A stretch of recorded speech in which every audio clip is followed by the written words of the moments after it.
Hey everyone. Hope you're all doing well. We're all about bringing high-quality web novel audiobooks to life, and most of our content is completely free to enjoy. Just a quick note, web novels and web novel audiobooks aren't the same thing. Simply reading a novel out loud doesn't always make for a great listening experience. That's why I go through multiple rounds of rewriting and careful editing for every chapter to make sure the narration flows naturally and immerses you in the story, just like reading it yourself. These audiobooks are not just direct copies of the original novels. I've adapted them for a smoother, more engaging experience. And to be fully transparent, these adaptations are made for commercial purposes, so some chapters are paid content. But don't worry, this process is fully copyright compliant. I do all of this because I truly love web novels and audiobooks. I'm a huge fan, and this story is one of my personal favorites. YouTube update: recently, YouTube flagged some of our content for including mature themes, realistic violence, and darker story elements. As a result, we've decided to stop uploading anything that violates YouTube's guidelines. If you'd like access to the full, uncut versions including the more intense or mature content, you can find them on our Patreon page, where we upload everything first. Available now on Patreon: I Am a Legendary Boss audiobook, Versatile Mage starting with the White Tiger Pendant, Naruto the Wind Calamity, the Necromancer is amassing troops like crazy in the apocalypse, the mighty dragons are dead, Naruto, leader of Hidden Grass Village, Naruto Uchiha's Unserious Saga, your lord has a screw loose, Apocalypse I can see the health point bar, killing monsters drops loot, Starsea Fleet Age of the Lord, my monster fuses everything, Naruto, I traveled with a max level account, Fate in Bleach Unlimited Blade Works, killed for 100 years in Hueco Mundo, Aizen invited me to Soul Society, the world conquest giving birth to become a god, my master only breaks through on the edge of death, Bleach the Invincible Slacker from Rukongai, Naruto's Special Shop, One Piece the strongest female pirate cruise, Reborn as Danzō's grandson, must I offend the entire ninja world, Naruto starting with snatching the Mangekyo Sharingan, Naruto Card King, in Hueco Mundo with Shindu template, Naruto the Hidden Danzō, my journey as 4th Kusagakure, Naruto Troublesome Ninja Haruto, Naruto the Hyuga Mastermind, Bleach the strongest Shinigami, Bleach the 5th Division Captain, Fate Ultimate Antagonist, Fate of DXD, Fate I Heard After Death, you can ascend to the throne of heroes, Fate DXD Archer Reborn, Fate beginning with Type Moon, a Berserk Heart, Fate Grand Order Insert, One Piece take the Uchiha clan to the Grand Line, One Piece don't worry, I'm a doctor, building harem and dungeon with monster girls, DXD, Multiverse the day-to-day life of the Sephiroth hero, I'm the bad guy but heroines are obsessed with me, in Naruto, I have an affair with Mikoto and Kushina, many children bring happiness, a shameless start, Naruto Reborn with a Tenseigan, Naruto sleeping invincible, One Piece, life choice ask me to kiss marine goddess Hina, reborn as the genius son of the richest family, start by eating jacket fruit model, jacket human devil fruit, the days of being the richest man in the ninja world, the Witcher and Madara Uchiha, villain I possess the dragon Yang Dao physique, all saintesses turns into villainesses, all beautiful girls want to stick with me, interdimensional farming in another world, Naruto from Hidden Leaf Village to One Piece, and more. Most of our content there is free, and it's the best place to follow and support our work. The default audio speed is set to 3x, but if that's too fast for you, just let me know, I'm happy to adjust it. Got a favorite web novel you'd love to hear as an audiobook? Drop a suggestion. I'm always open to new ideas. And don't forget to follow us on Facebook and Twitter, X for the latest updates, new releases, and behind-the-scenes content. Thanks so much for your continued support and happy listening. Chapter 1, Perfect Pronunciation. Angel-chan, you don't want to miss school tomorrow, do you? We didn't borrow much, a lady studying abroad like you shouldn't care.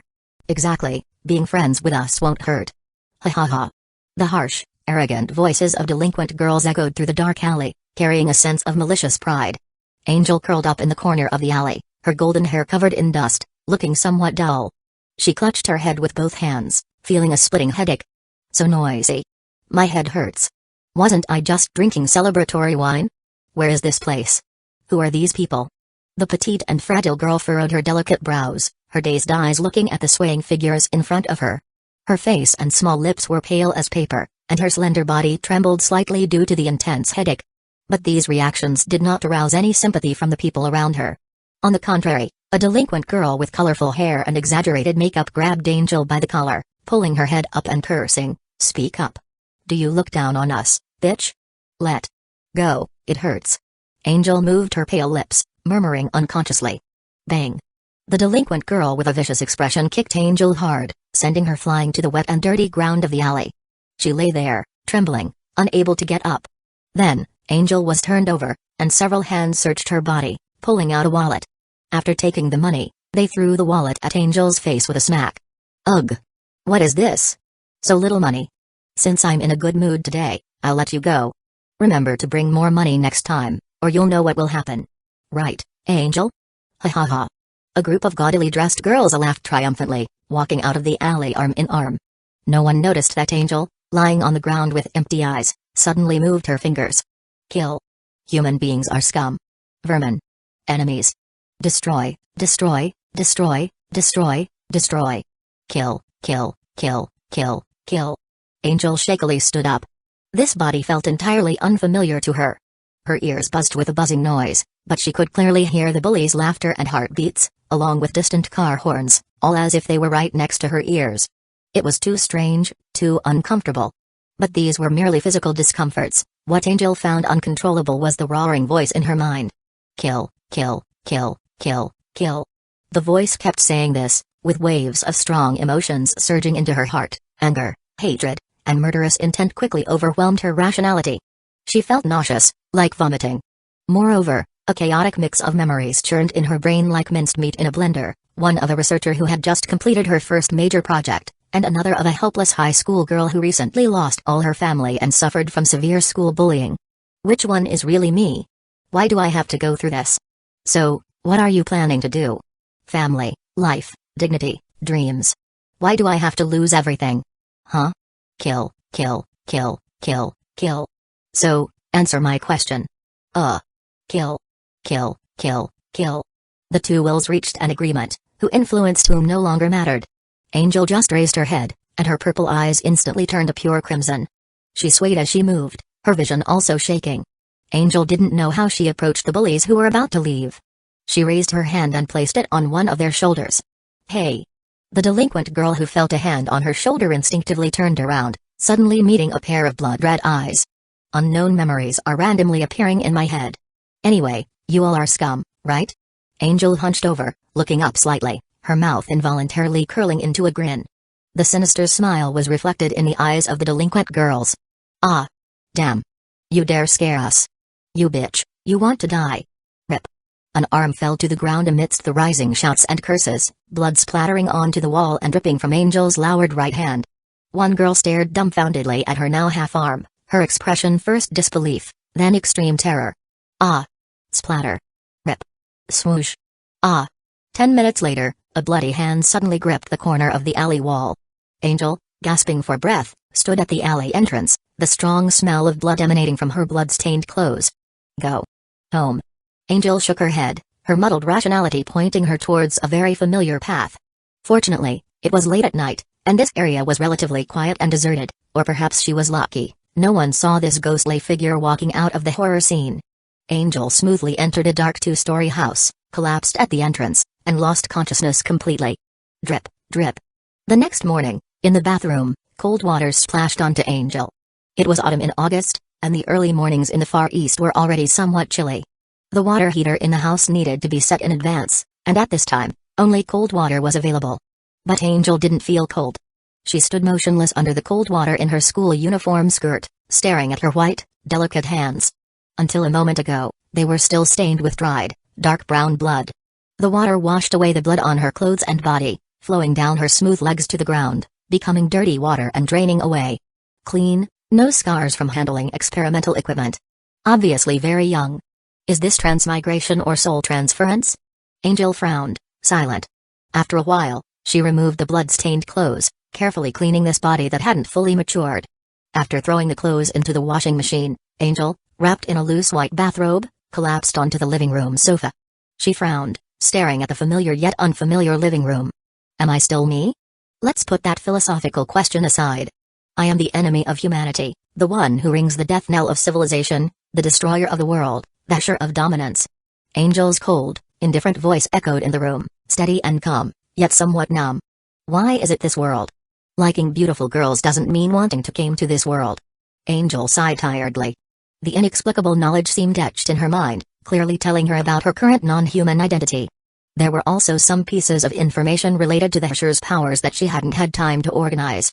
With such a distinctive identity and some information from another memory, the world she was in could naturally be identified. Angel picked up the phone on the table. She unlocked the screen and searched for Nagasawa City.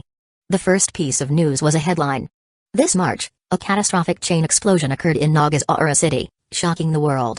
Tens of millions of residents were displaced, and the casualties far exceeded the 20th century New York explosion incident. Recently, the specific casualty data has been released, and related rescue operations are nearing completion. Several ministers from the Ministry of Security, the Fire Department, and the Ministry of Urban Construction have resigned and will undergo a comprehensive review. The Far East government once again warns all citizens that Nagasawa City still has many hidden risks that have not been eliminated. Non-professional personnel without official approval should not enter the city. Below the news were a series of pictures of government officials bowing in apology, their standard 90-degree bows demonstrating their thorough understanding of the Far Eastern traditional skills. No wonder they were Far Eastern officials. Angel's mouth twitched as she murmured with mixed feelings, in the world of Honkai Impact 3rd, as the Herrscher of Dominance, the time is August 2014, less than half a year after the birth of the third Herrscher, the destruction of Nagasawa City, and the entry of the Big Three into Street Freya Academy. Having barely clarified the basic questions of who am I, where am I, and what time is it now, more questions swirled in her mind, such as why and who did this, but all of them had no answers. The only certainty was that this was a very dangerous world. And the Herrscher of Dominance, also known as the Legion Herrscher or the Herrscher of the People, was an enemy of the protagonist group, ultimately destined to be eliminated as a villain.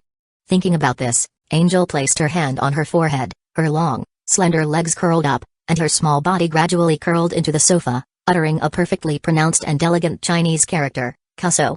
Chapter 2, Although They Are All Myself. Gulp, gulp. Angel took a carton of milk from the fridge, inserted a straw, and slurped it down quickly. Even though she hadn't eaten dinner yesterday, the cold liquid entering her stomach didn't cause any discomfort. This young girl's seemingly fragile body was actually very strong, far surpassing human capabilities in various ways, both inside and out, or rather, it was no longer human. Angel closed the fridge, rubbing her jade-like fingertips, and murmured thoughtfully, in essence, I am the Herrscher of Dominance.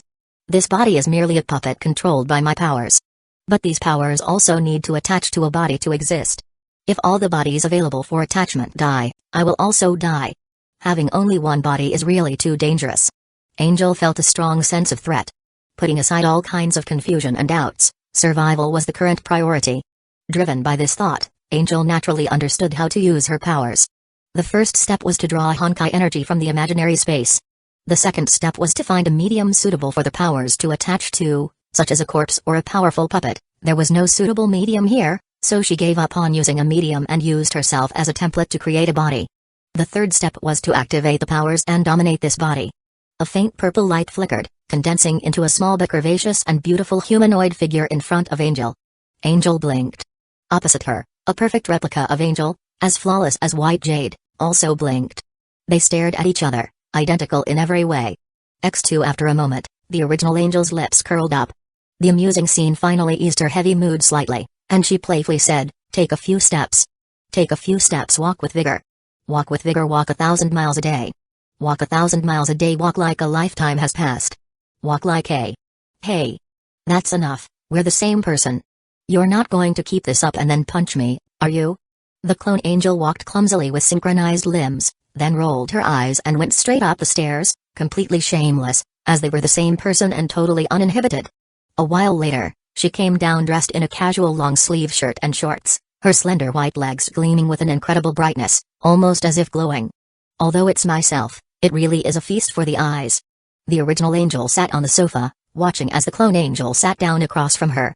Throughout the entire process, Angel could feel that both the clone and the original were herself, with synchronized will, thoughts, and even feelings. But at the same time, the original and the clone could think independently. This situation wasn't quite like split personality. It was more like two virtual machines on a computer, each with some independent functions, but essentially still one computer. The original and the clone Angel looked at each other, their expressions gradually becoming identically serious. Bad news, I'm the Herrscher of a legion. A bunch of people I can't afford to provoke are ready to kill me and have the ability to do so. Good news, I'm the first Herrscher of Dominance. Since I haven't spread my powers around and become a chaotic mob, no one knows I'm a Herrscher yet.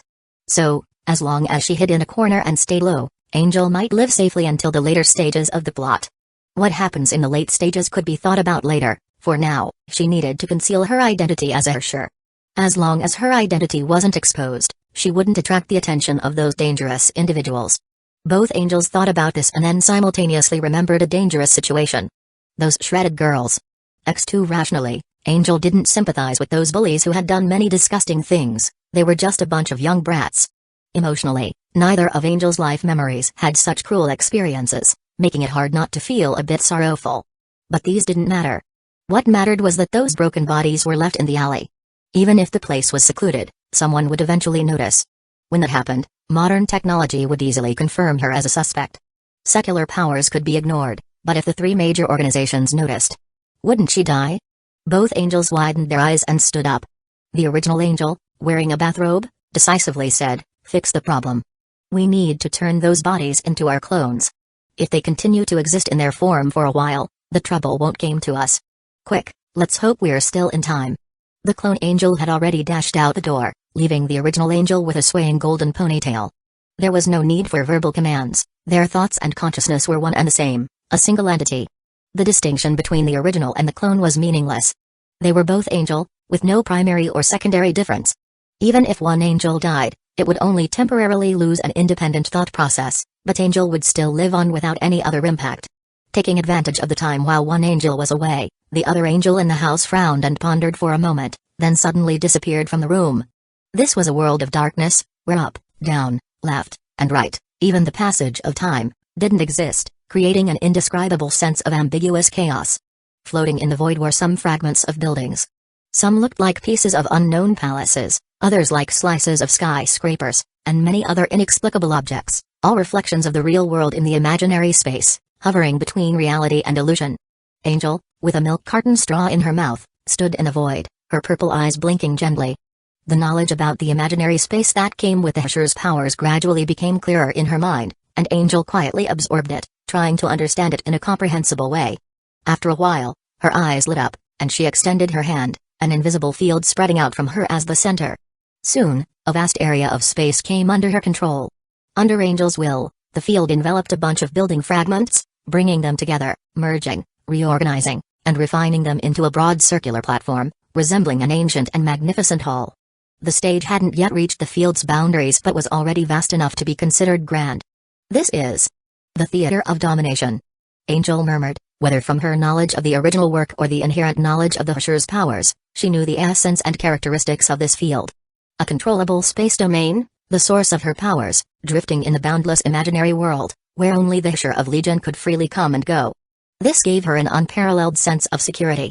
The Herscher of the Void, Siren, is still asleep. Anti-Entropy and World Serpent might have technology to touch the imaginary space, but they can't find my domain in the vast imaginary world.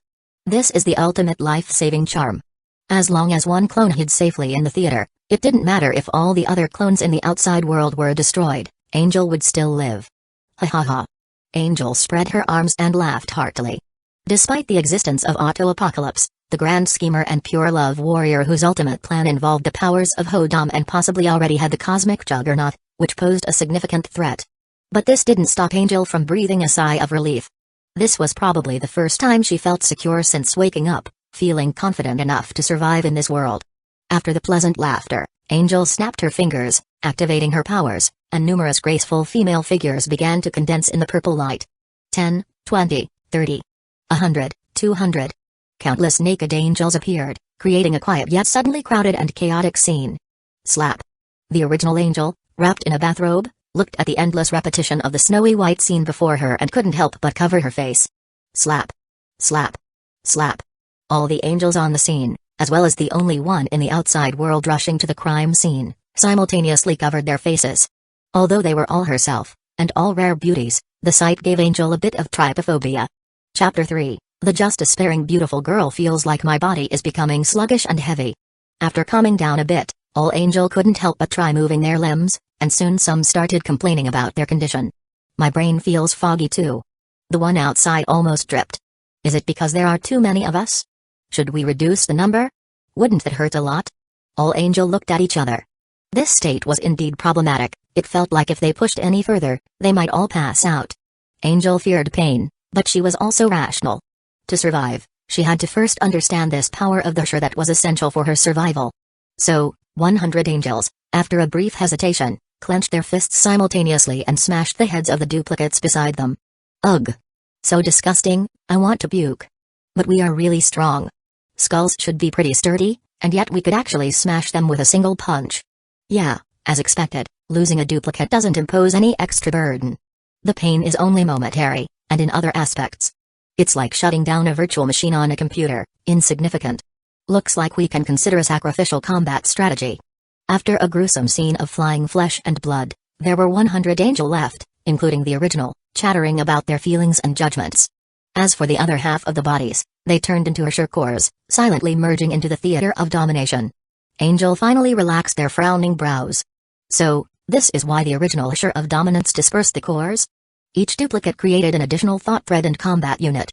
Theoretically, no one would want to voluntarily share this power with others, having it all to oneself was the best. Could it be that the original Herrscher of dominance transcended human selfishness, willingly sharing the power to fulfill the grand scheme of world destruction? How could that be? Creating a duplicate first consumes Honkai energy to form or strengthen the attachment medium. However, the existence of the imaginary space means the Herscher's Honkai energy is inexhaustible, equivalent to no consumption. However, the mental, willpower, and cognitive burdens are unavoidable. A person's capacity is limited, too many duplicates would drag down the group's thinking and operational abilities. Thus, the number of duplicates a person could create would be very limited. And the Herrscher of dominance, as an individual, might be so weak that even fully armed A-rank Valkyries could challenge them. Despite their numbers, they would still be vulnerable against complete Herschers. This is why the original Herrscher of dominance dispersed their power. It wasn't out of selflessness but because they had no choice to gather enough power to challenge the protagonist group. Of course, it's also possible that the original Herrscher of dominance was multiple individuals from the start, with the power already dispersed from the beginning. In any case, the current first Herrscher of dominance is Angel, and she doesn't intend to share her power with others. After all, even if she gathered 1,000 individuals, there are plenty of beings capable of dealing with the Herrscher of dominance in this world. Staying low-key is the first rule of survival. My limit is only 30? That's too few. In the real world, Angel slowed her pace as she approached the crime scene from last night. She stood at a nearby street corner, observing whether there were any police or other special individuals around while rubbing her forehead in frustration. Playing with her golden hair, Angel couldn't help but sigh. No wonder the Herrscher of dominance had to become such a chaotic mob. Even with a full team, the Herrscher of dominance struggled with their plans. What can be done with just 30 individuals? As arguably the most normal Herrscher of this era, they couldn't play the game without dispersing their power. But it's been an entire night, and no one has found it yet. Is this place really that secluded? Angel frowned slightly, instinctively feeling something was off. After observing from the corner for a while and using her extraordinary vision, she didn't notice any special surveillance or setups. The sooner I handle this, the better. There's no time to waste. Angel knew that the longer she delayed, the more likely someone would notice the brutal scene. She needed to turn those remnants into her duplicates as soon as possible. If she could disguise herself as those delinquent girls for a while, then find a reasonable way for them to disappear, no one would notice anything unusual about Angel. With this thought, Angel, confirming no one was around, quietly walked into the alley. The stench of blood filled the alley. With high walls on both sides and the alley being deep enough, it wasn't easy to notice anything amiss without walking in.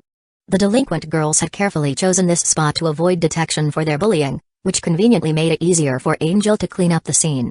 First, I need to piece together the bodies into a human form. Only then can I use the power to dominance and attach it to them. Angel made a face, reluctantly starting to work among the severed limbs. The inherent dark emotions of the Herrscher, combined with the bullied memories of the high school Angel, had indeed made her colder. But after all, neither the transmigrated Angel nor the original high school Angel had ever killed anyone, let alone created such a gruesome scene. Angel couldn't help but cover her nose and mouth. Though she didn't vomit, her heartbeat accelerated involuntarily, feeling a strong sense of discomfort. As she gradually adapted to the scene, displaying an incredible level of calmness, she heard a strange noise from above. Target spotted. Surrender now.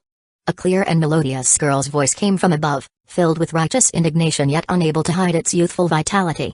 It sounded like a righteous girl angry at injustice. Boom. Angel barely had time to look up before a force knocked her to the ground. Ah! Angel felt a wave of pain as a girl with a soft, rounded bottom sat on her back. Angel's hands were restrained, and a slender, fair leg hooked around her neck, nearly pressing against her nose, with a milky fragrance dispersing the strong smell of blood. Who are you? I am Kayana Kazlana. Did you kill these people? Surrender to me now, and Skull will give you a fair trial. Kayana pressed Angel's head, gritting her teeth, partly for the brutally murdered civilians, and partly because she hadn't expected Angel to struggle so much. Despite having the upper hand, Kayana still found it challenging. Angel panicked. Why is she here? Has Street Freya Academy noticed me? Could it be that a large team has already surrounded me? As the Herrscher of Dominance, the current situation was extremely dire. Chapter 4, What She Couldn't Imagine. Although the situation was dire, she smelled so good. No, now wasn't the time to think about smells. One of Angel's faces was pressed against Kayana's leg, but all 30 angels were rapidly brainstorming. It shouldn't be a leak of my identity. If it were leaked, there would be a large-scale elite force coming to eradicate me, not a rookie like Kayana who's only been in school for less than half a year. So, I can't expose my Herrscher-related abilities. My duplicates can't come to my aid. I can't teleport into the theater of domination to escape. And I definitely can't die. If I die, the Herrscher core will drop, and that would be undeniable evidence. I need to escape using physical strength as much as possible. If it's just Kayana, maybe this is a solo action, so escaping might not be too hard. Come on, me. It's not you who's tied up. Easy for you to say. Angel tried to break free, but Kayana tightened her grip on her wrists. After half a minute of struggling, Angel suddenly turned her head with difficulty and looked behind her. In front of Kayana, she exclaimed with joy as if she had seen a companion, "You're finally here." Hit her on the head. What? Kayana was shocked and quickly turned her head to look behind her. Then, a small sneaker swiftly enlarged in front of her eyes. Boom. Angel used a backward kick, showing incredible flexibility in her waist and thighs, and kicked Kayana in the face with all her strength. Even though my body is human, it's being controlled by the Herrscher of Dominance. I knew I could do it. Angel was overjoyed. Taking advantage of Kayana being stunned by the kick, she twisted her body forcefully, successfully rolling Kayana off her and freeing her hands. Ouch. That hurts. Kayana, covering the shoe print on her face, got up and saw Angel already running towards the alley entrance. Damn. What flexibility. But don't think you can escape from me. Kayana gave chase, drawing a pistol from her pocket as she ran. Bang. A bullet was shot towards Angel's right leg. The bullet from a standard Skull-issued pistol traveled faster than the speed of sound, but Angel's inhuman instincts sensed the threat. Almost at the same moment the bullet left the barrel, Angel kicked off the wall, propelling herself into the air. In a flash, she kicked off the walls several times, quickly ascending upwards, and in the blink of an eye, she was on the rooftop, several meters high. Perfect? Full marks for that move. Stop talking nonsense and think of a way. She's catching up. Angel chastised her other selves for their flippant comments while running for her life on the rooftop. Reaching the edge quickly, Angel didn't have time to consider her fear of heights. She jumped to the roof of another building, which was 7 or 8 meters lower. Like a horse leaping across a cliff, Angel landed smoothly and lightly. She glanced back and, sure enough, saw the silver-haired girl in a school uniform skirt, looking like a fairy, also leaping from the roof, the only discordant note being the clear shoe print on her face. PFFT. Angel couldn't help but laugh and continued to run with all her might. You dare to laugh? Bang. Bang. Bang. Kayana angrily fired 3 shots in rapid succession, aiming accurately at Angel's legs and body. Kayana undoubtedly liked pretty girls, and even without any inappropriate thoughts, she naturally had a soft spot for cute girls, usually unable to bring herself to shoot someone as doll-like and cute as Angel. But after witnessing the carnage in the alley, Kayana could no longer see the girl as a normal, cute girl but as a dangerous killer. Angel glanced back, her sharp senses catching the bullet's trajectory. So, Kayana saw the slender, petite girl perform a graceful front flip, dodging the bullets and landing steadily, then continuing her high-speed escape. Don't run. Stop. Only an idiot wouldn't run. Angel retorted in her mind, her eyes scanning the buildings ahead, trying to find an escape route. Fortunately, even the weakest Herrscher was still a genuine Herrscher. A Herrscher core was enough to enhance a frail girl's body to exceed the average Valkyrie's level. So even though Angel herself had no experience, she had a high margin for error in rooftop parkour. At this rate, I can shake her off. Angel performed another beautiful somersault, dodging the bullets fired from behind. After vaulting over several buildings, she dashed into a half-finished building under construction. Are you a wild monkey or what? A frustrated Kayana crashed through a pile of scaffolding and entered the building. She waved away the dust in front of her eyes but couldn't see Angel anymore. Up or down? Kayana ran to the stairway, saw nothing below, then looked up and found the figure quickly climbing the stairs. Don't run. Kayana chased after her. After a chase up to the rooftop, Kayana held her pistol cautiously but quickly searched the entire rooftop, finding nothing. Did she jump down? Or is she hiding on one of the floors? Kayana hurried to the edge and looked down, scanning every floor but found no trace of Angel. So, she decisively jumped onto the building's scaffolding, leaping down floor by floor, scanning each level. While Kayana was frantically searching the building, higher up, Angel hung from a construction crane, hiding behind a steel panel that perfectly concealed her body, sneaking glances at Kayana. Phew, Angel let out a long breath. For now, I've shaken her off. But this place isn't safe. Better not enter the theater yet. I can't be sure there are no other prying eyes. That's right, the theater is the safest life-saving tool right now. Hiding it is the top priority. Then you come up with another idea. Just hang on, Kayana might leave to search elsewhere if she can't find you. Based on what we know of her intelligence, she shouldn't think to look up here. Angel pouted in frustration. Fortunately, her physical condition was very strong, even hanging like this was no effort at all. Angel felt she could hang on for several days, so she reluctantly accepted this option. Kayana soon reached the ground and, after a fruitless search, stood on the street, holding her gun and crossing her arms, puzzled. No way? She escaped? Which direction should I go next? Huh? That crane is really high, maybe I can spot her from up there. Kayana's eyes lit up, and she quickly ran toward the crane. Angel had forgotten one thing. At this stage, Kayana might indeed lack intelligence, but she was European. Chapter 5, A Friendship of Fierce Fights. Angel watched incredulously as the white-haired girl scaled the crane like a monkey climbing a tree, rapidly approaching the top. Wasn't she supposed to be unable to think of this? Cough, cough. On the bright side, maybe Street Freya Academy spotted you with their satellite. That would mean there's no escape. Wait, is it possible that you can actually defeat her? Having independent thought processes had its advantages. Angel raised a point that none of the other angels had considered. The struggle in the alley had already shown that, in terms of physical strength, Angel was actually a notch above Kayana. As for combat experience, while Angel was indeed a novice, how much better could Kayana be at this stage? She was also just relying on brute force. Take her down.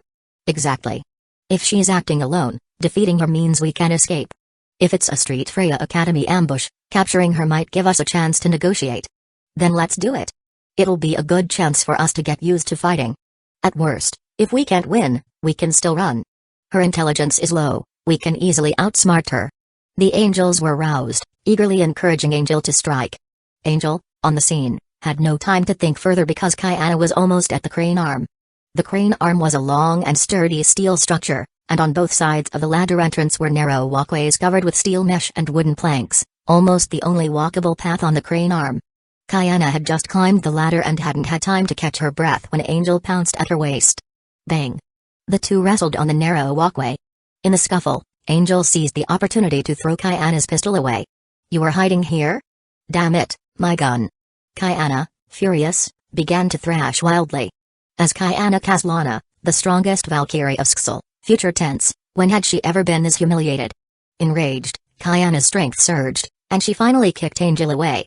Gasping for breath, the two faced off on the high-altitude walkway. Both had bruises on their faces, their clothes torn, exposing glimpses of fair skin. Then, as if on cue, they charged at each other. Ha! Both sides aimed punches at each other without holding back. Angel's eyes filled with tears instantly. Don't cry. Hit her. But it hurts, cack. No one has ever hit my face before. What kind of nonsense is this? Men bleed but don't cry. But I'm a girl. Angel cursed her other selves, who were watching the excitement in the theater, but she took a deep breath and overcame her fear of pain. You're dead. I'll make you cry. Humphrey. When I started fighting, you were still drinking milk. Do you think you have the strength to beat me? After the customary exchange of harsh words, they engaged in close combat, punching and kicking each other. A typical fight between little girls might involve slapping and hair pulling, which wouldn't be very interesting to watch, though some might prefer that. But for two little superhumans, it went far beyond that. They were really hitting each other hard. Each strike came with a tearing wind sound, aimed at each other's bodies and even their pretty faces. Each hit drew blood, accompanied by the sound of steel pieces from the crane arm flying and breaking. As the situation became increasingly dire, a gray-haired girl with glasses sighed on the rooftop of a nearby building. Kayana. She's made no progress, completely failing to apply what she's learned in class. Class monitor, please give her another chance. Kayana has been working hard, she can do it. Raiden, I still believe these special extra credit tasks are unreasonable. Street Freya Academy's exams should be more rigorous and objective. Also, the official communication channel is not for personal use. Well. Anyway, please take care of her. Kayana has failed several times in a row. If this continues, she might really be held back. Fuhua removed her earpiece, ending the pointless communication. Anyway, the white-haired dumpling who should be using this channel to complete her task was already fighting crazily with her target on the crane arm, probably not even thinking of contacting Fuhua for help. Half an hour later, on the shaky, broken crane arm, Angel and Kayana each clung to a railing, a few steps apart, panting as they stared at each other. With a bruised face, Kayana said, "Give up. I won't lose to you."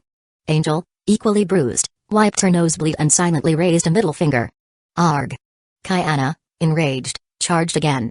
Angel, equally fired up, swung her arms and walked towards Kayana with fists clenched. Crack. Crack. Boom. Just as they were about to fight again, the steel crane arm, which had been battered several times, finally couldn't hold on any longer and broke with a loud crash. No way. Kayana fell, the sudden loss of gravity making her panic. She missed the chance to jump back onto the crane arm and could only fall towards the ground 70 meters below. This might be it. Kayana, feeling helpless and scared, closed her eyes. 1 second, 2 seconds, 3 seconds. Not feeling the sensation of falling, Kayana opened her eyes and looked up, seeing a slender hand tightly gripping her wrist. It was Angel, holding onto a rough steel beam hanging from the crane with one hand, her hand bleeding. Her other hand gripped Kayana's wrist. Kayana's body swayed slightly in the wind, and she asked dumbfoundedly, "Why?"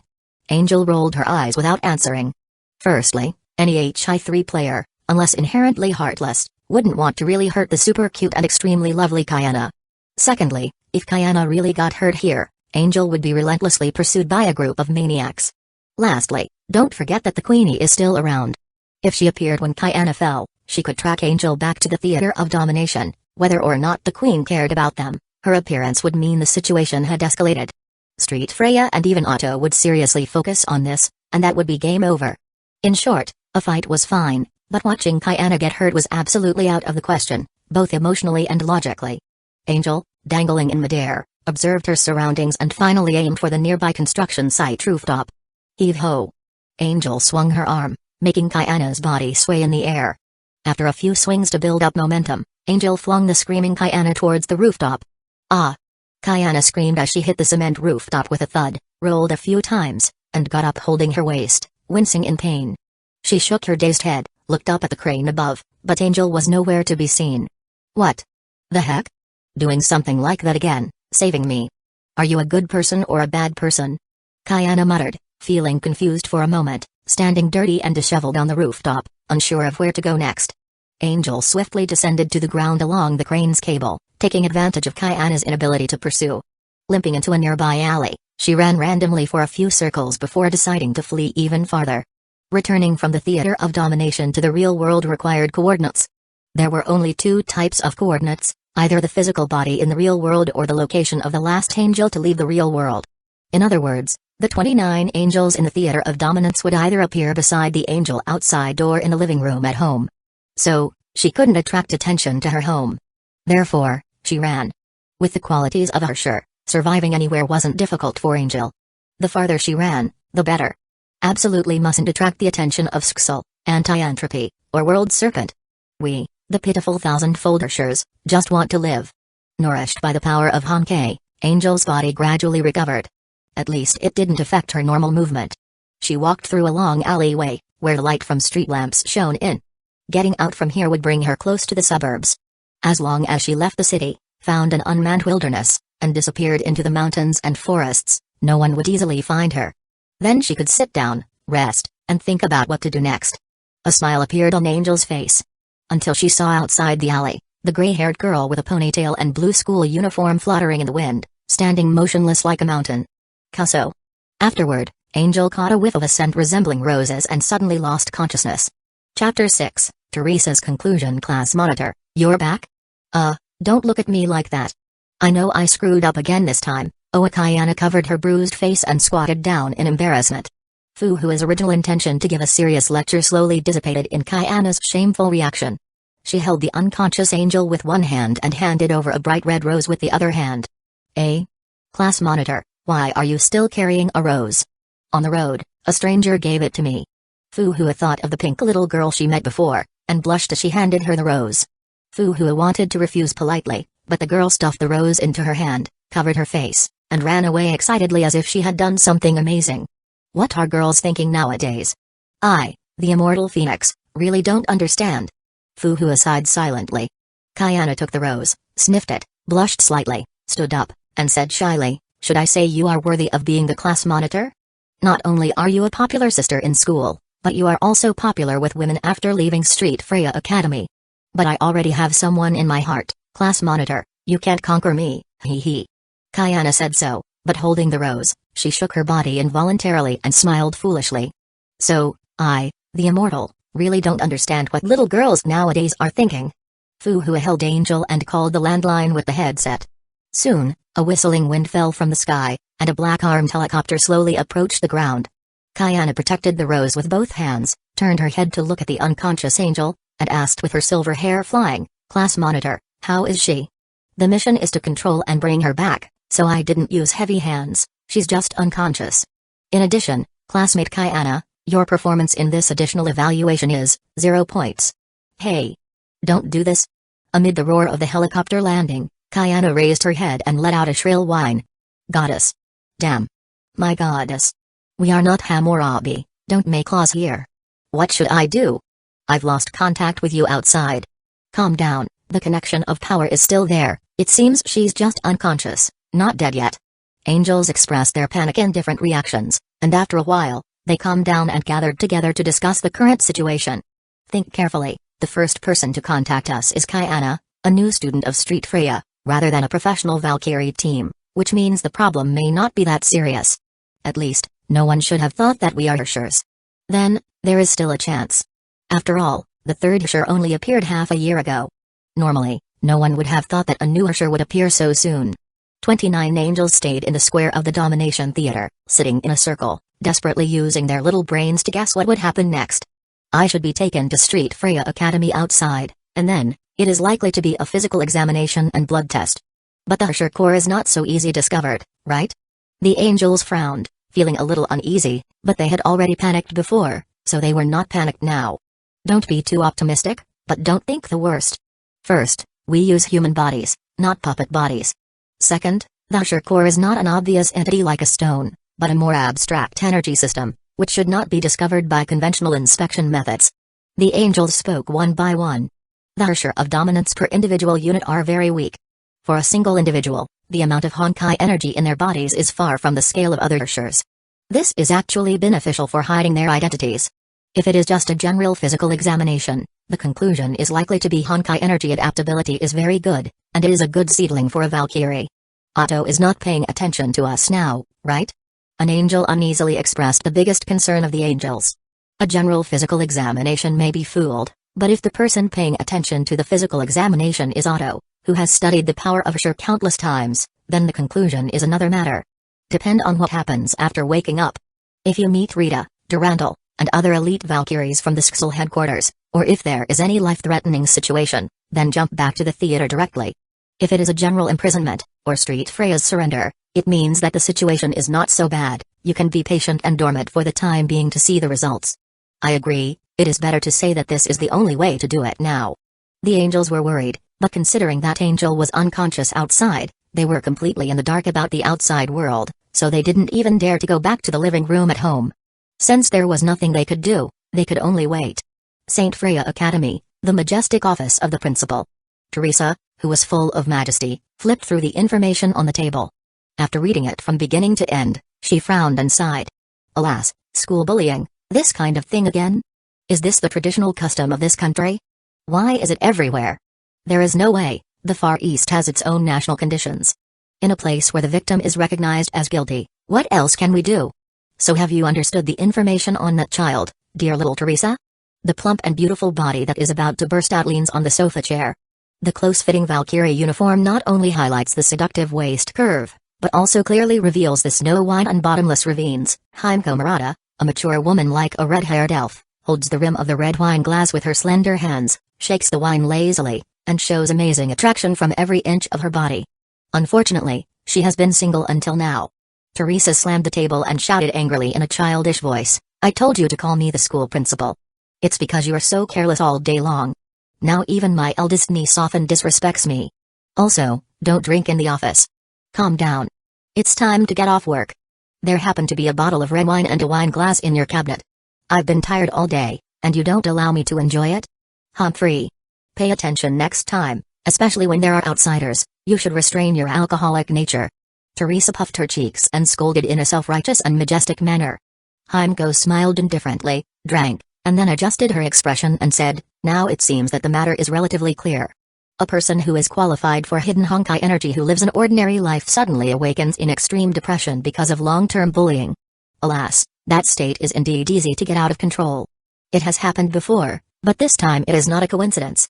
Those little girls who are used to bullying the weak happen to be next to her and happen to be bullying her. Well, it's almost right. Although it's ridiculous, in this country, how can I say it, it feels like this kind of thing will happen sooner or later.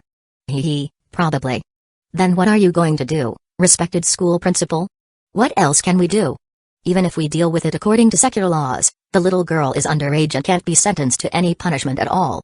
As for handling it according to the Honkai incident, it is excusable, and it is a good seedling worth cultivating, so of course it is absorbed by Street Freya. But after all, something like that just happened. At least she still needs to be observed and educated for a period of time and can't be directly put into the school," Teresa said with a stern face, setting the tone for Angel's subsequent treatment. It is not difficult to see from her words that she doesn't care about the death of those underage students. Don't look at her innocent and cute little Lily appearance, but she is an S-level Valkyrie after all, and she has experienced a lot of things and seen a lot of big scenes. In a word, Teresa is a good person and very compassionate. But Teresa can also tell what kind of people should be given compassion to. Hueco smiled slightly, nodded, and agreed with Teresa's judgment, then poured herself another glass of wine and said in a faint tone, "But she is also a victim of Nagasaura's collapse. Her parents were killed in that disaster. After she enters the academy, how will Mai deal with it?" Teresa looked down at the information and was speechless for a long time. Chapter 7, Survive and Win. A strange ceiling. When Angel opened her eyes, she saw only the snow-white ceiling and walls, as well as the light source embedded in the ceiling and walls, emitting bright but not dazzling light. Oh. Woke up. Not in the dissection room or the experimental cabin, there is still hope. Long live. Angel sat up, rubbed her sleepy eyes, yawned, and tears came out of the corners of her eyes. The theater, they are so noisy. However, everyone's consciousness and thinking are connected, so as long as they wake up, they will understand the situation on both sides instantly. So Angel could also understand the other Angel's relief. Yo. Finally woke up, it seems that I came at the right time. Murata Hueco walked in from the outside, and then the exit closed automatically, almost integrated with the wall. It could be seen that the technological content of this room is not low, it is probably specially designed. But the person who came in was only Murata Hueco, and she didn't bring any weapons or defensive equipment. Such treatment is obviously not for any discovered Herrschers. They haven't discovered that I'm a Herrscher yet. Angel felt a little relieved. But being in the enemy camp, everything is unknown. Angel could only be alert, keep a straight face, and try not to show any emotions. You are really vigilant, but don't worry, we are not a crazy organization. Murata Hueco smiled. The empty room suddenly rose up with a table and 2 chairs. Murata Hueco sat on a chair, facing Angel, pointed to the other chair, and motioned her to sit down. Angel looked at Hueco expressionlessly, and after a while, she got off the bed and sat opposite Hueco. Hueco then pulled out a black iron rod from behind her, holding one end with both hands, with a bright and warm smile on her face, and then crack. The iron rod slowly bent to the extent of almost breaking in half in front of Angel. Then, Hueco threw the bent iron rod in front of Angel, and it made a heavy metallic sound on the table, indicating its weight and hardness. As you can see, we are the ones who control dangerous power and protect the world with it, so you can probably understand why we are looking for you. I am Murata Hueco, and I am very happy to meet you. Angel was speechless and listened quietly, only her eyes moved slightly with Hueco's movements, like a delicate and silent puppet. She discovered another use of the power of domination. By focusing all her attention on the power instead of her body, she could make herself appear like a real puppet, devoid of any emotion. Hueco had a headache dealing with this uncooperative attitude and then threw out a few photos, which showed a bloody and tragic alley. You did this, right? I did it. Do you want to judge me? Angel spoke expressionlessly. These are all facts that are easy to investigate and there is no way to deny them. However, Street Freya Academy should also be able to easily find out the cause and effect from earlier events. Those little scumbags isolated and bullied Angel because of her appearance a long time ago, and they became even worse after she lost her parents. Those memories filled with darkness and fear. Even if Angel, who is now more mature and calm, thinks of them, she will have murderous intentions. Only this killing spree, Angel has no guilt at the moment. But she always has to put on a front in front of Hueco. The Street Freya forces are very kind, so as long as she wins their pity, she will be safe. Under Angel's expressionless and indifferent attitude, 30 angels are discussing the next response. Hueco laughed when she heard this. What she was most worried about was that Angel would close herself off and resist communication. Only when she was willing to speak would there be a possibility of understanding and untying the knot in her heart. Hueco said in a gentle tone, "Don't worry, I know the root of the error is not you. No, they deserve to die. I really wanted to kill them, but I didn't expect it to be in that form. If you want to do anything to me, just do it directly. I'm tired of hypocritical communication. Little guy, you're a bit unlovable." Hueco maintained a smile and said calmly. In Hueco's view, Angel's reaction was like a frightened little hedgehog, facing others with its spikes just to protect its weak and pitiful body. And this is completely in line with the personality description that Hueco inferred from the information. So, Hueco tried to comfort her and said, "The power you awakened is extremely dangerous and difficult to control. We have sufficient experience in this. According to our rules, you are usually not given excessive punishment in a situation like this provided that you cooperate with us. First of all, let's start with a frank communication." After Hueco finished speaking, she took out a few more books from behind and put them on the table. Modern History of Skull, Basic Science of Honkai, Biography of Saints. These are easy to understand introductory books, but they are enough to reveal some truths about history and the world. I will give you time to calm down, and I hope you can read these books. I will come to see you tomorrow. We will arrange regular meal delivery. The bathroom is over there. If you need anything else, just shout out loud and we will satisfy you according to the situation. Goodbye, little guy. Hueco left the room. Inside the room, Angel sat for a long time before opening the book. With the perspective shared, several angels focused on reading and memorizing the contents of the books, while the rest of the angels chattered in the theater. The situation is much better than expected.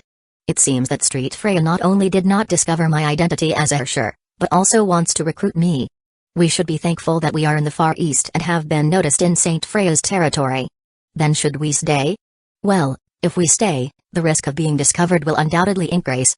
No, it is obvious that we can no longer hide the fact that we have Honkai energy. In this case, it would be dangerous not to stay in Saint Freya. That's right. Staying in Saint Freya as a student, at least for the time being, we don't have to worry about too many conspiracies and calculations, and we can calm down and learn some necessary knowledge and techniques. Saint Freya's moral level is very high. It is better than Naruto, World Serpent, and anti-entropy reformists. And I can get close to everyone. Drag them away and shoot them.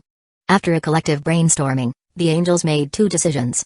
First, Angel in the outside world maintains the image of an autistic girl who suffers from bullying, joins Saint Freya, and learns the necessary knowledge from the academy.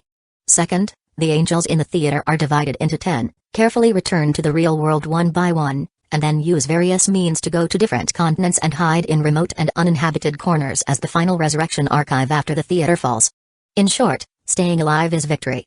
Chapter 8, I owe her everything. I heard you didn't eat anything yesterday. What's wrong? Is the food not to your taste? At lunchtime, Hueco happily enjoyed her potato brisket, while Angel, seated opposite, seemed indifferent to the food, quietly flipping through a book like an emotionless robot. After Hueco ate a few bites to relieve her hunger, she smiled and said, "People are made of iron and rice is made of steel. Honkai energy cannot replace food." Angel raised her head slightly, staring at Hueco with cold purple eyes. In fact, she was already drooling in her heart, but she relied on her dominance to keep her expression cold. "It smells so good, I want to eat it." "Calm down. You have to maintain your sensitive and autistic persona. But it smells so good. Think carefully, the chefs of Saint Freya are likely recruited nearby. Shinzu cuisine. Otto dotes on Teresa, so he must have arranged the best food and beverage. Shinzu cuisine made by the chef of Shinzo? Ah. I can't take it anymore, just one bite, even if it's just one bite." Most of the angels couldn't bear it anymore. The Herrschers didn't need to eat, but the angels still had human bodies. Even if they wouldn't starve to death, they would still feel physiological hunger. They hadn't had a good meal for too long. The save point plan they thought of yesterday hadn't officially started yet. Now there was only one angel outside, and she couldn't eat the delicious Shinzu cuisine. This was simply torture. In the theater, a group of angels were rolling on the ground. But the most painful one was Angel in the real world because she faced temptation directly. She not only couldn't roll around but also had to concentrate on maintaining her persona. Angel lost her focus for a moment, her eyes unconsciously drifting towards the food, and she sucked her saliva with a blank expression. The angels in the theater quickly reminded her. Angel's expression quickly returned to indifference, and she continued to flip through the book expressionlessly. Puff. What are you laughing at? I remembered something happy. Boring. Angel said coldly, her fair face turning red little by little, but she still maintained a cold expression. As long as I pretend it didn't happen, there will be no problem with my persona. It's just a piece of food, even if it flies to my mouth, I can't. Hueco held the beef close to Angel. Angel opened her mouth. Angel chewed the beef handed over by Hueco expressionlessly. 3 seconds later, she disappeared from the chair. According to the law of conservation of mass, the quilt on the bed bulged up. Ha ha ha. I'll go out for a while and come back to chat with you later. Hueco couldn't help laughing and left the room. On the bed, the bulging quilt began to tremble slightly. Wow, so embarrassing. It's obviously not me, right? It must be a spy. Kick her out of the group. Okay, be serious. It's embarrassing, but my autistic and awkward persona fits my experience in this world. It's not a flaw. Relax, don't be afraid, continue to insist on a hunger strike. That's right, hold on for 2 or 3 days, then pretend to faint from hunger, and then accept the kindness naturally and slowly cooperate with Hueco. This is the best script. The angels in the theater proudly planned their next steps, savoring the deliciousness transmitted from the shared taste. Only Angel in the quilt was whimpering in the darkness. Hueco shared the funny incident she had just experienced with Teresa. Kayana was also there because she was concerned about Angel's situation. Raiden Mai followed Kayana, and Bronya followed Raiden Mai, so the trio was all present. Ha ha ha. What a funny character. Not only did she go on a hunger strike, but she also went too far. Ha ha ha. Kayana laughed wildly, curling up and twisting on the sofa, like a restless big bug. Raiden Mai tapped Kayana's head lightly with a knife, half blaming and half helplessly saying, Kayana, don't laugh at people behind their backs. TSK. She almost disfigured my pretty and cute face, and I can't laugh? Kayana. Yes. Mai is right, I will listen to Mai. Kayana instantly stuck to the cook, hugged her arm, and shook her coquettishly, so cute. Raiden Mai was completely helpless, touched Kayana's head, and gave up preaching for the time being. Teresa watched this scene with a smile, then coughed dryly and said seriously, ahem. Okay, Kayana, let Mai go first. Mai, I think Hueco told you about the child's situation last night. So, what do you think? I listened to Teacher Hueco and Principal Teresa. Raiden Mai's expression froze instantly, twisting her fingers and replying weakly. Teresa frowned and looked at Hueco. The tacit understanding of many years of getting along made Hueco understand. She turned to Mai and said as a teacher, Mai, you know this is not what we want to hear. Teacher Hueco, I want to help her, although I don't know what I can do and to what extent, but I want to help her. Under Hueco's encouraging eyes, Raiden Mai finally revealed her thoughts with a sense of relief. The conversation had already started, and the people present were trustworthy partners and elders who knew the truth. Mai touched her chest and continued, she is very similar to me. She suddenly lost her family and elders who protected her, suffered school bullying, and lost control in darkness and despair. I feel like she is another me in the world, but Mai Raiden was lucky enough to meet Kayana Kazlana, who rushed into her dark life and illuminated her world. And Angel did not meet the light that saved her. Raiden Mai touched Kayana's head, her eyes soft and touching, and she whispered, I already know what Herrscher is, and I also know my unshirkable responsibility in the Nagasaura City incident. It was me who created a girl who is so much like me. When I think of this, I can't just sit back and watch. I am very grateful that I was saved, and because of this, I want to help her as much as I can. Although I am still very scared and at a loss, I don't know what the final result will be, but I will try my best to bear these things. This is my idea, Teacher Hueco. Mai, you are so nice. Don't be afraid, I will always be with you no matter what. Thank you, Kayana. Mai doesn't need to say thank you to me, what is our relationship, right? Kayana hugged Raiden Mai and rubbed against her, smiling foolishly. Hueco also laughed in this atmosphere, gave Teresa a look that she had expected, and then nodded. You have grown up, Mai. Teacher, I am very happy. Well, I have to go see that awkward child. Look forward to it, I believe you will become good friends. Yes, everything is up to you, Teacher Hueco. Raiden Mai bowed and watched Hueco leave, then dealt with Kayana's usual excessive enthusiasm with distress and happiness. In the peace, no one noticed that Branya, who was listening silently, tightly grasped the plush arm of the Hamu doll, her eyes looking a little gloomy. The victim of Nagasawa. Then this sin may also be hers to share. Chapter 9, Cunning Angel. A strange ceiling. Angel opened her eyes and saw a pink ceiling and walls. Bright sunlight streamed in through the exquisite windows, casting a warm glow over the room.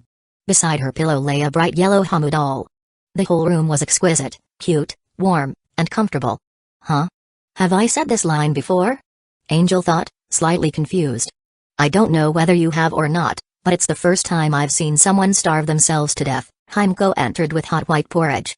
Seeing Angel still lying motionless on the bed, she sighed. Stubbornness has its limits. No matter what you plan to do in the future, you have to eat first to survive, right? Hueco moved the white porridge in front of Angel. The faint fragrance of rice was very tempting to someone who had been hungry for days. But Angel still tried to maintain her persona and remained unmoved. Hueco then held the plate in one hand and lifted Angel's body with the other, moving her to sit against the head of the bed. She scooped up some porridge with a spoon, blew on it gently, and brought it to Angel's mouth. Don't be stubborn. When I sent you to the medical department, everyone there looked at me with condemning eyes, thinking I was starving you on purpose. Even if you don't care about your own health, at least give me some face. I haven't treated you badly these days, right? Hueco continued to feed the porridge, helpless and frustrated. Angel kept a wooden face, though she couldn't help feeling a little guilty. This was all part of her deliberate plan.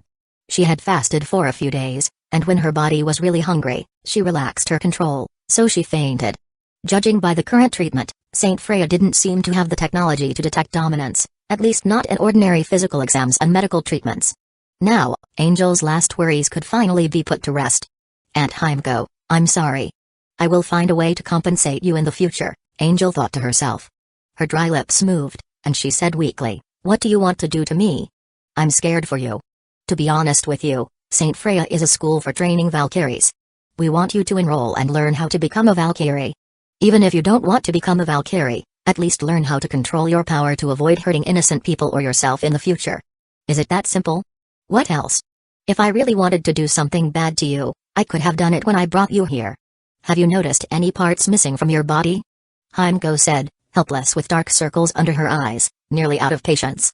She was the second in command of Saint Freya, the top combat force in the Far East next to Teresa, and even the Herrscher of Thunder could be reasoned with using a great sword. Normally, she wouldn't need to personally observe and negotiate with Wild Awakeners. Due to the intense situation caused by Angel's awakening, Hueco was worried that the child's experience might be spread around, causing her to be alienated by her classmates when she entered school. That's why Hueco took time out of her busy schedule to accompany Angel. Despite her anger and amusement at Angel's stubbornness, she was now physically and mentally exhausted. Looking at Hueco's helpless and tired expression, Angel felt even more guilty. She knew she had persisted long enough and quietly opened her mouth to eat the porridge. Hueco was stunned for a moment, then her expression brightened. Oh my god, you're finally willing to eat. If you didn't open your mouth later, I was going to use a funnel. Huh? Ahem. Just kidding. Eat slowly, you've been hungry for a few days, don't be too anxious. Come on, open your mouth.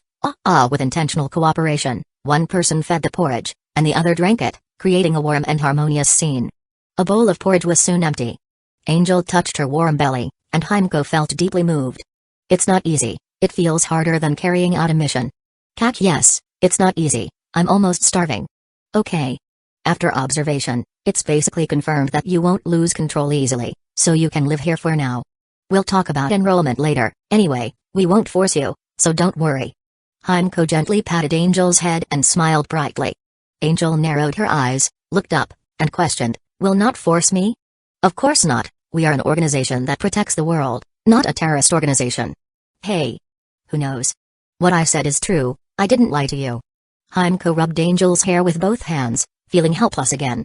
If she hadn't fed the porridge herself, she would have thought the situation hadn't changed at all. Adults lie, you are the same, they are the same. Angel lowered her head, her last words almost inaudible. Mom and Dad in this world, and Mom and Dad in the other world. I'm so sorry. Your most lovely little angel is now in a super dangerous world and has a super deadly identity. In order to live more safely, I have to use your name occasionally. For your beloved baby angel, please forgive me." The angels in the theater made the sign of the cross, put their hands together, or prayed devoutly, using different ways to express their apologies to their parents on both sides. In reality, Angel hugged the Hamu doll that was originally on the pillow and buried her face in the fluffy stuffed toy. "Have a good rest, don't be afraid, no one will hurt you here," Hueco said softly, with a warm maternal glow on her face. She stood up, took the empty bowl, and left the room quietly. After stepping outside and closing the door, Hueco turned and saw 3 people stacked at the door frame. The top one was Raiden Mai, followed by Kayana, and at the bottom was Bronya. Perhaps because Hueco lost her balance when she stepped out, Bronya's head had landed firmly on the ground, and her small body was forced to bear the weight of Kayana and Raiden Mai, yet she couldn't complain. "Bronya, Data." Hueco sighed, turning and walking downstairs, unsurprised by the scene. The 3 stacked together looked at each other for a moment, then carefully separated without making any sound and went downstairs together. "Teacher Hueco, how is she?" After sitting down in the living room, the 3 asked almost simultaneously. Kayana was concerned because she had been saved once during a hunt. Raiden Mai hoped Angel would get better out of guilt and pity. Their thoughts were transparent, but Bronya's excessive attention puzzled Hueco. "By the way, Bronya, you actually vacated your room for that kid and even left your high-end limited edition Hamu doll that you've been collecting. Isn't that a bit too positive? Although, as a teacher, I am very pleased that you care so much about new students. Bronya's room has the best lighting, which is helpful for mental health. Bronya just thinks newcomers need this environment more. As for Hamu, besides the one in my hand, the others are just a matter of money, no need to worry," Bronya said expressionlessly in her usual soft, cold voice, holding the Hamu doll that Seal gave her. Her words were reasonable and well-founded. Besides, Bronya couldn't show emotions on her face due to brain damage, so Hueco didn't think too much about it. Chapter 10, Angel Who Bears Grudges. Hueco quickly dismissed the question, crossed her legs, opened the can of beer she had just taken out, gulped down a few sips, and then said, "Ah. I was counting on this job. The child is fine. Although she's still very alert, she's finally willing to eat. You can spend some time with her. If you're friendly to her, I think she'll be fine." "That's good." Raiden Mai patted her chest. The increasingly full and abundant fruit made the loose white casual shirt she wore at home tight, and it trembled slightly, which made Kayana drool involuntarily. "SHH. No, this is not the time to think about this. Ahem. It's good that she's fine. For my sake, I will let go of our previous quarrel. Don't worry, we will get along well with her." "Oh. Hueco. Huh. I told you to call me Teacher Hueco. Also, what I'm most worried about is you, a fool who speaks and acts without thinking. You'd better do what you say, otherwise, I will share the blame for failing this course with you." Hueco knocked on Kayana's head, making a loud sound, like knocking on an empty wooden fish. Kayana immediately put her hands on her head, touched her bulging flesh, and said aggrievedly, "Don't always say I'm stupid. I know I messed up this time, but you can't blame me. Who knew that guy was as slippery as a loach? I've tried very hard. You caught an ordinary person, and she slipped away. You chased her and lost her. You found her by accident, and your gun was taken. Then you fought with her for half an hour and almost died. It was thanks to her kindness that she saved you. That guy is stronger than me. Is she considered an ordinary person? And just say what you want to say. Don't repeat those things to me, stinky Bronya." Yet, Bronya doesn't want to be too rude, but I suggest Kayana start from the entrance education and practice the basic skills again. Bronya sighed and looked at Kayana with a calm expression. Kayana's forehead bulged with blue veins, and she wanted to pounce on Bronya with her teeth and claws. Fortunately, she was held back by Raiden Mai. During the struggle, Hueco finished her beer, weighed the empty can in her hand, and threw it behind her. Pa! The empty aluminum can hit Angel's forehead, making a clear sound. Kayana, Raiden Mai, and Bronya looked up to see a girl with golden hair sprawled on the ground, lying on the railing at the entrance of the second-floor stairs, her crystal-clear purple eyes staring at them motionlessly. Hueco looked up lazily at Angel above her head. "If you want to listen, just come down and listen. No one is catching you. What are you hiding there for, little guy?" Angel grabbed the aluminum can that had just hit her, thought about it, and aimed at Kayana's forehead. Swish. Pa. Then, everyone saw the little golden head suddenly shrink back, followed by the sound of a door being quickly closed. Ouch! Kayana fell backward from the sofa to the ground and cried out belatedly, "That brat!" She stood up, flattened the aluminum can, touched her red forehead, and walked towards the stairs in a rage. Raiden Mai hurriedly grabbed Kayana's hand, and Bronya also hugged Kayana's waist. Kayana, calm down. That child just doesn't recognize people yet. Please forgive her this once. Sister Mai is right. Anyway, idiot Kayana always hits her head, so don't mind such a small thing. Branya, what did you say? Seeing the scene become chaotic again, Hueco opened her hands and rested them on the sofa, stretched her back, making her proud curves more upright, and smiled, shaking her head. This little guy, she really holds a grudge. Getting revenge for the beating is so good. All the angels were cheering, and everyone in the theater was already high-fiving. After the celebration, the 29 angels in the theater sat in a row. The big stone that had been weighing on their hearts for the past few days was finally removed, and they relaxed a lot. Great, I've joined the Saint Freya camp. From now on, as long as I keep a low profile and stay away from Otto, I can live in peace. Yes, I don't want to think so far for the time being. I've been so nervous these days. There is one thing I need to review. I almost turned those corpses into clones in front of Kayana before. From now on, I really have to be cautious when using power-related abilities, and I must not expose it. Hiss. You're right, this matter is too deadly. The angels slapped their newly developed small chests in fear. At this time, the only original angel wearing a bathrobe showed an expression that was hard to describe. How long do we have to be naked like this? Although we are all rare super beautiful girls, this scene looks like a party. Then you share your clothes with us? No. There is no way to share this one, and I don't want to be so shameless, even if we are all family members. To be honest, if you were me, I would strip you naked and spank you hard. The angels next to her were ready to fight. At first, Angel smiled awkwardly and lowered her head, not daring to provoke them again. It was all her, and no one knew better than Angel herself how vindictive they were. There is no other way. Since it is generally safe now, let's start the save resurrection point plan tonight. One person will go out first, and the first target is a place like a garment factory. Anyway, get enough clothes for everyone first. Agree. +1. A group of angels raised their hands excitedly, and then happily discussed the action plan for the external save points. During dinner, Angel grabbed the corner of Hueco's clothes and followed her to the living room. Since the girl was very slender, it was easy to ignore this little tail that was completely blocked by Hueco. It's okay, we're here. By the way, I didn't notice you were so shy before? Not shy. But now, intuitively, I'm only sure that you should be a good person. Angel looked up, her purple eyes staring straight at Hueco. Although she lacked expression, she had clearly revealed her trust and dependence. What else could Hueco do? She could only be soft-hearted, holding Angel's little hand, and introducing her to the 3 students and future cohabitants here with a gentle and bright smile. Kayana, hi. Angel, hi Raiden Mai, hello. Angel, good Branya, nice to meet you. Angel, how happy. Subconsciously arguing, in exchange for silence. However, during the meal, the atmosphere became lively again under the leadership of Kayana. Angel ate quietly, feeling the lively and warm atmosphere. It should be emphasized here that the current angel is a combination of angels from both worlds, with a mature and childish side, a strong and fragile side, and an optimistic and sad side with dark memories. In short, this atmosphere made the lonely memories and emotions of Angel from this world emerge involuntarily. Tick. A tear fell on the table unconsciously. Angel was completely unaware, just mechanically stuffing food into her mouth. But before she knew it, the food picked up by others filled Angel's bowl. Chapter 11, Angel encounters an incident. All Honkai-affected individuals possess strong constitutions, and Herrschers are naturally even more robust.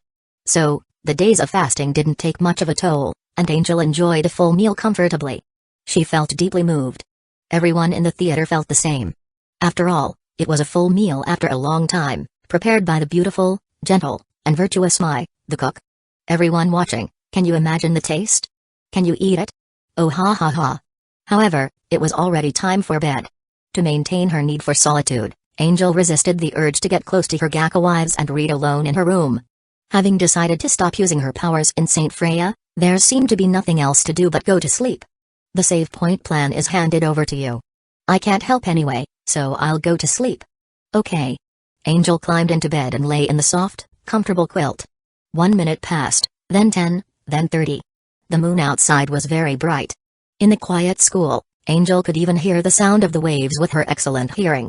Everything was perfect for a good sleep, but Angel couldn't sleep. Did I sleep too much before? Or am I too excited? Angel sat up and pulled her hair in frustration. She turned her head and saw the ugly but cute Hamu doll. She touched it and suddenly her eyes lit up. Splash.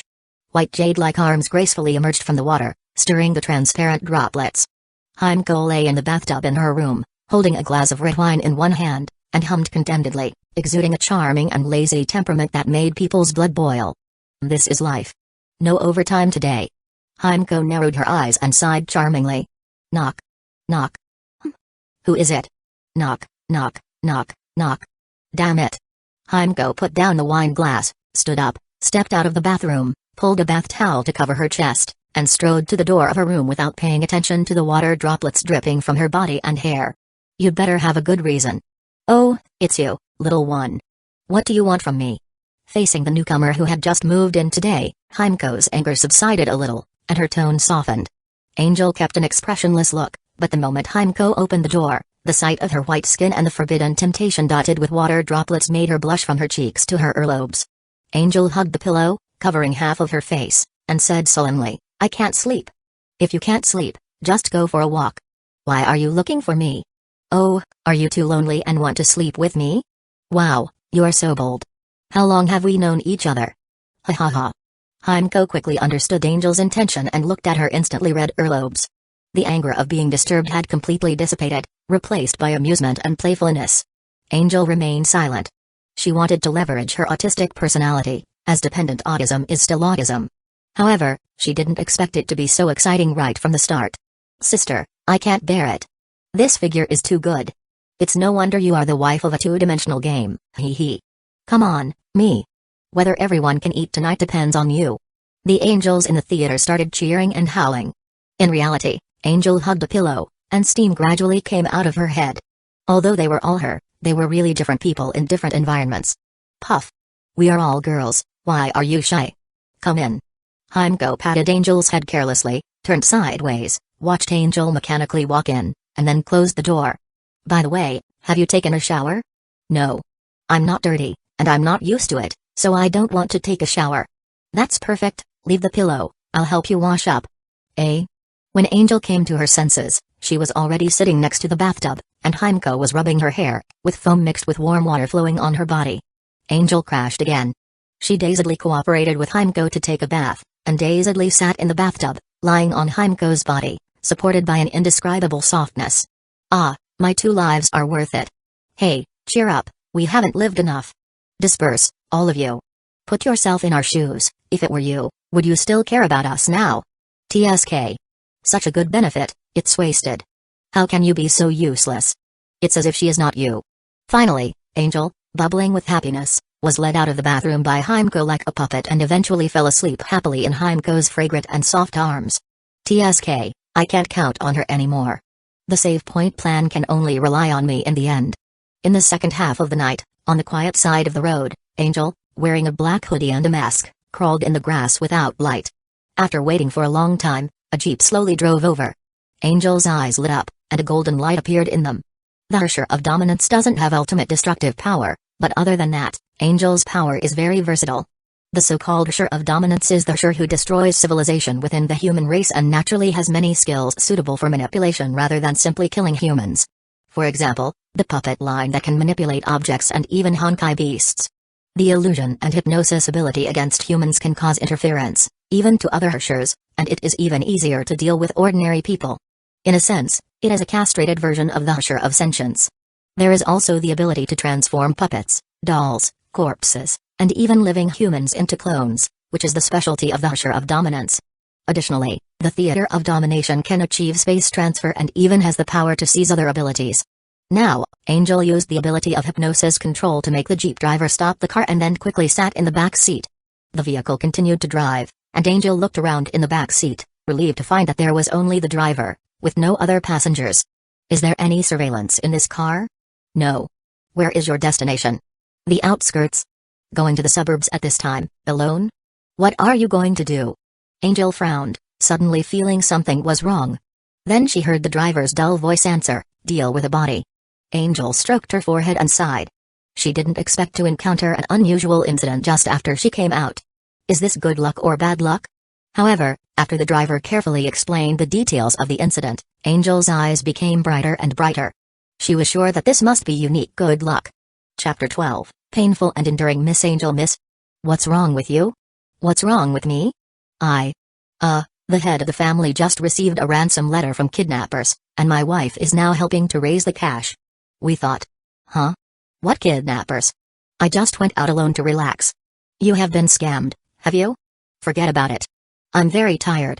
I'm going to take a shower. You prepare dinner. With the dignified posture of a lady in high society, displaying a beautiful face and graceful figure, Angel walked leisurely into the quiet and elegant manor villa. The body found in the back of the jeep, although a bit cold, didn't prevent the core boarding of the Legion. So, Angel decisively overcame her psychological barrier and changed her identity. A fake battle for heirs is all about rich people fighting with no bloodshed, a top-level game. It's a bit dazzling. A real battle for heirs means all brothers and sisters must be dead for one to become the heir. But this is really our lucky day. I didn't expect to gain a legitimate and influential identity so suddenly. Ah, thank you, eldest lady. How to repay her? Send her enemies to see her and apologize in person, of course. Anyway, from the eldest lady's memory, this family isn't good. Let's just do justice for her. Hee hee hee. In the Domination Theater, the angels were arm in arm, all laughing like supervillains. Da. Angel was halfway there when she suddenly stopped, as if remembering something. She snapped her fingers to summon the maid behind her. By the way, buy the clothing company on Zixio Pedestrian Street for me. I like their clothes, they are very tasteful. Yes, miss. Puff. In the morning at St. Freya, Angel grabbed the corner of Heimko's clothes and walked to the living room step by step as she did the previous night. Suddenly, she laughed out loud. Heimko turned back while walking. What are you laughing at? You snored last night. What? Impossible. No, did I really snore? You didn't lie to me, did you? Puff. Angel laughed out loud again with a blank expression. She didn't know whether Heimko snored or not, as she slept soundly. But it's hard not to be happy and laugh when you get a windfall, isn't it? But Heimko believed it. She looked a little dazed and couldn't help but touch her face. Though still delicate and white, she felt an illusion of old age and yellowness after being hit hard. You are old, you like to drink, and you are busy with official duties. Now you snore. Isn't that? Will no one want you? The villain in Heimko's heart bit the handkerchief. Even though she had already determined that her fate would be to die on the battlefield, as a woman, she couldn't accept that no one wanted her. Angel tugged at Heimko's clothes and said woodenly, I don't hate it. Huh? Even if you snore, I won't hate it. Angel spoke every word sincerely. After all, Heimko's quilt was so warm and comfortable, and Angel liked it very much. I've decided to go to my sister's quilt tonight. Having no idea of the various little thoughts in Angel's head, Heimko only felt that this child trusted and relied on her more and more, and her desolate mood was healed by Angel's serious little expression. So good. Heimko smiled and rubbed Angel's little head. At this time, they had already arrived in the living room, and Kayana suddenly poked her head out from beside Heimko. Hey, the relationship between you two seems to have suddenly become super good? Angel stuck to Heimko and went around to the other side, separating herself from Kayana. Heimko looked at Angel beside her, then at Kayana on the other side, and smiled. This little one couldn't sleep alone in the middle of the night, so she ran to me with a pillow to share the quilt. What do you think? I just think you can be trusted. Angel lowered her head and emphasized her current attitude again. Well, I actually trust you all, so it is absolutely true that I trust Heimko. My dear wives, I am not lying. Kayana tilted her head and slowly blinked her big watery blue eyes. So, isn't it like a child? Hey, I think I suddenly get your cuteness, Angel. You are the child. Ha ha ha, don't be shy. We will be classmates living in the same room from now on, let's be friends. Kayana bypassed Heimko and tried to touch Angel. But Angel dodged to the corner of the wall next to her in an instant, half of her head sticking out, expressionless, staring at Kayana vigilantly, as if she would continue to hide if Kayana dared to come closer. Kayana blinked again, looked at her hands, and said blankly, Why? Is it because we had a fight before? But I have forgiven you, can't you be more tolerant like me? Kayana approached Angel unwillingly and stretched out her hand to her. Pa. Kayana touched the red back of her hand and stomped her feet in anger. What are you doing? Be scares. I won't hit you. Be scared. Angel made claws with both hands and made a threatening sound, like an angry cat. Don't come over, although I'm just pretending. I'm a sensitive and vigilant autistic cat right now. Even though I will feel bad, I will really scratch you. Be scared. Come out. The two of them were deadlocked in the corner. Until Heimko came over joyfully, smiled, and hugged Angel's body, then brought her out of the corner. Angel docilely stuck to Heimko's intoxicating soft bosom, resisting the urge to giggle and drool. Heimko raised her eyebrows proudly at Kayana, who was full of dissatisfaction, and said, "It seems that I am more charming." "Little girl, you are still too young." "Humphrey. I don't believe it." Kayana scratched her head, rolled her eyes, and suddenly raised the corners of her mouth as if she had a good idea. At night, Angel squeezed into Hueco's bed as she had the night before. However, in addition to Hueco, there was also a white-haired girl who was equally fragrant and soft in the bed tonight. "Hee, I finally caught you. You can't hide from me." Kayana rubbed Angel's face, loving the soft touch. Angel, what else could Angel do? Under the comfort of Sister Hueco, she could only painfully endure Kayana's closeness. In the following days, she had to continue to painfully endure the intimacy of Myraden and Brania, not only in bed but also in the shower. It was simply inhumane. In this way, Angel finally integrated into this special little family, signed her name on the enrollment agreement, and became a classmate of Kayana and the others. Chapter 13, The Studious Angel. I finally finished what I had to do. Does this count as completing a mission? I want to apply for allowance and vacation. Hueco placed Angel's enrollment agreement on the school principal's desk and addressed Teresa seriously. It should be mentioned that St. Freya Academy trains Valkyries, so students hold the position of Valkyrie reserves. Since it is a position, there is a certain amount of remuneration, an obligation to go on missions, and even a risk of casualties, necessitating a signed contract. Teresa took the agreement, confirmed Angel's signature, and then rolled her eyes, saying, "Don't tell me these useless things. Tell me, what do you think of that child?" "Haha, she's cuter than I thought." Probably because I was the first person who patiently approached her and opened her heart after the sudden change, so she had a reaction similar to the fledgling effect. "She is quite dependent on me. How should I put it, she is a very vigilant child, but she is not bad at heart. Don't forget that she once saved Kayana, who was chasing her." "Really? What a cute child." "Alas." Teresa leaned back in her chair, resting her hands on the back of her head, sighed, and said, "But she is also a victim of Chinkong City. The revenge of her parents and painful experiences in the past 6 months. I really can't bear to imagine how she will react when she knows the truth. Isn't this the reason you arranged for her to stay with me?" "Yes, rather than her directly regarding Mai as the source of evil, I hope she can understand Mai in advance.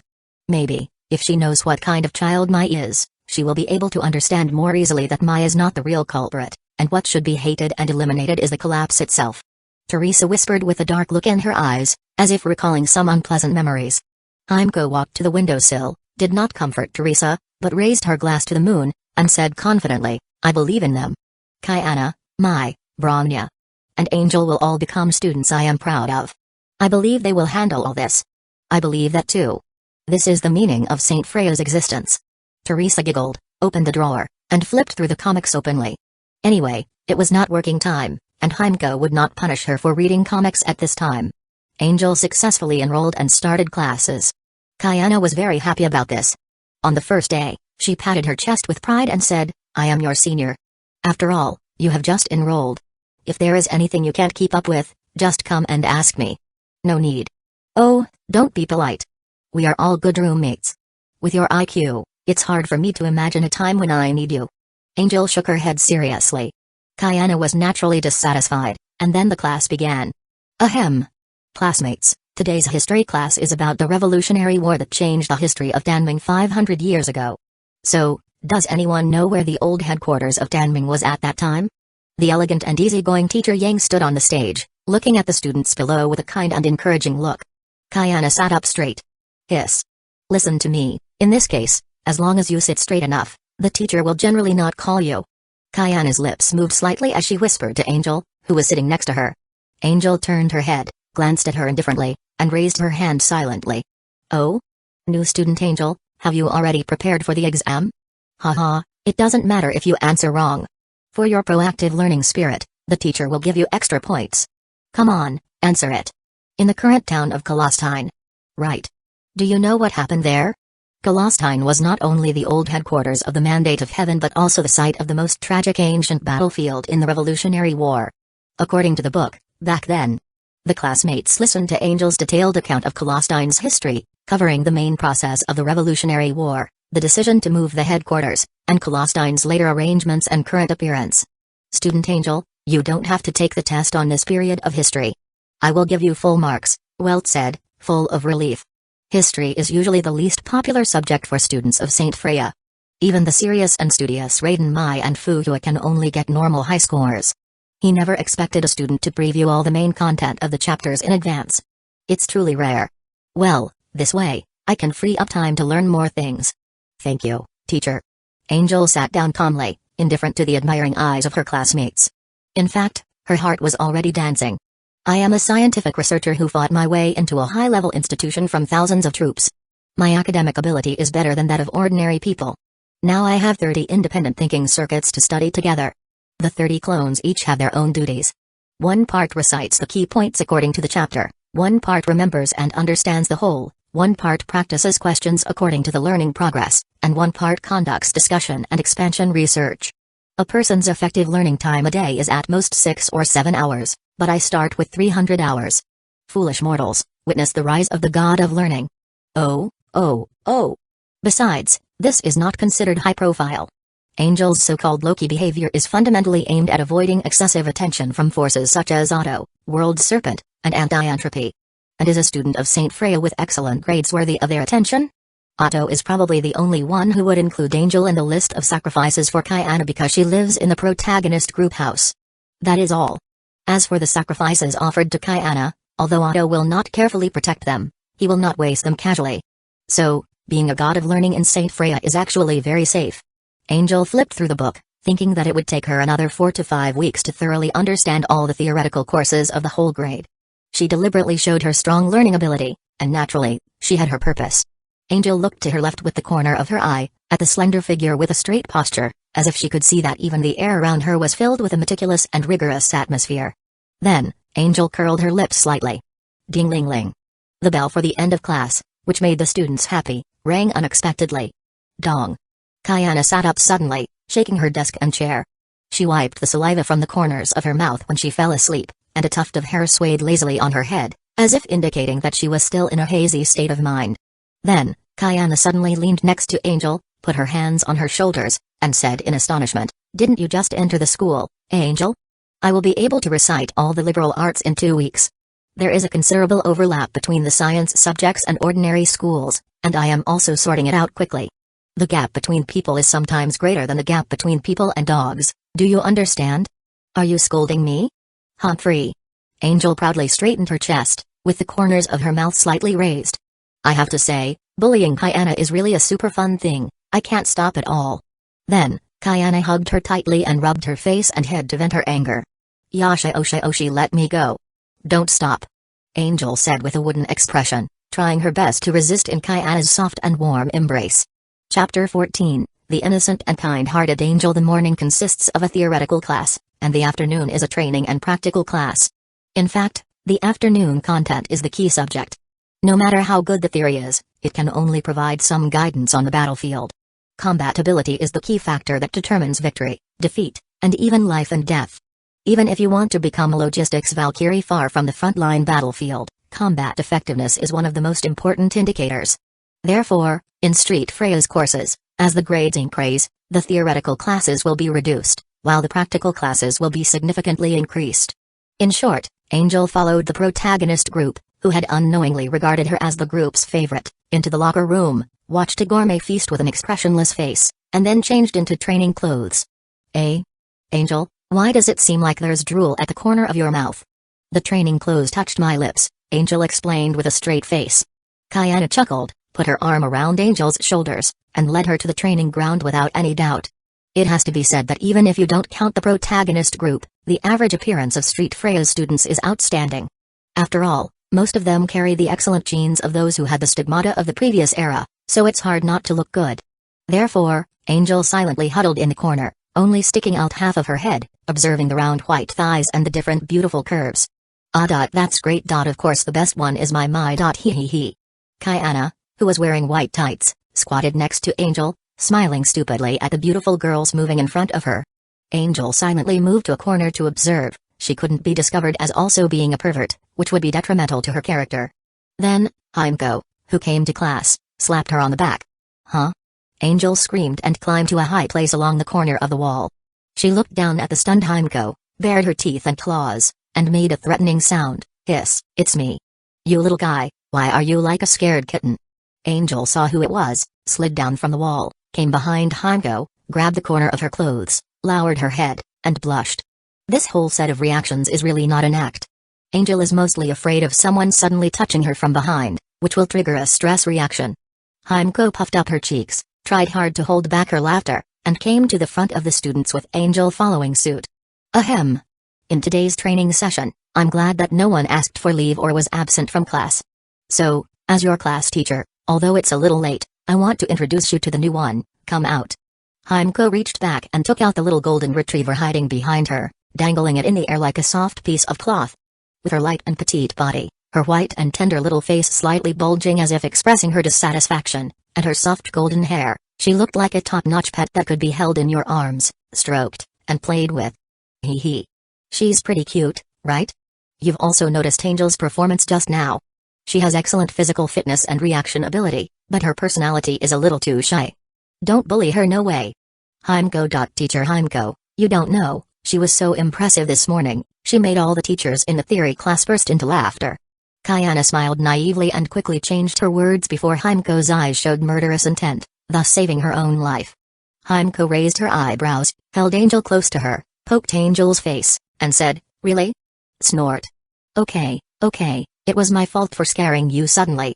Can I apologize to you? Okay. Then let's return to the team.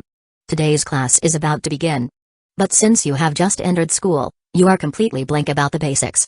You need to find someone with solid basic skills to guide you. Well, who should you look for? Hueco looked around the scene. Several students with better grades subconsciously puffed up their chests. They seemed to be quite interested in Angel and had a desire to get in touch with her. Me. Teacher Hueco, choose me. The most proactive person was Kayana. She was raising her hands and swaying, jumping up and down. She was obviously extremely enthusiastic about teaching Angel. Hueco turned a blind eye and walked around Kayana, her beautiful golden red eyes finally lingering between Fuhua and Raiden Mai. Fuhua's grades are always ranked first, and her foundation is extremely solid. Even if she is a substitute teacher, there is no problem at all. She can help Angel start small with ease. But Raiden Mai is not bad either, and Hueco could clearly see that she really wanted this opportunity to further build a good relationship with Angel. Student Mai, come and teach her. Fuhua, you still need to help in teaching tactical movements today. Yes, Teacher Hueco. Raiden Mai replied in surprise, while Fuhua was as calm and collected as ever. So, under the leadership of Hueco, the group began to learn tactical movements. And Raiden Mai took Angel to the small area next to it. Angel, what we want to learn is a set of physical movements that Skull has summarized and perfected over the years. It can not only greatly develop our physical abilities but is also an effective force-generating technique in actual combat. Everyone else has been studying for more than half a year. You may have to work hard for a while to catch up with everyone's progress. But if you don't learn from them, is that okay? It's okay. In fact, I have mastered all the movements. It's just a matter of proficiency. I won't be unable to keep up with the teachings. Raiden Mai clapped her hands together and tilted her head. Her cute smile and gentle, smiling eyes made her whole person seem to be glowing. Thanks. Angel scratched her face and said weakly. Oh wow, she's so good at it. The charming Yamato Nadeshiko. Osl. Stop being poor. The stuff is here. Let's learn, everyone. That's right, if you practice to death, practice to death. With 30 times the experience, I am invincible. Starting today, the great Miss Herrscher of Dominance will embark on a practical and professional path. Long live Saint Freya, the warm cradle of the Herrscher. Ah, it hurts, it hurts. In the quiet and elegant manor villa, the eldest Lady Angel beat her soft waist, supported the wall with one hand, and kept sucking in cold air. Sure enough, I still can't adapt to the extreme pull. This body is such a waste. It's obviously a human body strengthened by the power of the Herrscher. Angel rubbed her waist and complained depressedly. But it doesn't matter. This identity is mainly a tool that provides various resources, so even if the physical qualifications are very poor, even if after strengthening, it will only be a slightly stronger fodder, and it doesn't matter at all. As a wealthy young lady, just be elegant, good-looking, and know how to spend money. What kind of fighting power do you need? Isn't it good that it doesn't fit the personality? The old butler in a neat suit pushed open the door and entered with a stack of documents. Miss, this is the last part of the asset transfer contract. Once you sign them, you will officially inherit the Takabana family business. Yeah. Oh, by the way, did my 2 brothers die? Well, the news from 2 hours ago, the 2 young masters have. The old man must be furious, right? After all, they are carefully cultivated successor candidates, But they actually sent people to assassinate each other, and ended up dying together. They died in such a cowardly manner. Are you right? Angel stretched her waist and asked lazily. The old butler stood aside with a dull expression, like a sculpture, without any reaction, and Angel did not expect a response from him. As for hypnotizing the subordinates of her two brothers and asking them to do things according to their superior orders, which directly caused this result, it never happened. My little angel is innocent, cute, and kind. How could she do such a bad thing? Okay, help me recruit a few professional managers, and I'll interview them in person. Really, I don't have time to waste on these little things anymore. Hurry up and secure the inheritance, and then I want to travel around the world. Oh, I almost forgot, it's not an inheritance. It's not bad. Anyway, the two brothers have made careful arrangements. Soon, it will be a real inheritance.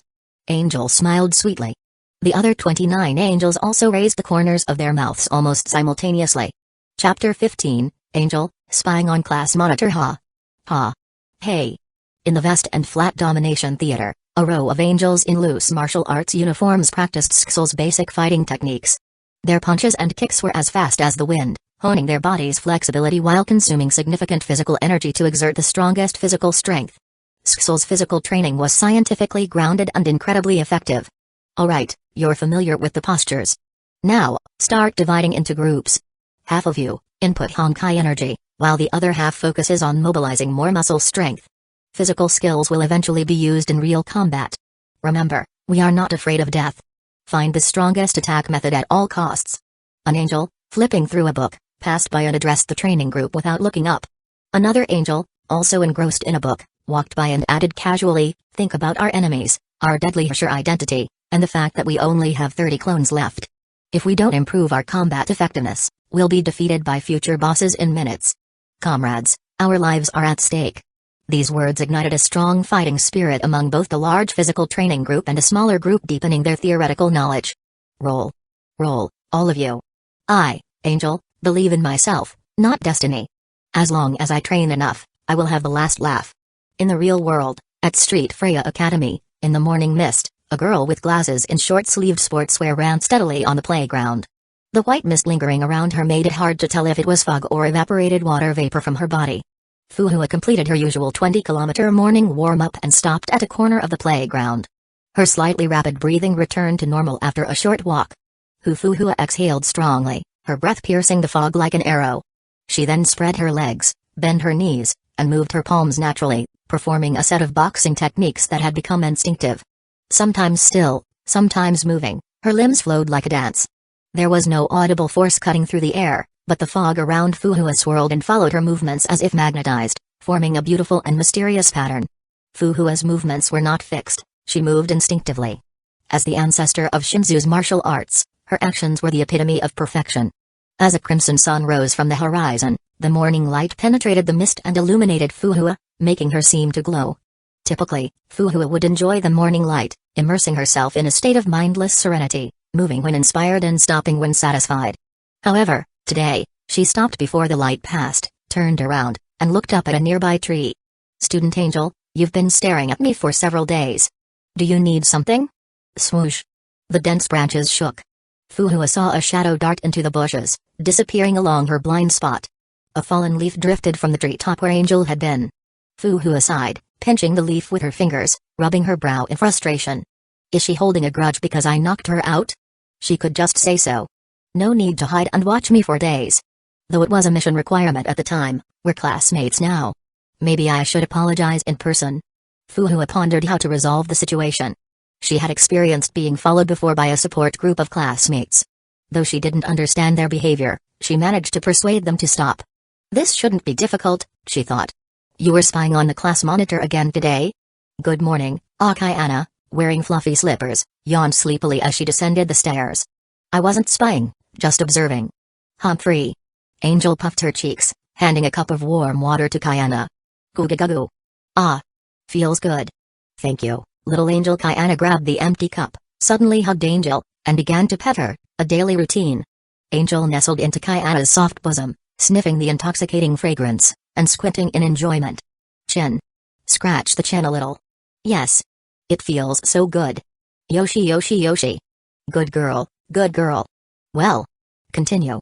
Don't stop. Ah hey. I'm not a cat.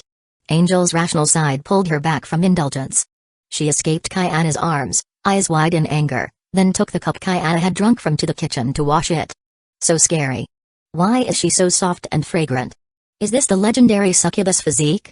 That's why I fell so easily? No, we should reflect on our concentration first. But she is the ultimate invincible giant cute bug. Apostrophe. I think what the last person said is right. Angel hung up the cup, holding her face in both hands, lamenting her pitiful life of being surrounded by beauty but unable to enjoy it. Ah. Angel, what are you sighing about? Raiden Mai, cooking soup, turned her head with a beautiful smile. Angel picked up a knife, helping with the ingredients on the chopping board, and said woodenly, that person is super strong and has no flaws. That. Ah, you're talking about the class monitor, right? I heard from Kayana that you've been observing her. Why? Learn, defeat, and revenge. PFFT. Are you still upset about being knocked out and brought back by the class monitor? Mai tried to stifle her laughter, looking at Angel with a smile. Angel raised the shiny kitchen knife, its blade reflecting her serious purple eyes. She then pulled Raiden Mai's apron, bit her lip, blinked her big, watery eyes, and begged softly, imitating Bronya's voice, help me, please. Plop. Raiden Mai covered her heart, nodding resolutely after 3 seconds of suffocation. Leave it to me. As the daughter of the Raiden family, I promise to help you get what you want. Chapter 16, Damn. It's a Titan. So, that's what happened. Little Angel may have had a bad experience in the past, which is why she is so vindictive. But even so, she is a good child. Class monitor, please do her a favor and fight with her. Be sure to be gentle and don't hurt her, please. Raiden Mai put her hands together and bowed 90 degrees in front of Fuhua, showing her sincerity and begging. Then Kayana and Bronya on the left and right immediately bowed in the same way. Although I don't know why, since Mai asked, I also ask you, class monitor. Bronya will find a way to repay the class monitor later, please. Faced with the sincere request of the three, Fuhua scratched her face and didn't know how to answer for a while. In fact, Fuhua didn't resist fighting and settling grudges. But she instinctively felt that things might not be that simple. In the midst of hesitation, Fuhua suddenly felt her hair stand on end, and felt a burst of sweat standing up. The familiar feeling of being watched strongly came again. Fuhua subconsciously turned her head to look at the tree beside her, and sure enough, she saw Angel hiding behind the tree, sticking out half of her head, staring at her with some incomprehensible strong emotions. Okay. I agree, come now. Fuhua said decisively. It doesn't matter if it's a competition or an apology, or if it's an apology after the competition, just don't let Angel stare at her every day like this. Great. Raiden Mai and Bronya high-fived to celebrate for helping Angel, and Kayana didn't know anything, but it didn't stop her from celebrating. The group then turned their attention to Angel hiding next to them. At this time, Angel had stopped staring at Fuhua. Because a butterfly flapped its wings and slowly flew past her. Angel subconsciously focused on the butterfly wings with gorgeous patterns and kept looking at them. When she came to her senses, she fell at the feet of Fuhua and others, clasped her hands together, and caught the beautiful little butterfly. I caught the specimen. Angel knelt with her back straight and said solemnly. Except for the blushing cheeks, it was a pretty convincing explanation. Of course, Angel knew that no one believed it. So she let the butterfly fly, patted her pantyhose, and stood up, then pointed at Fuhua with one hand. Her face flushed, but she said seriously, let's duel. It's not what a Valkyrie should do to act on impulse, but this time, I accept your request. Fuhua pushed her glasses and responded in the same serious manner. The training ground on the rest day did not seem too empty. After all, the Valkyrie is a position that carries honor and is close to death, so there is no shortage of students with a sense of urgency. However, now there is an area that is suddenly empty, because the crowd is attracted to a duel circle, watching the rare duel between freshmen. Swish. Boom. The duel horn has already blown, and Angel's figure is as fast and agile as a cat, dodging around Fuhua, and her punches easily make a loud sound that tears the air. Fuhua's moves are steady, and her lower body is as stable as Mount Tai. Every move is not redundant, and she completely removes Angel's punches and kicks, and she shakes like a tumbler without falling. Hey, that's the famous Fuhua among the freshmen, right? Amazing, it seems that she has a deep foundation in martial arts, worthy of being a Shinzu person. The other one is not bad either, look at that speed and strength, my goodness, she will be at least A level in the future, right? Bang. Bang. Bang. The whispers of the onlookers could not affect the actions of the two duelists, and the punches and kicks happened as fast as lightning and thunder. Angel knew that she had been preparing for this for a long time, and she had caught Fu Hua's attention. The outcome of this battle was not important at all. What was important was to show her talent and hard work. Whether she could get 1 or 2 true teachings from the immortal master in the future depended on her performance today. Watch this. Angel used the power-generating technique she had figured out, and punched from behind Fu Hua like lightning. Her muscles vibrated with explosive collapse energy. This punch was the power of 30,000 man-Herrschers for a week. Gidusak. Stop. Stop now. Angel followed the instructions and acted, her face suddenly pale. As an old master of close-range punches and kicks, Fu Hua could naturally see the huge power of this move. Similarly, she could also see the chaos of this move. Fu Hua's eyes were sharp, and her hands were ready to grab Angel's wrist, and then press Angel to the ground with explosive force. But unexpectedly, Angel's fist stopped in midair. Bang! The sound of flesh bursting was heard, and Angel's right arm, which had stopped punching, suddenly exploded into a blood mist, and the splattered blood sprayed a large area on the ground around her. Fu Hua watched Angel fall to the ground covered in blood, and was quickly taken away by the terrified and anxious Raiden Mai, Kaiana, and Bronya. Then, Fu Hua took off her glasses with blood spots all over them, and could feel that there should be a lot of Angel's blood stains on her face. That child, is she afraid of hurting me? Fu Hua sighed with mixed feelings. Originally, she didn't have any feelings for Angel, just an ordinary mission target. At most, she had a little more expectation for the younger warrior after entering school. But now, she just feels that she must pay close attention to her. Before that, let's go to the infirmary to take a look. She hopes this chaotic move stopping halfway won't affect her future. Wow, this should win the favor of the immortal, right? In the quiet and elegant villa, Miss Angel lay on the sofa, flipping through the ordering information of the private jet on her mobile phone, her beautiful legs swaying leisurely, and she muttered to herself. Huh. It was a close call. Although that punch was the result of our messing around for a week, it was quite powerful, but it was definitely useless to the immortal. Whether it was thrown and then the immortal thought I was messing around and didn't care about my classmates, or the immortal was forced to pretend to be injured, it would definitely reduce my favorability. It's still better now, with talent, hard work, and restraint to protect my classmates. I don't believe that such a good student will be treated perfunctorily when I go to ask for advice in the future. Alas. It would be great if I could learn Edge of Taiksuan. According to the setting, this is a martial art that does not rely on the body's Honkai energy storage capacity, which can completely increase our individual output limit. I think the most important thing is the secret of cultivating the mind. If we can improve the power of our spiritual will, the number of clones may be increased. Let's take it step by step. We have just entered school. Miss Angel nodded to her own analysis and changed the webpage from time to time. She was seriously looking for a luxury private jet suitable for her global travel. Suddenly, she seemed to remember something. Speaking of which, according to the brothers' plan, the old man will go to reunite with his family tonight, right? Strange, why is there no news now? Buzz. A noise like electronic machinery echoed in the room. Angel's shaking legs paused, and she turned her head stiffly to look to the side. But she saw a huge and heavy dark gray mechanical creation standing in the middle of the living room, and purple-red light flowed between the gaps in the fuselage, showing the majesty and beauty of the science and technology religion everywhere. At this time, it was staring at Angel with its purple-red electronic single eye. Fuck. It's Titan. Chapter 17, Angel, Random Resistance. First of all, I have not defended anti-entropy. I see. Second, I really didn't defend anti-entropy. Yes. In the end, I really didn't defend your anti-entropy. Shut up. Calm down first. The young lady Angel in reality was stiff, watching the same moving Titan mech beside her. The angels in the theater took a deep breath, and after calming down, they quickly discussed. First of all, look at this painting color. It's neither the latest model nor Padrino, or an ordinary Titan mech. Then the situation is likely to be the same as Kaiana's. It's not that we are discovered to be a Herrscher, but that we do not know what trouble we got into. However, the young lady's constitution is abolished again. Anyway, she is also one of the Herrscher of dominance. If it's an ordinary Titan, it should be difficult to disassemble it. That's the problem, we can't disassemble it.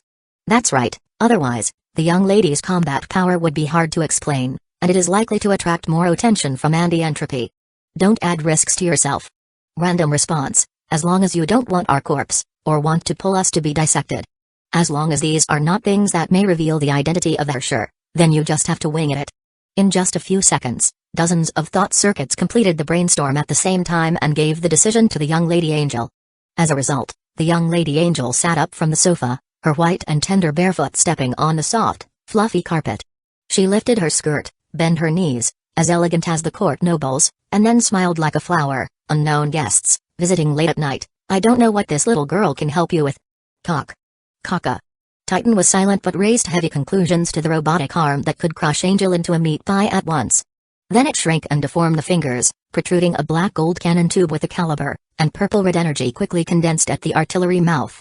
Angel's skirt smile remained unchanged, but her pupil shrank slightly. Death would leave the Herrscher core, directly exposing her identity as a Herrscher. Therefore, if it really came for her life, she had to dismantle this Titan, remove any relevant witnesses as much as possible, and completely bury everything about the young lady, to once again sinking into obscurity. Please think about it again. This little girl believes that there is still a value worth seeing. Angel lowered her head and made a yield, but she showed her sexy and beautiful curve of her collarbone and neck, like a harmless and beautiful white swan. Click Kaka. The sound of mechanical deformation sounded again. Angel looked up but saw the huge mech put down its arm, slowly becoming invisible from its limbs, and eventually disappearing in front of her. Instead, an electric wheelchair slowly came to her. There was an old man with sparse hair on it, with a strong twilight. The old man's body and arm were inserted into many pipelines, connecting to a wheelchair with a strong sense of technology. He seemed to rely on this device to maintain his life. Angel had devoured the memory of the young lady's body and naturally recognized the identity of the old man. "Hello, dear father." Angel lifted her knees again and said respectfully. The old man took off the oxygen cover on his face, exhaled, stared at Angel, and slowly said in a weak, elderly voice, "Honesty, elegance, danger, you can still calmly fight for your life in this unknown crisis. You are good. It's all my father's teaching and guidance, and I can't do without your love and cultivation." He. The person I was optimistic about at the beginning was actually your elder brother. He had the grit and the influence. He could create a generous and honest image publicly, and hide his teeth in the dark. But now it seems that the real hidden shadow issue. Just like a poisonous snake, when not hunting, one couldn't even see its flaws. The old man showed his fatigue and seemed a little sighing. Angel smiled, but her eyes turned cold. Of course, he couldn't see the flaws because the young lady was really arrogant, like flying high in the sky, but she was stupid and got herself killed, and it was not until she died that she knew the huge gap with her against her two brothers. If it wasn't for Angel to put on the identity of the young lady halfway, the current victor must be her elder brother, who is looking at this elderly right now. However, after removing your elder brother and your second brother, you can't wait to point the finger at me. Should you say that you are too anxious or bold? Oh. Father, you misunderstood me. How dare I disrespect you? Presumably, it should be that my two brothers are naughty. You can't blame me. Why should you be so anxious? With two of your brothers gone, aren't you the only candidate? My father, I said those. Tell me the truth. As soon as the old man's words fell, the outline of the Titan mech reappeared looming behind him. Angel smiled, and her pure and harmless expression gradually became indifferent. My father's thoughts are more traditional. You always dared not fully determine your attitude towards your daughter inheriting the family business. Besides, who knows if you secretly hid a few bastard brothers from me? It may cause me to lose. Father, this is what you taught us, and I feel deeply disappointed. Snort. The old man snorted disdainfully. Later, he looked at his daughter, who have grown into a beautiful woman, and sighed, although you're disrespectful, this ruthless character is really similar like me. You can be at ease, I don't have much time left. Even anti-entropy's technology cannot continue to extend my life, and I don't have the time to cultivate a successor who can compare with you. Thank you for your recognition, Father. Angel took a deep breath, her hands together, and slowly bent down, using the traditional etiquette of this country to express her excitement and joy. This posture was obviously used by the elderly, so he did not wait for Angel to ask the problem by nature. He explained himself, this world is not as simple as you think. Far beyond the country's technology and weapons, the extraordinary power of a single unit capable of slaughtering troops, and the horrific monsters breeding in the dark. Come with me, you will understand next, you will understand the truth of the world, and understand the real heritage of our Cabana family. You already have this qualification. Yes. Father. Angel walked quickly to the old man and even diligently supported the wheelchair that did not need to be moved at all, following the old man to the depths of the villa. Chapter 18, that's it. The eldest Lady Angel witnessed the so-called heritage of the Cabana family and sent the old man away with a face full of emotion and awe. Then, the eldest Lady Angel's expression suddenly became wooden, with a bit of disappointment. At the same time, the angels in the theater sat opposite each other, all speechless. That's it? The old man has been holding it in for a long time, and that's it? He's just a supplier of anti-entropy components. I thought he was an executor. Wow. I was shocked for nothing. What a waste of time. From the perspective of ordinary people, everything related to Honkai is mysterious and extremely dangerous, and Skull and anti-entropy are behemoths that can change the world's order in minutes. So, being able to get in touch with anti-entropy, from the perspective of ordinary people, seems to be a very impressive thing. But for the angels, this insignificant truth can't make up for the sudden shock when they saw the Titan coming to their door. I really don't know if this is good luck or bad luck. I thought she was just an ordinary young lady who had nothing to do with Honkai. Now, as the heir to the family business with the largest influence in the Far East, we are directly in the sight of anti-entropy. Although they won't pay too much attention to us, our global travel plan will definitely be ruined. Not necessarily, we can still make up a pretext, such as inspecting branches. Besides, it doesn't necessarily mean that the young lady has to send clones all over the world, right? With the wealth and resources we have now, it is easy enough to send the clones away. As long as the design is more rigorous, there shouldn't be any problems. Right? The angels were a little uncertain. After all, encountering a cold corpse of a young lady on the road can be indirectly related to anti-entropy. The angels were really uncertain about their luck. After a chattering discussion, the angels decided to continue to send clones and promote the plan to make resurrection archives. After that, they continued to study hard in theoretical courses and physical courses. At Street Freya Academy, Angel woke up after a night of coma. Then she saw her arm was fixed in the air, tied with a wooden board and thick bandages. Are you awake? Is it still painful? Drink some water first. Branya, go call the doctor. Branya walked out of the ward with her bouncing spiral ponytails, and the metal exoskeleton supporting her lower limbs collided with the ground, making a heavy and solid metal sound. Angel scratched her head, synchronized the information of the avatar and the eldest lady in the theater during her coma, then sat up with her movable left hand, drank some water, and waited quietly for the doctor to arrive. The bad news is that the arm muscles are torn a lot, and the bones are also broken due to the explosion of Honkai energy. The good news is that her physique is quite good, and the adaptability to Honkai energy is very high, so the surgery and medicine are very effective, and the recovery speed will be relatively fast. Come back for a checkup once a week after discharge. If there are no accidents, the bandage can be removed after a month, and it will be fully recovered in 2 months. The doctor announced the results with a smile and rubbed Angel's little head. Angel didn't say anything. But Kayana, Raiden Mai, and Hueco, who heard the news, surrounded the doctor and thanked him one after another, unable to hide their excitement and gratitude. After politely sending the doctor away, Hueco closed the door, strode towards Angel, lifted her sleeves, and knocked down her head with a knife hand without any hesitation. It hurts. You still feel pain? I've heard from Fuhua. You're so capable, aren't you? You've just learned basic fighting techniques, and you've already started developing your own Honkai moves, and you're so confident that you want to use them in a duel? You haven't even learned to walk yet, but you want to fly, right? Who gave you the courage, you little brat?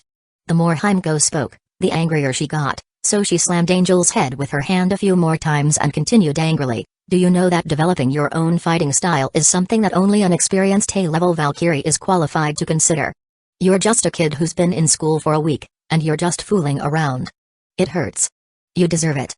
Hueco slapped Angel's head hard. The next second, she hugged Angel tightly in her arms again, stroking her hair, and her high-spirited voice softened instantly, with a strong sense of worry. You almost scared me, little angel. Hueco sighed tiredly, with a faint dark blue around her eyes after a sleepless night. Angel was brought into the academy by her own hands, and she was deeply dependent on her. In Hueco's eyes, she was already a junior by her side, and she had the obligation and responsibility to take care of her. Hearing that Angel had an accident in the duel field, it was said that blood sprayed red on a large area of the ground, and Hueco was almost scared to death. Now seeing Angel wake up, the result is much better than expected. Hueco is really happy and angry, just like seeing her own child rolling in the mud and getting dirty but laughing and returning home. No, it's 10 times more angry than this. In short, it's probably the kind of feeling that you want to beat her but feel distressed, and if you don't beat her, you feel angry and your liver hurts. How do you feel now? Are you hungry? We brought breakfast here, you should eat some first. Hueco waved her hand, signaling Raiden Mai to spread out the food box on the table next to her. The aroma of food soon lingered, dispelling the smell of disinfectant. Hueco looked at Angel's pitiful appearance of shrinking her head and being scolded, and then looked at her right hand still hanging in the air, sighed again, and picked up the knife and fork helplessly. Hueco, hey, open your mouth. Ah Angel, ah Hueco, really? Isn't this back to the beginning? Ever since you fainted from a hunger strike, I didn't expect to feed you again so soon, and I guess you'll have to feed for several days. I say, you should be grateful, you know, even my father didn't have this kind of treatment. Open your mouth, ah Angel, ah Hueco, you're still cute only at times like this.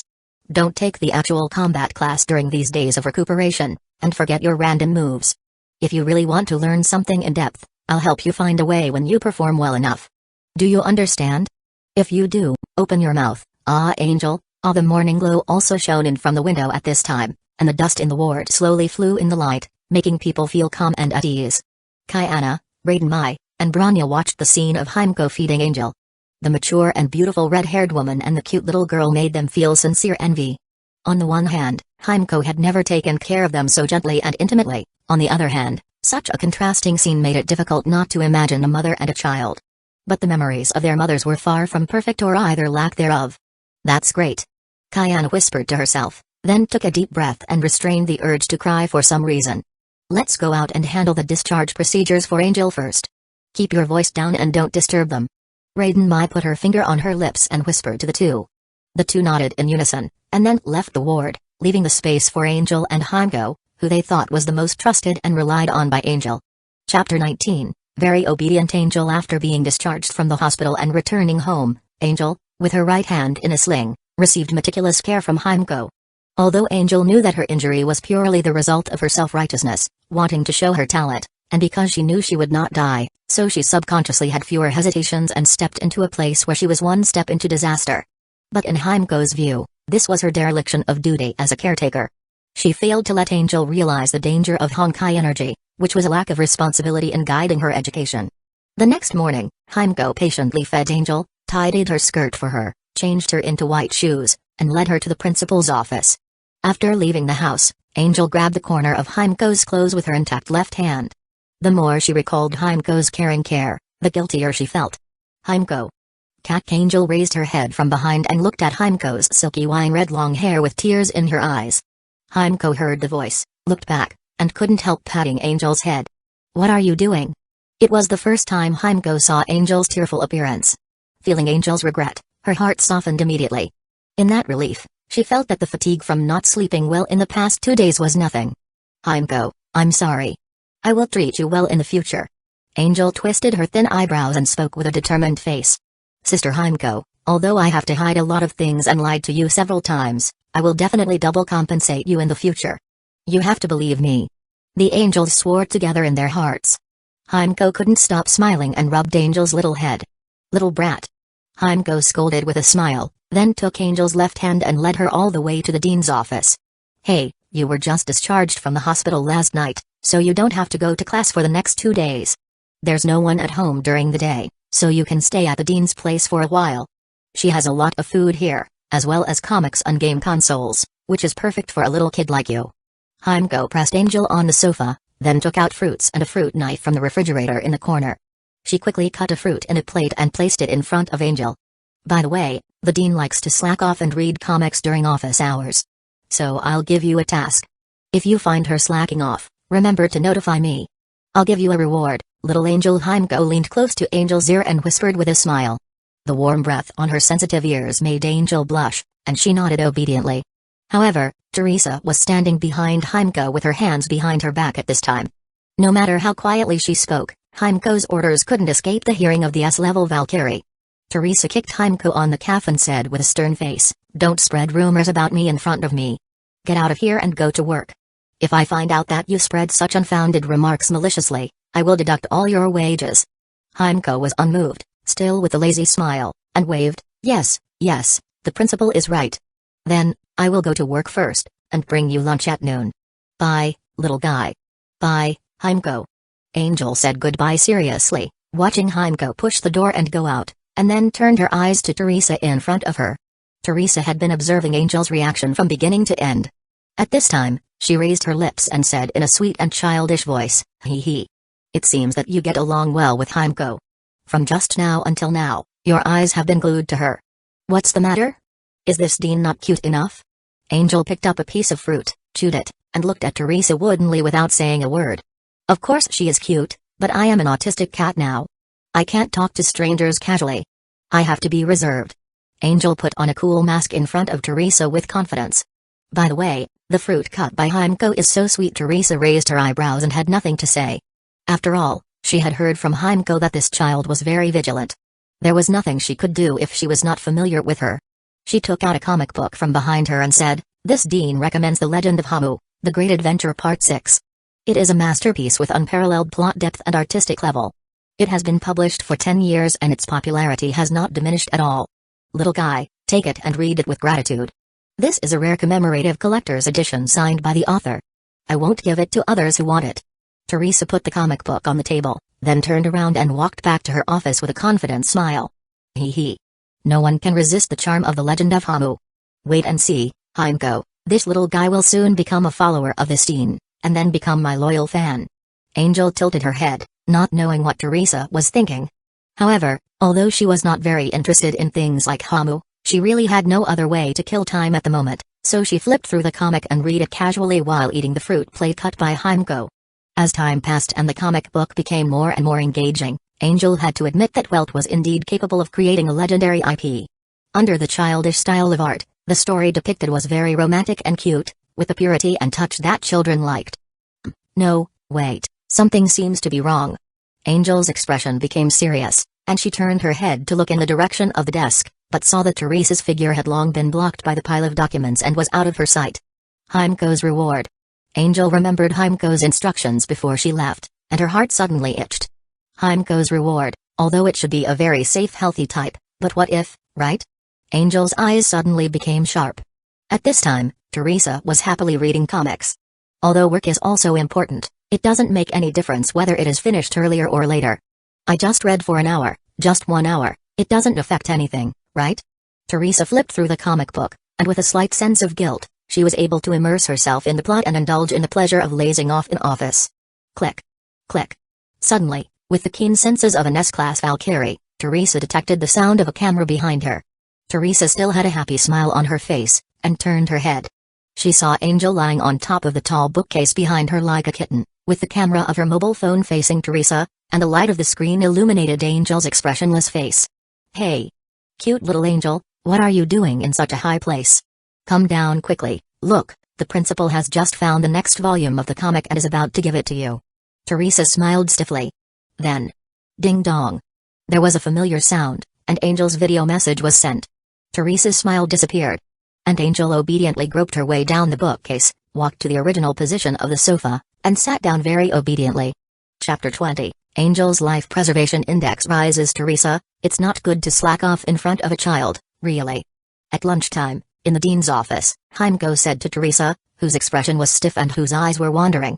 I've said it before, I saw that she was almost finished, so I helped her find the next volume. I wasn't reading it myself. Oh? Really? Of course it's true. When has this dean ever lied to you? Haha, I don't believe it. Hueco put the food into Angel's open mouth while looking at Teresa jokingly. Teresa was so angry that her face turned red, but she couldn't refute it. After a while, she could only rush out of the office angrily to escape the embarrassing atmosphere of being caught red-handed. Ha ha ha. Hueco laughed happily, her body shaking with laughter. Because Teresa had mastered the skill of tearing up comic books at the speed of light, Hueco hadn't caught her slacking off for a long time. Although everyone knew she was slacking off, as long as there was no definite evidence, Teresa could shamelessly pretend it hadn't happened. This time, taking advantage of Teresa's unfamiliarity with Angel and her underestimation of her, Angel managed to film the slacking off scene. In front of Angel, a junior, Teresa couldn't lie with her eyes open no matter how shameless she was. Alas, I finally suppressed her evil trend of indulging in slacking off. Although I don't know how much efficiency can be improved in the future, but you did a great job, little Angel. Hueco smiled, wiped the corners of Angel's mouth, and pinched Angel's little face with great satisfaction. Angel scratched her head with her left hand, smiled implicitly, and then looked at the red-haired beauty in front of her with sparkling eyes. Hueco, reward. Ah, that. I'm still preparing it. Can I give it to you later? Oh, okay. Angel blinked, understanding Hueco's busyness as the second-in-command of Saint Freya, so she nodded sensibly. Hueco cleaned up the dishes with a guilty conscience. The reward was just something she mentioned casually, and she had forgotten about it when she went out. Hueco couldn't say such a thing to Angel, who was looking forward to it. Angel of Saint Freya was temporarily useless. Without using the power of domination to repair it, your arm would take 1 or 2 months to heal for full recovery. During this period, except for theoretical courses, it was difficult to provide any valuable benefits. On the other hand, Miss Angel's work was unusually smooth. The research ship from Nanyang will stop at the port for 3 days, and then go straight to the Arctic Research Station. It's easy to get on such a big ship. Whether you are a staff member or a gift pendant, it shouldn't be difficult to get on board and go to the Arctic to set up a resurrection point. The time and flight number of the 2 recent international flights to North America and Europe have been checked. I can easily catch the other 2 as long as I can adapt to the situation, and then set up the archive resurrection point in the Western Hemisphere. The progress in Shenzhou in Siberia is very smooth. I have perfectly hidden the 2 on the plane. It is expected that they will land one after another tonight, and then find a place away from society, dig a hole, and hibernate. After so many days of tossing, the perfect life-saving plan finally moved forward again, but it was not easy. Miss Lady Angel sat on the open-air balcony illuminated by the setting sun, drinking high-grade black tea, and sighed tiredly and with relief. At present, in addition to Miss Angel, the theater had released 5 more clones, all of whom had traveled to various parts of the world in ways that had nothing to do with Miss Angel. The eldest lady herself only provided some necessary intelligence, and it was all general information that could be easily seen after reaching a certain level of status. There was no special collection behavior, which could be said to be extremely cautious. The plan of the angels was to release a total of 10 clones. 5 of them would go to the Arctic, America, Europe, Asia, and other regions to find wilderness and uninhabited places to hibernate. Although it was a pity to lose 5 thinking threads at once, from a long-term perspective, these 5 fixed dormant individuals would become an important guarantee for a comeback in future crises. As long as they were still buried in the soil, the angels would not really die, so it was a necessary sacrifice. The other 5 would find gaps to integrate into society. They must have a certain social status and influence to become the intelligence, resources, and logistical support of the angels. However, there was no specific goal now, so they would be put on hold for the time being. By the way, the eldest Lady Angel was one of these 5 angels. In short, the life-saving index of the angels was increasing at a visible speed, which was very reassuring.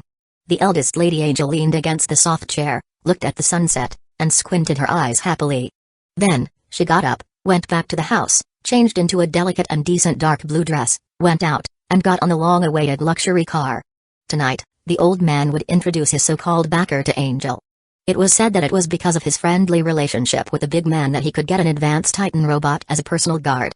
However, the old man was very mysterious and refused to reveal the name of the big man in advance. If it weren't for the fact that he had been involved in anti-entropy and had to be cautious to be on the safe side, Angel would have brainwashed this stark and cold-blooded old man and asked for all the information. Master Executor Kokolia, this is my daughter, the next successor of my Takabana family. Hello, Honorable Master. Angel smiled and saluted with her skirt. Fuck.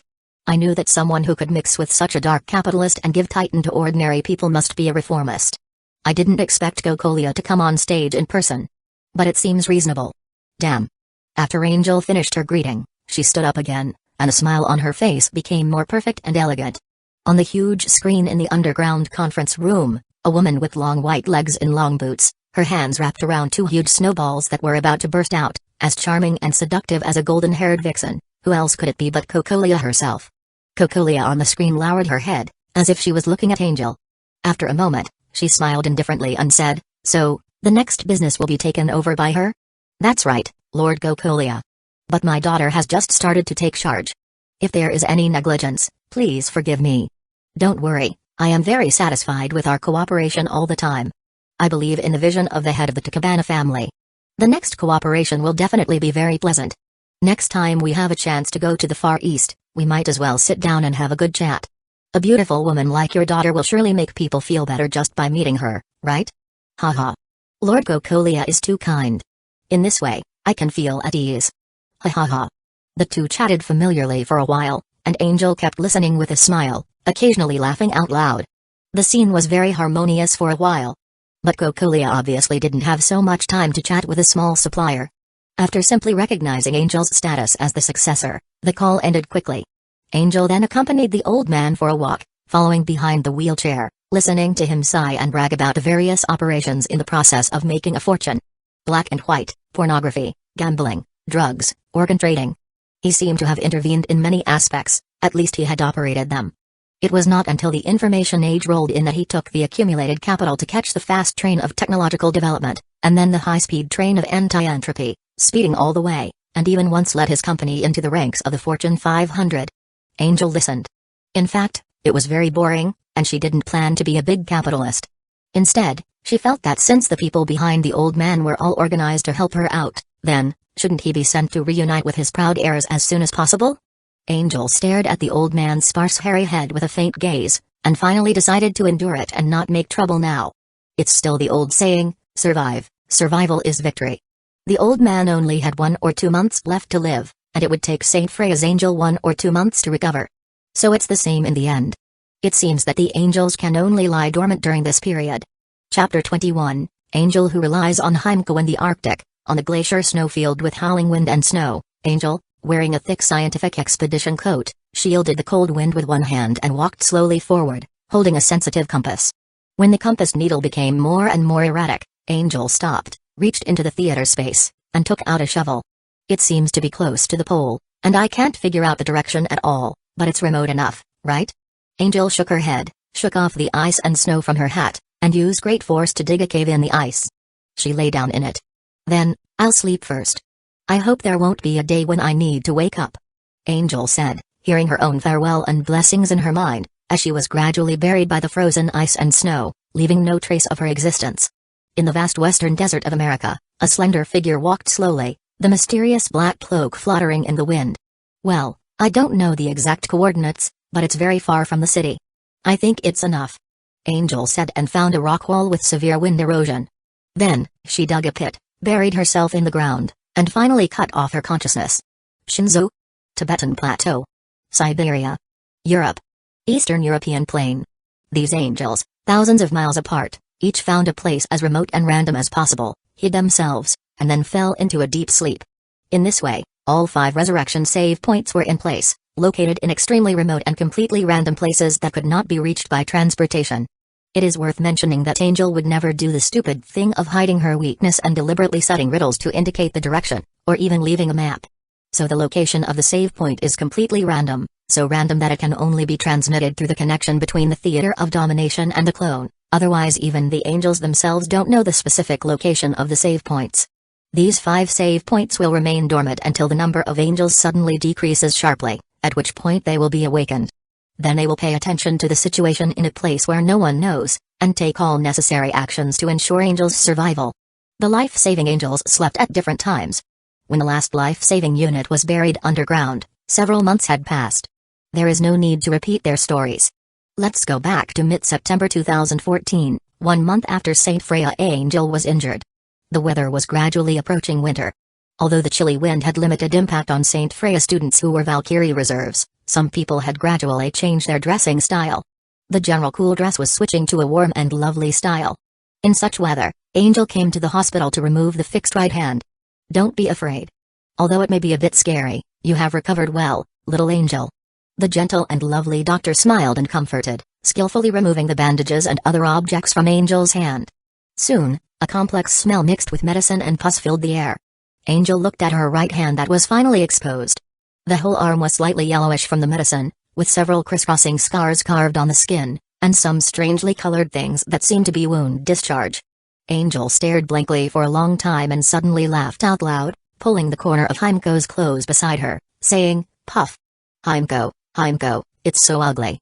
Hueco was immediately furious, her nervous mood resolved by this tone that seemed like a bystander, and then she flicked Angel's forehead unhappily. "Is it time to talk about this now?" It was just like a child showing off something new that she had suddenly discovered. How big someone's heart does it take to treat illnesses and injuries like this? Angel touched her forehead, blinked her watery purple eyes, and smiled a little stupidly. Hueco saw Angel's nonchalant look and noticed that her arm seemed not yet healed. She hesitated for a moment and said, "Does it really not hurt?" "Ah." Angel tilted her head and was stunned for a moment. 3 seconds later, tears welled up in the girl's eyes. "QQ. It seemed to hurt." Hueco frowned again and sighed. She gently hugged Angel in her arms, rubbed her head soothingly, and said silently, "You are timid, but you dare to develop your own Honkai moves after only 1 week of school. You are brave, but you start to cry when you feel a little pain. Alas, I really don't know how to describe you. It's different." "Why is it different?" It's just different. Angel raised her head, her eyes red, and stared at Hueco aggrievedly. Courage and fear of pain are two different things. Angel dared to charge forward fearlessly for her goal. She could ignore the wounds when necessary, but under normal circumstances, it really hurt when it hurt. Just like a fearless soldier who might scream when getting an injection. There is no contradiction. Hueco still didn't understand Angel's logic, but what else could she do? The girl in her arms was so aggrieved, and Hueco could only comfort her half-amused and half-heartedly. Okay, bear with it for a while. After the inspection and treatment are completed, I will take you to steal the game console hidden by the school principal. No. I want Hueco to accompany me. Hey, don't stick to me so much. Okay, don't look at me with your pitiful big eyes. I'll accompany you today, okay? Okay.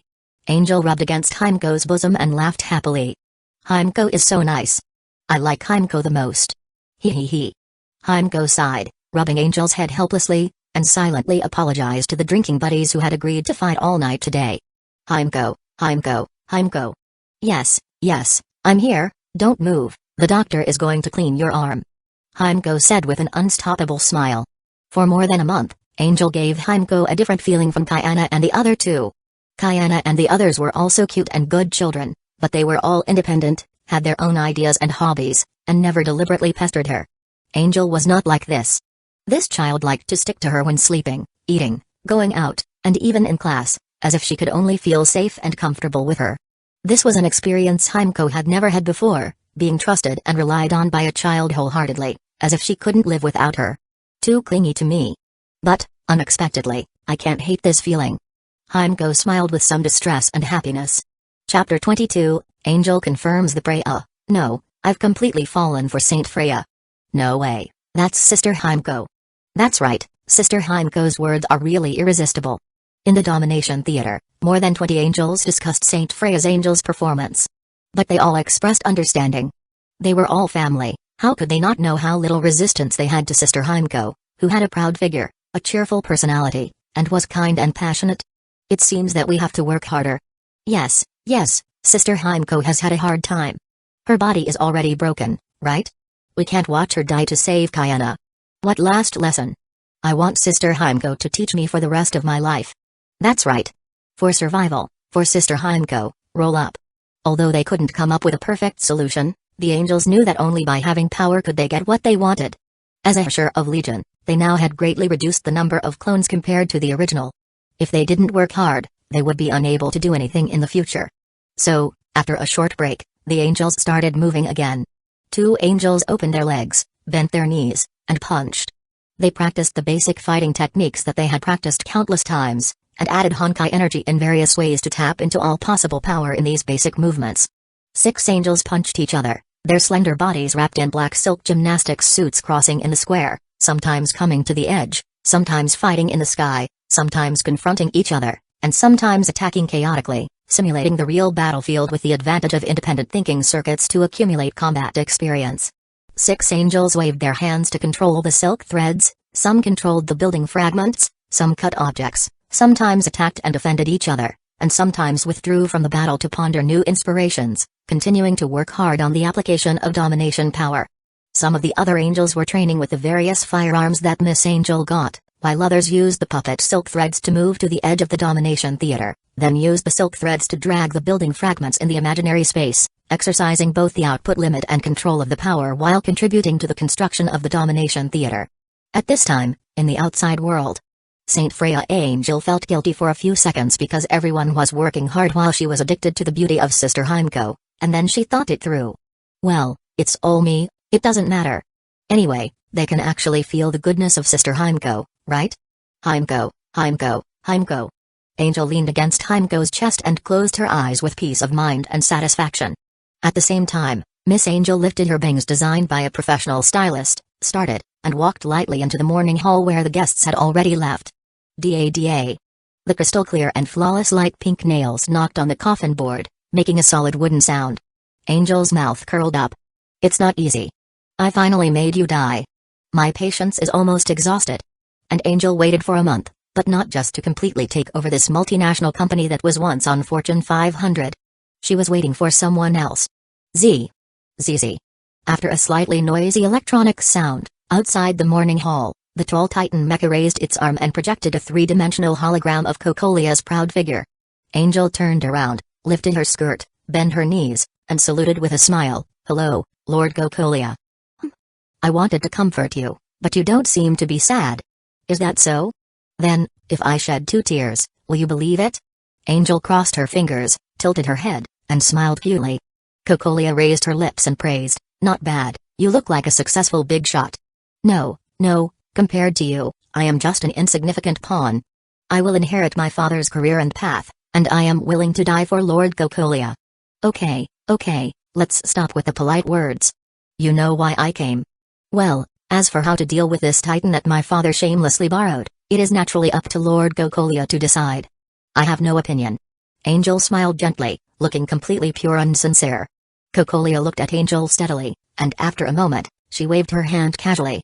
I will not treat people who work hard unfairly. Rewards and punishments are the most basic. Obaro has done well in the past few years, and your performance this month is also remarkable. I am very satisfied. It's just a Titan. From today, it will be your personal bodyguard. Really? Don't question my words. It's this lady who has overstepped her bounds. In this case, I will accept it respectfully. Then, as a return gift, I will prepare a little gift later. I hope that Lord Cocolia can accept it. Just to congratulate this lady on officially inheriting the family business, how about it? Angel said with a smile. Cocolia showed a fox-like cunning and dangerous smile, and the projection disappeared immediately, and the Titan mecha also entered invisibility again in front of Angel. The smile on Angel's face disappeared, and she came to the door and closed the door of the morning hall. Hey, what kind of personal bodyguard is that? It's just putting a watcher next to me. You old men are always so proud of this. Can you really not see it, or do you think it's an achievement if you see it? Angel sighed at the cold coffin. After standing there for a while, a blood-red crystal as big as a coin appeared in Angel's hand. It was polished and shining, inlaid in a finely carved golden frame. This was a work of art that looked priceless. However, as the golden light flashed in Angel's eyes, the transparent blood-red crystal gradually showed a dark and turbid color, releasing a faint purple-red light in the dark room. This was Dominance's Herrscher core. And Angel planned to give it to Cocolia. When Cocolia got this gem, she will become one of the 5 angels who integrated into society. Perhaps some people with strong will and strong talent can resist the erosion of the power of the Herrscher, barely maintaining themselves in front of Angel, and even continue to have partial control over their bodies. But according to the plot, Cocolia was definitely not in this category, and she would definitely be swallowed by Angel. Just, what if? Angel frowned. Although she thought there would be no accidents, she still felt that it was not safe enough. Angel did not intend to send the gemstone as a gift this time. After all, there was no guarantee that Cocolia would take the gemstone, and there was no guarantee that the gemstone would not encounter special tests. If it was exposed, it would be dangerous. Moreover, the core itself was a dead object.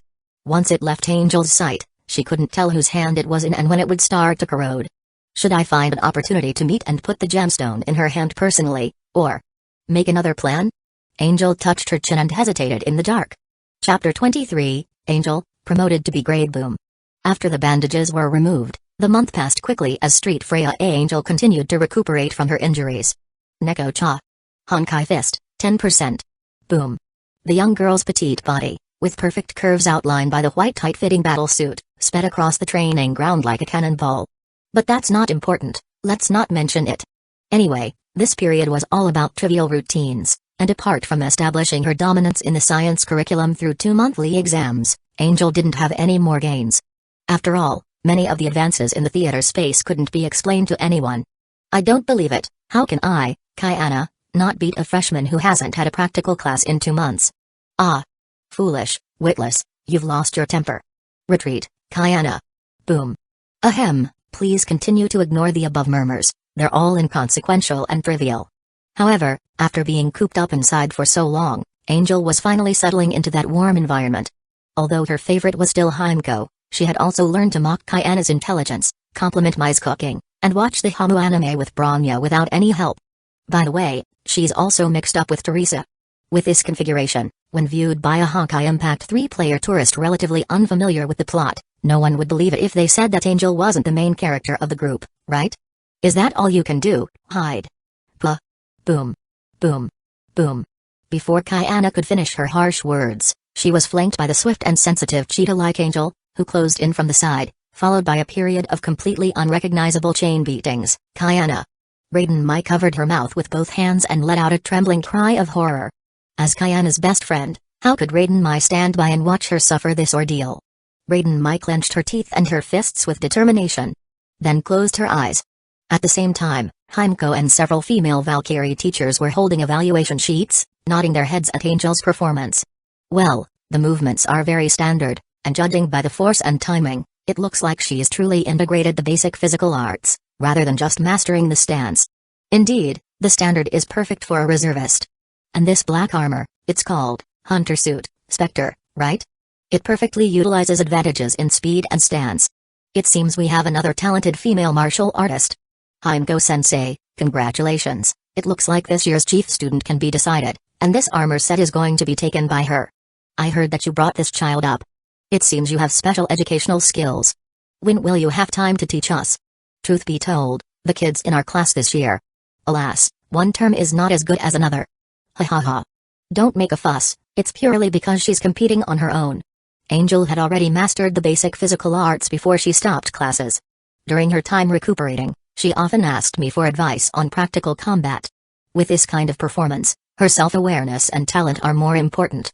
There's no need to ask for advice, but we can go for a few drinks together in the evening, ha ha ha. The teachers laughed and joked, happily watching Angel perform and Kayana take a beating. At this moment, Kayana received a heavy punch and flew high into the air, dazed and annoyed. She didn't think about anything else, she just wanted to release a big move first. Ah! Neko-cha. Break. Boom. High above Kayana's head, the figure of Angel suddenly appeared. Angel slammed her foot down like a heavy axe, instantly smashing Kayana into the ground. Angel then landed and rushed into the dust Kayana had kicked up in another instant. Honkai Fist, 20%. Boom. The aftermath of the fist's energy was like a gust of wind, instantly dispersing the dust that obscured the view. What was reflected in the eyes of the onlookers was a clear and unrivaled image of Angel's tiny fist resting in front of Kayana's stiff expression. Overall evaluation, Angel is excellent. Kayana. Fails, Hueco said slowly as she tallied up the scores. Angel lowered her fist, which had stopped in front of Kayana, and turned to Hueco, giving an expressionless victory sign. Kayana fell limply to her knees, losing her balance and falling forward, her whole demeanor grayed out. Failed theory class, failed practical class. I don't want any more remedial classes. Hueco gave Angel a thumbs up, then glanced at the wailing Kayana, shook her head, and sighed. Although it looked quite pitiful, when she remembered how Kayana dozed off in theory class and was routinely distracted in actual combat class, she felt completely unsympathetic. Angel's performance in all subjects is excellent. Although her enrollment time is short and her mission experience insufficient, based on her comprehensive performance, she is competent enough to be a B-class female Valkyrie. I announce that Valkyrie Angel is officially promoted to B rank and at the same time receives the right to use the Hunter Suit, Spectre. As for Kayana, remember to return the White Comet to the equipment department after class. You are not yet qualified to possess it. Next group, Raiden Mai vs Fuhua. Both students, please make sure your armor is on correctly and be ready to start if there are no problems. Hueco announced the result in a businesslike manner, giving Angel a look in the process. Angel instantly understood and reached out, picking up the back of Kayana's collar and dragging her toward the field. As she passed Raiden Mai, who was walking toward the arena, Angel could clearly see the worried look on her opponent's face. Don't worry, I'll take care of Kayana. Go Mai, beat that guy. Angel encouraged with a serious look on her face. Of course, she knew Raiden Mai wouldn't be able to beat Fuhua, even using the Crimson Impulse, or even if she turned on the Conquest gem to become the Herrscher of Thunder. However, since Fuhua hadn't came to see Angel these days and the two hadn't made any progress in their relationship, the hostile setting was still there. With Raiden Mai taking care of Angel these days, Angel could only encourage her. Raiden Mai smiled reluctantly. It was clear she was more interested in comforting Kayana than focusing on her semester quiz grades. Well, thanks for the encouragement. Anyway, congratulations in advance, Angel. We'll talk about the rest when I get back. See you later. Raiden Mai stroked Angel's little head, concerned about Kayana but not oblivious to Angel's amazing performance. The three staggered past. Angel dragged a discouraged Kayana to the sidelines. Kayana lay on her back on the ground, her eyes staring lifelessly at the sky. Angel squatted down and stretched out her slender fingers, poking Kayana's soft face. Kayana, are you dying? Scram. Thanks to me letting you have the last chicken leg last night, you're doing this to me today? It can't be helped. I, Angel, am strong and invincible. Angel raised her little face and moved her hands upward in a motion of bulging her large arm muscles. Although there was no very obvious muscle bulge, the smug gesture already showed her pride. Kayana glared at her in exasperation, then helplessly sat up and focused on the battle between Raiden Mai and Fuhua. Pissed off as she was, having been defeated by Angel, who had been suspended from practical combat classes for 2 months, Kayana knew she had no one to blame but herself. Ugh, at this rate, when am I going to become an S-rank Valkyrie? Kayana lamented. Without becoming a B rank, she couldn't move towards S rank.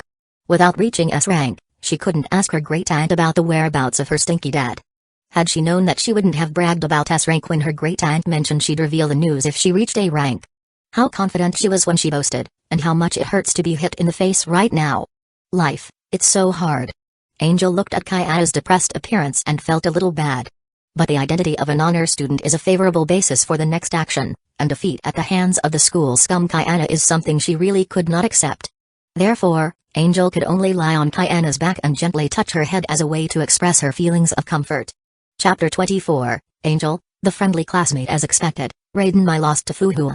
However, unlike Kayana, who was in a panic from beginning to end, Mai, who was calm and had a solid foundation, performed at a very good rank, so she received a relatively ideal evaluation.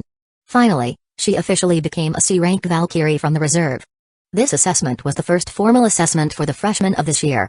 Those with excellent performance would be promoted from the reserve to official Valkyries and receive the corresponding rank based on their performance. Those with poor performance would naturally remain in the reserve and wait for the next semester's assessment. After a day of assessment, about half of the students were qualified for promotion. Although most of them were promoted to D rank, the various benefits that suddenly increased several times compared to the reserve were enough for them to cheer with joy. Among them, the best performers were undoubtedly Fuhua and Angel. Both had excellent grades in various subjects, and their initial rating was B rank. They were identified by the teachers as seeds who could soon be promoted to A rank. Compared to Fuhua, who had a training foundation before entering school, Angel, who had only been in school for 2 months and missed most of the practical courses, was considered to have more potential. It is also worth mentioning that Bronya is different from most students. Her talents lean more towards machinery, firearms, and professional hacking abilities. Therefore, she was not assessed on the training ground but in the virtual training room. It wasn't until the evening meeting that everyone learned she had been evaluated as a C-rank Valkyrie. Raiden Mai, C rank, Bronya, C rank, Angel, B rank. The corresponding evaluation results would be submitted to headquarters for filing, officially marking their embarkation on the road of Skull Valkyrie. Woo-woo-woo. A certain white-haired student, on the way back, hung on Raiden Mai and cried non-stop. Forget about Mai, even Bronya and Angel passed, why am I the only one who failed? Moreover, I have to continue to take makeup exams after failing the theoretical course. I don't want it. Woo-woo-woo. Angel licked the ice cream that Hueco had just rewarded her with, listening to Kayana's tearful complaints. Suddenly, as if she remembered something, she looked at Kayana with a firm expression. Don't be afraid, I'll help you. Angel patted Kayana's shoulder solemnly, as if she had an extremely important mission. Kayana tilted her head, not knowing why, and then continued to cry beside Raiden Mai. That night, when Kayana was lying on the sofa, patting her bulging belly, Angel ran downstairs in pink cotton slippers, holding a tightly laid-out schedule. What is this? Kayana's schedule for the next week. Huh? Don't worry, I'll make sure you pass all the exams in the first makeup exam this weekend. Angel handed the schedule to Kayana, put her hands on her waist, and proudly puffed out her chest. Kayana sat up and looked at the schedule. Get up at 5 o'clock, read at 6 o'clock, start the first lesson at 8 o'clock. And last until 7 o'clock in the evening? Are you crazy? It's just my usual schedule. It will be fine after a little adaptation. Don't be afraid. I have sorted out the key points of the exam for both theoretical and practical courses. I will accompany and guide you throughout the whole process to ensure that you can pass the first makeup exam smoothly and then enjoy the holiday with us. Angel took out a stack of materials about 20 centimeters thick from behind her and looked at Kayana with a firm and confident look. You are the protagonist, the hope of humanity. You have to stand up. Kayana looked at the schedule, her white and delicate hands trembling, and then she lay down again, rolled her eyes, and said, I won't do it. I finally have a month off, I want to sleep until I wake up naturally every day. Clang. Angel grabbed Kayana's braid with one hand and held a pair of scissors in the other, reflecting a sharp and cold silver light under the light. Hueco said that she would take us out to play after you passed the makeup exam. If you fail the first makeup exam and delay Hueco and me from going out to play, I will shave your head," Angel said expressionlessly. Appreciating Hueco's outfit, eating with Hueco, shopping with Hueco, such important and beautiful things, how can they be delayed because Kayana failed the makeup exam? Yes, this is the main reason why Angel suddenly became full of motivation. Kayana trembled on the sofa, looking at her pigtails that were caught, and sweating under Angel's cold, unsmiling eyes. "You! Mai, save me!" Kayana asked for help from Raiden Mai, who came out of the kitchen after washing the dishes. Mai untied her apron, thought about it, closed her clear and beautiful light-purple eyes helplessly, and sighed. "Kayana, this time I agree with Angel's idea. You were too careless before, take this opportunity to make up for the missed lessons." "No." The next day, 5 o'clock in the morning. Angel was at Kayana's door, twisted the door handle, but it didn't turn. Bang! Angel punched through the door handle and the door lock, and pushed the door open. Kayana was still sleeping at this time, lying on the bed in a big letter shape, with the quilt in the corner and the pillow on the ground, her smooth shoulders exposed from the collar of her pajamas, and her saliva wet the sheets. "Kayana." Angel patted Kayana's face, but there was no response. "Kayana." Angel pushed Kayana's body, and Kayana smacked her lips sweetly in her sleep. "Kayana." Angel sat on Kayana's back expressionlessly and bent her legs backwards. "Ka-bang." "Ah." Kayana twitched and twisted on the bed like a bug for a while, then looked at Angel with a haggard face. Angel looked at Kayana innocently and coolly, and whispered, "It's time to get up, Kayana, today's schedule is about to start." "You are a devil god. Sorry, I'll get up now." Kayana changed her words when Angel grabbed her hair and was about to cut it, and jumped out of the bed neatly. Angel watched Kayana go into the bathroom to wash up, then opened the curtains in the room, looked at the still dark sky outside, and sighed. Sister Hueco's quilt was warm and fragrant, but she left it painfully for the sake of friendship. What a great sentiment. Angel was shocked and moved by her tenderness for a while, then she clenched her fist towards the dark sky and said innocently, "Angel, fight." On a misty morning, Fuhua moved her joints after the usual 20-kilometer warm-up sprint, and a bit of sadness appeared on her pretty face. She hadn't been able to practice martial arts properly for several days. She remembered that it was the first morning after the assessment. Fuhua thought that most students would sleep in, and she was a little looking forward to having the playground to herself. Then, Angel led Kayana, who was staggering, to run in circles. While running, one person was reciting and the other was shouting something. Listening carefully, it turned out to be some science formulas and liberal arts memory points. Fuhua immediately understood that this was probably Angel helping Kayana prepare for the makeup exam. "You are indeed a good child to help your classmates like this on the morning of the holiday." Fuhua smiled silently and waved back to Angel, who greeted her. However, on the second day, the scene changed to Angel pushing Kayana from behind. On the third day, Angel ran in front holding a chain, followed by Kayana with a necktie. On the fourth day, Angel chased with scissors in the back, while Kayana ran desperately in front. On the fifth day, Angel's scissors turned into a submachine gun, and Kayana ran faster. Under scenes like this, Fuhua could no longer concentrate on boxing. Or rather, compared to martial arts practice, the scene of the two people doing morning exercises obviously attracted more attention. The conclusion that she is a good child. Did I get it wrong? On the sixth day, Fuhua watched Angel driving an off-road pickup truck from nowhere, chasing Kayana. Amid the roar of the engine and Kayana's ghostly howling, Fuhua had a wooden face and began to doubt her evaluation a few days ago. Chapter 25, Angel on the mountain watching Tiger fight. Kayana failed 6 theoretical courses and barely passed the others with low scores. However, with Angel's careful, patient, and friendly tutoring, Kayana managed to pass all the makeup exams in the first round. Hueco, eat takoyaki. Angel tugged on Hueco's arm, holding up a steaming hot meatball on a bamboo skewer. Hueco, engrossed in checking the city guide on her phone, tilted her head slightly. Her bright red lips parted as she bit into the meatball. Hiss. Hot, hot, hot. The manager said it tastes better when it's hot. Indeed, it tastes good. What did you do to that child? Not only did she pass all the makeup exams miraculously, but she became like this. Hueco covered her lips with her phone, tasting the food, and glanced behind her with a smile. Angel looked at Kayana. The once energetic girl was now half hanging on the worry my Raiden, looking weak and exhausted, devoid of any vacation spirit. Angel popped another ball into her mouth and replied softly, "It's just normal makeup lessons, Hueco." "Normal? I can tolerate the chains, scissors, machine guns, and a truck. But you chased me with a tank. And you don't even know how to brake." Kayana interjected, pointing at Angel in frustration. Angel sighed, popped the last ball into her mouth, and offered it to Kayana. There's nothing we can do about it. Kayana, I'm only 14, and I don't have experience with a driver's license. After borrowing the tank, I could only rely on the manual to drive it.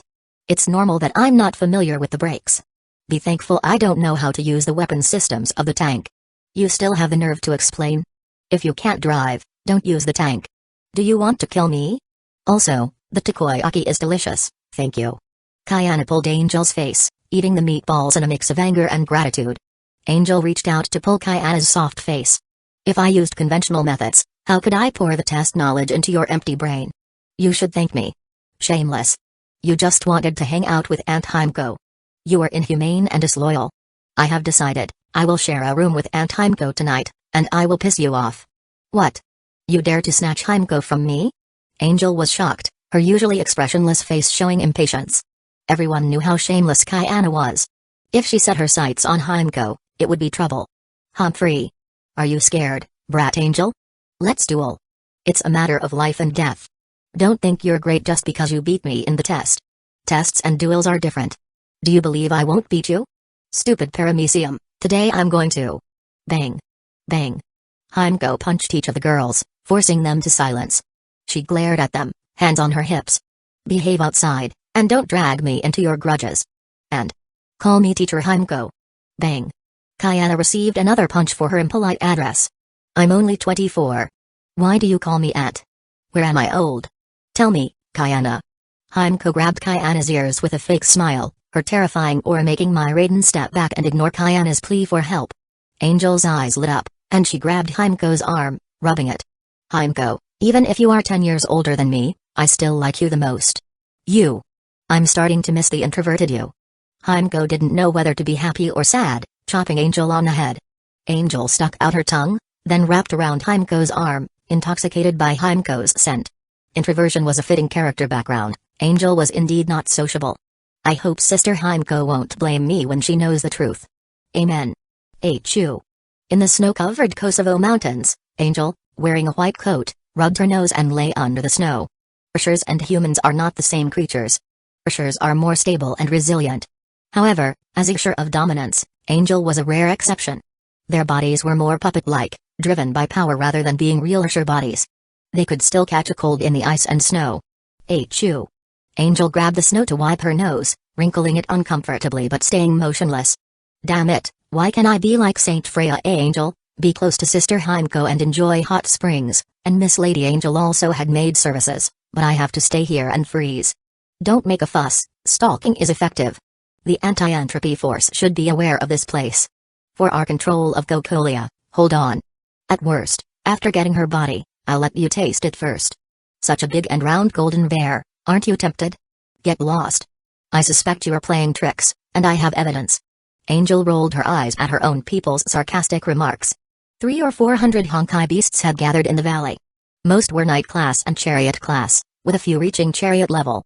If they attacked a city without anti-entropy and Skxl, they could easily destroy it. According to information gathered indirectly by the young lady during business, local anti-entropy forces would soon patrol and clear this area. Angel had been looking for Honkai beasts in the area early. Thanks to the invisible induction between the Herrscher and Honkai beasts, she found this valley and had been quietly dormant for 2 days and nights. Suddenly, Angel's ears moved, and she smiled. Here they come. Angel stared at the valley entrance. A dark blue titan climbed to a high place, lining up and mounting giant cannons on their shoulders. Bang bang bang. Boom. A wave of heat melted the ice and snow, turning the valley center into scorched earth and lava. However, some fast and flying Honkai beasts broke through the dust, pouncing on the solid titans. A war between steel and giant beasts had begun. The artillery roared, mechanical explosions and giant beast roars filled the air. Angel quietly crouched at a higher place, watching until the titans wiped out the herd and dragged the remains away. TSK. The herd I chose was too large. They dispatched the Titan Legion without leaving any human corpses. No chance this time.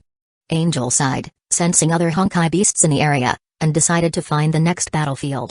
This area, under anti-entropy control, had limited resources. They couldn't rely entirely on Titans to clean up Honkai beasts. Sooner or later, she would encounter human troops and corpses. Angel waited patiently for the Titans to leave. Her eyes lingered on some Titan wreckage with greed. Titans, as mechas, were a type of puppet. Dominating them was within her power. Unfortunately, the Titans were filled with black technologies. If the anti-entropy network detected something during transformation, it would be bad. Let's take down Gokolia first. She must know inside information about the Titans and have enough authority. Then we can dominate the Titans. With hope for the future, Angel left the hillside. Chapter 26, Angel sets the bottom line. Kala. Kala. Hey. Kala. Ahem. I'm not dead yet. Stop making noise. Great. Long live. Hang on, the battle is over. I'll take you back for treatment right away, don't die. In the depths of the snowy plain filled with smoke, a group of fully armed Special Forces soldiers skillfully cleaned the battlefield. Sometimes, someone gritted their teeth and choked at the sight of the horrible corpses, while others cried with joy upon finding a surviving comrade. They collected the corpses of their comrades and the equipment they could still take away. Soon, those who were not seriously injured drove sturdy and heavy large-scale station vehicles, and those who needed urgent treatment were sent to faster armed helicopters. They withdrew from the wilderness in a mighty manner. A fierce and biting wind whistled up, bringing endless snowflakes. It can be foreseen that when the wind and snow stopped, all traces of the war here would be buried, and no one would know the monsters that once existed or the human soldiers who fought to the death with the monsters. Multiple fractures, severe hypothermia, frostbite, but thanks to the low temperature, the blood loss is not bad. What is it? 3. Very good, stay awake. It seems that the brain function is normal, and the internal organ damage should be relatively optimistic. Come on, you will be better when you return to the base. Okay. The silver-haired female warrior replied weakly, with a pair of slightly empty blue eyes, quietly looking at the top of the helicopter, and let the emergency personnel put on an oxygen mask for her. Kella replied, "This is your name." All my family members died at the hands of Honkai beasts, leaving only a cousin, who is a small cadre in the logistics department. My wish is to get revenge against Honkai. Then, as Herrscher of dominance, occupying her body is undoubtedly a blasphemy to her, right? The angels in the domination theater shared the memories of the dead Kala, and their expressions became complicated and sentimental. There is no need to repeat the strength of the Herrscher, and in terms of Honkai beasts, they do not have the ability to mass-produce large-scale Honkai beasts like the Herrscher of the Void. Instead, the Herrscher of dominance can completely control the Honkai beasts, although the number will not be exaggerated. Therefore, in the battle just now, Angel was fully capable of saving these soldiers, including the life of Kala. But she did not do so. She just watched from a distance, and when the dust was about to settle, she found a corpse that met her aesthetic taste, and then took over the magpie's nest. There has never been a moment like this that makes me clearly realize that I am no longer a human being. Apostrophe. The angels were silent. They did not control the Honkai beasts to attack humans, and today's battle would have happened even without their observation. But they chose to watch instead of helping humans. Look at it more openly. At this point in time, as the Herrscher of dominance, we have no choice. In the end, whether it's me in this world or in another world, we don't love this world, right? We just want to survive. The angels in the theater consoled themselves, and soon, with the same cold expression, they continued their practice in physical skills, power, Honkai energy control, thermal weapons, and various knowledge. At this moment, only the various ability values that were increasing every minute and every second could bring some comfort to Angel's heavy mood. After lying dead for a week, Kella, Angel, walked out of the medical department. Hey! Our dear Team Flower is finally discharged from the hospital. Barbecue, sausages, and water of life are ready, just waiting for you to arrive. Bang! Angel elbowed her teammate who jumped over to hug her and squatted on the ground with his stomach covered. She scratched her messy and neat silver short hair, and her cold and delicate face showed the same impatient expression as her teammates remembered, and said, "Don't drink recently. The doctor said that if I don't take good care of myself, I might not be able to go to the battlefield again. By the way, during this period, does Lord Gokolia have any new instructions? The anti-entropy of Russia is basically dominated by the radicals, which is equal to the power of Gokolia. A considerable number of the soldiers serving here were veterans who had a relationship with Gokolia at the beginning. Until now, most of the military forces obey the orders of that woman. It can be said that the anti-entropy in this area recognizes Gokolia even more than the alliance leader." The teammates looked at each other for a while, and didn't care about Angel's disappointment, but answered her question. "I didn't hear any special action plan. But according to convention, after this round of sweep, Lady Gokolia should go to the front line to express her condolences, right?" Yes, she never missed the funeral ceremony." "Is that so? During this period of recuperation, I want to think about some things quietly by myself. Don't bother me if there is nothing." I wish you all have fun. Angel walked through the team members by herself, waved her hand, leaving them with a charming back with a thin waist, long legs, and a straight and tight figure. The teammates looked at each other for a while, shrugged their shoulders, and obviously had adapted to the cold beauty of their old friend. They soon went to the party place with laughter. It was obvious that it would be a drunken party where no one could leave. Kella, Angel, came to her room. A room with a strong military style, no pink elements of girlish style, and only military uniforms, black down jackets, jeans, and other serious clothes could be seen in the closet. Angel took off her clothes. From the full-length mirror embedded in the closet, this body has fair skin and is at the most beautiful age. Slender and round legs, perfect and attractive body curves. As a woman, there are proud and rounded curves, and it is obviously well trained. The muscle curves are very beautiful, and there is also a tone vest line on the lower abdomen. It is a delicate body full of wild and healthy beauty. Thank you, Kella. I have nothing to repay you, so just treat it as hypocrisy. From now on, this me is the sharp blade against the Honkai, the most determined and fearless warrior. Angel faced the mirror and established the personality of this body. The only thing that made Angel feel guilty about taking Kella's body was that she felt guilty about it. The more she saw Kella's beauty, the more she felt sorry for her determination to fight against the Honkai. In the future, try not to take bodies like Kella's. All the angels nodded in agreement. Because of Kella, the angels set a bottom line for themselves: no longer defile the bodies of good people. You can dislike the world, and you can do some bad things to survive, but don't let yourself live too ugly, which does not conform to angels' aesthetics. As the grassroots soldiers knew, Cocolia appeared at the funeral ceremony after the sweep. She mourned with the soldiers at the solemn ceremony and presented carnations used to commemorate the dead in this country. After that, Cocolia stayed at the front line base. As usual, she will continue to personally comfort the soldiers, award medals to those who have made meritorious contributions, and deal with some major and minor problems that arise during the sweep. For Cocolia, these were quite busy days. However, if you want to wear the crown, you must bear the weight. Since Cocolia has climbed to the position of the leader of the radicals, she must naturally do what a leader should do. No matter what her beliefs are, at least she has always done a satisfactory job in what she should do. Dong. Dong. The doorman knocked at the door of the office. Cocolia flipped through some documents, looked at the door, and frowned. Come in, what's the matter? Lord Cocolia, a soldier said that there is important information to report to you. What is it? I don't have the energy to worry about trivial things. Cocolia frowned even deeper, looked up and down at the doorman, and considered whether she should bring a few smarter subordinates with her next time. The guard's heart tightened, and he subconsciously straightened his back and saluted. Sir, this soldier's attitude is very firm, and she is a loyal soldier who almost died on the front line, so Anyway, she gave me this letter, saying that you will see her when you see it. Oh. Okay, give it to me. Cocolia shook her head, sighed, and took the white envelope from the soldier. It's probably another report of corrupt officers, or a complaint about a research base doing human experiments. That's all. Cocolia guessed as a matter of course and opened the envelope. The serpent gives greetings to you. Cocolia was stunned for a moment, and the pupils in her gem-like purple eyes suddenly shrank. Chapter 27, Successfully captured. Even such a remote frontline base has your traces, serpent. You really have a lot of connections. In the brightly lit but very quiet office, Cocolia crossed her legs, arms hugged in front of her chest, stretching her green military uniform tight. She smiled at Kella, but her charming purple eyes flashed with an unpleasant cold light. Kella stood straight, embodying a cold and experienced military style. Her delicate yet unheroic face remained indifferent as she replied, it's just an ordinary hidden chess piece. Without the keen senses of watching the world, how can a serpent lurk in the shadows?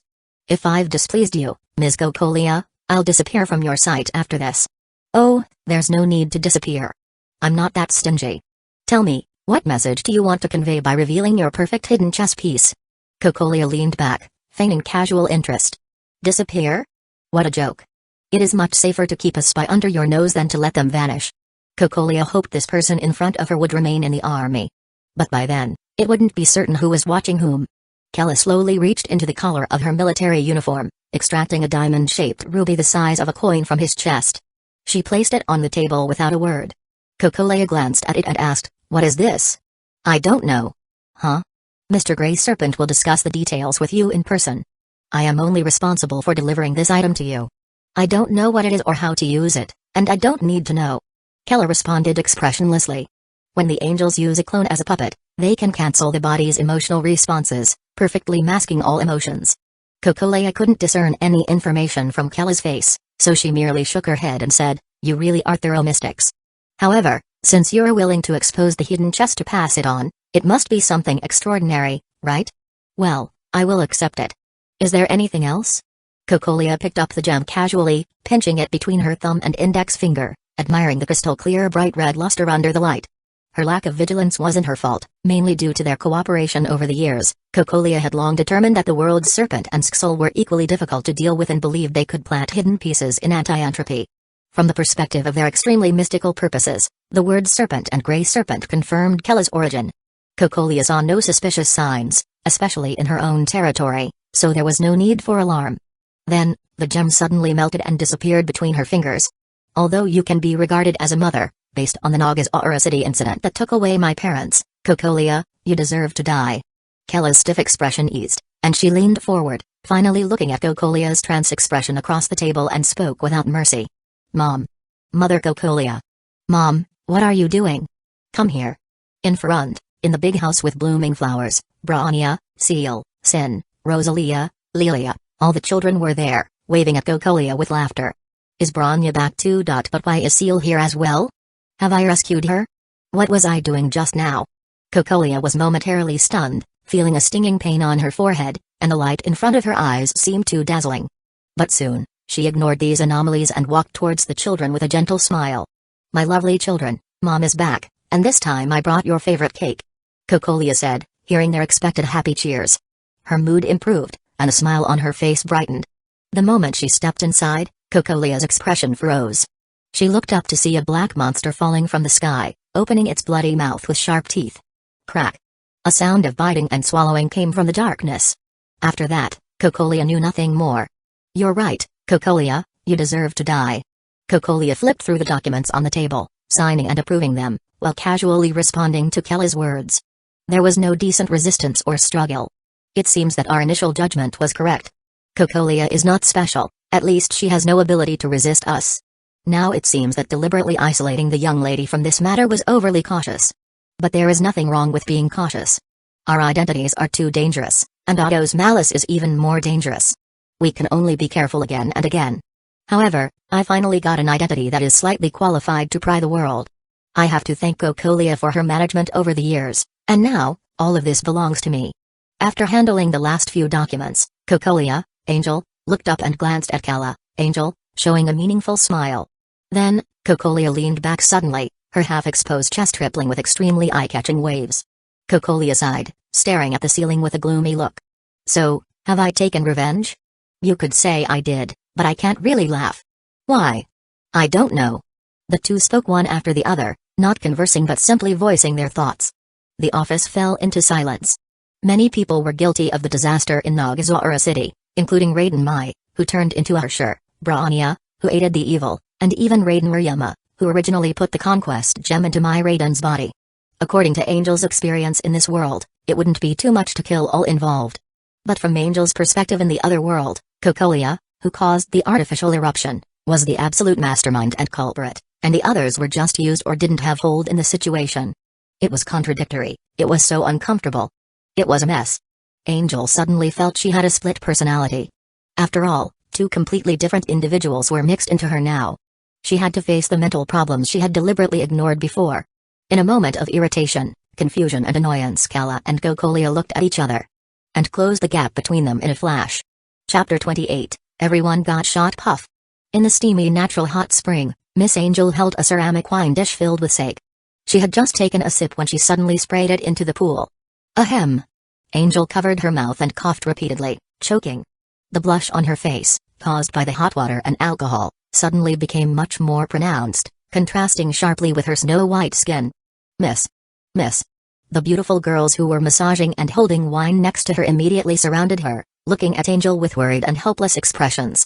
Angel's eyes were subconsciously attracted by the scenery close at hand. Although the Takabana family, inherited by the eldest lady, was insignificant compared to the real power in this world, it was a great noble family that had been passed down for thousands of years in this small piece of land in the Far East. These girls were all noble ladies from vassal families of the Takabana family, each one in a million in terms of blood, beauty, and upbringing. Even billionaires might not be qualified to see their beauty. After Angel took over the family business, especially after successfully establishing a good relationship with Gokolia, these girls were sent to Angel by the heads of various families as her assistants and maids, symbolizing the loyalty of the vassal families to the new leader. But let's put these things aside for now. Under the warm pool water, Angel's legs clamped together uncontrollably, and she forced a smile on her red face, saying, "I'm fine, you. Go down first." "But, miss, you. Go down first. I want to be alone." "Yes." Several charming young girls stood up from the hot spring, each feeling uneasy but having to obey orders. "By the way, make an appointment with a psychologist for me for 2 hours." "No, let me see her tomorrow." "Yes." Angel used her last bit of rationality to make an appointment with a psychologist, hoping to assess her psychological condition and find some help. The beautiful and docile maids followed the order and left, leaving only Miss Angel in the spacious and elegant hot spring area. The experience transmitted from the shared senses made Miss Angel cover her face with both hands, her long black hair like a waterfall floating in the water. After a meaningful whimper, she sank to the bottom of the pool. Angel. Angel. Angel. Pa. Also soaking in the hot spring, Angel, who was leaning on the soft embrace of Hueco, was suddenly startled. Kayana, Raiden Mai, and Branya beside her came closer. "Angel, what's wrong with you? Why didn't you respond all of a sudden? And your face is so red." "Huh? Really? Even your body is so red, are you feeling uncomfortable? Did you soak in the hot spring for too long and your body can't stand it?" The others observed Angel's face and reached out to touch her forehead, worried about her strange appearance. Angel's petite body trembled slightly in their encirclement, her eyes suddenly turning into confused circles, and her face flushing. I'll go back and rest first," Angel explained in a panic, then rushed out of the hot spring area, leaving only a few wet footprints along the way. The others looked at each other for a while, and finally, Hueco stood up with a sigh, stretching her body and showing her proud curves in front of the girls. The crystal water droplets slowly slid down her snow-white body as she said, "Alas, I wanted to take this opportunity to have a few drinks." "Forget it, you continue to enjoy. I'll take care of the child." Hueco picked up the bath towel next to her, waved to them with her back, and followed Angel's footsteps. Hueco quickly put on her yukata in the dressing room and came to her and Angel's room, only to see that Angel had completely buried herself in the quilt. "Little one, what's wrong with you again?" Hueco smiled helplessly, stretched out her hand to pull the quilt open, but failed to pull it. From the quilt, Hueco saw Angel's body trembling, and gradually, her expression became solemn. "Angel, is this a reaction to Honkai energy erosion? Whether it's a Valkyrie like Hueco who uses artificial stigmata or a Valkyrie like Angel who is considered to have awakened naturally and doesn't need to transplant artificial stigmata, they cannot avoid Honkai energy erosion. The difference is just a matter of persisting for a few more years or fewer years." This conjecture terrified Hueco. She herself had experienced the torture of a life worse than death, so she couldn't accept such a thing happening to Angel. Then, a hand stretched out from under the quilt and dragged Hueco into the bed. "Angel? Hueco. Let me hold you. Don't move." Angel's slightly trembling voice came from under the quilt, like crying and complaining, as if she was suppressing some strong physical reaction. Hueco's heart also trembled with Angel's voice. "It shouldn't be. You're still so young. Yes, you even lost control when you awakened. The Honkai energy in your body must be very unstable, and you're still so chaotic after entering school. I actually overlooked it. I'm sorry, Angel. Are you in pain now? I'll take you back to Saint Freya for treatment," Hueco said in a panic, trying to lift the quilt and take Angel away. However, Angel's strength was beyond Hueco's imagination. She hugged Hueco's body tightly, her trembling and hot body temperature clearly transmitted to Hueco. "Don't. Hueco. Don't go. But you. Let me hold you like this. Please." Angel made a trembling voice of begging with a crying tone under the quilt. Hueco hesitated for a while, her frown never relaxing, and tears flashed in her wine-red eyes in anxiety. But in the end, Hueco could only hug Angel's trembling body under the quilt, comforting her gently and compassionately. "Okay, I won't leave. It's okay, Angel. I will always be with you like this, don't be afraid. Be good, you will be fine, Angel." Well, this night seemed particularly long, especially for Angel. The next day, Kella and Gokolia each put on their clothes in the office, then wiped and repaired some indescribable surface marks facing each other. After everything was restored to the appearance of nothing happening, the two shook hands. "In the future, I will continue to work hard in the army and become a symbol of the anti-entropy military. I will continue to command and develop the radical faction, and try to whitewash Kokolia's stains. At least I can't stand against Kayana and the others. In short, you and I will work together so when Welt returns, we'll make him find out that anti-entropy is no longer named Ying or Joyce. Come on. Let's encourage each other. The two anti-entropy angels held hands and stared at each other calmly, with a firm expression of looking at each other who had a frank and in-depth communication. This is the first time in 2 lifetimes that they had such an experience, and the qualities of Kala and Kokolia are so outstanding that it is enough to vent the pressure, feelings and boredom accumulated in these days, and at the same time greatly alleviate the contradictions and conflicts in their personality and psychology. The angels will continue to face the terrible fate imposed on them with a brand new and good mentality. As for the cordial greetings from Saint Freya Angel and Miss Angel, both the 2 close friends, anti-entropy angels and the angels in the theater, silently ignored them. Why pretend? We are all family. Don't we know what we experienced last night? Chapter 29, A Bumper Harvest of Angel Report. I'm in the cockpit, it feels quite good. Bang. Kokolia slapped the huge white painted mecha hard, and her mature golden double helix curls swayed freely in the air. Stop playing space jokes, are you annoying me? Alas, this is the first time I've become a Titan. I need time to get used to it. The girlish electronic voice came from the huge white armor, adorned with labels such as Biological Hunter, Padrino, Quantum Technology Magic Upgrade, and Titan. The heavy armored body performed a flexible side flip in front of Kokolia, landing on a single finger and steadily supporting its nearly 10-meter huge fuselage. As you can see, this is a move a normal Titan Padrino can't do. But I can, because I am the Herrscher of dominance. Additionally, with the Titan's computing power and intelligent network, the power of domination can extend to other Titans in the same land with low consumption. I estimate that I, a Padrino, can control 100 other Titans at will, and no advanced technology can take the power of domination from me. I'm invincible.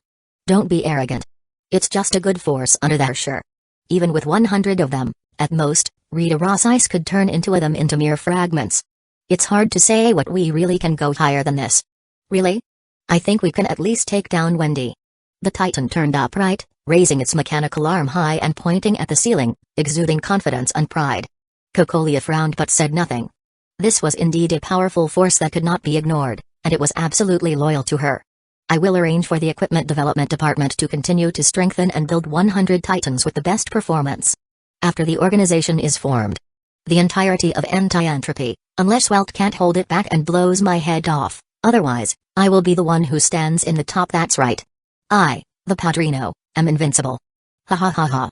The huge Padrino mecha laughed with a girl's electronic voice for a while, then entered quantum stealth mode and disappeared from the empty basement.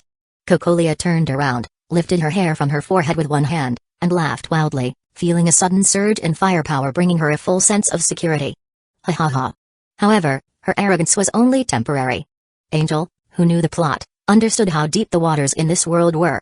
A Titan force with extreme performance was indeed strong, but it was far from being a real guarantee.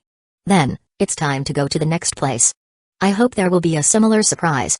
After leaving the basement, isolated from all external radio wave monitoring, Kokolia strode to the deeper level of the underground base.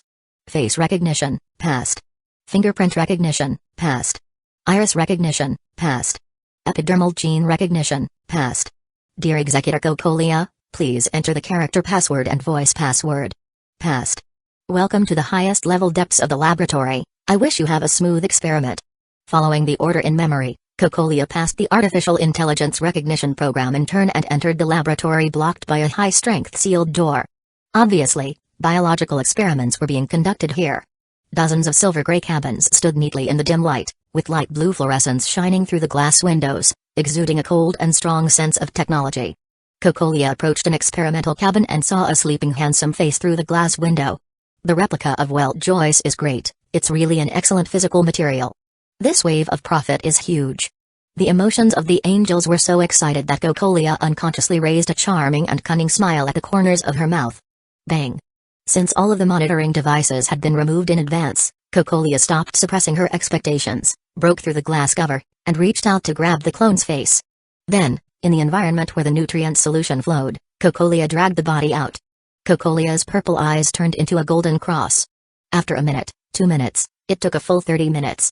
A naked little girl stood in front of Kokolia, with golden and soft long hair, big purple eyes as clear as gems, and a tender little face. She looked like a little girl in her early teens, looking at Cocolia with a simple and cute expression. "Mom, my mom, you sick dumbass. Do you all have to disgust me once?" Cocolia slapped the little girl with a dark face. "Although this body is indeed in its early 30s, I, Angel, will always be a 16-year-old girl." The little girl smiled, stuck out her pink tongue, then crossed her legs and dangled in front of Cocolia, spreading her arms. Her golden hair also floated in the air against gravity as she said, "The body reshaped based on Joyce's clone is strong. I can feel that this body's adaptability to Honkai energy is terrifyingly high. It should be the strongest individual at present. The power to manipulate gravity, the infinite Honkai energy from the imaginary space, although the output limit is still a shame compared to a Herrscher, but it is still strong, so strong that I don't know my limit. But unfortunately, the power remaining in the clone is not the same as the power of the Herrscher of reason. I was not able to obtain even a tiny part of the power of reason."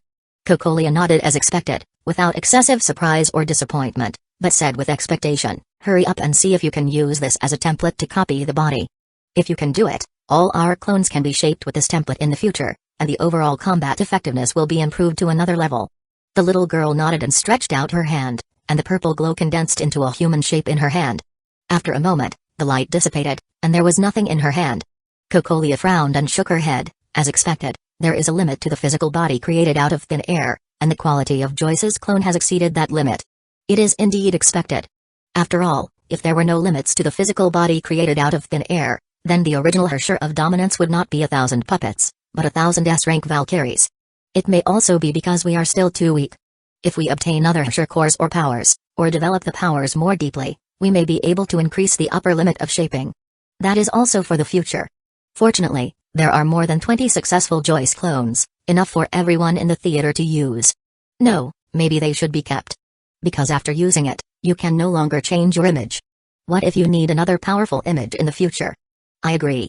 What we need is not this combat power, but the tactical flexibility of replacing identities at any time.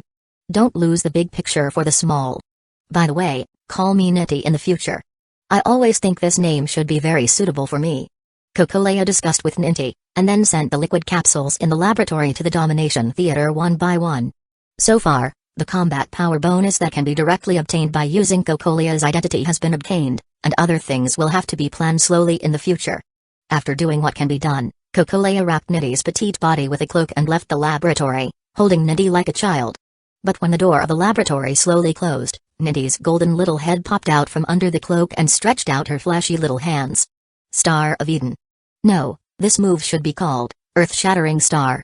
A strong black gravitational point appeared in the center of the laboratory, swallowing up everything around it like a real black hole, and in the blink of an eye, the laboratory was completely destroyed from the inside out, leaving only a slowly collapsing underground hole, nothing else.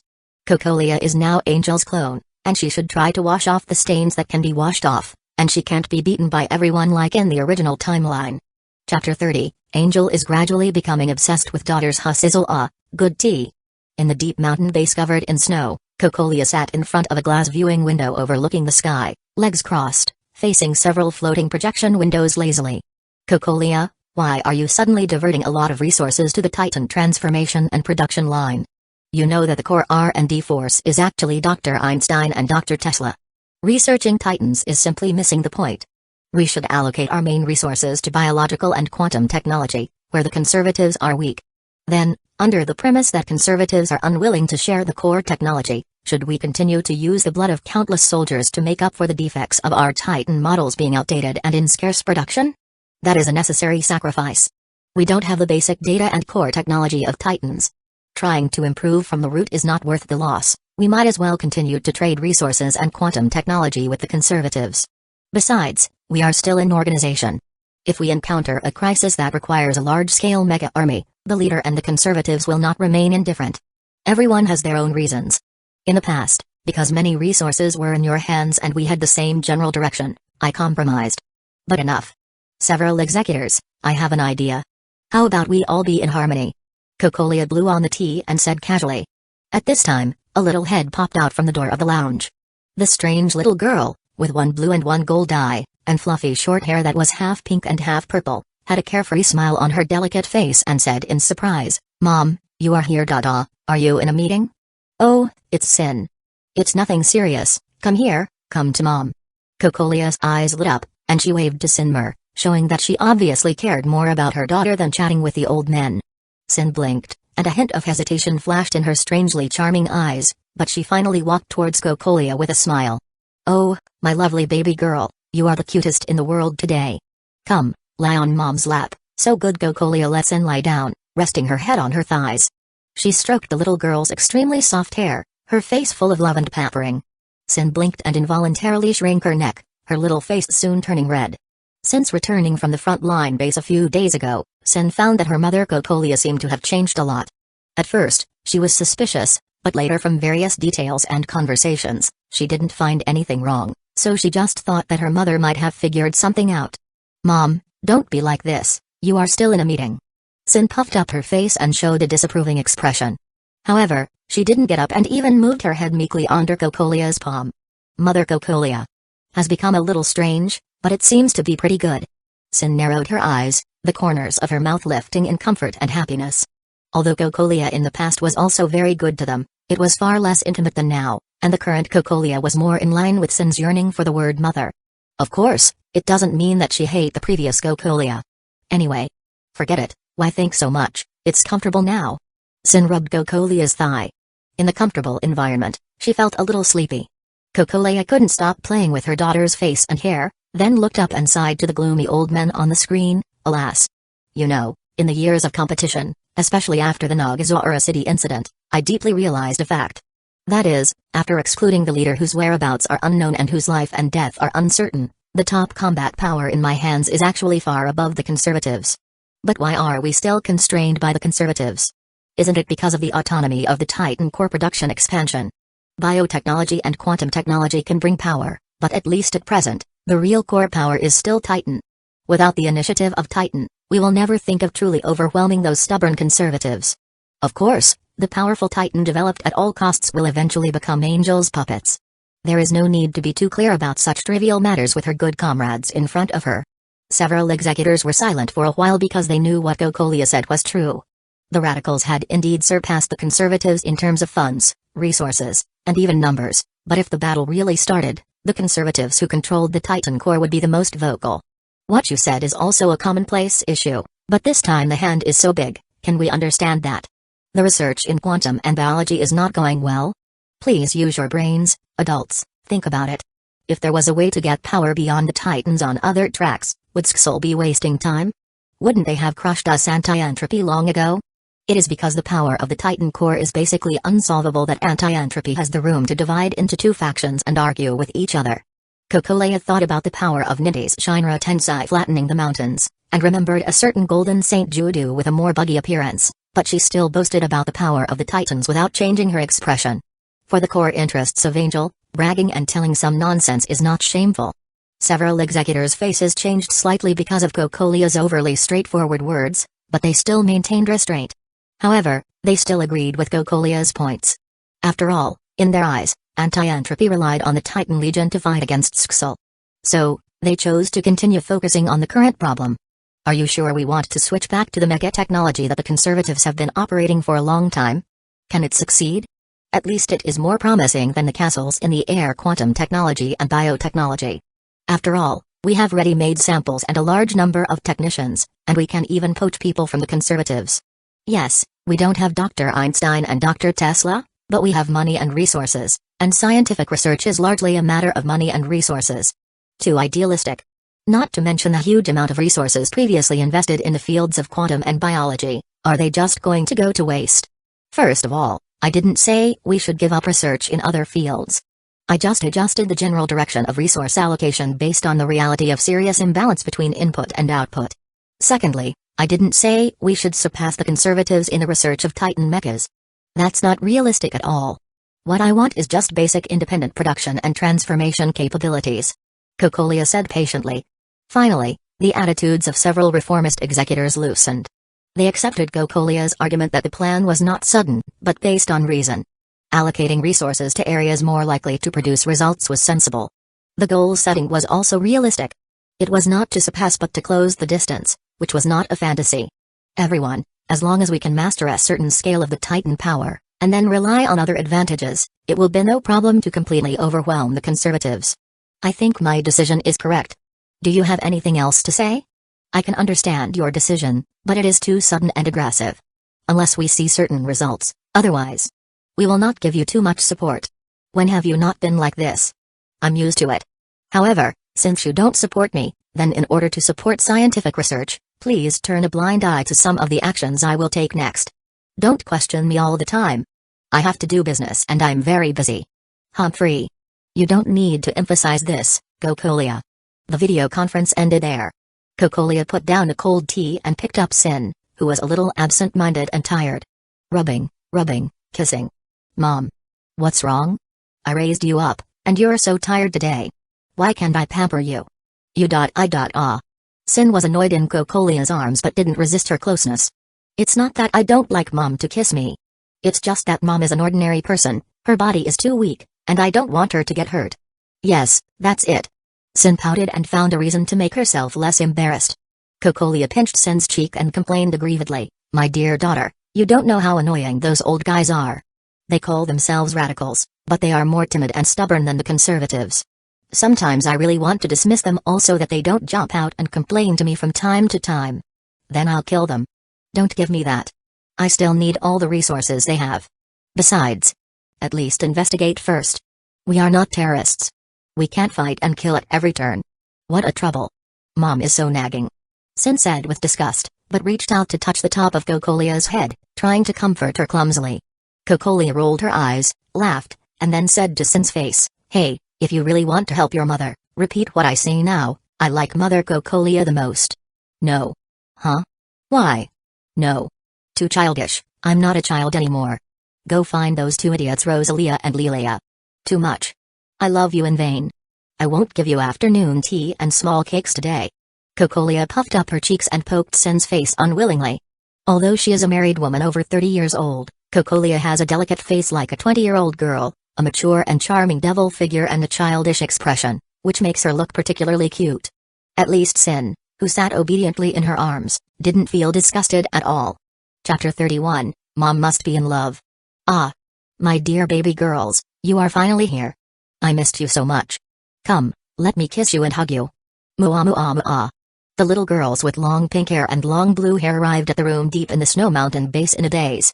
Before they could change out of the fluffy clothes they wore to keep warm during the flight, they were hugged by Gokulia, who came towards them. "Were you cold on the way? Have you been good at home? Did you miss me? Kiss me again, Mua." Gokulia was so enthusiastic that her purple eyes, which were always sharp and calculating in the past, were now full of surprise. Rosalia and Lilia were hugged tightly by Gokulia's arms, and at the same time, they were overwhelmed by her broad affection. They reached out to Sin at the door in fear, asking for help with their two pairs of frightened big eyes. "Sin. Help. Help. Mom seems to be ill." They struggled hard, but it was impossible for them to break free from Gokulia's grasp with the strength of ordinary little girls. Sin leaned against the door, crossed her arms, and smiled maliciously. "You two idiots, just enjoy it. Yes, enjoy the changes of Mother. You know, she was the only one who was forced to endure this enthusiasm in the past few days, and as a member of Gokulia's orphanage, how could she let the two of them escape? TSK. However, Sin looked at Gokulia's bright smile full of indulgence and joy, and her smile suddenly disappeared. "What's going on? You said this morning that I was your favorite daughter. Big liar." Sin patted her face with both hands, shook her head, and tried to get rid of her indescribable little emotions. Gokulia hugged the two chubby girls, just like hugging two top mascots. When rubbing and kissing, she could fully feel the smoothness and warmth of their faces. The love from her previous life, the remaining memories and emotions of the original Gokulia, and the cuteness of the two combined, made the current Gokulia simply crazy with joy. "Ah. Why are there such cute children? Mommy loves you so much. Kiss again, Mua. Mua. Mua." Bang. Just when Gokulia was about to lose control, Sin's little fist hit her head. "Mom, that's enough, the two of them are about to cry," Sin said tiredly with her hands on her hips. It's not that she is soft-hearted towards these two little fools who like to go against her on weekdays, but now that Branya is not here, Sin is the eldest daughter in the family. When her mother starts to become unreliable, she still has to take some responsibility. Gokulia eventually calmed down, let go of the little cuties in her arms, touched her head, and pouted in dissatisfaction. "1 or 2, they are disobedient before they grow up, and I am the mother. If you are a mother, you should be more mature. You are now like a pervert who is addicted to hugging little girls. I don't care. It's my first time as a human being to enjoy this wave of spoiling to them. Why should I be more mature? I want to hug, I want to. Cocolia sat on the ground unhappily, kicking her legs and making extremely willful remarks. Bang. Sin ended the dispute between mother and daughter with the violent means she was best at. She rubbed her red fist and looked to the side, only to see Rosalia and Lilia hugging each other in a panic. QQ. A dinner with Cocolia's unilateral enthusiasm passed. After that, while Cocolia was washing the dishes, Rosalia and Lilia forcibly dragged Sin to a corner, and the three of them squatted together untalked. Rosalia, is Mom sick? Lilia, I think she might be angry about Sister Bronya running away from home, so she has a problem with her brain. Sin. I don't know, anyway, she went to the front line base and suddenly became like that after returning. As soon as she saw me, she had to hug me and kiss me, and she also insisted that I sleep with her at night. It was like she was a different person. Sin felt that the problem had little to do with Bronya. She was still more aware of the cause and effect of Bronya's departure, and she didn't find anything unusual about Cocolia during that time. However, these serious matters have nothing to do with the silly sisters. At least Cocolia and Bronya probably don't want them to know, so just ignore it. In short, Sin is also looking for the reason for Cocolia's change. Rosalia and Lilia looked at each other, and the two sisters used their not-so-bright little brains. Suddenly, Rosalia's eyes lit up, and she raised her finger and said, I understand. A woman suddenly changes because she is in love. Sin looked at her fist, clenched and unclenched, unclenched and clenched again, feeling ashamed for having expected Rosalia to be an intellectual for a moment just now. Lilia squatted with a wooden face and moved 2 steps to the side, silently moving away from Rosalia. Rosalia was unaware of her sister's reactions. She just raised her nose proudly and said confidently, it's always played like this in animations. No matter how powerful, cold, and proud the heroine is, once she falls in love, she will immediately become stupid and gentle. So it must be true. Mom suddenly became like that, she must be in love. Sin looked up and down at Rosalia, who was proud of revealing the truth, and then moved to get together with Lilia, took out a tablet and said, I guess the problem is still at the frontline base, so I retrieved a lot of relevant information. From the conclusion, everything else is normal. The only special thing is that a soldier met my mother late at night, and the two stayed alone in the house for a night. However, what happened in the middle was blocked by my mother, and no one knows what they talked about. So the problem lies with this person. Kella and replied, a big sister who I don't know at all. The two of them discussed in a whisper, but they couldn't find any problems from Kella's photos and resume. At this time, Rosalia appeared behind the two of them, putting her arm around their shoulders. Haha. This is the evidence. The two girls were alone for a night, and then their mother became like that, and this Kella is so pretty. They must be in love. Rosalia nodded repeatedly, convinced of her guess. As for why the two women could be in love, this was something they didn't find strange. There were no male creatures in the Cocolia orphanage, and no common sense about men and women was taught. In the eyes of these little girls, love was a kind of flirting relationship, and gender issues were not something they would pay attention to at all. However, Sin and Lilia had already treated Rosalia as a non-existent person. Lilia, I think I should find a time to ask my mother. If it's something she can tell us, she won't hide it from us. Sin, I think so too. Besides, I've been trying to contact this Kella recently. Anyway, I'll try to find out what happened to my mother. Otherwise, I'm a little worried. The two exchanged opinions smoothly and discussed how to find out the truth amid Rosalia's naive remarks from time to time. Chapter 32, Teresa also wants to join the trip at the kitchen door. Cocolia leaned against the door with one hand, looking at the girls huddled in the corner, with a gentle smile in her eyes. Hey, get it clear, you are not their mother. Why not? I can give them the protection and care that Cocolia can give them. I can also give them the intimacy and care that Cocolia can't give them. Why can't I be their mother? I always feel it's a little self-deceiving. From the real perspective, we are actually their enemies, the enemies who killed their mother. Why don't you just say it? Anyway, we will use the identity of Cocolia until the day she dies. I like them very much, and I have the confidence to always be their mother. Okay, it's really self-deceiving, just think it's all Cocolia's fault. Well, who can resist the cute and lovely vodka sisters and Sin? Cocolia's death was deserved. As for deceiving them, we can only work hard to make them happy in the future. There is no such thing as perfection in the world. We are all adults, so don't be childish. The angels exchanged words one after another, put aside the moral issues that could not be sorted out, and reached a consensus that Angel Cocolia would continue to be a good mother. But speaking of it, all the bodies I have had are actually virgins. How did I suddenly upgrade to a mother? Cocolia's mouth twitched. So far, the most extreme thing she had done was nothing more than generating electricity by herself. As for the deeper intimate level, she had no experience with either men or women. Thinking of this, the angels felt a deep sorrow at the same time. Cocolia Angel, Miss Angel, this is Saint Freya Angel, please reply if you receive it. What's the situation? Oh, Teresa appeared. What a great opportunity. Then, it's the big ladies stage. The time goes back to 5 minutes ago. In the Japanese tatami hotel room, a seafood sushi feast with a luxurious price but pitiful portion was placed in front of Angel and the other 4. Kayana's hands were so fast that they were blurred, and she stuffed food into her mouth quickly, eating with great pleasure. Although each portion was small, the total number of portions was large, so it could still support her consumption. Not as good as my choo-choo. Choo-choo. But outside, I don't ask for choo-choo so much.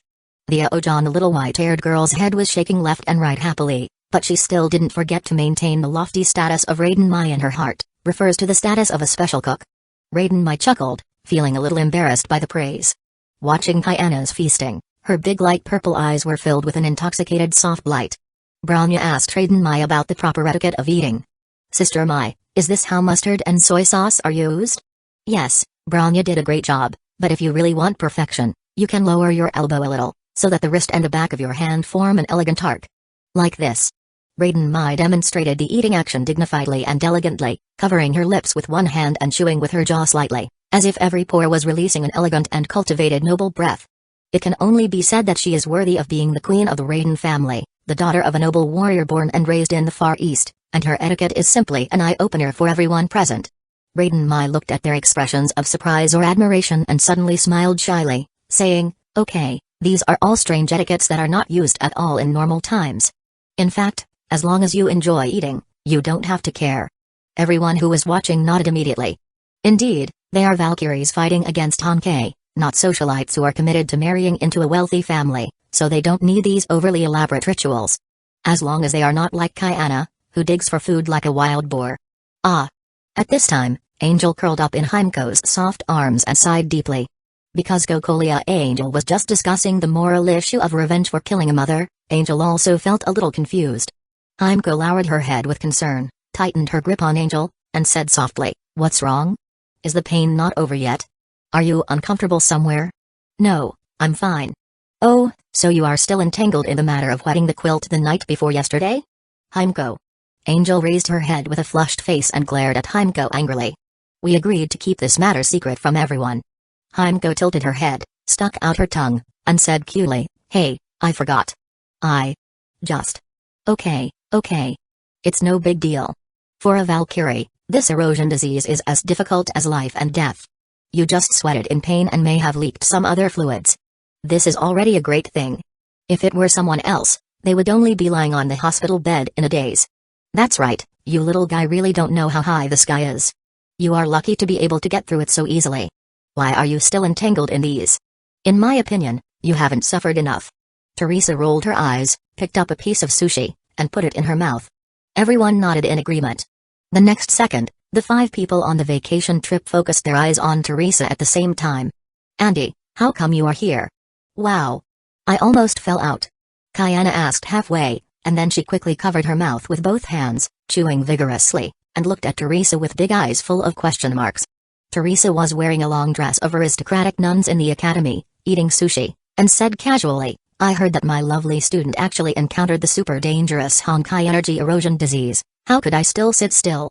Besides, you ignorant little bad guys didn't even call me when you came out to play. It's too much." Teresa's expression was very indignant, and she pointed at them one by one, finally stopping at Kayana's face. "Especially this little brat. Auntie is so good to you, how could you not inform me when you have good things happening right now? Is this still my lovely niece? Is it in vain?"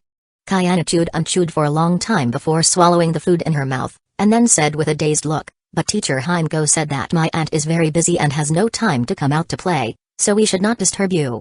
"Heimko." Teresa turned her head and shifted the direction of her ire fiercely and coolly. Heimko shrugged, hugged Angel, and said nothing, looking comfortable and calm with Angel. Teresa glared at her for a long time, and finally put aside the grudge for the sake of taking care of Angel in the past few days. "Okay.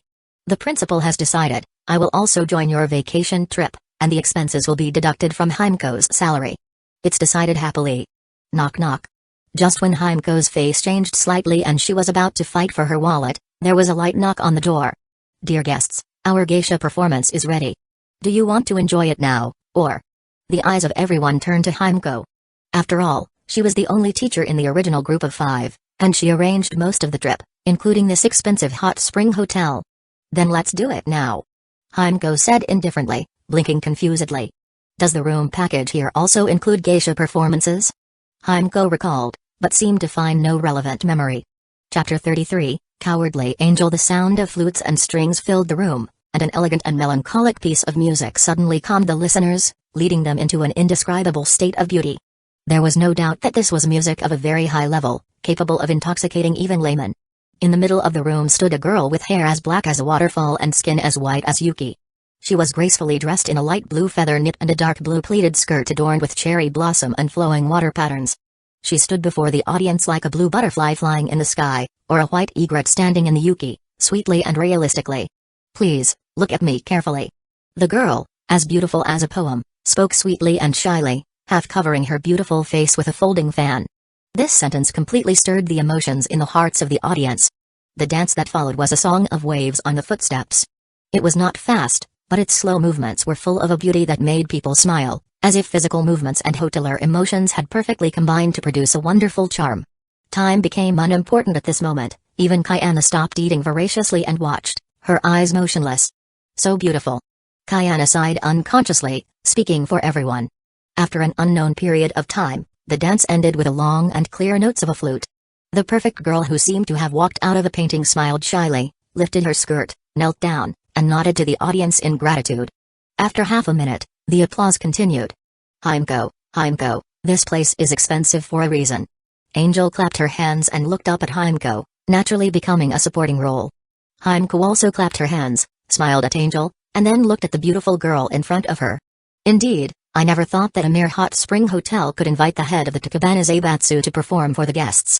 I wonder what the owner of this hotel is like. Could they be from the so-called royal family? Hueco said with a smile, her charming wine-red eyes curving into a beautiful crescent shape. Takabana Yuki, the Far East upstart who officially took charge of the Takabana family's vast assets more than a month ago, is the focus of a major event in the Far East's upper-class circle. Naturally, there were many related reports, and Hueco was aware of it. As an adult with a good mind, Hueco certainly didn't believe that this Far East upstart would came to the hotel as a dancer. As Hueco expected, the girl who had finished the performance did not leave the room but sat down gracefully in front of them, adjusted her skirt, and then smiled and clapped her hands. Pa. After the clapping, several waiters walked in quietly, quickly removing some empty plates and replacing them with obviously more high-end and beautiful food and wine. The Far East's royal family is now just a symbol. They don't have the power to command me. As for the owner of this hotel, I have been here for 3 days. I also know that it is very rude to visit rashly, so the dance, music, delicacies, and all your consumption here are just some insignificant apologies. Please forgive my rudeness. Speak plainly. We are not nobles with elegant words. We don't understand. I'm very sorry. I have something important to discuss with you. Please listen. In return, I will give you a free meal. No, it's a lifetime of free meals. Miss Angel, or to use her current name, Takabana Yuki, bowed on the spot, banging her head on the ground, showing no self-respect or shame. The corner of Hueco's mouth twitched. Well, it's not that serious. We are not that scary, right? Anyway, get up first. This makes us look like terrorists. Takabana Yuki raised her head, touched her red forehead, breathed a sigh of relief, and said timidly, Are you really willing to listen? You won't turn around and take out your axe and shoot me? What do you want to do? Hueco hugged Angel tightly and rolled her eyes speechlessly. Takabana Yuki blinked and said hopelessly, To be honest, our Takabana family has always served Lord Gokolia of Anti-Entropy. From the news we got there, the people of Saint Freya are big shots who can decide the life and death of the Far East. Of course I will be afraid. Anti-Entropy? Gokolia? Hueco leaned forward, her eyes suddenly sharp. Teresa, Raiden Mai, and Branya also changed their expressions. Only Kayana and Angel had no reaction. Of course, Angel was pretending. As for Kayana, she probably had completely forgotten the name Gokolia that she heard during the Naga's Aura City incident. At this moment, those who knew about it looked at each other for a while, and then unanimously gave the right to express their opinions to Hueco. Hueco took a deep breath, calmed down, and said calmly, Kokolia's hand is long enough, but has she forgotten what she did before? My trip has little to do with Lady Kokolia. In addition, I learned about the concepts of Honkai, Skull, and anti-entropy when I inherited the family business a month ago. I really don't know about the grievances between Lady Kokolia and you. Please believe me. Whether you believe it or not, we will know after we investigate. You'd better not lie, otherwise. No. I mustered up the courage to come to Lady Teresa and Lady Hueco, so naturally I can't hide anything anymore. Takabana Yuki said seriously, deliberately keeping a serious expression on her face, with the word sincere clearly written on her face. Hueco remained calm, not bothering about the truth or falsehood, but asked directly, what do you want to do with us? Well, this topic is a bit broad, and I don't know how far I can go with my ability. Anyway, I want to ask your school to save my Far East citizens. Okay, got it. Then you can go. Eh? What? We are here for a vacation. Vacation, do you understand? I don't want to work overtime suddenly. If there is anything, we can talk next time. The door is over there. Goodbye. Hueco pointed to the door and said with a wooden face, with no intention of negotiating at all. Takabana Yuki Angel looked at Hueco blankly, and then at Angel who was curled up in Hueco's arms. After seeing Angel wink at her, Takabana Yuki pouted and nodded aggrievedly. Okay. She walked out of the room lightly, and at the end, she slowly and silently closed the door for the people in the room, being extremely polite. After hearing Takabana Yuki's footsteps going away and not sensing anyone's presence outside, Hueco said, she gave up so easily, which means it's not a critical matter. She is a businesswoman and a big capitalist. Although I don't believe she can find out much information about us, she must have prepared a lot of rhetoric, and we know very little about her. In short, we can't follow her pace. We are not proficient in negotiation and it's easy to fall into a language trap. Anything is fine. After the investigation is completed, we will see if we want to talk to her slowly. Hueco explained her reasons slowly. It was mainly explained to Teresa. Teresa nodded in agreement and patted Hueco's shoulder with her hand raised high. I trust you to do things, so let's do it your way. Let's continue eating. Although it's a pity that there is no bitter melon dish, these are also rare high-end dishes. Anyway, she said it's free, it would be a waste if we don't eat it. Teresa lifted her sleeves, licked her lips, and picked up the chopsticks unceremoniously. At this time, Kayana had already filled her mouth. The others looked at each other, shrugged, and continued to enjoy their dinner. Only Bronya glanced at the door where Takabana Yuki had left, then at the faces of Raiden Mai and Angel, then frowned, and a hint of heaviness flashed in her crystal gray eyes. Mother Kokolia, what do you want to do again? Chapter 34, Little Duck So Cute. Alas, I expected it to be complicated, but this is truly merciless. Why is there a significant conflict between anti-entropy and Skull? Under a starry night sky, in a hot spring, Takabana Yuki sat in the warm water, with half of her face submerged, blowing bubbles and muttering. Here it comes, in the upper right corner, on top of that pavilion. Her playful action of blowing bubbles caused the steam to thicken, obscuring her glance at the pavilion. She pretended to be unaware, lazily leaning on the edge of the pool, and murmured, Lady Kokolia's commission, maybe it can wait for 2 more days? Ah, so annoying, I don't know what kind of personalities they have. The only one I could find, Raiden Mai, was a nice beauty who was difficult to communicate with. My small arms and legs. What did Mother Kokolia ask you to do? It's nothing, but... Takabana Yuki pinched the soft flesh of her arm and answered casually, suddenly turning her head mid-sentence. The petite girl with an indifferent face floated on the water expressionlessly. Black bows on both sides of her head tied up 2 flowing curly spirals, and she wore 2 huge purple gem earrings. The most conspicuous feature was the pair of slender legs wearing exoskeletons under her short skirt, cyberpunk, emotionless Lili, the little duck princess we like to see. Good evening. Do you want to bathe together? Takabana Yuki pinched her arm and said blankly. Although she had noticed Bronya's secret observation, she was still amazed by Bronya's exquisite cuteness up close.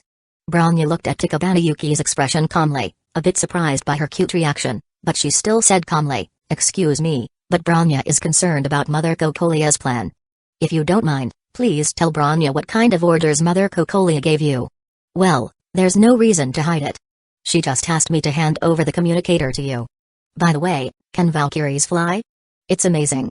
Takabana Yuki said, reaching out to tentatively touch the water under Bronya, finding nothing. Her face was even more amazed, and she stared at Bronya with sparkling eyes. By the way, we don't seem to have seen Project Bunny 19C. Stand, Project Bunny 19C.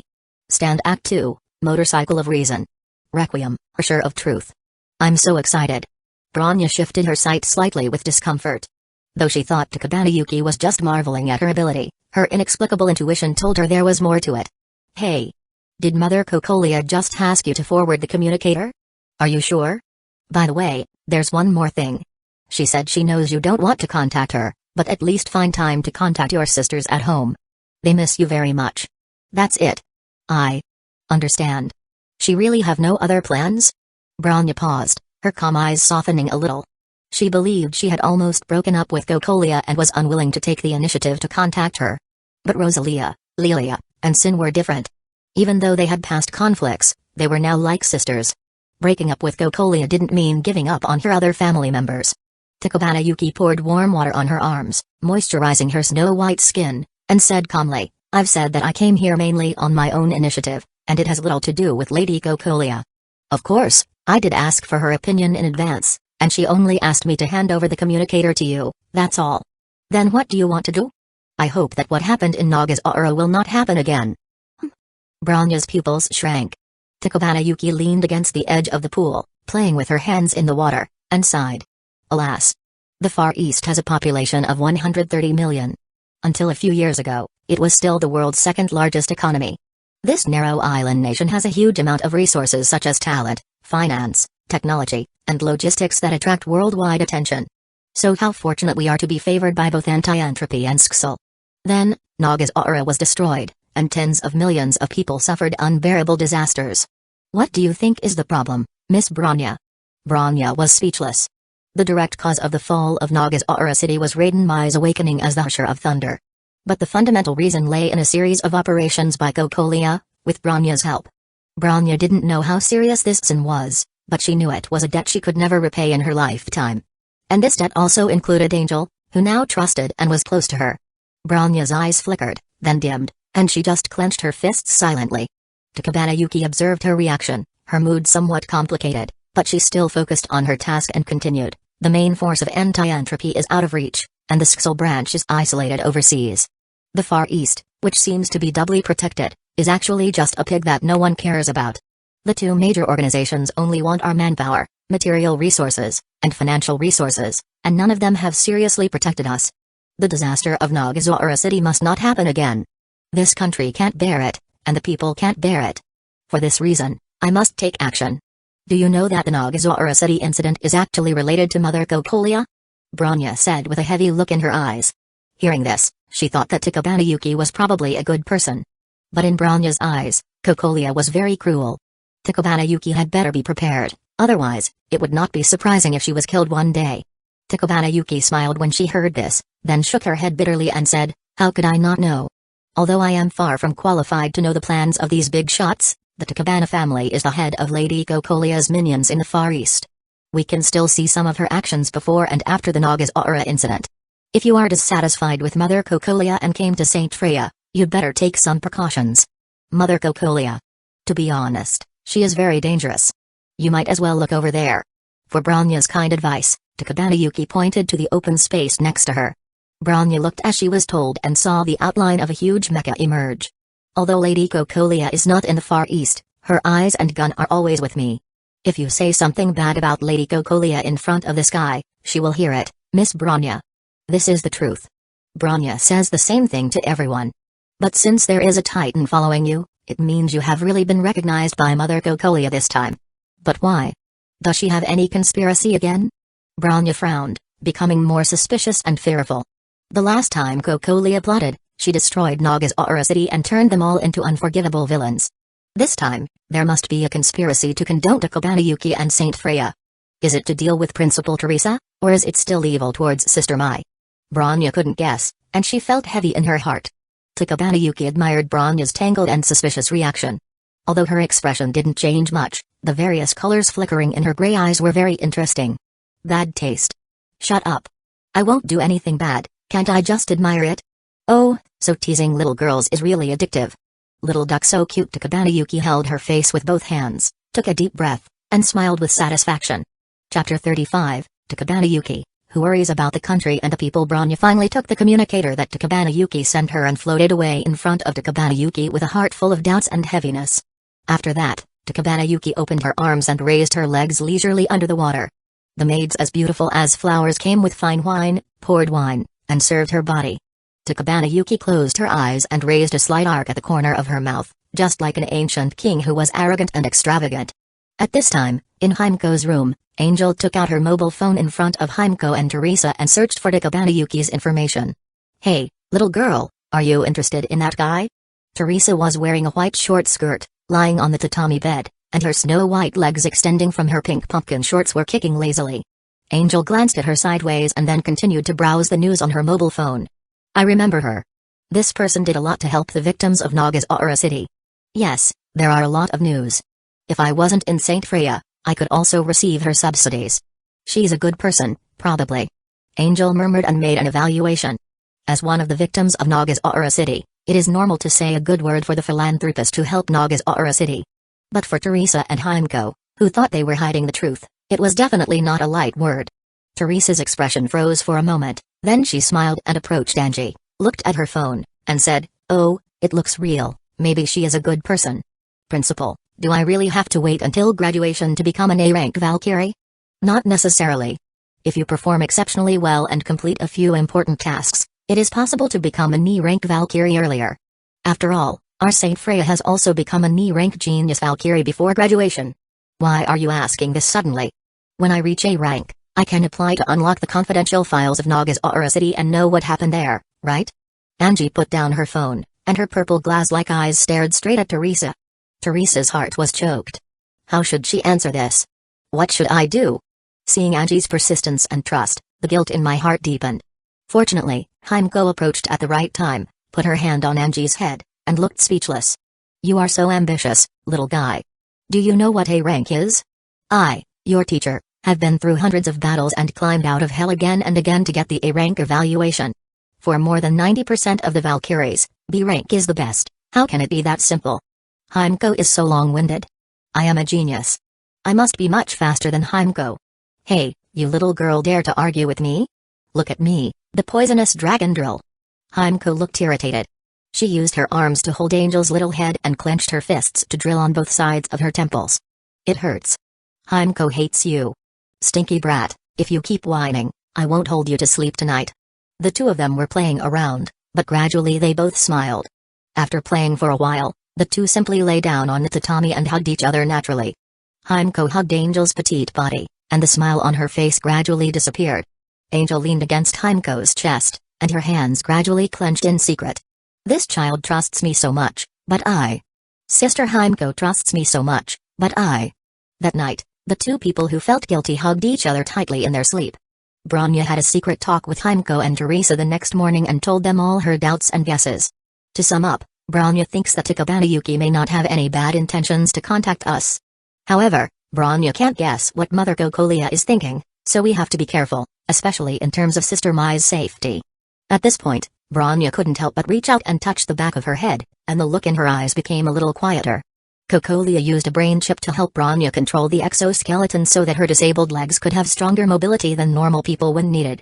But at the same time, she could also directly control Bronya's body when necessary. During the Nagasaura City incident, Bronya was once controlled to perform tasks. Bronya is very sure that if Gokolia plans to carry out any conspiracy next, she will definitely control herself again. Don't worry, the Far East is our territory after all, it's not that easy to do anything. Nagasaura City has a hand in information gap, now she can't do whatever she wants. Well, Bronya believes in Teacher Himiko and everyone. That's right, don't be afraid, it's time to take a vacation, children should act like children. As for other things, we adults are still worrying about it. Himiko pinched Bronya's face and sent her away with a smile. Then, Himiko looked at Teresa who was frowning and thinking. Hover the Hyperion over the city, and prepare the Scarlet Fusion. Eh? Is it necessary? Am I still here? Are you still afraid that the female vixen can use any power to fight against the S rank? Just in case, it's always a good idea to prepare for another fight with the Herrscher of Thunder. Since you said so, okay, it's just a matter of fuel costs anyway, just treat it as insurance. Teresa sent instructions to the academy. and Himeko also contacted the intelligence department and began to fully investigate Takabana Yuki's information. Angel's unintentional act last night left a deep impression on Himeko, who felt guilty, which forced her to take it seriously. She always felt that if she did nothing, she would feel uneasy. So, after the luxurious breakfast, Himeko took out a few tickets to the amusement park and pushed the students out of the door of the hotel. Kayana, eh? Teacher Himeko and Auntie aren't going back? Teresa, of course I want. Himeko. Teresa, to stay together and work overtime with Himeko. Himeko controlled Teresa's head with one hand, turned to several students, especially facing Angel with a wooden face. She could see her disappointment and dissatisfaction, so she smiled. Unlike you little brats, the adult world is very busy.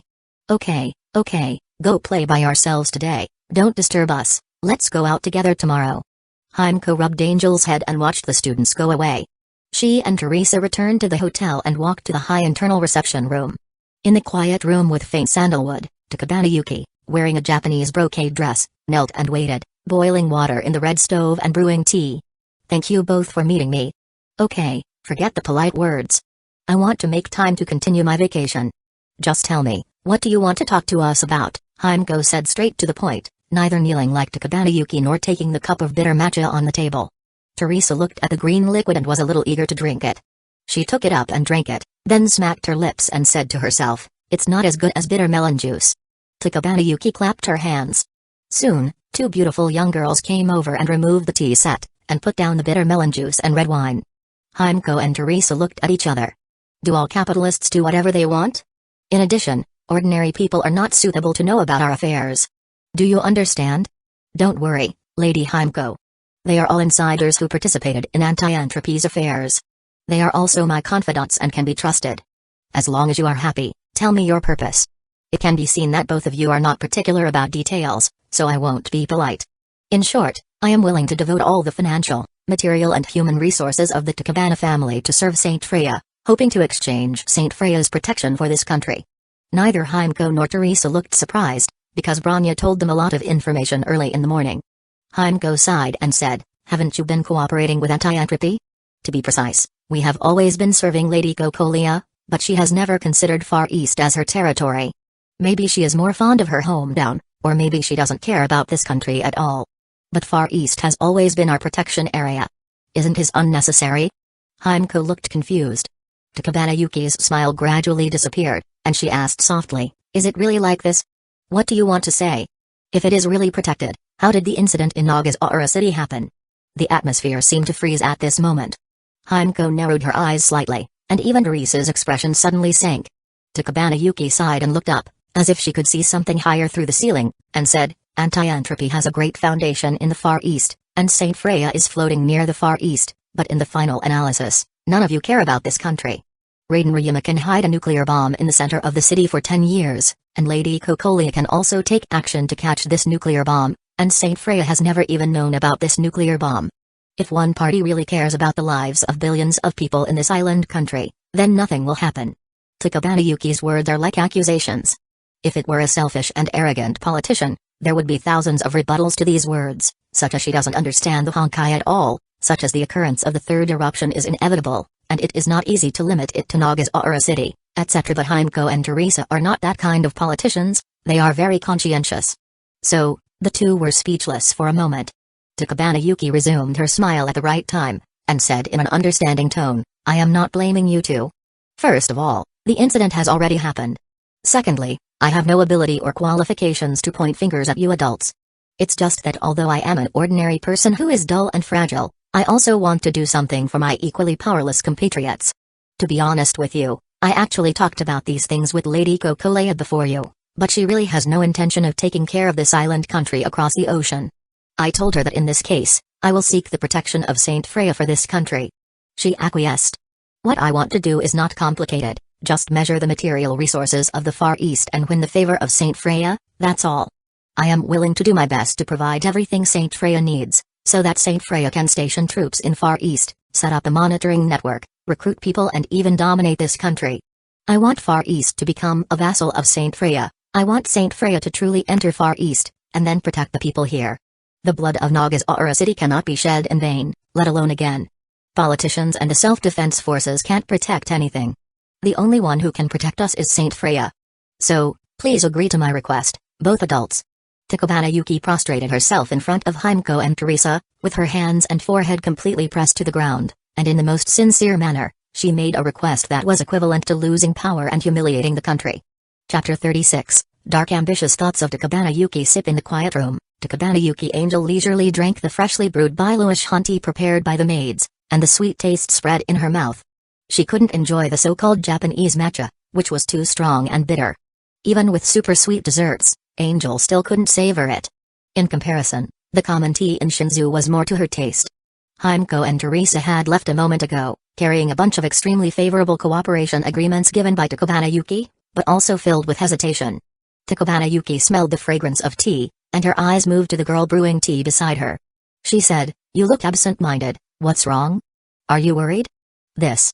I'm sorry, miss. I just don't understand. With these agreements, if we follow them, what can the Takabana family earn in the future?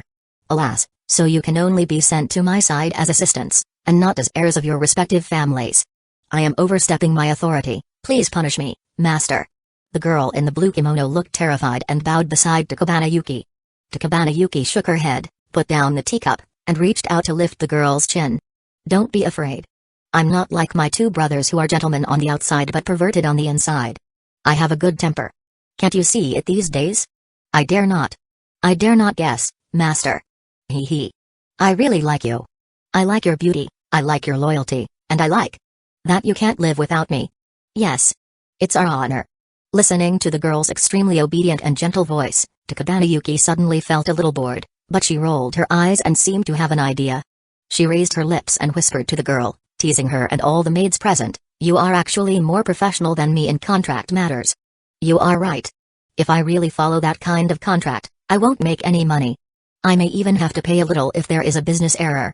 But I ask you, do I need money? This. I don't need money. Money is just a number to me. 100 million, 1 billion, 10 billion. How many zeros are there in this string of numbers on Takabana Yuki's asset evaluation list? It means nothing to me."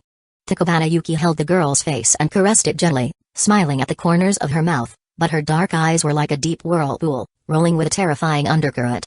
"There are many surnames among you that are much older and more noble than Takabana, but do you know why Takabana is the head of the family and you are just vassals? Miss, we have no ulterior motives, please believe us. Don't be afraid, these are all very simple truths. Even if I don't say it, you will understand it like your parents sooner or later. I tell you, the reason why Takabana is the head of the family is because Lord Gokulia favors Takabana. Therefore, only the surnames favored by those adults can talk to Takabana on an equal footing, and the rest can only become vassals. The strong one is never Takabana, but Lord Gokulia. How about it, isn't it a funny truth?" Takabana Yuki laughed, and her light and pleasant voice echoed in the room. And the girls who listened to it were already cold all over. Is this something they can hear? Will a man in black walk in with a dagger at the door the next moment and turn them into corpses? With such fear, they remained motionless, not daring to show any sign of abnormality. Takabana Yuki laughed as if she knew nothing about it, then wiped the tears from her eyes, casually crossed her natural and flawless legs, leaned forward, faced the girl kneeling in front of her, and said, "In the Far East, there are not many families favored by anti-entropy, but there are also many, such as the Mage Corp that was in its heyday before the Nagasaura City incident. Although it has been defeated by Lord Gokulia, you can still remember their previous glory, right? However, there is not a single family favored by Sxil in the Far East. This is a very interesting fact. The Far East is obviously the territory of Sxil, and there is even a powerful Far East branch floating in the nearby sea, but they have no interest in the Far East. Perhaps this country where capital and bureaucracy collude with each other is too ugly, corrupt and dark, like a pool of dirty mud, or a pile of dog shit, so the Holy Valkyrie is not willing to set foot there at all?" Takabana Yuki said with a smile. The girl remained silent. What a bold statement it was. It directly compared all the vested interests, including everyone present, and those big shots whom they dared not look directly at, to dog shit.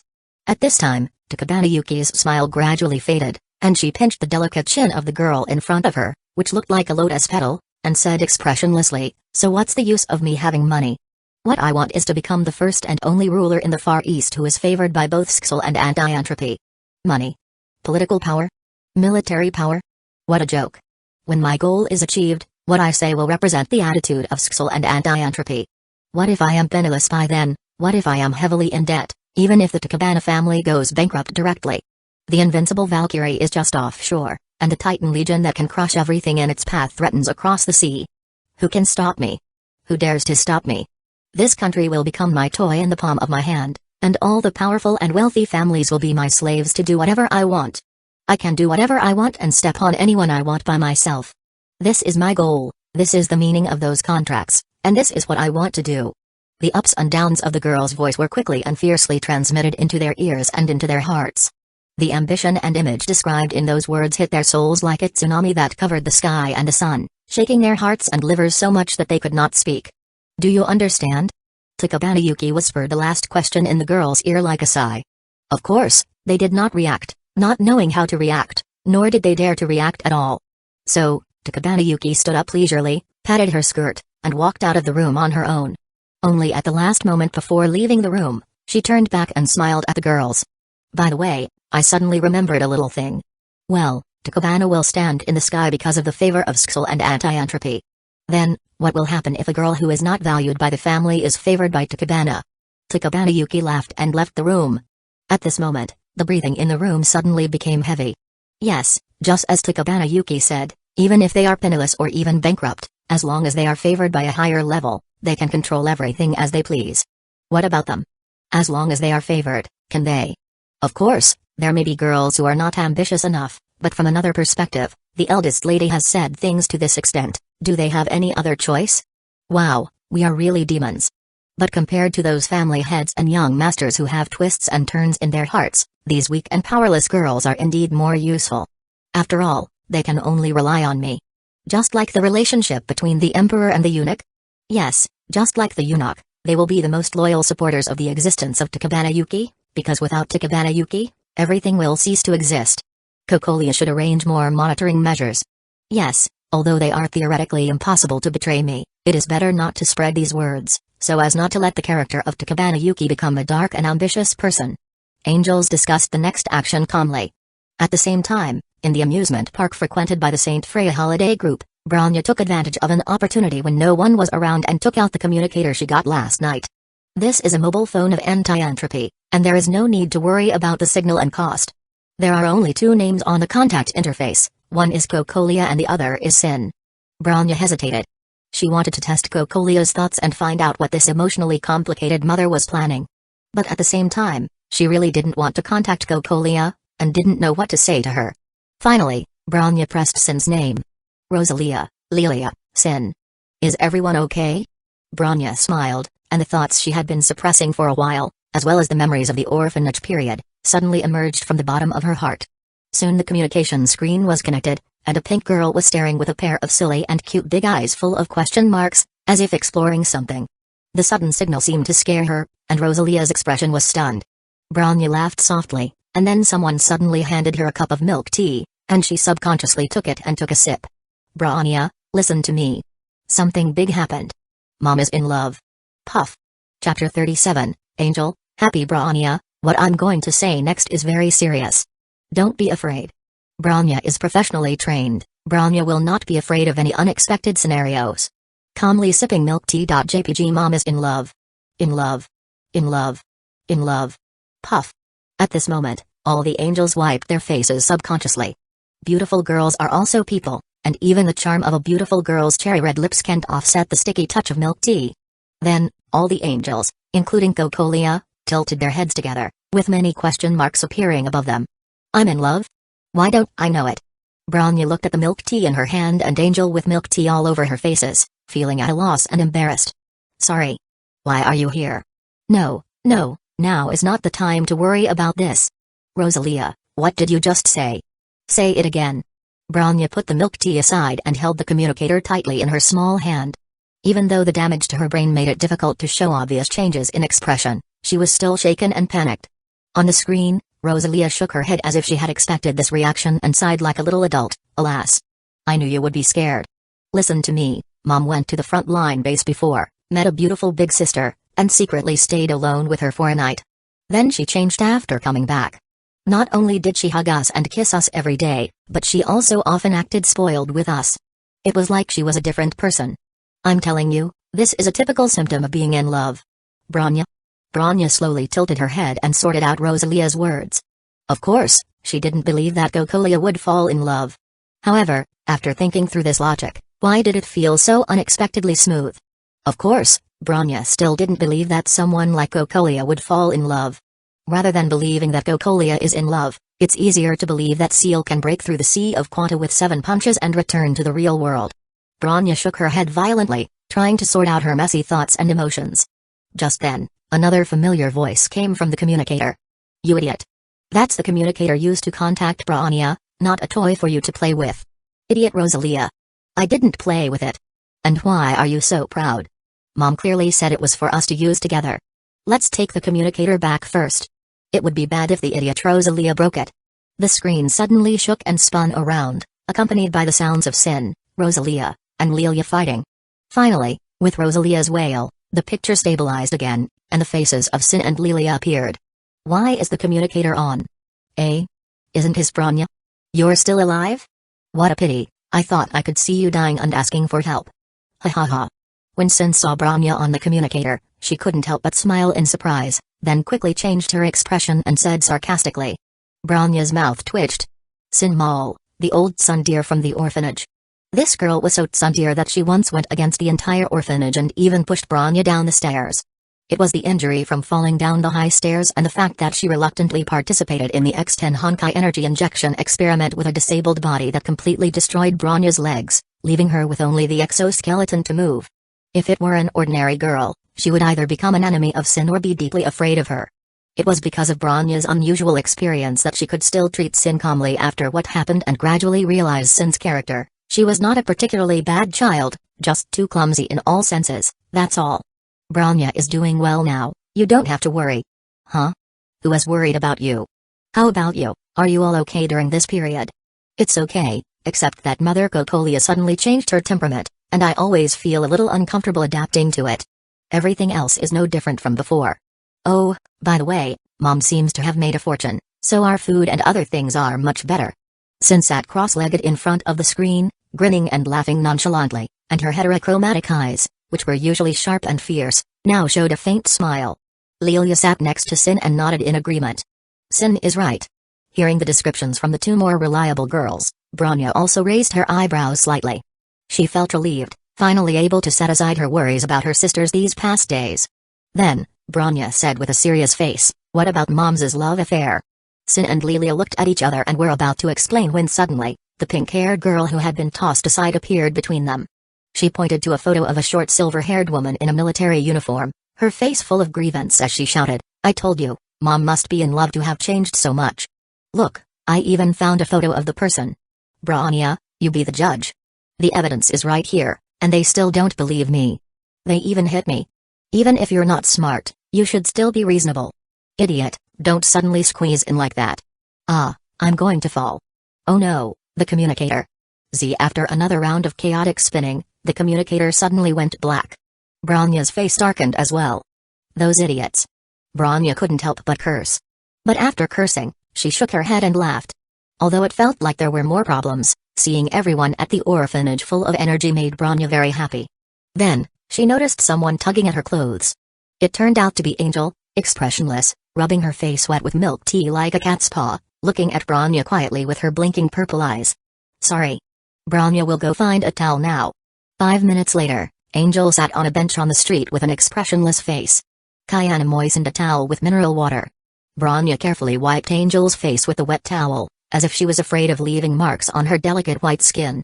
Raiden Mai squatted in front of Angel, also using a towel to clean the milk tea stains on her clothes and hands. Angel sat very obediently, allowing the 3 people to work together to clean her appearance. But under the 3 expressionless faces, many angels in the theater were already rolling on the ground. Ha ha ha. Kella, congratulations on your successful upgrade to Cocolia's rumored girlfriend. In fact, you have indeed done this. So, suddenly there are a few more cute and lovely baby daughters. How does Miss Kella feel now? Ha ha ha. And Cocolia, your filial daughters helped you find a husband. Are you touched? Ha ha ha. Far away in Siberia, Cocolia had just counted her current balance of funds and Kella pulled out a hand from the corpse of the Honkai beast and stood on the battlefield filled with gunpowder. The two of them touched their foreheads in silence at the same time, squeezing out words from their teeth. "Stop laughing, bastard." Chapter 38, Angel worried about her daughters. The other angels laughed at Cocolia Angel for being mocked by her silly daughter, Rosalia. But in fact, they were all worried about Rosalia and Lilia. The original Cocolia was no fool.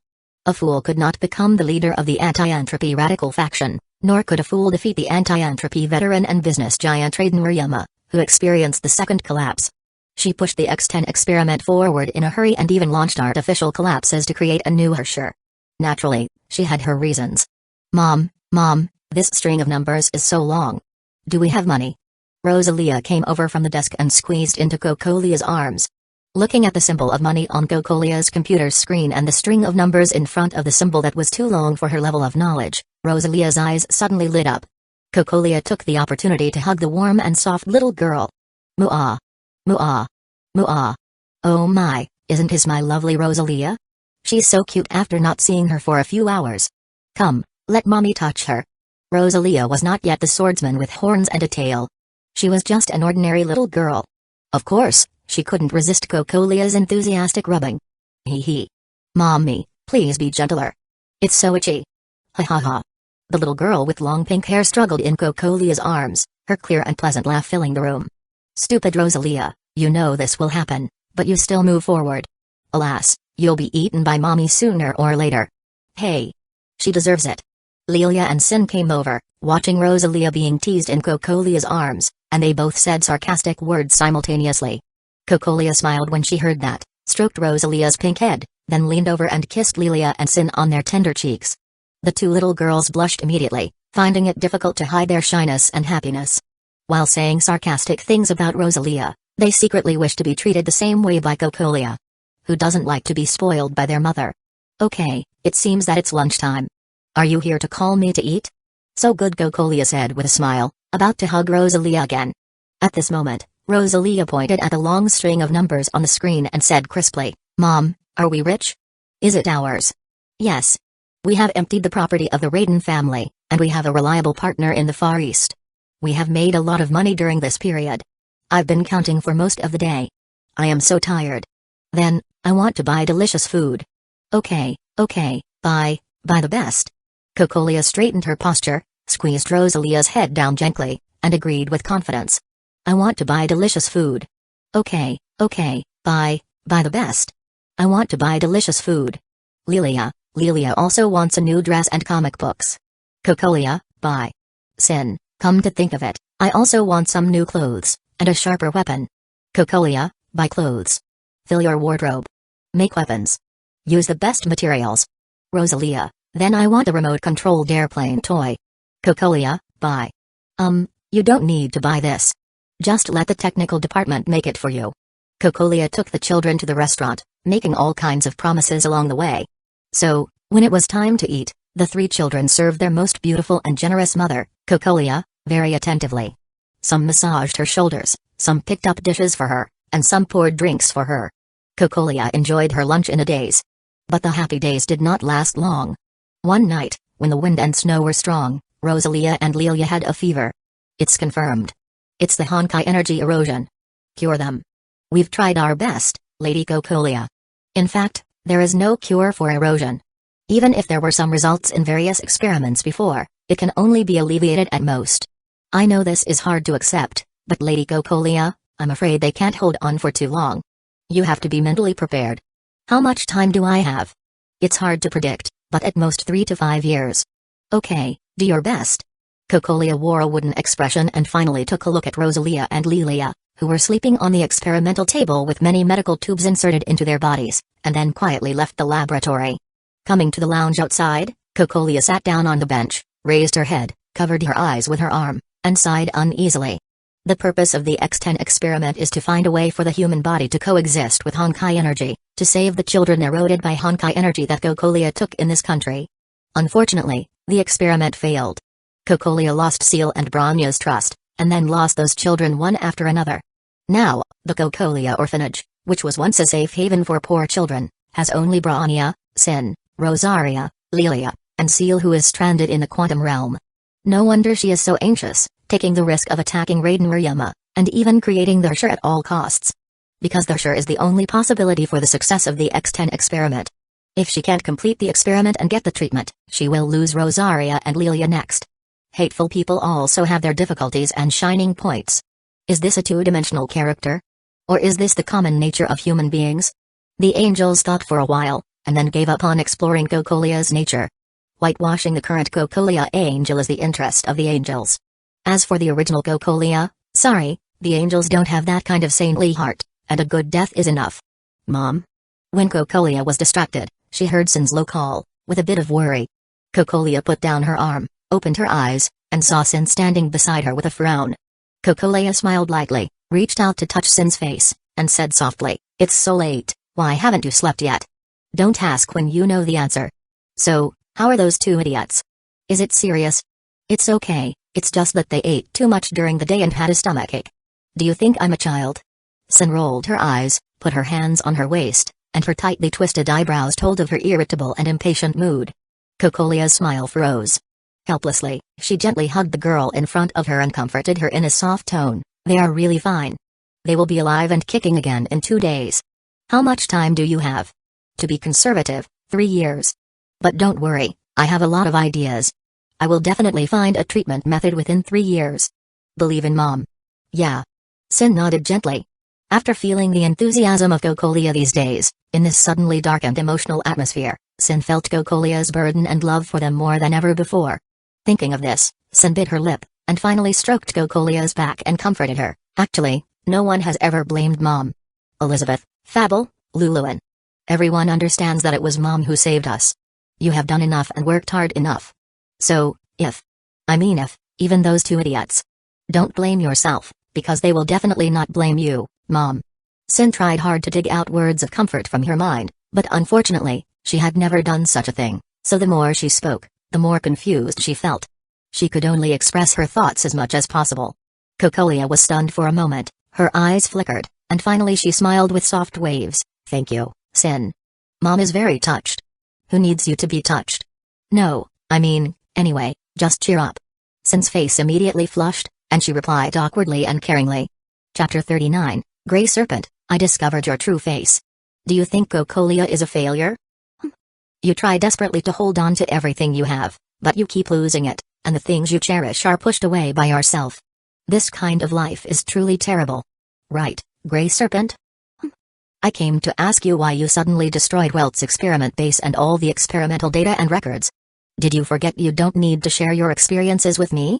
In the floating communication screen, the Grey Serpent, shrouded in a black robe against a dark background, emitted a cold and ominous red light from its single mechanical eye. Cocolia didn't care about the unfriendly attitude of this ally. She stroked Sin, who was taking a nap on her thigh, and without raising her head, she said, "The X10 experiment failed miserably. I lost Seal, and now I'm about to lose more children. I was so anxious that I had no way out, so I chose to trigger an artificial collapse and personally create a Herrscher experiment in Nagasaura City. And then I failed again. Cocolia, don't talk about other things. I'm talking to you about Welt's experiment.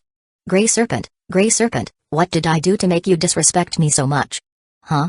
The Grey Serpent on the other end of the communicator was a little confused, and his thought process was momentarily stuck. No, normally, shouldn't Cocolia make a request with a smile at this time, ask him for some benefits such as technology, and then exchange experimental data? What does it mean to be so confused and unfathomable now?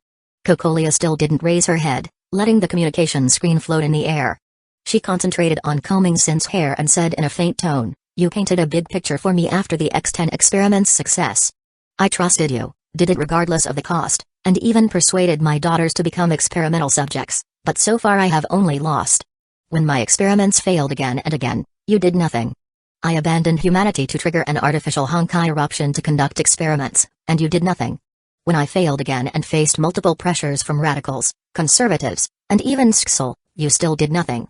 I know that your Heliopolis Life Sciences Shinzu branch has been built recently, with more funds, connections, and facilities, and you no longer need allies like me. However, when I was exhausted from dealing with a series of unstable factors and encountered my daughter's erosion disease. On my worst day, you showed up and asked me, where are the experimental data? Cocolia slowly raised her head, and there was no emotion in her purple eyes, like a cold humanoid machine. This was something Grey Serpent had never seen before. Grey Serpent could not help but reflect. Yes, Cocolia was his chosen collaborator, or to put it bluntly, a tool. But a tool is also a person and has complex emotions. Cocolia had experienced so many bad things, and he, as an ally, asked right away if he had really hurt her feelings. And this tool still had a lot of value, so should he comfort her? Grey Serpent, what did I do to make you disrespect me so much? Cocolia looked at the screen with an extremely cold expression, at least not inferior to Grey Serpent on the other side in terms of momentum. Grey Serpent's mechanical eye flickered, and after weighing the pros and cons, he thought it necessary to understand and comfort Cocolia's bad mood. Sorry, maybe I was too anxious.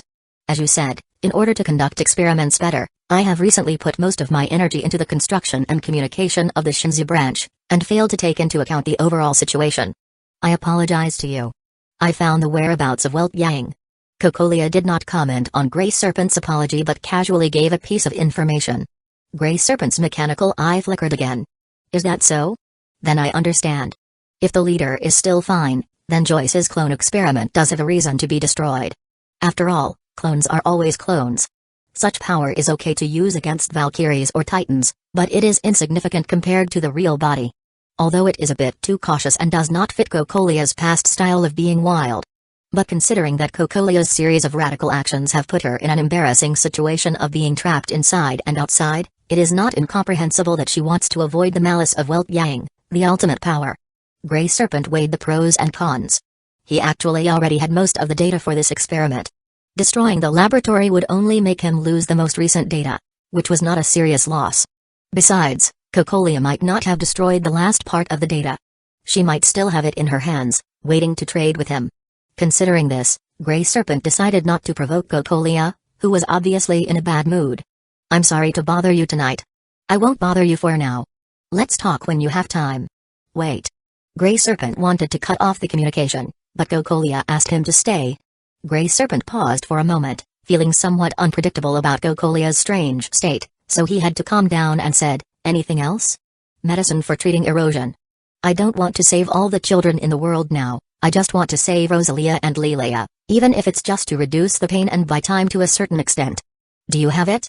The Oceania branch of Sxul is planning to artificially create an Herrscher, hoping to have the gem in their hands. Sxul headquarters is holding the Serenity Gem and is also planning the same thing. In addition, I'm still investigating what tricks Welt is playing with Teresa Apocalypse in St. Freya, which is the main reason why I didn't rush into St. Freya to take back the Herrscher and my daughter. Cocolia threw out a few more pieces of information, the first two of which were even absolutely confidential information that Sxul was still planning, and even the World Serpent couldn't detect them in advance. Grey Serpent was motionless on the surface, but was quite shocked inside, and all kinds of speculations emerged in his mind. Dr. Mobius said that the strongest point of human beings is infinite possibilities, which also represents infinite growth ability. Am I too arrogant to underestimate her who can climb to this position step by step? With such a terrifying intelligence network, perhaps the appearance she showed me in the past was a disguise to paralyze me? It means that tonight she is really close to emotional collapse and has nowhere to go, so she is unable to wear a mask and show her true appearance. Grey Serpent thinks that if he could make an expression, the face under the hood should show a relieved smile. This call tonight is not a loss, at least I can see clearly that Cocolia is not simple. If I keep a contemptuous attitude, it is not impossible that he will be tricked by her in the future. Grey Serpent reflected on himself and replied in a businesslike manner, I didn't, but we did try this. If there are any results later, I will inform you. Okay, let's talk about it next time. I'm tired, goodbye. Cocolia cut off the communication, and then sighed with real tiredness. It's over. But robots are really hard to deal with. Does he really not have it yet, or is he waiting for a good price? Remember the Osaka gene fusion potion that Rosalia and Lilia used at the end was given by the Grey Serpent at that time? But we don't have anyone in the World Serpent yet, and we can't do anything about it now. At present, the only known antidote is the HSNB46 serum, invented by Dr. Maki of Sxul. It has been confirmed by the bosses of Sxul, Anti-Entropy, and World Serpent as a potion that can cure Valkyrie. It can even suppress Siren back into Kayana's body after being improved by Tesla. Everyone, for the sake of the lovely Rosalia and Lilia, I'm afraid we need to send people to the Sxul headquarters. We can't wait for Maki to defect and then rob him like in the original timeline. After all, we are all involved in this world, and there are too many uncertainties. It's really exciting. I was trying to avoid the Archbishop from the beginning, but now I'm actively trying to get close to him. If I go too far, maybe we'll all be killed, right? So, Shall we do it? This is the first time I've been called mom in 2 lifetimes. She's such a cute child. Well, in life, there's always a time to take risks for something. Besides, Otto needs dominance power, and we'll have conflicts sooner or later. It's only a matter of time before we plant a mine around him. Just try it out first, and we may not be exposed. Then do it. XN Chapter 40, Angel, this is a win-win situation. The plan to infiltrate the headquarters of Sksol, devised by Angel and others, marked a turning point on the second day. Oh, it's too extravagant when I think about it. Yes, that's the headquarters of the Sksol, under the nose of Otto, the real black technology concentration area. It's not a toy prepared for Principal Teresa like Saint Freya. Who knows, one day I might pass a certain door, or have a physical examination, and then go back to my room to eat hot pot and sing songs, only to be detained by the golden-haired man. In the final analysis, it's just cowardice. Why don't you admit that you're one of us? Apostrophe. Hit her. A brutal fight broke out in the Domination Theater, where more than a dozen girls surrounded and beat up a girl. However, despite the rousing, Angel is not the type to change her mind in a fit of anger. Confronting Otto is probably inevitable, as he needs Angel's dominance. If they can't coordinate in the end, Angel might have to sacrifice her life to send the bishop to see Miss Karen. But directly confronting Otto now isn't feasible. He has accumulated 500 years of experience and his methods are completely unfathomable. Angel has just started developing. At this stage, gambling on their ability to hide under Otto's nose isn't bravery, it's recklessness. Alas. Let's take a detour. Fortunately, we still have time. It's too risky to enter the headquarters. Let's target a branch first. Cocolia flipped through the large amount of information on Sksol collected by Anti-Entropy. After a long time, she leaned back and sighed. Mom. Huh? What's wrong, my baby Sin? Can you stop touching me? I want to play. On the comfortable and soft sofa, Sin lay on her side with her petite body, turned her head, and said to Cocolia, who was stroking her hair, with resentment. Cocolia threw the information in her hand onto the table full of documents, held Sin's face, rubbed her pouting lips heavily, and then replied more resentfully than Sin, alas, but Rosalia and Lilia are still resting. Branya has grown wings and doesn't want me anymore, and now I only have you, my good daughter. If you leave, who will accompany me? So I am the one left. Did you find me because you had no choice? Sin broke free from Cocolia's hand and said angrily. Cocolia touched her smooth face and said innocently, what else? Look at you. You jump and shout all the time, you have a bad temper, you call yourself this uncle from time to time, and the clothes you wear are all kinds of non-mainstream and unique. In comparison, although Rosalia and Lilia are a little stupid, they are at least cute girls who like to wear skirts. This uncle is. I don't care about my mother. Humphrey. Sin ran away angrily with the sound of clattering footsteps. Cocolia laughed cunningly. Then, the cold voice of Grey Serpent came from the communicator placed on the corner of the table. You asked me to contact you at this time just to watch your and your daughter's family comedy? Of course not. Just be happy. If we weren't partners, I wouldn't let anyone appreciate my baby daughter's cute face and voice even if I was offered 100 billion. You have really changed a lot. I can't help it. I have lost so much. Now I only have these daughters. How can I not treasure them? Now, Grey Serpent, I don't mind letting you know my weaknesses because we are partners. But I also want to remind you that no matter what plans you have in the future, it's best not to touch my daughter. Otherwise. You don't want to know what a crazy mother can do. Cocolia said, picking up the empty cup on the table. Since the last daughter who could help pour water was just teased away by her, she could only pour it herself with a bitter face. Grey Serpent was silent for a while and nodded on the other side of the communicator. Okay, I'll take your reminder. Haha. Don't think I'm rude. After all, you understand that it's most effective to persuade me with things related to my daughter, right? Cocolia drank water, then spread her hands and crossed her legs. She was hinting that if Grey Serpent provided something that could cure Rosalia and Lilia, he would get a lot of benefits. Of course, Grey Serpent understood this.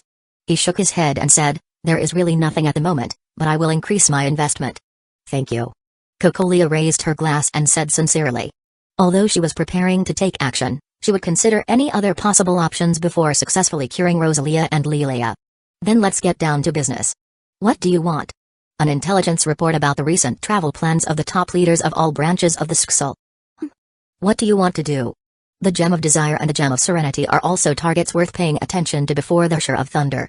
I plan to take some precautionary measures. I won't tell you the details. What about your own intelligence network? Can't you even infiltrate the Skxel headquarters? You are exaggerating. It's just some tricks. Everyone has their own focus on intelligence networks. Of course, I have one, but with yours, it will naturally be more comprehensive and accurate. Just tell me if you will help. Cocolia said very frankly. Yes, the original Cocolia didn't have this ability. It was only Angel's little foresight that fooled Grey Serpent. At least it was like this now.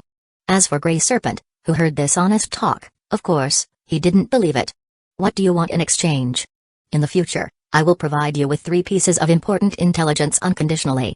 It can be something I judge important, or you can ask for it. Don't worry, we have been working together for so long, I won't let you suffer a loss in such a small matter. 3 times is not enough. Don't make a fuss. The truly critical intelligence is priceless. I am already very sincere. I just want to ensure my plan. If you raise the price, I can give it up. Can't you see it? Let you use a piece of intelligence that everyone has in exchange for 3 key pieces of intelligence in the future. This is my compensation for your rudeness last night. Cocolia approached the communicator's screen and deceived very sincerely. The fact is that Anti-Entropy does not have such a powerful intelligence network at all, at least Cocolia does not. Such extensive and rare intelligence involving the movements of all the high-level leaders of the Skxel branch can only be obtained from the World Serpent. Grey Serpent paused for a while, as if thinking, and finally spoke. 5 times. Only 3 times. 4 times. TSK, you are really asking for more. Okay, let's do it for smoother cooperation in the future. 4 times. Cocolia sighed and nodded, as if she had to admit her loss. Grey Serpent also nodded with satisfaction and hung up the call. Both sides felt that they had made a lot of money. Skirt, you said, is this okay?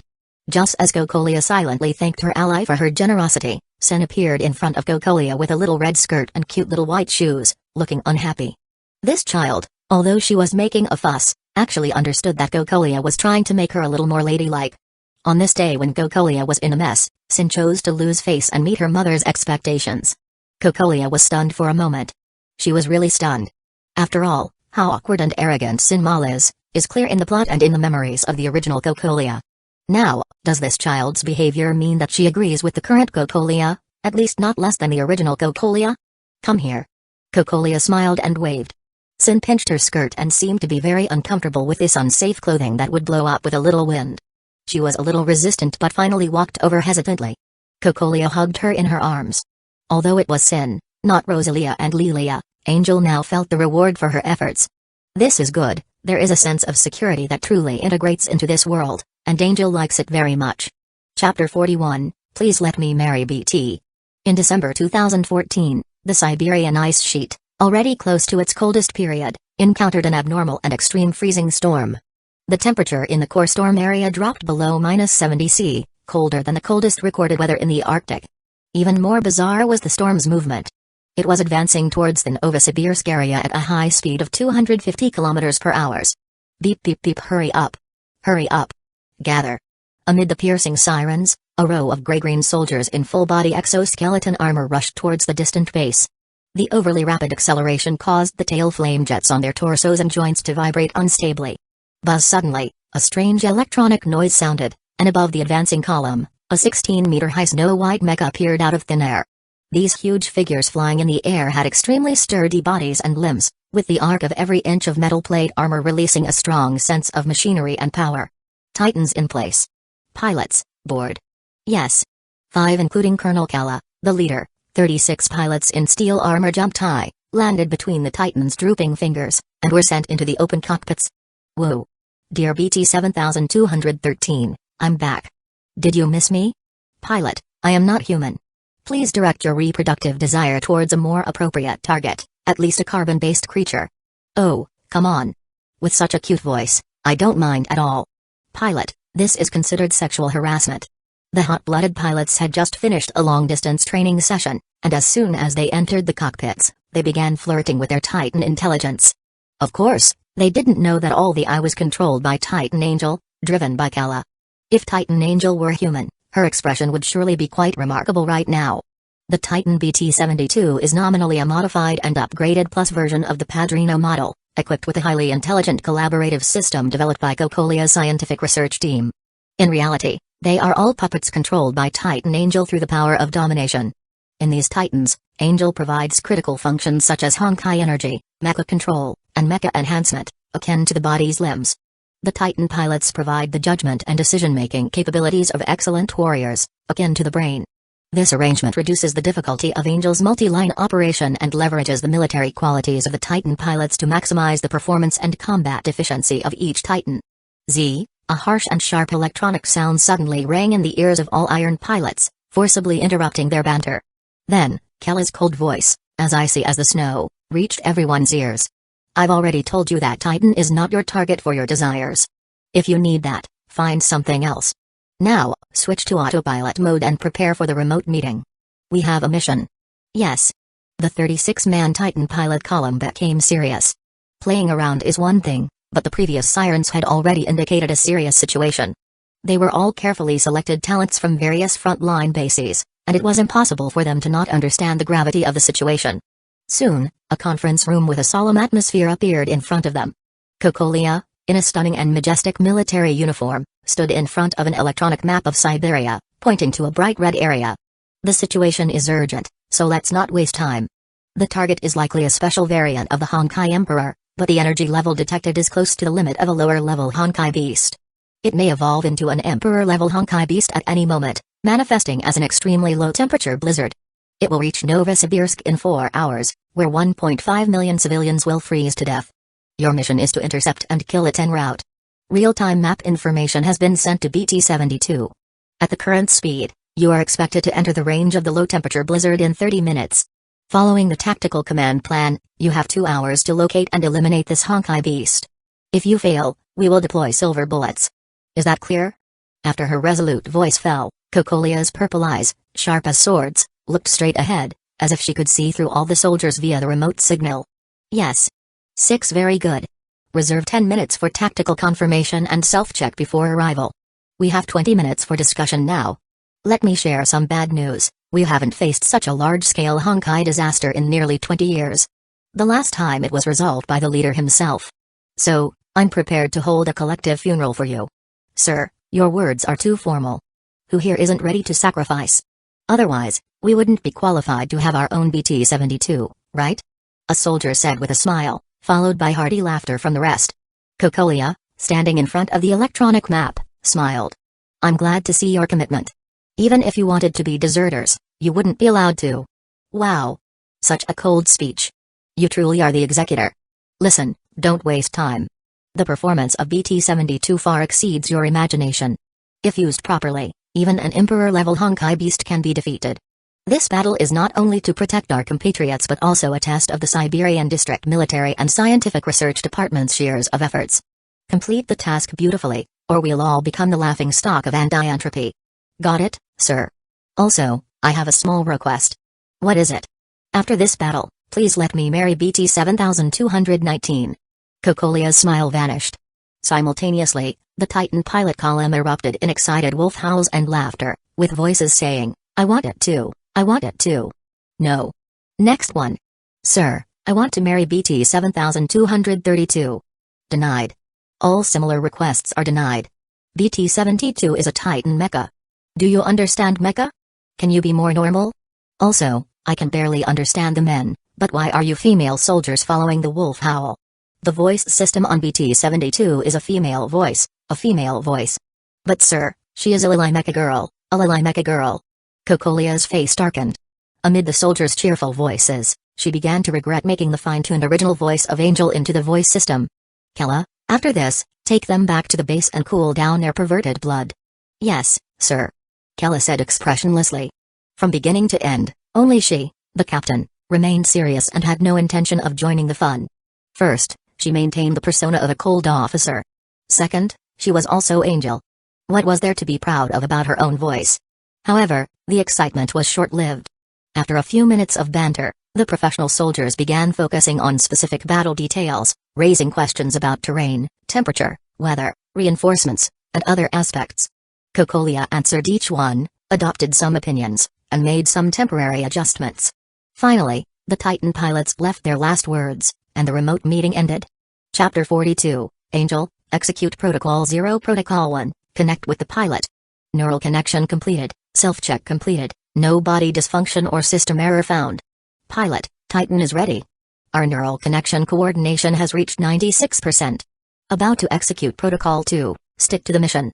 The Titans reported their progress to the pilots in unison. But the pilots who received the information noticed strange and similar points immediately. Ha ha ha. The coordination has risen again, BT, our hearts are getting closer and closer. TSK. It's not even 100% yet. The coordination is as high as 98%. Inside the pilot column, the coordination seemed to be regarded by them as a value worth comparing and showing off. Although this small gap does not actually affect the pilot's command of the Titans, they are happy to compete. And the pilot's enthusiasm is actually justified. Which of the elite pilots chosen by Cocolia Angel has not survived the sacrifice of one comrade after another, and waded through blood and fire? For such veterans, in the crisis-ridden Honkai battlefield, a huge robot that combines firepower, mobility, and super plate armor, and is equipped with an extremely cute intelligent voice, can be teased, and will get angry if teased too much. What kind of battlefield companion is this? Comrades plus Italian artillery plus Air Force support plus long-range firepower support plus protective fortress plus healing cutie. Which soldier can withstand this? After answering the above questions, the unusual enthusiasm of the pilots is easy to understand. Of course, this is also the truth that Angel gradually realized during the 2-month run-in period. The pilots regard the Titan BT-72 as a partner similar to a human, so Angel is naturally willing to regard them as friends. Pilot, considering the difficulty of this operation, I would like to make a suggestion. Do we need to execute Protocol 0 before going out? What is Protocol 0? 5 Protocol 0, delete web browsing history. Although the responses were different and filled with a lot of indescribable modal particles, the answers were all affirmative. After that, Angel could clearly feel that the morale of the pilot column suddenly increased, as if they had put down their last concerns and were full of indomitable fighting spirit. After entering the blizzard, satellite vision can no longer help us. Next, we will disperse and carry out search tasks according to the areas allocated in advance, and locate the target as quickly as possible. Don't die, because at the celebration banquet, I will wear cool black silk to dance. Yes. Captain. 5. Listening to their unanimous and enthusiastic responses, Kella unconsciously raised the corners of her mouth. Angel doesn't like socializing. Or this is a common problem among a considerable number of young people of their generation. They prefer to stay in a corner and immerse themselves in the world they like. However, Angel still likes these teammates who were rebellious and had strong personalities when they first met, but shamelessly hugged their thighs after being beaten. The Honkai disaster was an accident, and even the Herrschers could not predict the occurrence of Honkai unless they took the initiative to cause it. But sending these veterans directly to the battlefield that can only be controlled by the deployment of all the Titan troops in the Siberia region is in the interests of Angel to a certain extent. So, she has to protect them as much as possible. As you can see, it takes 30 minutes to start from the vicinity of PDO-5 base and reach the target route, with an average speed of Mach 5, and this is when they must maintain stable flight during the combat meeting. If it is the maximum speed, they can completely compete with intercontinental missiles. The reserve of Honkai energy has achieved an epoch-making improvement. Thanks to this, our designers can almost use their imagination in firepower, weight, defense, mobility, and other aspects. Anyway, they can all be carried. The anthropomorphism of intelligent systems is also an epoch-making progress. Even if Dr. Einstein and Dr. Tesla come, you may not be much better than us. Don't ask technical questions, it's a matter of importance. It is too big to disclose easily. The other theoretical data and actual effects have been described in the documents given to you before.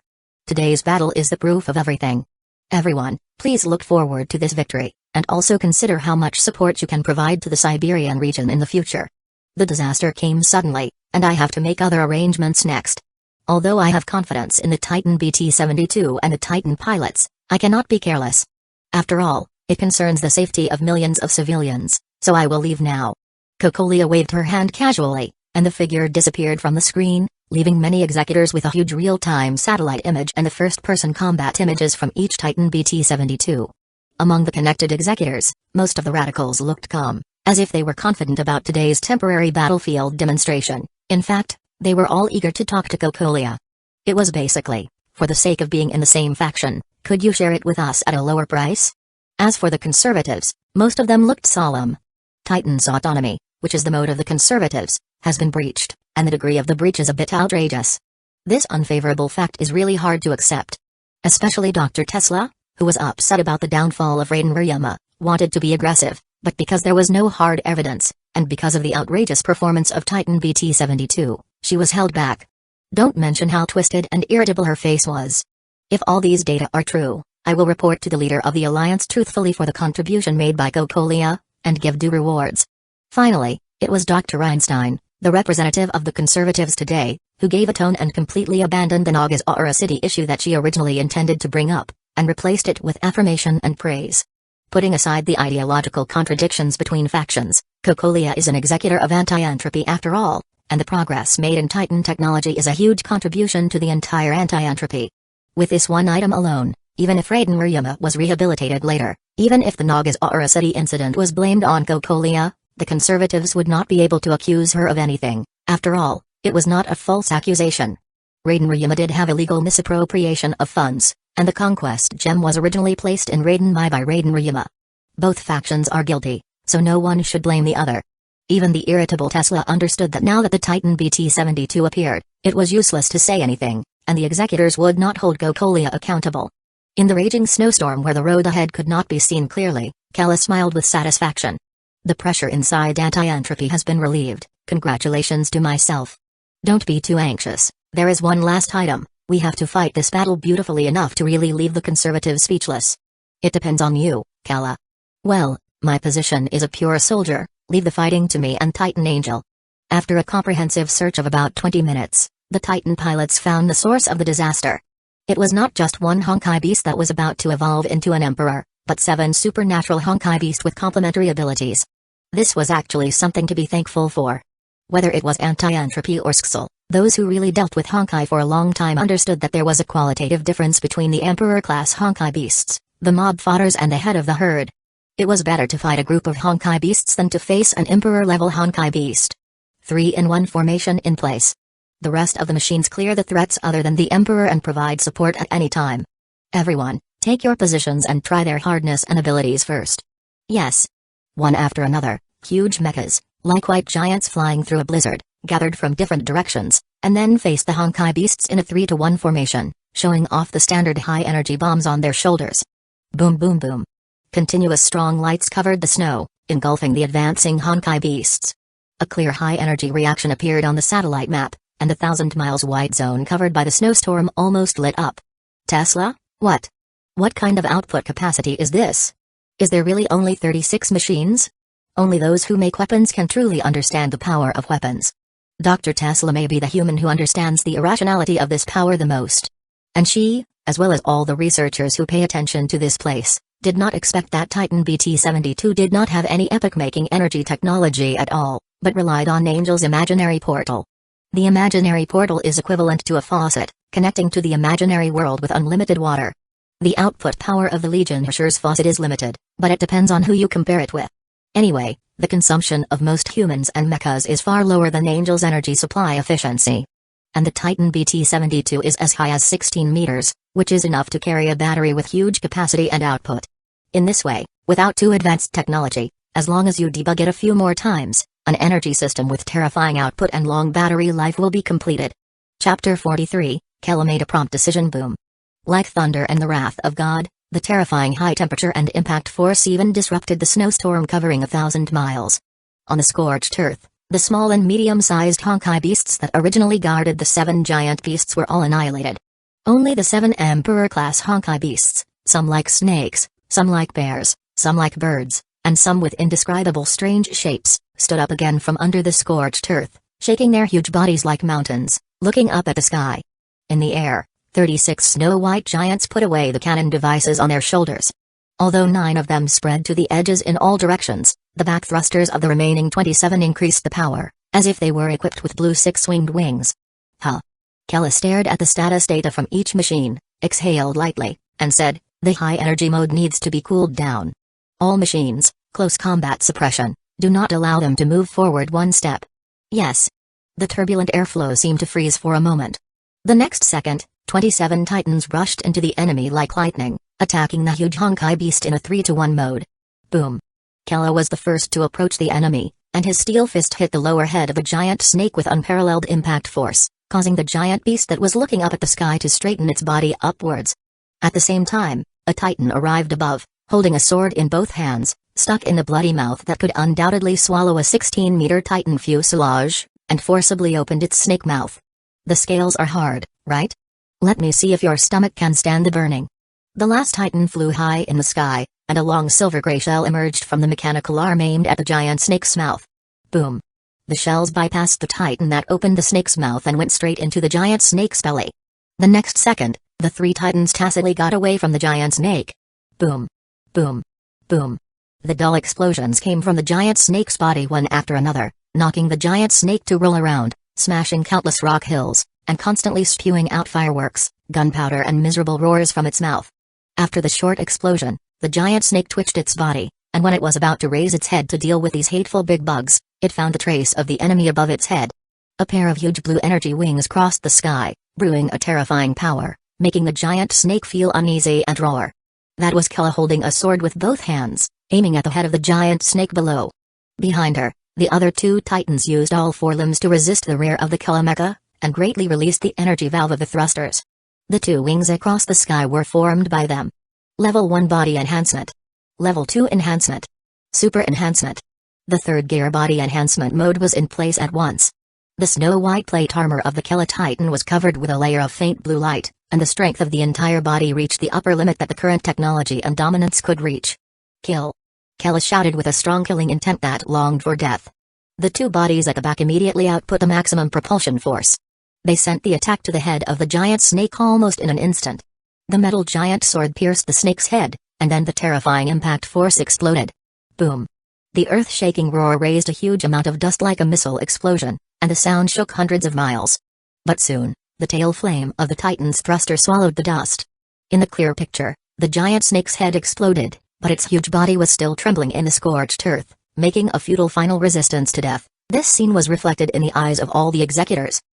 This Colonel Kella is unexpectedly courageous. Talents in the military, TSK, everything is always in Gokolia than you can imagine. The last executor representing the military died of illness recently. Not enough, but it's a talent worth looking forward to. Through Gokolia's sharing, Kella heard the executor's high evaluation of her. However, Kella now has no intention of paying attention. She and her two teammates hovered above the giant snake's corpse and casually dropped the giant sword that was already covered with cracks. The giant sword shattered in front of the corpse of the snake-shaped Emperor Honkai beast, but Kella did not feel the joy of victory, but gradually frowned. Strange? Captain, what's wrong? The operations of each team are going smoothly. Although they are not as efficient as us, they have suppressed their opponents steadily. It is only a matter of time before they are beheaded. Isn't his great, Captain? Too smooth. Compared with the energy intensity of the Emperor-level Honkai beasts detected, these Emperors are too weak. Kella said with confusion, and subconsciously looked up at the sky. A Titan in the back scratched its head, and the pilot's slightly complacent words came, "Isn't it because we are too strong? Idiot. That should be the thinking of a romantic novelist, not ours. By the way, the blizzard shows no signs of stopping, and so far we have not seen any Emperor Honkai beast use the ability of low temperature and wind." Kella raised her head in the rushing wind and snow, and raised the Titan's remote observation ability to the extreme, and then suddenly shrank her pupils. Captain. The support team is under attack. Under attack. There's something in the snow. That's not snow. That's a Honkai beast. The scattered support team suddenly spoke in disarray. And Kella saw countless finger-sized Honkai beasts fluttering and flying in groups in the snow. In other words, they are the real body of this blizzard, making the snow and wind. All planes, get close to your teammates and activate the joust shield. Kella only had time to issue such an order. The next moment, countless white arrows fell like falling snowflakes, piercing through the sky with terrible kinetic energy. Bang! Bang! Bang! The Titans, as many as 5 or 6 or as few as 3 or 2, gathered into groups and protected themselves with blue energy shields. Countless white long Honkai beasts smashed on the shield, like a series of small artillery shells, and sharp chirping screams were still ringing everywhere. The Titan pilot column temporarily lost sight. Unfortunately, one of the scattered support teams failed to reunite with its companions and became the only member left alone. Dang dang dang. The screaming little Honkai beasts hit the blue shield endlessly. Because he was alone, Evan's Farandler had to open 2 shields and maintain them with the efficiency of a single machine. But the hardness and impact of these little Honkai beasts were unexpectedly strong. If it weren't for the shield protection, they would definitely be enough to penetrate the plate armor of the Titan BT-72. There were too many of them, and the continuous attacks rapidly consumed Evans' energy, which had exceeded the value that Angel could deliver through the dominance power. Evans. Captain, I'm fine. Don't worry about me, they can't break through, but I can't move for the time being, you guys try to break through first. Evans responded loudly to Kella's communication. But his expression was a bit sighing, and he smiled with ease. Hey, BT, how long can we hold on? According to the system calculation, at the current consumption rate, the shield will be broken in 23 minutes and 16 seconds. Evans, we must seek a breakthrough and return to the group. When I had to land, I took a look. The nearest gathering point was 13 kilometers away. Normally, I could fly there in the blink of an eye, but now, I'm afraid I can't do it. Evans, don't give up, I will protect you. Titan Angel focused on this Titan and encouraged with the electronic voice of a 3-no girl. Kella was also thinking of a way. After a few minutes of observation and thinking, Kella suddenly opened her eyes and said, no vision. They have no visual and auditory organs, and can't distinguish the direction and target at all, so they have been wandering in the sky and didn't attack us at the beginning. There must be some factors, there must be something guiding them. All machines, report the abnormal situation you found before the attack, don't miss any clues. Captain, we seem to be fine. By the way, the Emperor Honkai beast we attacked suddenly roared towards the sky without a body, does this count? Coincidentally, our target also roared to the sky. Yes, ours too. And ours too. Before the small Honkai beasts fell from the sky, except for the giant snake-type Emperor Honkai beast that was headshot by Kella, the other emperors roared to the sky. So, the Emperor Honkai beast is their Aizen commander? Kella guessed. Logically, it is a common pattern for a group of Honkai beasts to be led by high-ranking Honkai beasts, which is very reasonable. We can only guess this at the moment. Captain. The Emperor Honkai beast has launched an attack on us, and it seems that the shield can't hold up. To make matters worse, the Emperor Honkai beasts, surrounded by small Honkai beasts, attacked the Titan gathering point closest to them. If the shield is removed, the small Honkai beasts will quickly penetrate the Titan's body. If the shield is not removed, it will be very difficult to move, and it will not take too long for the Emperor Honkai beast to break the quantum shield. In short, the situation is not good. In an emergency, Kella drew some conclusions through the Titan's computing system, gritted her teeth, and made a decisive decision: take a gamble. According to calculations, after the super strengthening of the body strength, it can last for 6 minutes at the current attack intensity. Based on the current distribution of the gathering points, the most comfortable is 8 machines against 1 enemy, and the most difficult is 2 machines against 1 enemy. The assigned targets have been marked for you. Kill the Emperor Honkai beast you are responsible for within 6 minutes. I don't know if the previous guess is right, and I don't know what these little things will become after the Emperor falls, but there is no choice. Evans stays where he is. I will reinforce the 2 machine against 1 enemy team. The rest of the machines, enter the quantum stealth state, start super strengthening kill. Kill. The figure of the Snow White Titan suddenly disappeared, and the protection of the gathering points was withdrawn one by one. Only the picture of the dense arrow-shaped Honkai beasts flying at high speed was transmitted back to the distance. At this moment, all the executors who were watching either leaned forward or stood up. Although they could not provide support, they felt the imminent life and death crisis. Come on. Don't die. Tesla, who was far away in North America, bit her lip and couldn't help but grab her red twin ponytails, whispering anxiously and worriedly. Chapter 44, Kella demonstrates selling points. Come on. Don't lose. Bang. Dr. Tesla was so excited that her right hand, encased in mechanical armor, suddenly smashed through the table. Dr. Einstein, sitting next to her, trembled from the sudden vibration and almost spilled the black tea in her cup. She sighed and said in her usual weak tone, Dr. Tesla, the table is very expensive. What time is it? Why are you still talking about this? Did you see it? That type of Honkai beast has never appeared before, and this scale is nearly at the Emperor level. If it reaches the city, it'll be a massacre. I know.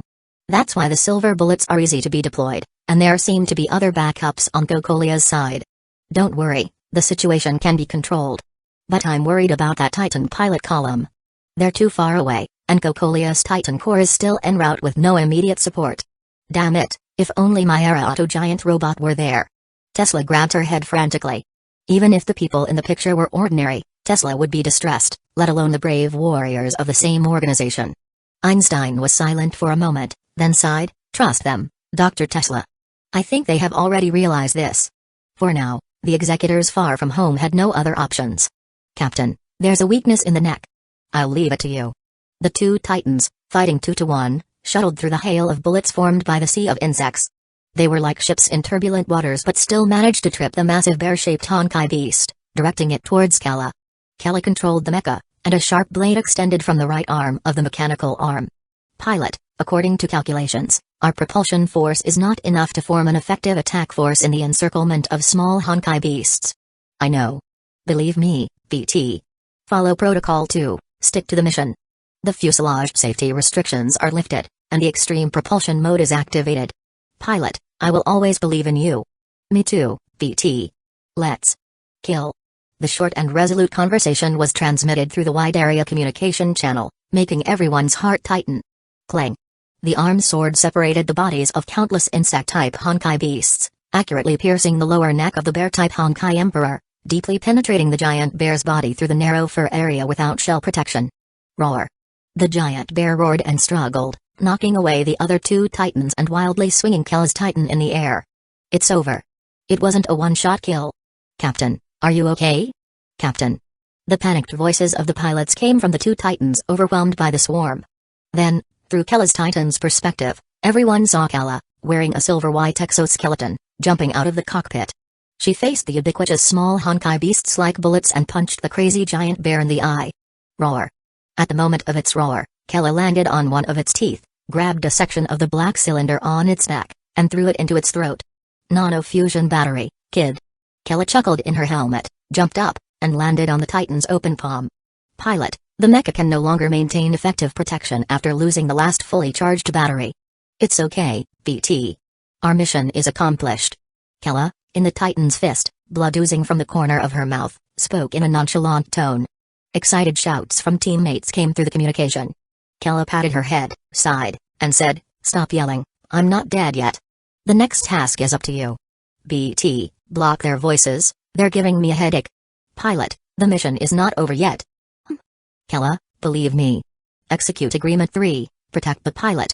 The Titan spoke in a calm voice, put Kella back into the cockpit on its chest, and then extended its left arm with a sword blade, suddenly cutting off its right arm that was stuck in the giant bear's fur. The one-armed Titan fell. Simultaneously, the giant bear's body suddenly swelled, and a dull explosion cracked its massive form. Smoke and flames spread around. Through the perspective of the two nearby Titans, the last image everyone saw was the one-armed Titan, back to the giant bear's fallen body, facing down, buried by the shattered body of the Honkai Emperor. The other Honkai Emperors were also killed almost simultaneously. The Honkai swarm suddenly stagnated, as if it had crashed. Then, they ran around aimlessly, screaming and flying chaotically in all directions. The Titan pilots regrouped and deployed their extremely solid and upright shields. Although the snow-type Honkai beast swarm without a target still frequently crashed into the shields, it was much better than the initial siege. The Titan pilots no longer had to worry about their safety. But everyone was silent, teeth gritted, feeling helpless. All units, obey orders. Do everything possible to fix yourselves on the ground. Your reinforcements have arrived. Kokolia's strong order came just in time. The next second, black spheres appeared in the sky, like black holes, rapidly attracting the crazy and chaotic swarm. The small Honkai beasts were drawn to the nearest sphere, stuck together with countless companions, squeezed, crushed, and died with sharp cries. When the abnormal gravity subsided, the blizzard also dissipated. In the clear sky, over a dozen huge spheres composed of insect corpses floated, like small satellites rising from the ground. A blonde girl holding a doll was suspended in the sky, her white windbreaker rustling in the wind. She looked down with mechanical, soulless purple eyes at the giant bear corpse resembling a hill. Boom. The invisible force destroyed everything instantly, completely shattering the giant beast's body, sending countless fragments flying. Then, the girl's figure disappeared. However, the Titan pilot column paid no attention to this strange and terrifying little girl. Instead, they drove Titans with varying degrees of damage, flying to where the giant bear's corpse had disappeared. A broken one-armed Titan lay on the ground, guarding a narrow but extremely stable safe space beneath it. The pilots jumped out of their cockpits, gathered under the one-armed Titan, and worked together to drag the motionless Kella out. Everyone could see that Kella's exoskeleton was covered with various impact scars, with several holes penetrated, clearly caused by the small Honkai beasts during the attack. Kella's blood gushed from these holes, completely dyeing the dragging marks under her body red. Hurry up, dismantle the exoskeleton. Medics are in place. Captain, don't be afraid, it's okay. The team members took apart Kella's helmet and saw her pale face with messy hair. Cough. Kella coughed up blood and suddenly opened her eyes, ignoring the teammates around her. She turned her head to look at the broken titan next to her. BT. The scene suddenly became quiet. Even those dismantling the exoskeleton tried not to make any noise, creating a quiet space for Kella and BT. Kella. ZZ. I'm here. Are you? ZZ. Safe. Ah, I'm safe. Kella. Safe. Are you? Protocol 3. ZZ. Protect the pilot. ZZ. You've completed your agreement. It's an honor to fight alongside you. So, did you hear me? The one-armed titan didn't respond again, lying silently like a solid steel sculpture. Kella was speechless and slowly closed her eyes. Isn't the performance a bit too much? I see some pilots are crying. Well, let Kella keep her promise and wear cool black stockings to dance. I'm sorry, fellow pilots, this is not mainly for you to see, but for those who execute it. Powerful performance, excellent intelligence, and absolute loyalty. These are the selling points of the Titan BT-72. Although we don't plan to sell the puppets, it will only increase the risk. But with this capital, Cocolia will no longer face any resistance within anti-entropy and can calmly whitewash and transform her image. Now, the pilot over there is really crying. Keep calm, it will happen to them sooner or later. Facing dangerous and changeable Honkai disasters, we can't protect them intact every time, just get used to it in advance. Angie's sighed with regret.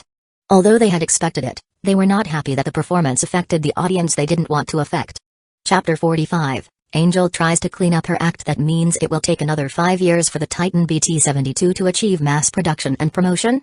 At the executor meeting after the battle, the executors had different reactions to the time limit proposed by Cocolia. Generally, the conservatives seemed somewhat relieved, while the radicals frowned. Ideally, yes. A mecha with such superior performance and intelligence, coupled with a qualified pilot, can easily suppress an A-class Valkyrie head-on. You don't think all technical difficulties have been completely overcome, do you? I'm not that capable. Cocolia held the reluctant Sin in her arms, caressing her from time to time, with a slightly tired look, and continued slowly, I need 5 years to refine the mass production technology of the BT-72, train pilots, and research supporting tactics. After completing these tasks, I will naturally provide this power to you as needed. As for 5 years later, when the plot begins to run wild, whether it will be used or not will naturally be explained. Cocolia lowered her eyes, pinched Sin's white and tender face that was swollen from unhappiness, and showed a gentle smile. It makes sense, Einstein said calmly. The other executors nodded in agreement. Most of the executors were pondering Cocolia's meaningful as needed. What does it mean? It likely means whoever can offer more benefits to Cocolia. The capable get enough resources, and the executors had no objection to this rule. Besides, the phrase frontal suppression of A-rank Valkyries really hit the executors' pain points.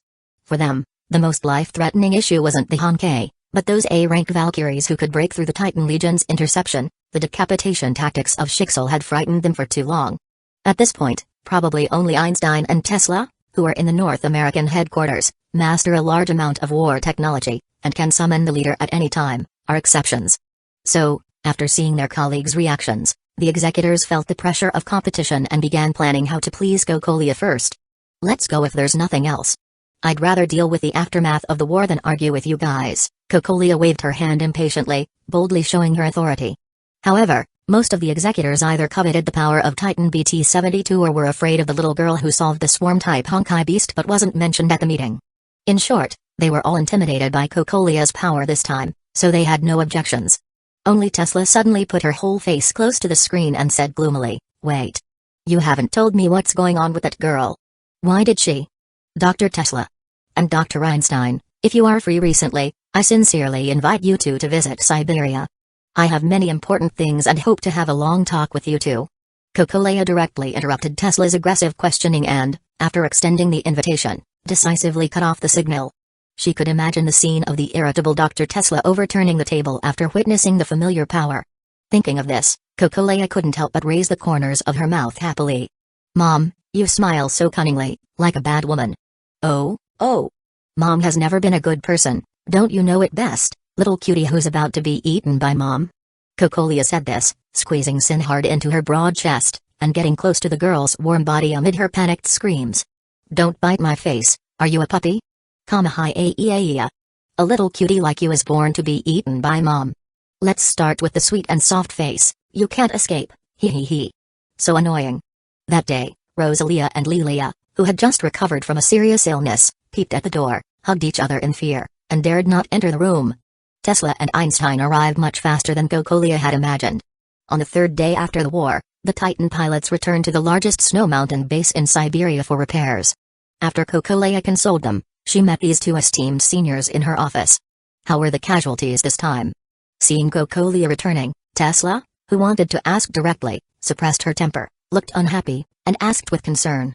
Gokulia raised her eyebrows, and while asking Sin and Lilia to prepare refreshments, she picked up Rosalia, who looked dazed, and came to her chair, holding Rosalia, and said with a tired face, "The interception was timely, the Titan pilot column performed well, and there were no casualties among us. However, the cold wave still spread to Novosibirsk. Although we carried out disaster relief at the fastest speed, there will probably be a small number of civilians who died from the sudden drop in temperature.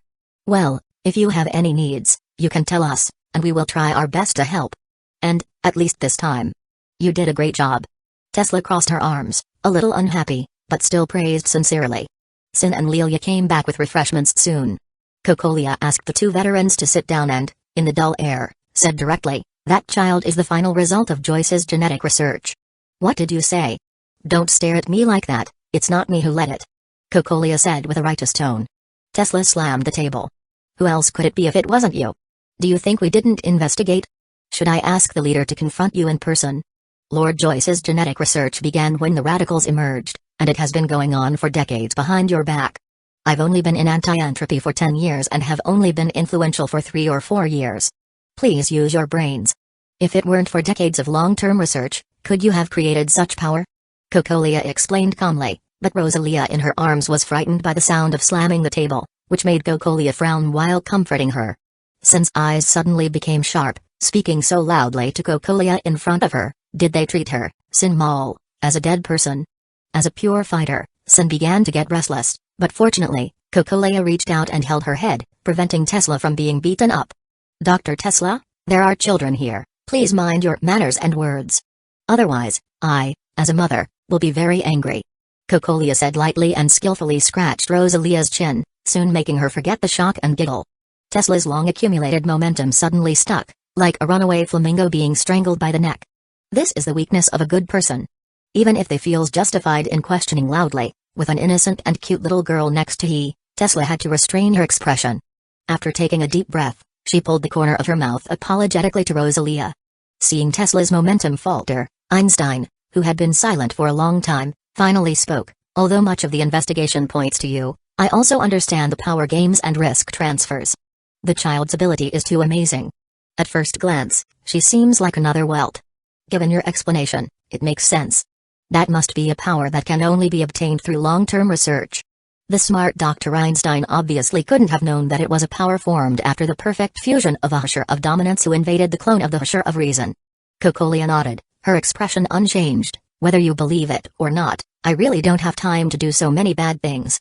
I just stopped the research that was slow to produce results after taking over, then retained the existing results based on the principles of saving resources and humanitarianism, that's all. Joyce is of unimaginable importance to us and the leader. So, I hope you really stopped it. If it hadn't stopped, would I dare to expose it to you directly? Well, I believe in your wisdom, and I don't want to talk about this anymore. Can we discuss business now?" "No, before that, we want to see the child," Einstein said calmly. From a rational and logical perspective, Einstein could accept Gokulia's statement. But ultimately, to inform Welt Young and decide on the best course of action, Einstein believed they needed to communicate with the child first. "I hope you have a good chat with her." Gokulia, with a look of headache from abundant inside information, muttered and nodded. Chapter 46, If We Have Children. Hey, chicken head, do you really believe the nonsense Gokulia was spouting? On the way to the top of the snow mountain base, Tesla took advantage of the lack of onlookers, grabbed Einstein's arm, and asked sneakily. Einstein snapped out of her thoughts, her deep blue eyes shifting towards Tesla, and replied calmly, "She didn't say she couldn't do it, but she said she didn't have the time to do it." "Huh? What do you mean?" "It means that she didn't treat us as fools who could be appeased with sweet words. Instead, she tried to prove with facts and logic that she couldn't have been the leader of the experiment. Speak plainly." Tesla hated witty remarks. "If it's yes, it's yes, and if it's no, it's no. What's the point of rambling on? It's just a waste of time. The main problem is that she often gets confused and ends up being tricked. So, isn't it better for everyone to be straightforward in what they say and do? Einstein sighed helplessly under Tesla's angry glare and said, Cocolia didn't brush us off but presented facts and reasoned logically. Her reasoning makes sense and is hard to disprove. Next, we'll meet the person involved. The information obtained from the child should be more valuable than our remote investigation. TSK. Anyway, I don't believe that Vixen. Although Protocol 3 is impressive, and this disaster was handled beautifully. I'll keep an eye on her. If she dares to desecrate Joyce, I'll make her pay. Tesla ruffled her hair as they reached the top floor exit and entered the passcode without another word. Swoosh. The wind and snow from the mountaintop rushed in, the biting cold instantly frosting the previously warm and comfortable passage. Tesla and Einstein quickly donned the warm down jackets prepared by Cocolia, slightly resisting the cold. Aku. What the heck? Why is that child staying in such a place? Is Cocolia abusing the child? Tesla sniffed, her nose and cheeks reddening from the cold. She quickly stuffed her delicate and smooth red ponytails into her clothes, wrapped herself in a hood, and completely hid herself in the coat she had just mocked for being tacky. Einstein rolled her eyes imperceptibly, made some adjustments to keep warm, and then began to walk out onto the vast snow terrace formed by the base's roof. They trudged forward through the heavy snow that blocked their vision. Finally, just as Cocolia had told them in advance, they saw the little girl at the edge of the roof's snow terrace. She sat in a snow-free circular area, wearing a thin, white, cute long dress, quietly gazing at the sleeping snow mountain, like a holy, pure, impeccable, and lovely flower. Ninty. Einstein couldn't help but call out the name Cocolia had told them. The girl then turned her head to look at them, her clean and flawless purple eyes appearing particularly empty. Einstein and Tesla saw her true face, a delicate face, dreamy golden hair, and purple eyes, with shiny and smooth skin as if made of jade, as delicate and lovely as fiction. Then the wind and snow suddenly stopped. Einstein and Tesla were stunned for a moment and subconsciously looked around, where the snow continued flying in the distance. It wasn't that the wind and snow had stopped, an invisible force spread to where they were standing, like a round shield, diverting the strong wind and drifting snow. Even their clothes and the snow under their feet were unaffected. Though the temperature remained very low, they felt much warmer in this environment. What a skilled technique. This isn't an uncontrollable experimental subject at all, even more skilled than the newborn Herrscher. It's just like Joyce back then. Einstein's heartbeat paused uncontrollably. After a long time, she calmed down and smiled faintly at Nindy. Hello, we are Lysel, Frederica. Nindy's small lips moved, and she read out their names in a soft and ethereal voice, using their first names instead of surnames. Einstein and Tesla were both stunned. Tesla asked subconsciously, do you know us? Nindy looked at them with empty eyes, slowly tilted her head, and then pointed to her heart woodenly. Here, it tells me your names, tells me I know you. It feels comfortable to see you here. But these are not my memories. I don't know you. So, who am I? Nindy lowered her head with a dull expression, slightly frowning her slender eyebrows. There was no emotion in her words, yet it evoked sadness and pity. Einstein slowly clutched her chest, her legs softened in disbelief, and she stepped back. Tesla quickly stepped forward, placed her hands on Ninty's weak shoulders, and asked in a hurried and shocked tone, are you saying you have Joyce's memories? That's my source. I'm familiar with him, but I'm not him. Genes. And memories. No, it's impossible.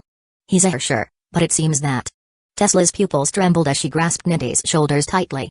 Amidst her thoughts of horror and disbelief, an unstoppable hope grew rapidly like a tree. Ninty stared at Tesla in a daze, without any reaction.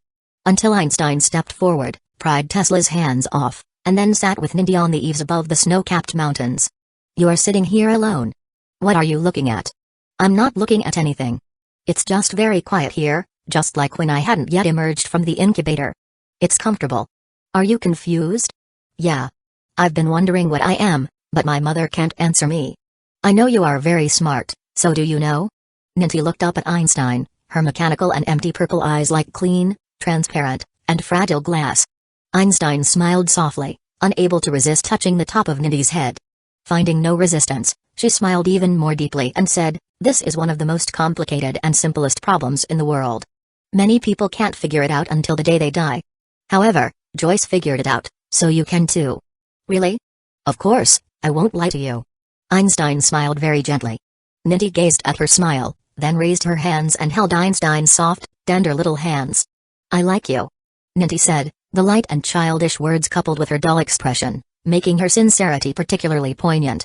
Einstein's smile brightened, but a tear slipped from the corner of her eye unconsciously. Joyce, is this what you wanted to say to me? If you were still alive, maybe we would have had a child. Einstein knew that Ninty wasn't exactly like Joyce. Ninty's origin was a darker and unacceptable human experiment, but Einstein couldn't help but fantasize about it.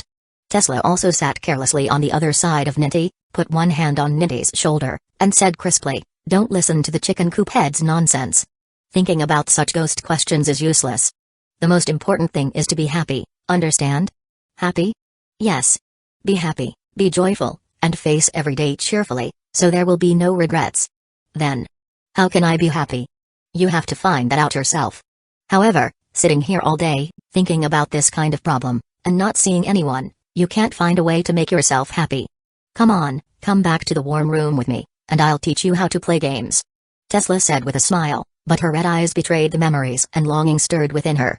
Seeing Ninty just looking at her ignorantly without any reaction, Tesla simply pulled her along and walked back without further words. Einstein sat there for a while, gazed at the snow-capped mountains, smiled and shook her head, then stood up and followed Tesla and Ninty. Chapter 47, Welt, trembling, lighting a cigarette. Mr. Yang. Mr. Yang? Mr. Yang. Angel stood beside Welt Yang, holding the homework she had just collected. She puffed up her face in annoyance at being ignored. Welt turned his eyes away from his unresponsive phone, looked at Angel, and smiled apologetically. "I'm sorry, my family promised to talk to me over the past couple of days, but there's been no response. I'm a little worried." "Thank you, Angel, for collecting the homework. I'm sorry to bother you." "You're welcome. I'm the class representative," Angel said calmly. At first glance, it didn't sound like anything, but seeing her put her hands on her waist and puff out her chest, she was obviously very proud. Welt shook his head and laughed. He liked this cute little student but couldn't help worrying. This child is also an orphan in Nagazora. If he, Mai, Brania, and others. Alas, why is fate always so cruel to innocent and kind people? Welt sighed inwardly and took out a box of cookies from his drawer. "My salary is low, far less than your B-level Valkyrie. I can't afford anything good, but I have this box of cookies. Thank you for your help these days." "Thank you, Mr. Yang." Angel held the cookies, trying to keep a serious expression, but her eyes shone uncontrollably. Obviously, the little girl couldn't refuse delicious snacks. Welt laughed again and gently watched Angel's joyful steps as she left. Then, in the now empty office, Welt picked up his phone again and frowned. Tesla and Einstein said they were going to check the situation. How come there's no news? It's been several days. Could it be that Kokolia really dared? No, don't think too much. Einstein is very cautious. She must have taken defensive measures. At the very least, she would ask me for help. Well, it should be that the situation is more complicated than expected. Wait a little longer. If there's no news today, I'll contact them tomorrow. Welt hesitated for a while, finally deciding to trust his close friends. After all, if it were only Tesla, he might have to worry about her occasional carelessness, but with the reliable Einstein accompanying her, he wouldn't have to worry, right? The phone didn't ring that day. Welt sat in his room until dawn, finally deciding to call Tesla's communication line. "Hello? Who is it?" "I'm busy." "Tesla? Who else would use this channel?" "Of course, it's..." "Ah, right. Jump. Chop him." "That's right. I'll finish him off. Combo. Woo. We won. Little Ninty, you're awesome, you're a genius, ha ha ha ha." Beep. Welt listened to Tesla's passionate and noisy voice and watched the phone go dead amidst her heroic laughter. He tilted his head, looking confused. Welt was stunned for a moment, then gave up wondering whether Tesla had deliberately turned off the phone or had hung up. He contacted Einstein instead. "Hello, is this Yang? What's up?" "Of course, I am. Hey, wait a minute, the apple pie is almost done. I'll take it out for little Ninty first, and I'll contact you later if there's anything." Beep. Welt stared blankly at the screen as it went dark again. For some reason, even though there was no wind in the room, he felt a cold breeze blowing into his heart, so cold. "Who is little Ninty? Am I no longer your most beloved child? Ah, the most trusted and cherished family member?" Half a day later, Welt held the cigarette that Siegfried had left behind many years ago, listening calmly to Einstein and Tesla telling Ninty's story. It can be concluded that Ninty is a child born after a series of adjustments and modifications based on Joyce's genes. It's hard to say whether she's a clone or an offspring. But in short, Ninty is a good child, and she is absolutely innocent. Yes, she is super cute. Joyce was the original Herrscher of reason after all. Some of his special characteristics may have penetrated into his genes. This is probably why Ninty retains a small amount of Joyce's memory. But Ninty is not Joyce. If you meet her in the future, remember this, and don't let this child feel troubled. She learns games very quickly and is a perfect match for me. I like her so much, ha ha ha ha. Now, this child is like a blank slate. Some of Joyce's memories and thoughts flow into her, causing confusion about the world and herself. We have to guide and take good care of her. By the way, she even shares her apple pie with me. Ah, she lifts the pie into my mouth with both hands raised high, looking very serious. So cute. Anyway, she is 1,000 times cuter than you were as a child, no, at least 10,000 times. Einstein shared some basic information about Ninty. Tesla happily kept stabbing Welt in the heart. After a while, Welt put out the stale cigarette, sighed, and said, "So, you two have been guarding this child and even forgot to contact me?" Einstein, I thought Dr. Tesla had contacted you. Tesla, I thought Chicken Coop Head would contact you. They almost said it in unison, confidently shirking responsibility. Even after realizing the situation, they still had no apology, as if they didn't care about Welt's feelings. Welt covered his face, unable to express his feelings at that moment. Could he still tell them he was jealous because of a little girl? But it's really sour. Welt Yang, was also brought up by you since I was a child, but I have never seen you treat me so well. But Welt is a mature adult. After a brief moment of resentment, he quickly adjusted his mood and said seriously, "So, the child's condition is stable?" "Yes, her physique is very good, her abilities are very stable, and her control over Honkai energy and gravity is excellent. She has perfectly inherited Joyce's strengths." Hiss. I don't understand why those scientists would transform a little girl from Joyce's genes. I've thought about this too. I think it's based on the fact that women's Honkai energy adaptability is generally stronger than men's. They probably thought that a woman with Joyce's genes would be stronger and more worthy of study. Einstein answered Welt's question seriously. Just as Angel had expected, as long as the setting is rough and vague enough, smart people will automatically apply various interpretations. Welt nodded in agreement, approving Einstein's rigorous and reasonable conjecture. Just as Welt was about to continue discussing Ninty's situation, a cute little blonde girl appeared behind the screen and said in a soft voice, "Sister Liesel, Sister Frederica, what are we going to do today?" "Ah. Cute little Ninty, today the sisters are going to take you skiing, ha ha ha. Little Ninty, I have prepared the skiing gear. Come, let Sister Liesel teach you how to put it on." Beep. The communication was abruptly cut off, catching Welt off guard. They were too lazy to even say goodbye to him. Welt's hands shook as he tremblingly lit another deteriorated cigarette for himself. Cigarettes will deteriorate, and so will love, right? Chapter 48, Cocolia can't be that stupid, right? Little Ninty, are you really not going back to North America with us? Believe me, there are a lot of fun things there, and the weather is much warmer than Siberia. It's very comfortable. I'm not afraid of the cold. Mother Cocolia needs me. If I leave, she will be sad. Ninty raised her head, blinking a pair of crystal-clear eyes, silently expressing her reluctance. Tesla instantly imagined the child grabbing the corner of her clothes and crying pitifully to keep her. She squatted down and hugged Ninty. "Ah. Don't worry about that female fox, little Ninty, come with your sister. Your sister can't leave you either. Sister Frederica, be good." Ninty stroked Tesla's red hair and soothed her with a nonsensical but soft voice. Tesla sniffed, hugged Ninty, raised her head, and glared fiercely at Cocolia. Cocolia crossed her arms, squeezed the large chest that Tesla would never have in her life, and smiled reservedly and elegantly. "Pa. Tesla." Einstein sighed helplessly and tiredly. Despite more than 60 years of friendship, Einstein fully believed that Tesla would stand up for her in a serious crisis. But Dr. Tesla still made people not want to admit she was a friend. "Ninty, we're leaving now. But don't worry, we'll come to see you often and always miss you. If you have any questions in the future, whether about yourself, Joyce, or anything else, remember to contact us anytime." Einstein squatted in front of Ninty, combed her hair, and smiled gently. "Yeah." Ninty nodded softly. She watched Einstein drag the tearful Tesla away and board the return transport plane. Cocolia came over, stood beside Ninty, and watched the transport plane fly high into the sky. "Damn it, Cocolia. She just saw Ninty before us, but dares to be so proud. It pisses me off." Tesla lay by the window, angrily speaking. It's hard to say how much of this care is due to Ninty's own cuteness and pity, and how much is nostalgia for Joyce. The only thing certain is that Tesla cares about Ninty now. Einstein glanced at the floating clouds outside the window, said nothing, and just sent a communication signal to Welt. "Ein? Yes, it's me. Have you read the information I sent you 2 days ago?" I have.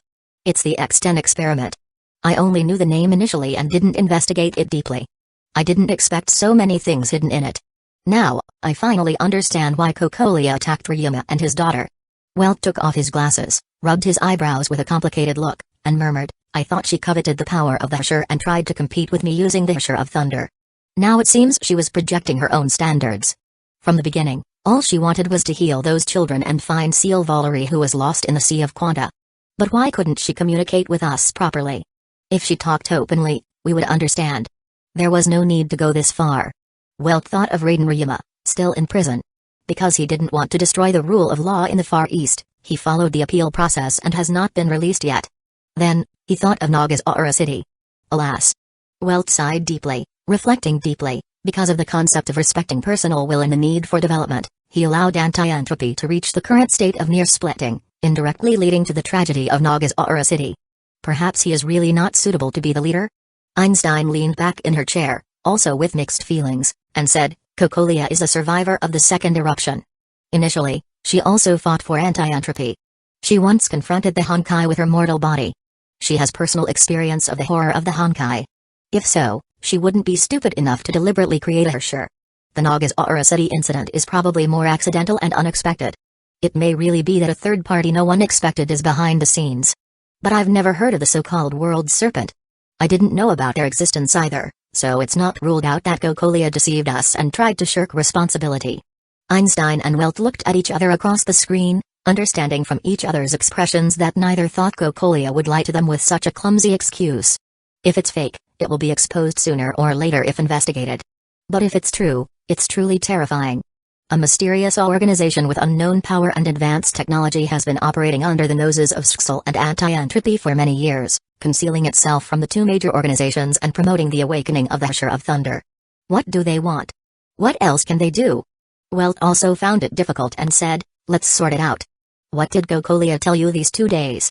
According to Cocolia, the X10 experiment requires people with strong adaptability to Honkai energy as experimental subjects. By infusing a large amount of Honkai energy, they aim to reveal the secret of the human body's adaptation to Honkai energy to study the method of treating Honkai energy erosion. I've read the principles, plans, and experimental data. From a professional point of view, it's very dangerous but feasible. Some results have indeed extended the lives of Rosalia Olenieva and Lilia Olenieva.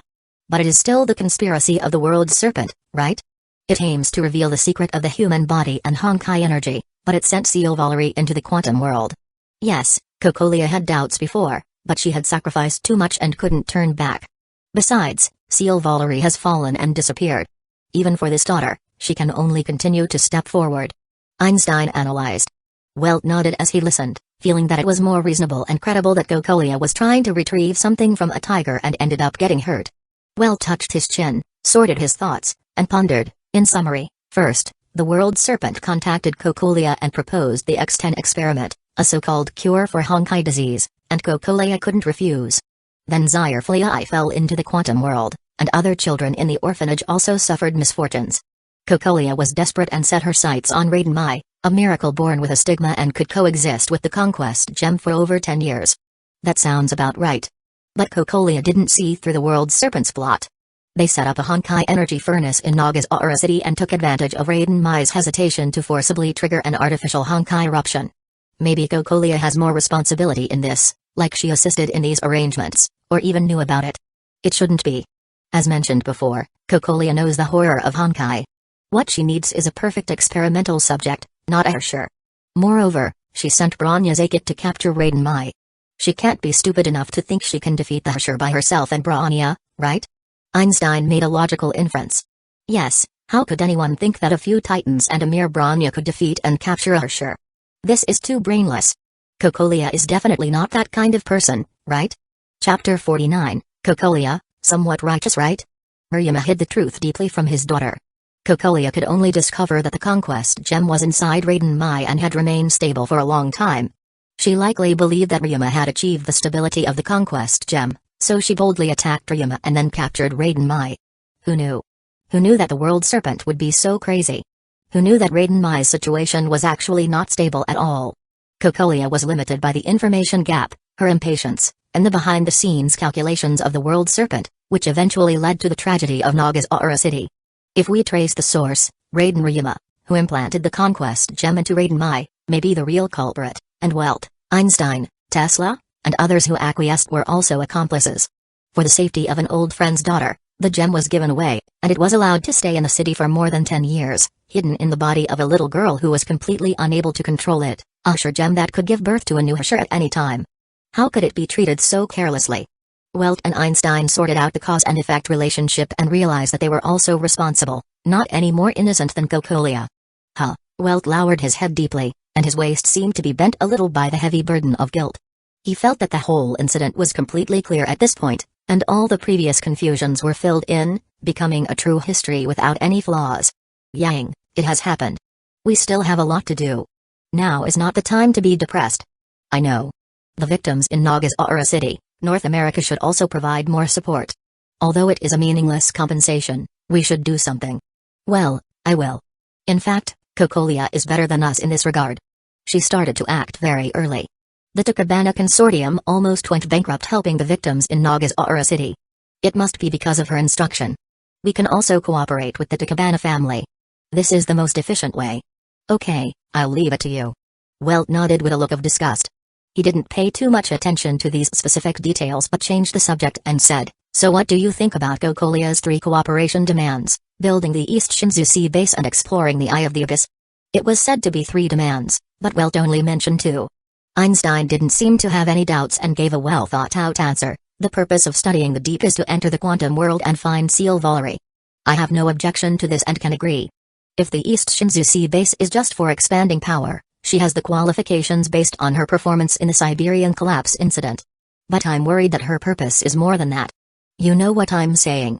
Welt sat up straight, his face becoming completely serious. I understand. The East Shinzu Sea base is likely to serve her 3rd cooperation demand, eliminating the Herrscher of Thunder. I think we can agree to let her build it for the time being. It will take time anyway. When the East Shinzu Sea base is fully completed, we don't know what the situation will be. After all, it is to expand the power of anti-entropy, so let her do it. I think so too. We can build it. As for how to use it after it is built, we will discuss it then. As for the Herrscher of Thunder, the matter of Raiden Mai. Tell her that I'm still observing and to not act rashly for the time being. Welt had a headache again. After sorting out the Nagasawa City incident, he felt that Cocolia was not so evil. At least her intentions were good. It was just a moment of carelessness and mistake, right? And she proposed to eliminate the Herrscher of Thunder. Obviously, she felt guilty about the Nagasawa City incident, which is why she was determined to wipe out this huge source of danger that was temporarily dormant. It was a very reasonable request, so reasonable that Welt found it difficult to refuse. He thought that Raiden Mai had a good personality and might become the next Joyce, allowing humans to gain another Herrscher's power. However, this reasoning seemed as crazy as the world's serpents. How could it convince Cocolia, who was determined to make up for the mistakes she caused in Nagasawa? Just say it's my order, and use the authority of the leader to stop her for now. Okay, I'll keep an eye on her. I have a suggestion. You can communicate with Bronya and let Bronya persuade Cocolia. Cocolia attaches great importance to her children, and her previous mistakes were basically because of these children. Bronya's words should be more effective than the authority of the leader. Bronya? You make sense, I'll try. Well, I'll keep an eye on her too, and inform you if there's anything wrong. Einstein said, and then looked at Welt quietly with a gentle and caring smile. Welt noticed this concern, and his heart warmed. Then he smiled and said, okay, I'm fine. I just have to keep going. I won't be depressed. After all, it won't help. I know. When I sorted it out, I also felt it was ridiculous and funny. It was like fate was playing tricks on us. Obviously, no one wanted it, but we jointly promoted the events in Nagasawa. Then, remember these regrets and do better in the future. You have been with Cocolia for 2 weeks. Except for the last time I contacted you and the information you sent me 2 days ago, you didn't send me a single message in the meantime. Welt put on his glasses and said in a low voice. Einstein squinted at Tesla, who was biting his thumb with a gloomy expression. She understood what Welt meant and changed the subject. Little Nindy inherited Joyce's power and potential. Her future is limitless, but she is still very ignorant and confused about her life. You should find time to meet her. You are Joyce's successor, and you may be able to inspire her. Okay. You only care about your little Ninty now, and I don't care what happens to me. I'm here every day worrying about getting into an accident. Welt crossed his arms and said melancholily and resentfully. Tesla finally came over. Fuck you. Little Nitty was just born not long ago, and you're jealous of a baby? I warn you, don't bully little Nitty behind our backs, or I'll make you look good in a not-so-nice way. Am I finally a villain? Fuck you. Tesla held the communicator and spat out sweet words, spraying Welt to beg for mercy. As for how much of this was genuine anger and how much was venting the frustration and depression caused by the Nagazora City incident, only Tesla knew. After a series of clamors, Tesla finally took the communicator, stroked Welt's eyebrows on the screen, and said in a muffled voice, "So, when are you coming home?" It was almost time. I have almost investigated Teresa, so I can rest assured. But now Mai has enrolled in school again, and it's related to the Herrscher of Thunder. I have to stay and observe and guard for a while. Oh, then you can die outside. Goodbye. Tesla pouted and was about to hang up the call when she heard Welt's gentle chuckle and a low, sincere word. Tesla, take care of yourself. I miss you and everyone very much. Humphrey. Tesla made a charming nasal sound, cut off the call, then held the communicator in her arms, turning her head to look out the window so that Einstein wouldn't see the corners of her mouth curling up involuntarily. Chapter 50, Yang, Cherish Your Mother's Love. Welt knew that the power of anti-entropy in the Far East was very weak at the moment, primarily relying on Kokolia's faction. It was urgent to persuade her to stay put for the time being. He didn't want Kokolia to lose her patience one day and lead her troops into St. Freya, forcing him to mediate as the leader of anti-entropy. That would be too ridiculous. So, he quickly found an opportunity to have a private meeting with Bronya and directly revealed his identity. I am Welt Yang, the first Herrscher, the leader of anti-entropy. I currently teach at St. Freya Academy because I was seriously injured in the Second Great Collapse battle and need a quiet place to recuperate. I want to use my remaining energy while healing my injuries to investigate St. Freya, to see if Teresa plans any conspiracies like the Far East Herrscher Demon Cave. Ah, this, Bronya opened her mouth slightly and nodded blankly. The legendary leader who was elusive, threatened the entire Sksel, and saved the world every day was actually her history teacher. Although it was a little hard to accept, Bronya had no choice but to believe it when she saw Welt materialize pistols, rocket launchers, mini drones, and other weapons. Then, she heard Welt's overall speculation about the incident in Nagazora City and Kokolia's intention to eliminate Raiden Mai. Bronya? Welt saw the girl's dumbfounded look and sighed in understanding. I understand your surprise. When we saw the whole picture just now, we also felt it was ridiculous. We can only say that we were all fooled by fate, right? Everyone wanted to do good things, but in the end, such a bitter result was caused. In fact, Kokolia can't be entirely blamed. Welt said melancholy and helplessly. Bronya blinked blankly, her mind completely confused. What's going on? Mom didn't want to cause the third eruption? She just wanted to capture Mai for experiments? Has everyone been tricked by that world snake? Did I misunderstand Mom? Bronya's little head was filled with countless big question marks, and her IQ of 180 couldn't sort out these questions that contradicted her understanding. After a while, Bronya hesitated and stammered uncertainly, although Bronya really doesn't understand these inside stories, Bronya always feels that Mom. Are you bewitched by her? Bronya.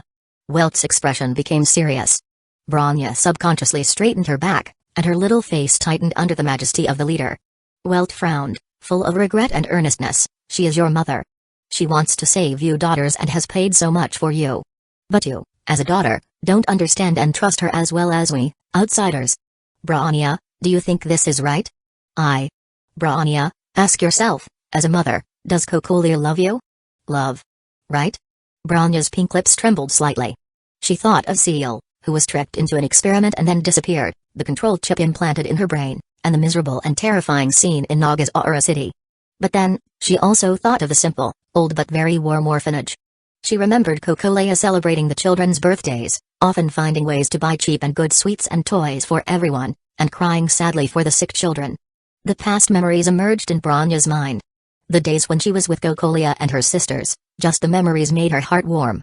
There were too many things that she could not forget. Bronya put her hands on her chest, her eyes flickering and wavering, and murmured to herself, Mom should love us very much. Hearing this, Welt's eyes returned to gentleness, and he said with relief, it's good that you can figure it out. She did do some wrong things, but those eager and extreme actions were out of love for you, right? You may be right. Bronya blinked in confusion. Although she still felt something was wrong, she couldn't find any problem with Welt's reasoning. The truth of the incident supplemented by Einstein and Welt was well-founded, clear, and credible even to the three elders of anti-entropy.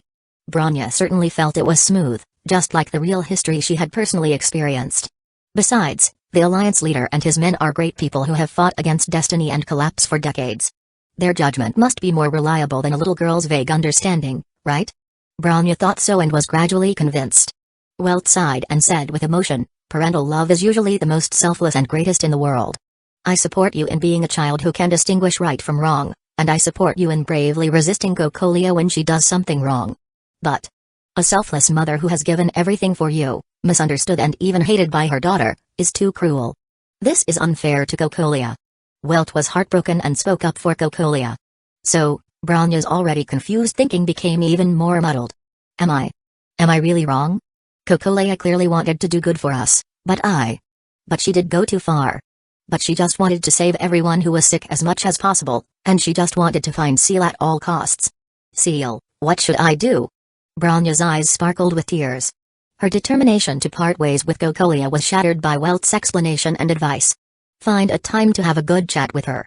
Tell her clearly what you don't agree with, express your confusion and dissatisfaction, and then listen carefully to her explanation and her concern for you. Master Alliance.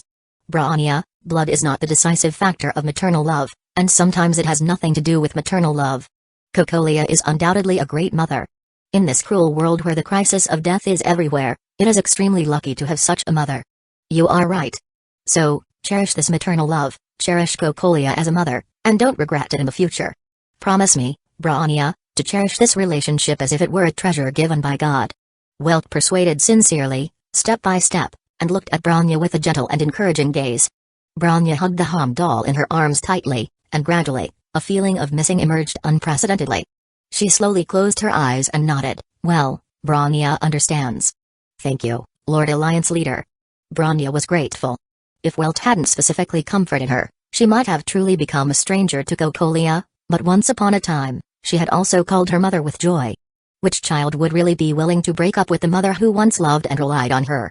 Bronya opened her eyes, and her watery eyes were filled with gratitude. Welt also smiled sincerely.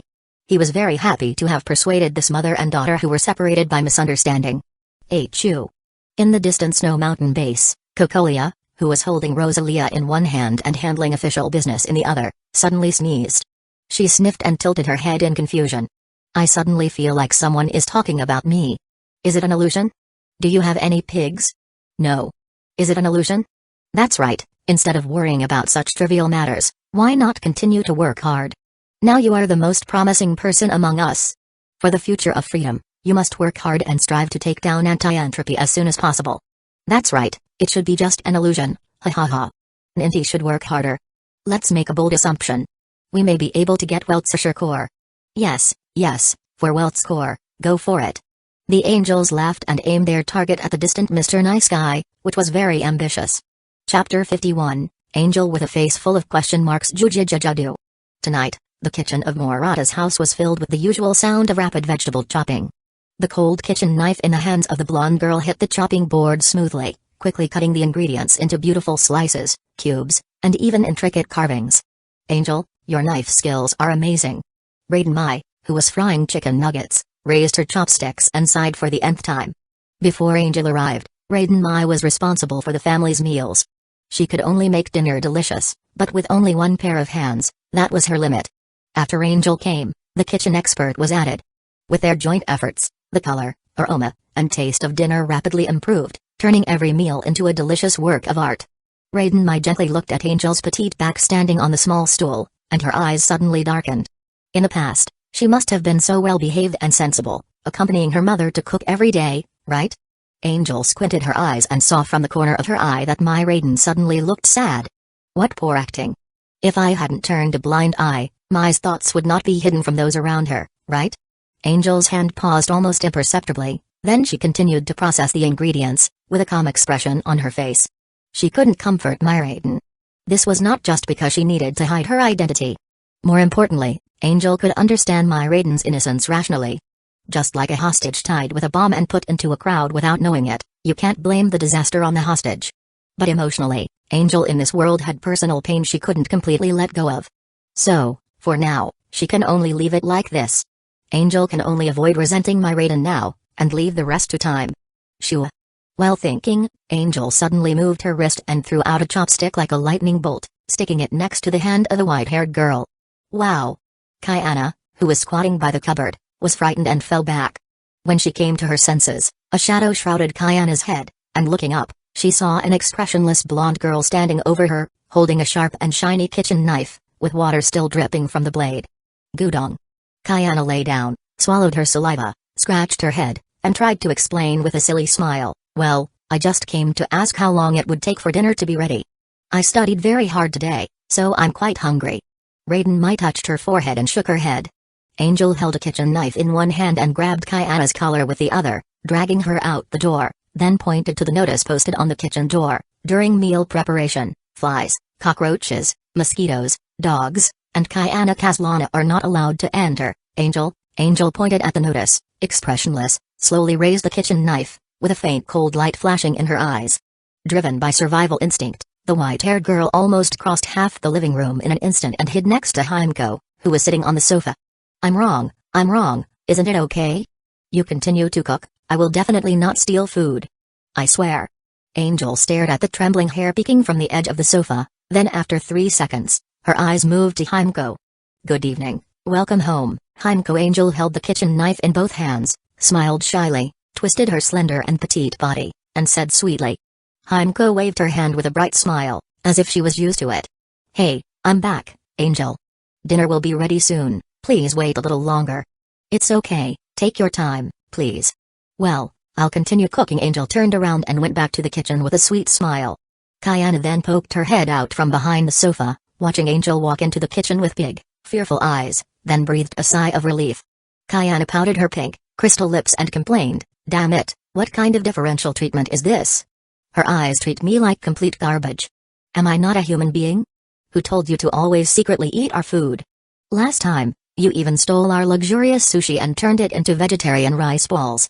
You deserve it." I reflected on it later.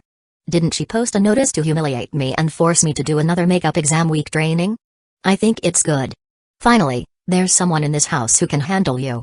You don't know how relaxed Mai and I now are. Ha ha ha. Hueco laughed heartily and patted Kayana's shoulder. Kayana didn't dare to say anything except muttering. After all, Hueco doesn't like to meddle in other people's business.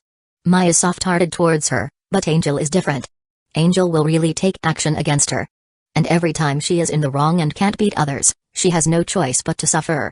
After experiencing it several times, Kayana has completely understood. Angel when not angry is a cute little doll with a great touchy feeling, and she can be hugged and rubbed to heal all the unhappiness of a person away, but when Angel is angry, she can only run as far as possible and pray that Angel will calm down soon.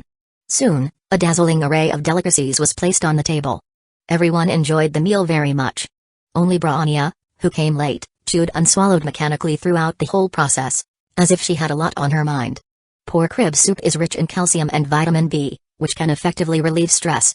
When Bronya was distracted, Angel's serious and confident words came from beside her.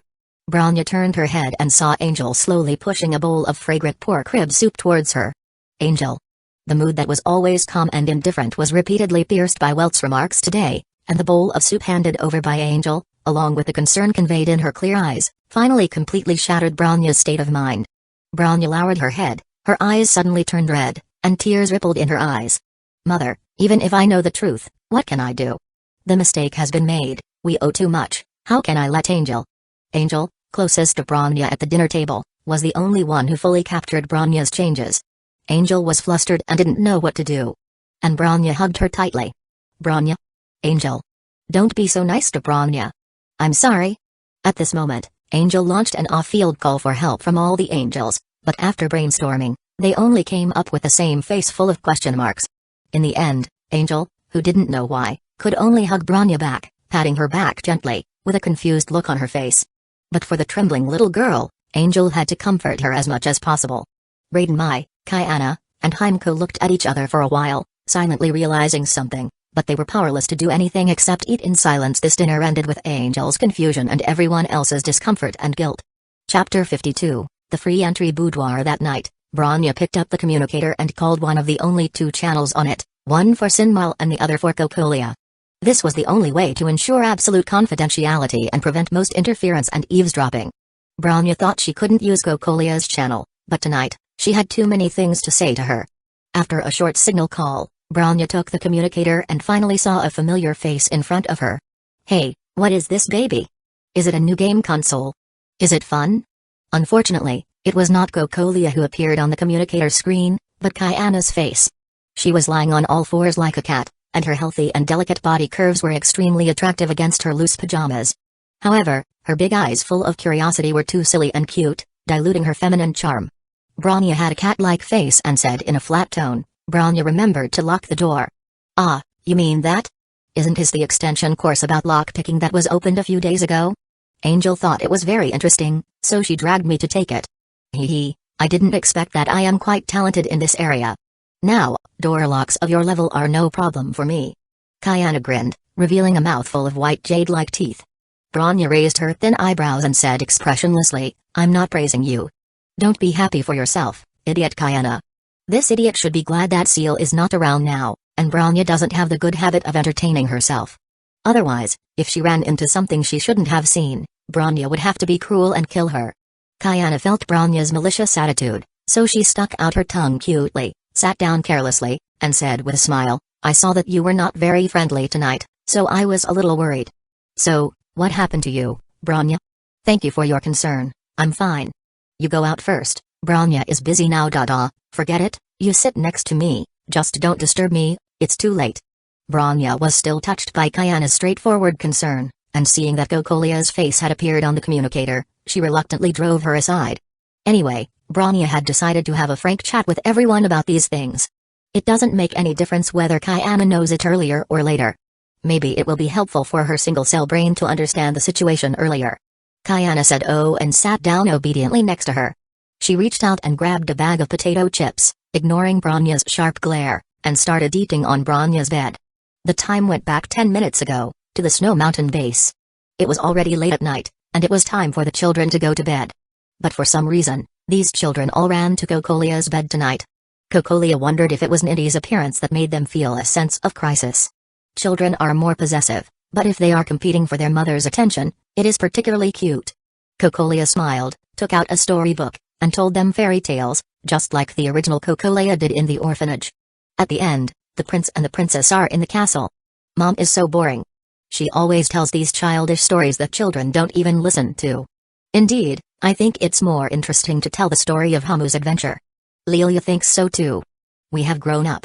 Cocolia listened to the children's complaints one by one, and her gentle smile full of maternal radiance gradually froze.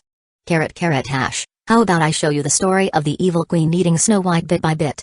Should I start from your tender little faces or your soft feet? Cocolia said faintly, showing a sinister and dangerous smile to the three girls crowded around her. Wow! Mom is going to eat the kids. Is this day finally here? Lilia knew it would be like this. Mom will eat Rosalia first. I'll leave it to you, Sister Rosalia. Wait, why me? Rosalia doesn't want to be eaten. They screamed and pushed, finally hugging each other and huddling under the quilt. The dangerous expression that Cocolia pretended to have disappeared instantly, and she covered her mouth and laughed with joy. Beep. Beep. Beep.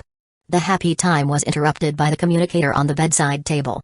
Cocolia took it and looked at it, then lowered her head and raised her finger to the three little heads that came out of the quilt. It's Bronya, don't bother us, SHH. The three girls nodded in succession, looking at Cocolia with their bright and colorful big eyes, curiously and expectantly. Ahem. Bronya, I thought you wouldn't use this channel. Cocolia sighed, her relaxed and happy look was replaced by a touch of melancholy. She stared at Bronya with a wooden expression on the screen for a long time before slowly showing a gentle smile. Perhaps touched by this smile, Bronya's eyes, which were originally full of persistence and determination, gradually softened. Long time no see, Mother Cocolia. Well, it's been a long time for you, but for me, I can see your latest photos every once in a while and know that you have been doing well, so it's okay. Ahahaha. Cocolia scratched her face and said calmly. But Bronya was obviously not so calm. At first, she was surprised that Cocolia could actually observe the inside of Saint Freya, and was surprised and a little scared by her hands and eyes. Then, she realized what Sin and the others had said before. Mom, you have indeed changed a lot. Well, how should I put it? The Naga's aura incident has brought me out of the tense mood that was about to drive me crazy. I figured out some things. For example, in the face of Honkai, I am still the powerless and incompetent soldier from back then. For example, accidents and crises always come suddenly. I have to take the time to watch over my precious daughters more. Cocolia said with great emotion, which was an ambiguous patch update for her own changes. At the same time, she touched the tops of her 3 daughters' heads and showed them a beautiful smile as gentle as water.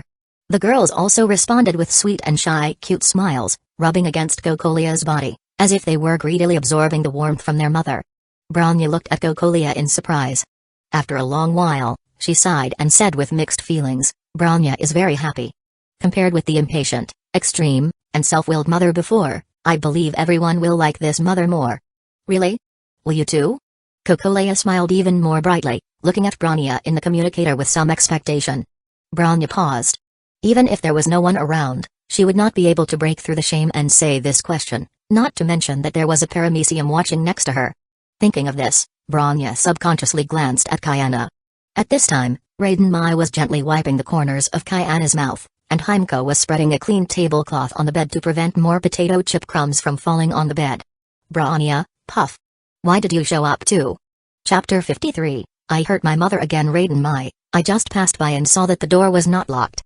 In addition, Bronya tonight really worried me, so. Hueco, don't panic, I went out after seeing Angel fall asleep. That girl won't come over. Raiden Mai was a little embarrassed, but Hueco smiled indifferently. They explained to Bronya separately. But no matter what, at least Hueco's words made Bronya's heart fall back to the ground.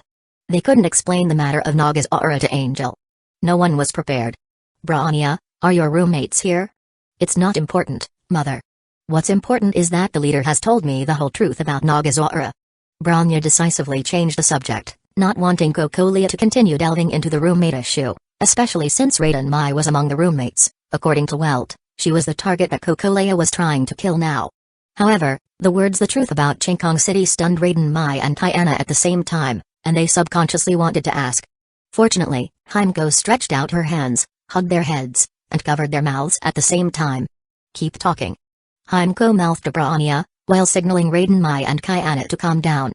Bronya returned a look to Hueco, took a deep breath, and continued, the leader said. Wait, leader, Welt Yang, your history teacher? How does mom know this? Bronya was genuinely surprised that Cocolia casually revealed the identity of the leader. According to Welt, only Dr. Tesla and Dr. Einstein, who are conservatives, knew about his situation in St. Freya. Is Cocolia's intelligence ability really so terrifying? It seems that I really don't know my mother at all. Bronya had a wooden face and smiled bitterly in her heart. At the same time, this made Welt's previous remarks more reasonable. Yes, she knew so little about Mother Cocolia's. How could she judge her mother's motives and thoughts on her own? Cocolia thought it might be a chance to show off her intelligence, so she didn't react to Bronya's exclamation but just murmured, Humphrey, they acted really fast, and I haven't seen them be so efficient in dealing with the Herrscher. So, after all this time, you contacted me once in more than half a year. You were persuaded by the leader to persuade me to give up killing the Herrscher of Thunder? At this point, Cocolia sighed deeply, looked at Bronya with a little sadness, but finally raised a gentle smile. This is the reaction of a mother who was hurt by her child. Facing her beloved child, she was tolerant and understanding. No. I miss mother. Bronya was confused, and her wooden expression could not show her inner anxiety and touch, so she could only explain it with a hurried voice. Cocolia raised her eyebrows, not mentioning whether she had received the letter or not, but still smiling tolerantly and gently, and said, It's very cold in Siberia this season, but the Far East is not much warmer, so remember to dress warmly. By the way, your exoskeleton leg armor has not been maintained for more than half a year. I have made a new one. I will ask Takabana Yuki to send it to you soon. If there are any problems, remember to give feedback in time, and I will ask the technical department to adjust it again.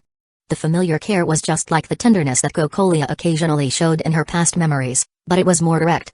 Bronya's eyes flashed with tears. The experiment destroyed only her ability to express emotions, not her emotional capacity. These words, more than half a year later, made Bronya's heart tremble.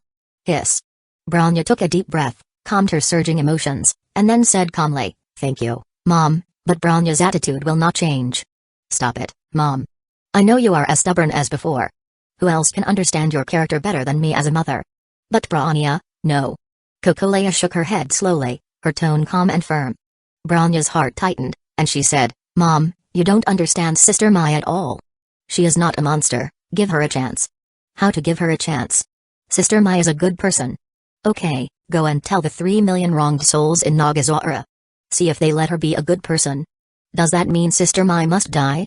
Yes. The Herrscher of Thunder is the monster I accidentally freed. I am sure to take Raiden Mai. Otto can't keep her either. The conversation between mother and daughter quickly escalated from tenderness to confrontation. The feeling of being so angry that they couldn't agree was back. Bronya's breathing began to quicken, and she gritted her teeth and said, "Mom, why don't you understand? Bronya, you are confused by her. Have you forgotten why everyone in the orphanage became like that? Have you forgotten why you were captured to be a child soldier? Because of the Herrscher. The Herrscher is the enemy of mankind. No matter what she was like before, when she becomes the Herrscher, destroying her is the only choice." Cocolia scolded righteously. "Mom, you really haven't changed at all. You are still the same as before, stubborn and ruthless. Whatever you say. I must destroy her before she creates the next Nagazora. If you want to hurt Sister Mai, you must step over Bronya's cold body first." Bronya. The picture was suddenly interrupted by Cocolia's sharp roar. Before the communicator went dark, Bronya only heard a sound that seemed like the communicator being crushed from the other side, and at the same time, she also saw Cocolia's crazy and tearful expression. "Ah, I hurt her again." Bronya stared at the communicator in her hand blankly and realized belatedly that after more than half a year of misunderstanding and a unilateral Cold War, today, she once again hurt Cocolia's heart. Such words as stepping over the body of a child are as lethal to a mother as a real dagger. Then, tears burst out of her eyes. "Why do you want to do this, mother? Bronya doesn't want this." Under the worried and helpless gazes of Hueco, Kayana, and Raiden Mai, Bronya couldn't suppress her collapsed emotions, hugged the communicator, lowered her head deeply, and made trembling sobbing sounds. Chapter 54, The Night of Revealing the Truth. Late at night, at the Snow Mountain base. Rosalia and Lilia, one on each side, hugged Cocolia's waist tightly. Sin sat in front of Cocolia in a duck-like position, bandaging her bleeding hands. Cocolia sat stiffly, her purple eyes, always sharp and imposing in the past, now looked particularly empty, revealing a sense of fragility that was unbearable to look at. "Really, if you want to destroy something, come to me. What are you trying to do? You're just a weak ordinary person, stupid mother." Sin complained while carefully wrapping the wound. Sin didn't know much about the quarrel between Cocolia and Bronya, she only knew that she didn't like seeing her mother so sad. "The Herrscher of Thunder, right? Okay, I'll kill her in 2 days, and then you won't have to quarrel, right? Don't make a fuss, she's a Herrscher. Mom has to use all her strength to be sure. At least we have to build the East Shinzu Sea base first." Cocolia reluctantly pulled the corner of her mouth into a smile and said absent-mindedly. "Ah, this must have broken Bronya's defenses, right? Although it's just to establish a persona and gain the recognition of conservatives, I don't seem to feel any guilt. I like her, but I can't be without resentment in this world, right?" "That's right, regarding the Nagazora City incident, Bronya is not completely innocent."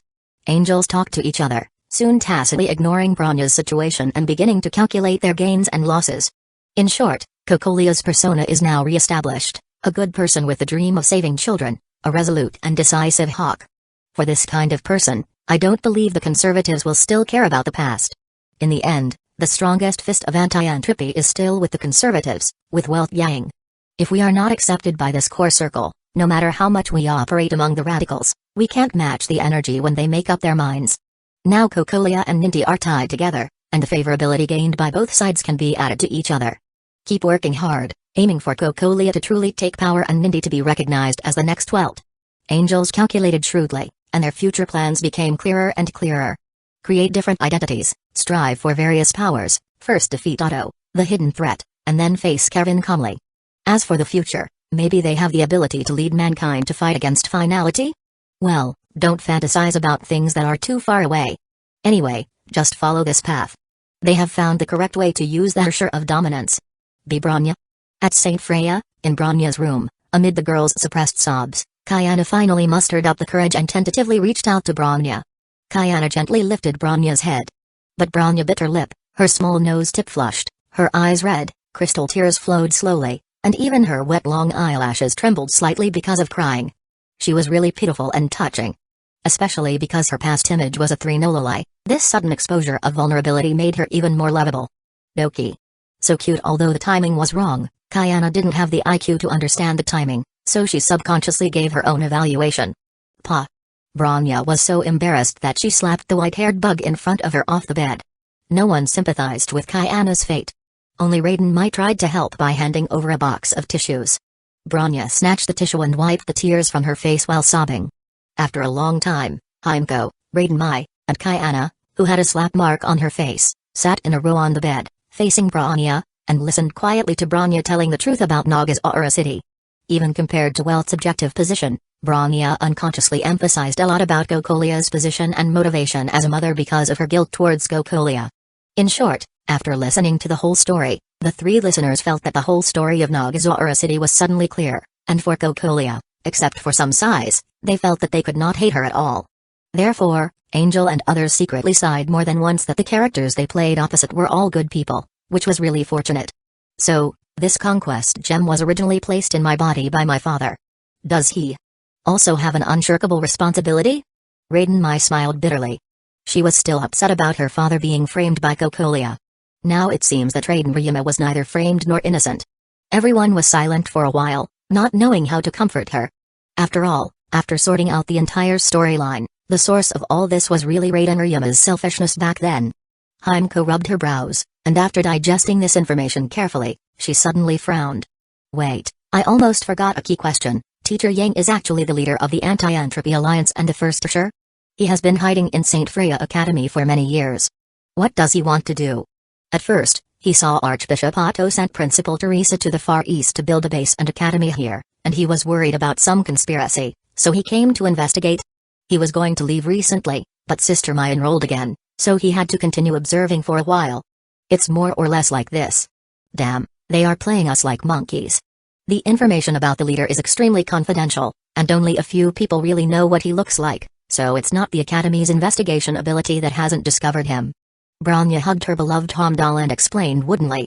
Although in her heart, Bronya actually felt that compared with her mother Gokolia who revealed Welt's true identity, Saint Freya's intelligence ability was really poor. Mom is really amazing. As a daughter who has accepted her mother again, Bronya couldn't help but feel a little proud. Hueco scratched her head and exhaled in frustration, but she didn't know what to say. Until then, Kayana, whose eyes were empty for a while, suddenly came back to her senses and pointed at Bronya and said, "So you are here to catch Mai. You are a bad guy, Bronya." X3 No, you just realized it now. Bronya covered her face, sighed, and said in her usual 3-note tone, "As expected of you, idiot Kayana. Have you forgotten that when we first met in Nagazora, I was actually controlled, and we fought each other at that time?" "Ah. Yeah, I forgot about it, ha ha ha." Kayana scratched her head with a silly smile, fully demonstrating her single-celled brain capacity problem. This idiot. Is it intentional or really stupid? Idiot Kayana, there is no hope for your brain, right? Now, everyone, who originally had different moods, put their worries aside for the time being. As the night grew deeper, they agreed to continue to hide the truth from Angel for a while. They then left separately, returning to their rooms to rest and digest the information, ending this complicated night. Chapter 55, The Courage of Mai Raiden. The next day, Bronya was still in a low mood. Although her expressionless face was no different from the past, the faint pressure emanating from her and her more silent demeanor than usual made it clear she was troubled. In this situation, as a good friend who lived in the same room, Angel, who knew nothing, naturally tried her best to comfort her. Bronya was very moved. At the same time, the more moved she was, the more guilty she felt. She felt that she had no dignity to face the innocent and pitiful Angel. Bronya rarely skipped classes, but now she did. On the one hand, she wanted to avoid Angel's unbearable concern, and on the other hand, she wanted to further inquire about Gokolia's situation. However, Bronya did not dare to contact her mother, who was heartbroken by her last night, for fear of seeing her sad expression. So, she contacted Sin, and with Sin's sharper and more piercing weirdness than usual, she finally found out the information she wanted. At noon, in the office of the principal of St. Freya Academy, Bronya relayed the information she had gathered. The good news is that Mother regards Mai as a complete Herrscher. She wants to build the East Shinjusi base, expand the Titan Core, and develop more and stronger weapons. In short, before she is sure that she has the power to annihilate Herrscher head-on, Mother will not take action and will try her best to avoid provoking Mai to prevent another Nagazora City incident. The bad news is that once she is ready, it means that we will face a powerful force that can theoretically overwhelm the Herrscher. Bronya doesn't think Saint Freya can resist, because with Mother's wisdom, dealing with Saint Freya must be part of her plan. Bronya hugged her Humu pillow and rubbed her eyebrows tiredly. She hadn't slept at all last night, constantly thinking about Gokolia's affairs. Now, She was really exhausted. At this time, someone raised a key question: how long will it take for Cocolia to be ready? Bronya immediately replied, in my mother's plan, it will take about 3 to 4 years. As soon as these words came out, the solemn atmosphere immediately dissipated. Raiden Mai, who Hueco, who Teresa, who Welt, who from what Bronya had said before, they thought Cocolia would come with a mighty mechanical army and warships in a few months. It turned out there were still 3 or 4 years. Now, although there was still pressure, at least they had time to find a solution, so it wasn't as scary. Bang! Teresa suddenly slammed the table, pointing at Welt and said loudly, "No. How dare you show up in front of this teen? You've been hiding in my school for several years and stealing wages. Aren't you afraid that this school principal will beat you to death with Judah on the spot? Principal, first of all, I have not done anything bad to Saint Freya. Secondly, I teach seriously and earn legal remuneration through labor. Finally, I don't know why, but the salary of our ordinary faculty and staff has not increased for many years, and even a little is unknowingly deducted from time to time. Adding it all up, I actually don't get much salary." Welt adjusted his glasses and spoke with some fatigue, his words full of the resentment of lower-level workers for the repeated compression of wages. Teresa's inflated momentum suddenly deflated, her crystal blue eyes shifting left and right. She then forced herself to straighten her expression and said seriously, "Let's not talk about these little things for now. Anyway, I am very pleased that we can communicate frankly now. Although you came completely uninvited, I am very happy to know that you are still safe after the great collapse that year. Thank you for your concern. By the way, this is a little souvenir. It's a little late. I hope you don't mind." Welt took out a comic book with a beautiful cover from somewhere. Teresa grabbed it instantly, raising it high with both hands, her small mouth opening into a small circle with excitement. This is the special collector's edition of the Hamu adventure. The author personally hand-painted it and even improved many storyboards. It has a perfect reading experience. It is called the Treasure Level Collection of the Hamu series. It is limited to 200 copies worldwide. I didn't get it back then. Ahem. I happen to be familiar with the author of the Hamu series. Welt put his hand to his mouth and coughed dryly as if it was normal. Yes, the author's real name is Welt Yang, how could he not be familiar with him? However, as the leader of the Anti-Entropy Alliance, a mature man in his 60s or 70s, there is no need to publicize such a small matter. It always feels like people will look at him with strange eyes. For example, Bronya, whose ears were already perked high, glanced at Welt frequently.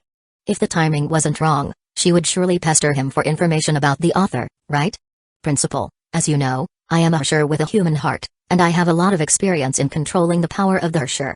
Therefore, I want to stay in the academy for a while, not only to protect Mai but also to teach her during this time and help her master the power dormant in her body.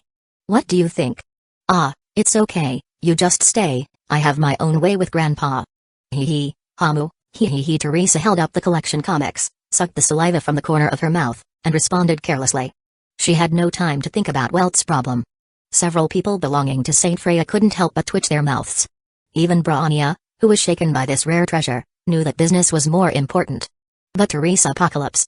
Forget it, in front of outsiders, it's better not to say it. In the delicate atmosphere, my Raiden stood up with a tangled look and said, "Teacher Yang."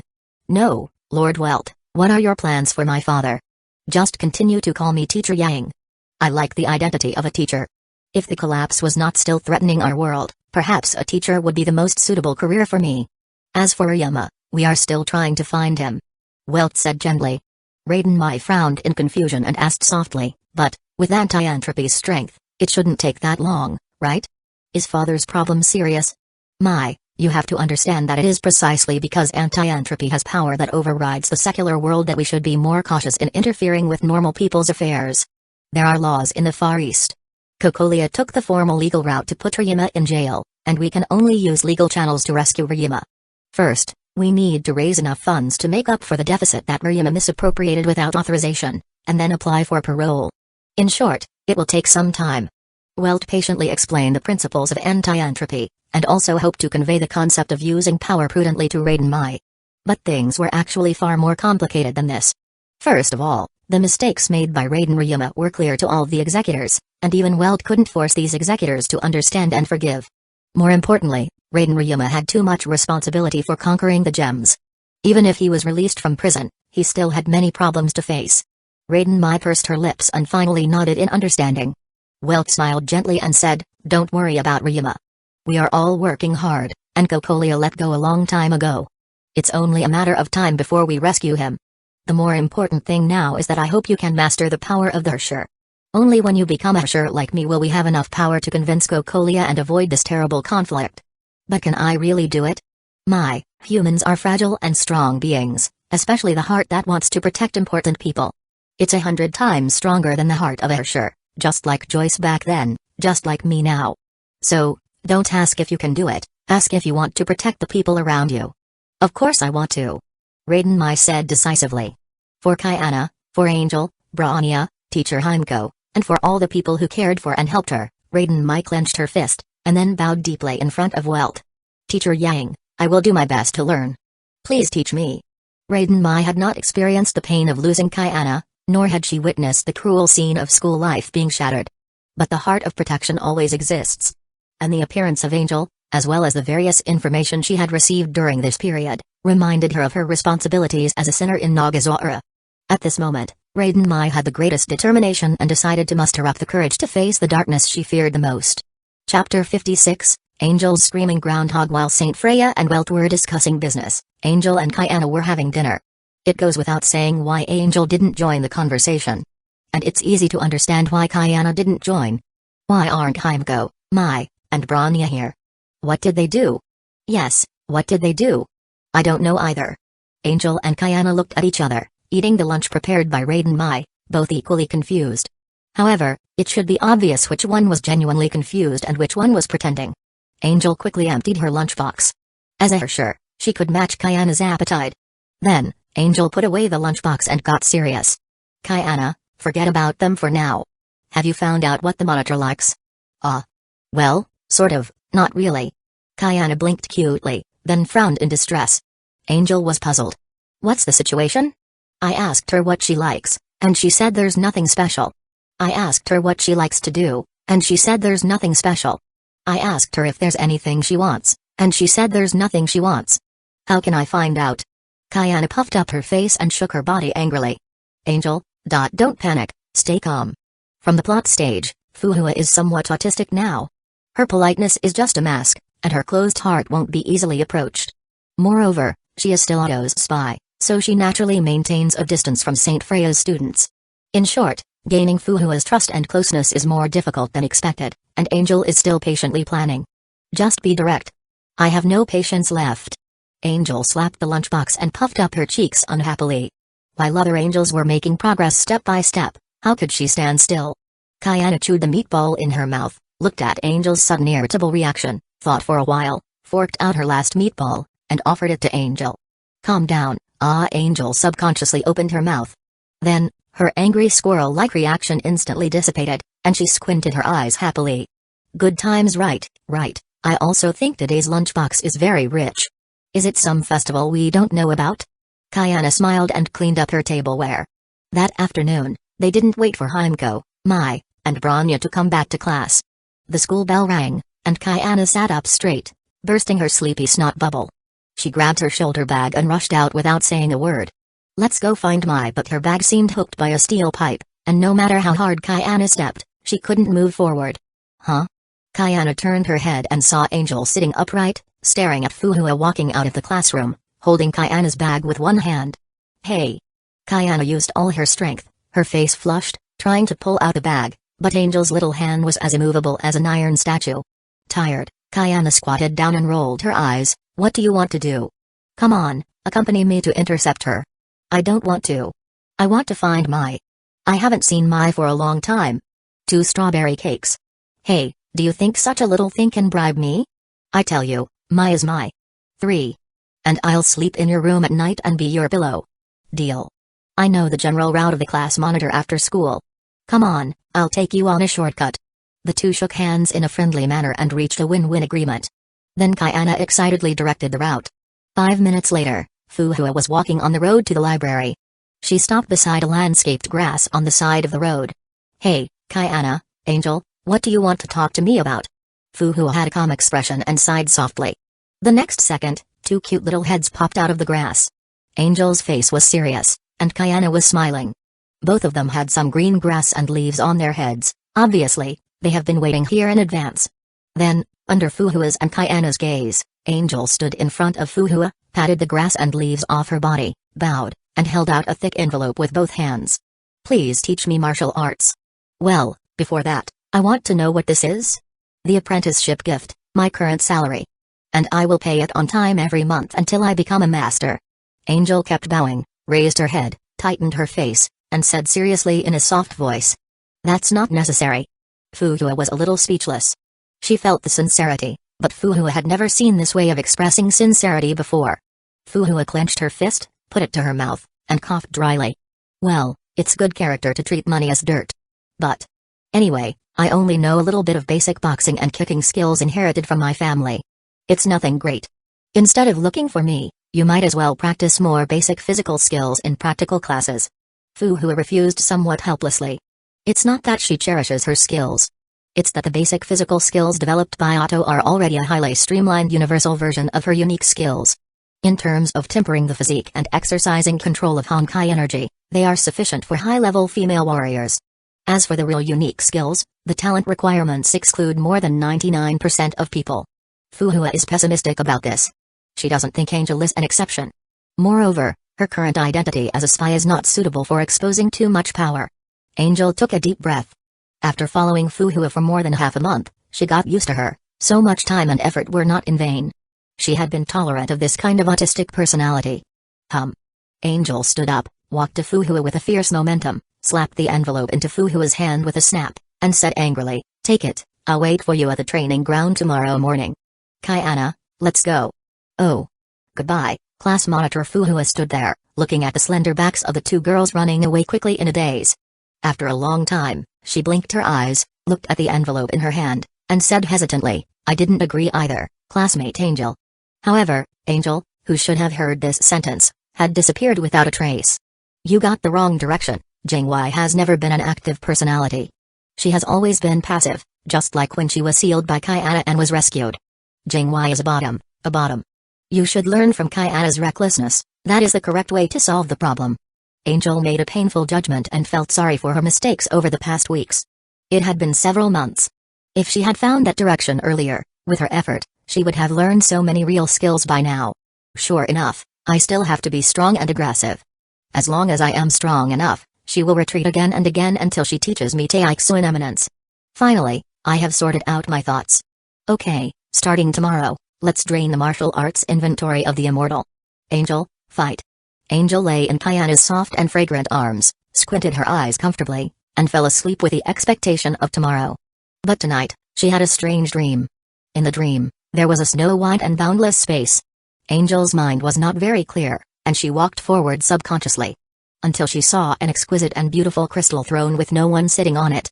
Around the throne, a graceful girl with silver hair spread on the ground sat behind the crystal throne, holding potato chips in one hand and a game console in the other. Angel poked her head out from the edge of the throne, and the girl seemed to notice something and turned to look at Angel. The two looked at each other, and the whole world was frighteningly quiet. The girl had golden eyes with cross patterns, and a silly and beautiful face exactly like Kayana. The corners of her mouth had crumbs left after a big mouthful of potato chips. After seeing Angel, her expression changed rapidly, and soon exuded a creepy murderous intent. Angel clung to the edge of the crystal throne motionlessly. She recognized the queen, so under her expressionless little face, she began to scream like a groundhog in her heart. Jayag. Chapter 57, Angel, All-Out Attack. Boom. In the boundless white space of consciousness, Angel was running wildly, like golden lightning weaving through the void. High above, dark spatial rifts opened up one after another, resembling cannon muzzles with infinite firepower, launching countless silver spears of terrifying power. Bang! Bang! Bang! The subspace lances chased Angel relentlessly, their deadly aim unyielding. Fortunately, Angel's continuous development of her abilities allowed her to narrowly evade the spears, despite the massive gap in Honkai energy between her and her pursuer. Swish! A spear shot from the front with uncanny precision. Angel paused, but her momentum carried her forward, and she was on the brink of being pierced. She glanced around, her expression calm, her mind razor sharp. In a split second, she spread her hands, and threads wrapped around the spears on either side, pulling her upwards and out of harm's way. Wild monkey, disappear. High above, the Herrscher of the void angrily wiped potato chip crumbs from the corner of her mouth, then clasped her hands together. Hundreds of subspace lances transformed into sharp ribbons, converging on Angel to slice her apart. Angel frowned and looked up at the furious queen with an expressionless face. Alas, you won't even let me speak or give me a chance to kneel and admit my weakness. I won't go out and tell people that Queenie is a fat otaku playing games and eating potato chips here alone, right? This seems to be a power struggle, so is it that the dominance power has inadvertently pulled me to where the Herrscher of the Void is? I wonder what kind of impact this death will have on me? Angel sighed silently, and a cold black skirt armor covered her body, while a dagger with a faint blue glow appeared in her hand. The Skxl B rank Valkyrie, Angel, Hunter battlesuit, was ready for battle. Die. Siren sneered, clasped her hands together, and the silver-white ribbons closed in on Angel like deadly blades. Suddenly, a massive force pushed against the ribbons, halting their convergence. Huh? Siren was momentarily stunned. The next second, a huge repulsive force pushed the ribbons apart, and Angel stood there amidst the chaos, raising her small hand and pointing at Siren. Herrscher of the Void, see the stars shatter. As Angel's childish and cold voice fell, simulated black holes appeared around Siren, and the chaotic gravity expanded rapidly, threatening to tear her apart. Angel clenched her hands, and the black holes expanded, turning Siren's position into a death zone where gravity ran amok. Boom. The earth-shaking roar echoed through the world of consciousness. As the dust settled, Nindy, a figure suspended in the air holding a Hom doll, controlled an unstable flickering black hole in her other hand, staring coldly at Siren. That power. No, you are not that guy, you are a new Herrscher? Siren put down her hand, her anger and murderous intent intensifying. Even if they were her compatriots, they should die for tarnishing the Queen's majesty. As Siren fumed, she caught a glimpse of a black shadow out of the corner of her eye. It was Angel in her hunter battlesuit, appearing behind her with a dark blue death dagger aimed at her head. Buzz, a spatial transmission black hole opened instantly, sending Angel and the blade to Ninty. Whoosh! Ninty caught Angel with repulsion. At the same time, a massive black shadow appeared before Siren, who had no time to be proud. The Titan's iron fist, like the front of a moving car, smashed into Siren without warning. Bang! Siren was slammed to the ground, bending her knees to absorb the impact, and creating a crater upon landing. When she slowly rose into the air again, a legion had gathered on the opposite side. Angel, holding a long blade, Angel with two swords, Angel carrying a spear and a cannon, 20 different angels walked step by step from behind the hunter Angel. One after another, a full 100 Titan BT-72s, like 100 white giants, descended slowly into this world. Ninty floated in the air, holding the Hamu doll in one hand and controlling a flickering black hole in the other, staring at Siren coldly. How about a ceasefire? We don't want a conflict with you, elder sister. From the mouths of the angels and the mechanical giants, the words echoed in unison. At the same time, the sharpness of their swords, the muzzles of their weapons, and the purple light in the Titan's eyes created a suffocating and powerful pressure. This was all the combat power Angel could muster at present. Nindy, the strongest under the Herrscher, 100 Titans capable of overwhelming a knee-rank Valkyrie, and over 20 angel individuals far more powerful than the Titans. Only 5 individuals remained asleep, and the weak fighting power of the eldest Miss Angel and Cocolia Angel were absent. It's a pity time was short, otherwise, all angels could have been replaced with Joyce clones to match Ninty's combat power. Angel knew very well that even with this, the chance of winning against the Herrscher was extremely low. After all, the Herrscher of Dominance was not meant for direct combat. Siren looked around at this formidable formation with a cold expression.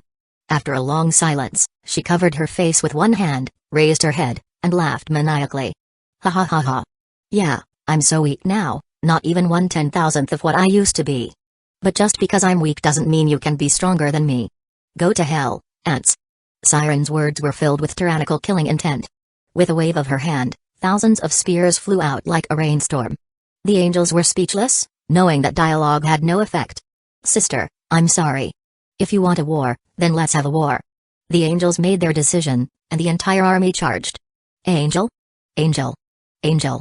The next morning, Angel was gently patted on the face by Himiko and gradually woke up. What's wrong with me? Angel clutched the quilt, her face pale, and her lips bloodless. After battling Siren all night, she had no idea how she finally left the battlefield of consciousness. She only knew there was no winner, but she had been beaten to the brink of exhaustion. It's okay, you're just sick. Don't be afraid, get some rest, and you'll be fine soon. I'll get you a bowl of porridge, wait a minute. Himiko forced a smile, but her voice trembled uncontrollably. After closing the door gently behind her, Himiko leaned against it, covered her mouth, and tears streamed down her face. Why? How could this happen? I asked the medical department to help her recuperate after the last time. Angel is still so young, why is she suffering like this? Please, take all this pain away from her and give it to me. Please, don't take her away from me again, God. Hueco gritted her teeth and, after a while, restrained her emotions, wiped her tears, and walked downstairs. In the living room, Kayana, Mai, Branya, and Fuhua were waiting. Seeing Himiko coming down, Kayana rushed over immediately. How is Angel? How is she, Himiko? She's awake. She's fine. Don't worry. Really? Don't lie to me. Her face is so pale. I'm so scared, Himiko. Alas, the doctor has checked her. It's just overactivity of Honkai energy. A symptom of Honkai energy erosion. Fortunately, her body isn't seriously damaged. A few days of rest should be fine. Himiko hugged Kayana and smiled. However, this smile, no matter how forced, lacked the usual carefree and refreshing taste. Himiko then turned to Fuhua and said, Fuhua, why are you here? I made an appointment with classmate Angel to practice martial arts today, but she didn't show up. Let's not talk about that for now. Teacher Himiko, does classmate Angel's erosion attack occur frequently? It happened once when we went on vacation before, and today is the second time. The medical department judged that the Honkai energy in her body was too strong, and the awakening was too intense, which may have left some sequelae. Himiko chose her words carefully, explaining as conservatively as possible. This explanation might comfort Kayana, Mai, and Branya, who knew little about Honkai energy erosion, but it made Fuhua frown secretly. Honkai energy erosion is a sign that the Valkyrie is about to wither. Is classmate Angel's condition so bad? Fuhua felt a pang of sadness, and then an idea began to take root. Although the hope is slim, the edge of Taiksulan is the ultimate method of controlling Honkai energy. If Angel is truly talented, perhaps, she can prolong her young life. Fuhua thought so, torn between hiding her identity and fulfilling Otto's mission, and saving Angel's life. Chapter 58, Yes, Master. Open your mouth. Is it hot? No. Angel swallowed the porridge, blinked her purple eyes, and looked at Himiko motionlessly. After a night of fighting, only Himiko's beautiful face can bring warmth. Angel felt bitter, but her face still maintained her usual expressionless expression. She really didn't want to make Himiko worry, but now it seems that she shouldn't make Himiko sad again. Himiko smiled slightly, looked at Angel lovingly, and asked softly, then, does your body hurt? No. Don't lie to me, I still have to report to the doctor and then decide on your future treatment plan. Tell the truth, does it hurt? It really doesn't hurt, but I'm so tired. Angel pouted and said aggrievedly. It was actually very painful. She didn't know how many times she died last night. It was only by relying on the remaining dormant angels to constantly reshape their body and revive, and maintain the formation of the Legion, that they could keep fighting with Siren. The pain accumulated at the level of her consciousness, and now it is also reflected in her body, so Angel's hand can't stop shaking even when she raises her hand. However, she knows very well that she will not get Honkai erosion. Angel is not a half-baked Herrscher like Void Drifter Kayana. She is a complete Herrscher and does not need treatment measures for erosion at all. It is enough to cultivate her spirit. So, try to make the situation light, otherwise, seeing Himiko's sad look, Angel will really feel distressed. Himiko was relieved when she heard this, and the smile on her face became more genuine. She said, it's good that it doesn't hurt. It means that it's all minor problems. You'll be fine if you rest more. Well, I will definitely get better soon. Don't worry, Himiko. Don't be careless. You must rest well for erosion. Don't think about showing off again. Just stay in the house honestly these days. Oh. Angel nodded weakly, looking very well behaved. This rest lasted for a week. During this period, Angel slept in Himiko's room. She didn't dare to sleep with Kayana, for fear that her power would cause trouble again and pull her to Siren's side again. The Herrscher of the Void is really terrifying. Even at her weakest, it is difficult to beat her. Or the Herrscher of Dominance is too weak. Even a weakened queen can't be suppressed by them. A week later, Angel walked out of the house in high spirits, swinging her arms, and ran impatiently towards the direction of the training ground agreed with Fuhua. Damn it. We haven't rolled enough. Where's Gokolia? Help her. Hurry up and get the East Shinzusi base up, and then search for Chiyu's location. Xoanyu and Sword and Chiyu's body are great supplements that we absolutely cannot miss at this stage. By the way, Saint Freya Angel, will go to the Immortal as soon as I recover and empty her martial arts inventory. I'm doing it. Don't rush me. Angel rolled her eyes while moving her body. We are all the kings of rolling, are you afraid that I will delay things? I'm here, Immortal. Angel soon met Fuhua, and at Fuhua's invitation, She and Fuhua did today's 20-kilometer warm-up run together. After a hearty sprint, Angel and Fuhua stretched their bodies and moved their joints together in the corner of the training ground, feeling very comfortable. Student Angel, it seems that your health has really improved. Congratulations. Call me Angel. Well, we don't seem to be that. Call me Angel. Angel turned her head, puffed up her cheeks, and opened her eyes wide. Fuhua thought of the pet hamster she had seen before, laughed and shook her head, and said, "Okay, Angel, then you can call me Fuhua too." "Okay, class monitor, no problem, class monitor." Angel. No, Angel is more lively than I remembered. Fuhua smiled gently, and found this little girl's playfulness particularly cute. Then, she stopped smiling, as if she had made a major decision, and said with a serious expression, "Angel, we have known each other for a while. In these days of observation, I recognize your efforts and talents, and I also recognize your cherishment of your friends and elders. So, I want to tell you some truth." "Oh, class monitor, go ahead." "Martial arts are usually not passed on to outsiders in Shinzo.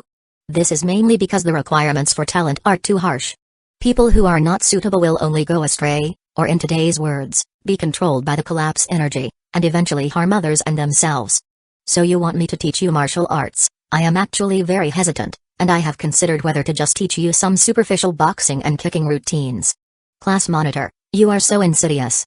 Angel narrowed her eyes and said woodenly, "This is the core interest of our Angel group. If you use this perfunctorily, we will never let you go." Fuhua was choked, then looked at Angel's unfriendly expression of condemnation, and said with a smile, "Angel, I am just being cautious, not sinister." "Okay, then class monitor is very cautious." Angel nodded and agreed reluctantly. "Because you still need to ask for skills from others, you have to follow their advice." Fuhua smiled and shook her head, no longer caring about Angel's unhappy reaction, but sighed, "In short, I think you can give it a try. But Angel, you have to promise me that if you are really not talented enough in the end, you have to be prepared to get nothing." "Okay, come on, class monitor." Angel's eyes lit up. This tone, this rhetoric, does it mean that the big one is coming? "Angel, the martial arts I inherited came from the ancient school of Taiksu. According to legend, the Taiksu was founded by Jingwei, immortal phoenix, and once led the martial arts world.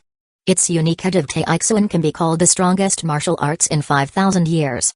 However, that is already an illusory legend. Now, I am probably the only one left, an incompetent successor, who has the key points of martial arts but can't practice any skills, which brings shame to the sect." Fuhua told the setting she had conceived in the past few days, half true and half false, to ensure that even if it was spread, it would not arouse unnecessary suspicion and would not affect her surveillance mission. Yes, Fuhua finally decided to try to use Edge of Taiksuan to save Angel. In Fuhua's view, Angel is a child with great potential. She should have a longer-term future and should make greater contributions to the fight against Honkai. It would be a pity to die young because of Honkai erosion. The more Angel listened, the brighter her eyes became, and she even clenched her fists excitedly. Could it be that after surviving a great disaster, there will be good fortune after? Is my Angel's luck going to change too? It was hard not to be excited to the point of being unable to contain herself when Fuhua said that she was going to pass the Edge of Taiksuan to Angel. Edge of Taiksuan has 5 elements: mantra, form, sanction, ascension and eminence. The mantra element is the entry point, but it is also the most difficult element except for eminence. It is divided into 4 levels: still water, dustless, bright mirror, and Taiksu. It is necessary to practice the mantra day after day to cultivate the blade mantra. Once the blade mantra is perfected, the world is regarded as Danshan, and the body is transformed into meridians. It can drive unlimited Honkai energy without damaging the spirit and body. Oh. Let's try to cultivate the mantra first, which will also determine whether you can practice this set of martial arts. Then, I will teach you the blade mantra, which is essentially a mysterious and complex syllable with a total of 462 sounds. It cannot be recorded in words and can only be passed down from generation to generation. Next, I will teach you to learn. After memorizing it, meditate and recite it every day. When practicing, you must eliminate all distracting thoughts and reach a state of no thoughts except observing the flow of power in the body. Yes, Master. Angel straightened her waist and said loudly. Fuhua wanted to start reciting the syllables, but suddenly froze for a moment, and waved her hands quickly. Wait. I didn't say I wanted to be your master. But the Shimzu saying says that a teacher is a father for life, Master. We are classmates, not master and apprentice. A teacher is supposed to impart knowledge and resolve doubts, Master. Angel blinked her bright and clear purple eyes and insisted in a crisp voice. Fu Hua silently recited the meaningful words teach knowledge and resolve doubts, and looked at Angel's cute expression full of expectation, and suddenly felt a little dazed. A hazy picture that seemed familiar appeared in front of her. In the past, was there a child who looked at her with the same expectation and excitement as Angel, and called her master crisply? Fu Hua pursed her lips and subconsciously pressed her chest. A sudden pain that came out of nowhere made her unable to recover for a long time. Chapter 59, I'm very interested in my old friend's disciple. Hey, you're really meditating. I have a subtle feeling. Inner vision? Refining the mind? Improving realm? What on earth is that? In the world of Honkai, it's a fantasy concept. TSK, the immortal is worthy of being called the immortal. Oh no, should I call her master now? Anyway, it's awesome that you can upgrade the Swara used to control Honkai energy into a cultivation method. Just remember that there is a discipline mind affliction similar to Purge Honkai in the Swara. I don't know how much impact it will have on us. In our current cultivation, there is no trace of consciousness or self being distorted, but we still can't relax. In the vast, solemn, and ancient temple, several angels squatted on the side and communicated. Across from them, a full 10 angels sat cross-legged, silently chanting the 462-syllable blade mantra taught by Fu Hua, in a state of focused cultivation. On both sides of these 10 angels, there were 2 more angels practicing various melee weapons based on basic physical skills. The significance of this lineup is that once it is discovered that these 10 angels practicing Edge of Taixuan are affected at the consciousness level, the 2 angels practicing swords, spears, swords, and halberds will instantly behead them all and forcibly cut off the possible influence of the Swara. Before obtaining it, the hidden danger was just an afterthought, and the angels put all their energy into the strategy of Fu Hua. But after obtaining it, the risk problem became the main problem. The power and risk of Edge of Taixuan coexist, and the angels must give it a try. But they cannot really be implanted with the obsession of Purge Honkai, otherwise, as a Herrscher, who knows what will happen. Speaking of which, Hyena also learned the Taixuan imminence later. She even learned the highest mystery, and she must have practiced the entry level. She is fine, so we should not be that in danger, right? The angels were a little nervous, but they really couldn't give up the magical skills of Edge of Taixuan. They decided to practice and see what they could achieve first, then discuss the follow-up. Drip drip. Cold water droplets fell on the silky jade-like skin and then slid down to the ground, taking away the heat generated by the morning's exercise, and making the heart lake more calm. Fu Hua was taking a shower, and in the cold winter of November, taking a cold shower. Of course, although this low temperature was nothing to her, she didn't have the habit of deliberately making things difficult for herself. The reason for using cold water was that Angel's call of the Master in the morning caused waves in her heart, but she couldn't really remember anything, so she became more and more restless. Fu Hua knew that she had a disciple, but that person was gone, and she didn't even have a trace of memory. How sad, how ridiculous. After relying on the cold water to restore her mood, Fu Hua turned off the shower and casually pulled out a large bath towel by the bathroom door. When the bath towel was wrapped around the slender white body, the water droplets on her hair and skin were also evaporated by the Taixuan ki. Fu Hua sat down in the living room. After a moment of hesitation, she sighed and contacted Otto. Good afternoon. My respected old friend, you suddenly contacted me. Is there any problem with K423? On the communication screen, Otto's face, which had not changed for hundreds of years, smiled with surprise and calmness and said with a smile. Fu Hua's expression was a little complicated for a while. This is a rare character who always smiles at her, but she can't be happy. After so many years, she can only keep a cold face in front of Otto and can't laugh at all. K423 is very good, just like before, simple and optimistic. Kind and enthusiastic, very popular, a typical Kazlana. I contacted you, not for her. Oh? K423 is fine, then what are you doing, old friend? I want to ask you something. As soon as Fu Hua finished speaking, Otto's cynical smile disappeared, and he sat up straight, as if facing a great crisis, and said seriously, old friend, wait a moment. I will check whether the Herrscher of Finality is coming or the earth is going to explode. Fu Hua, ha, just kidding. It's just that you old friend taking the initiative to ask me for help is too rare. I'm a little at a loss. You tell me, I will do my best. Otto waved his hand and switched to a smiling expression again. Fu Hua said expressionlessly, you should have a key of domination.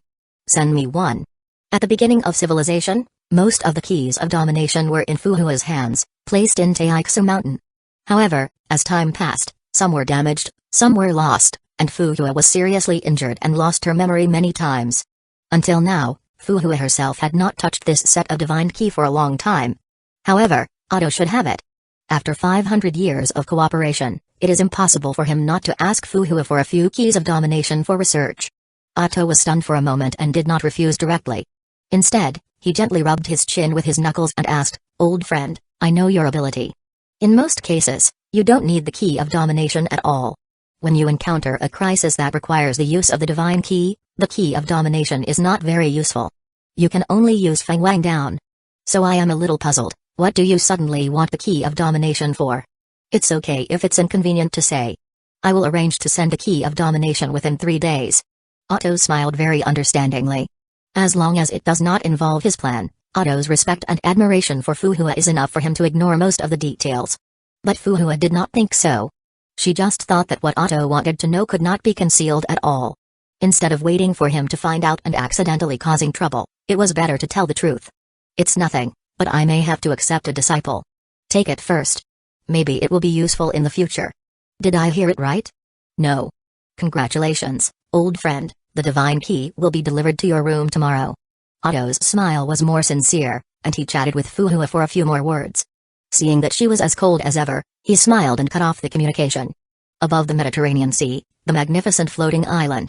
Otto came to the window and looked down at this sunny city of science and technology. After being absent-minded for a while, he said, "Amber, check the disciple that my old friend mentioned." "What is the situation?" "Yes, Bishop. In addition, there is something I need to report." 2 weeks ago, the research department of the Oceania branch sent a letter to the headquarters, inviting Dr. Maki to attend the technical exchange seminar of the Herrscher gem experiment. Dr. Maki decided to accept it after consideration and will set off in the next 2 days. Amber reported the situation in a calm tone. Otto turned his head and looked at his silver-haired secretary with an extremely beautiful figure. He raised his eyebrows and said, "Exchange can produce a collision of ideas, and collision is more likely to generate new inspiration. As a team studying the experiment of integrating the Herrscher gem and the human body, I agree with the exchange and cooperation between Oceania and Dr. Maki. There is no need to worry about this matter. Compared with this, I am more interested in my old friend's disciple." "Yes, Bishop." Amber obediently left the room and went to collect detailed information about Angel as Otto said. Chapter 60, Angel wants to do good things on this planet. There are few things that Otto wants to know that can be hidden from him. At least the information Angel puts on the surface cannot escape the intelligence network of Skull. A rare natural stigmata awakener, and she has reached the evaluation index of a B-rank Valkyrie in just 2 months after contacting Honkai Energy. Is she another genius Valkyrie? In addition, she has been bullied for a long time and is a victim of the eruption in Nagasawa. "Old friend, your disciple is quite interesting." On a warm afternoon, Otto held a teacup and read Angel's information, suddenly laughing with a touch of mischief. Raiden Mai is the direct cause of the Nagasawa incident, and she has a close relationship with K423. Then Teresa also placed Angel in the same room as Raiden Mai and K423. The more Otto thought about it, the more he felt that interesting things would happen to this group in the future. However, his smile soon faded and turned into a slightly concerned expression.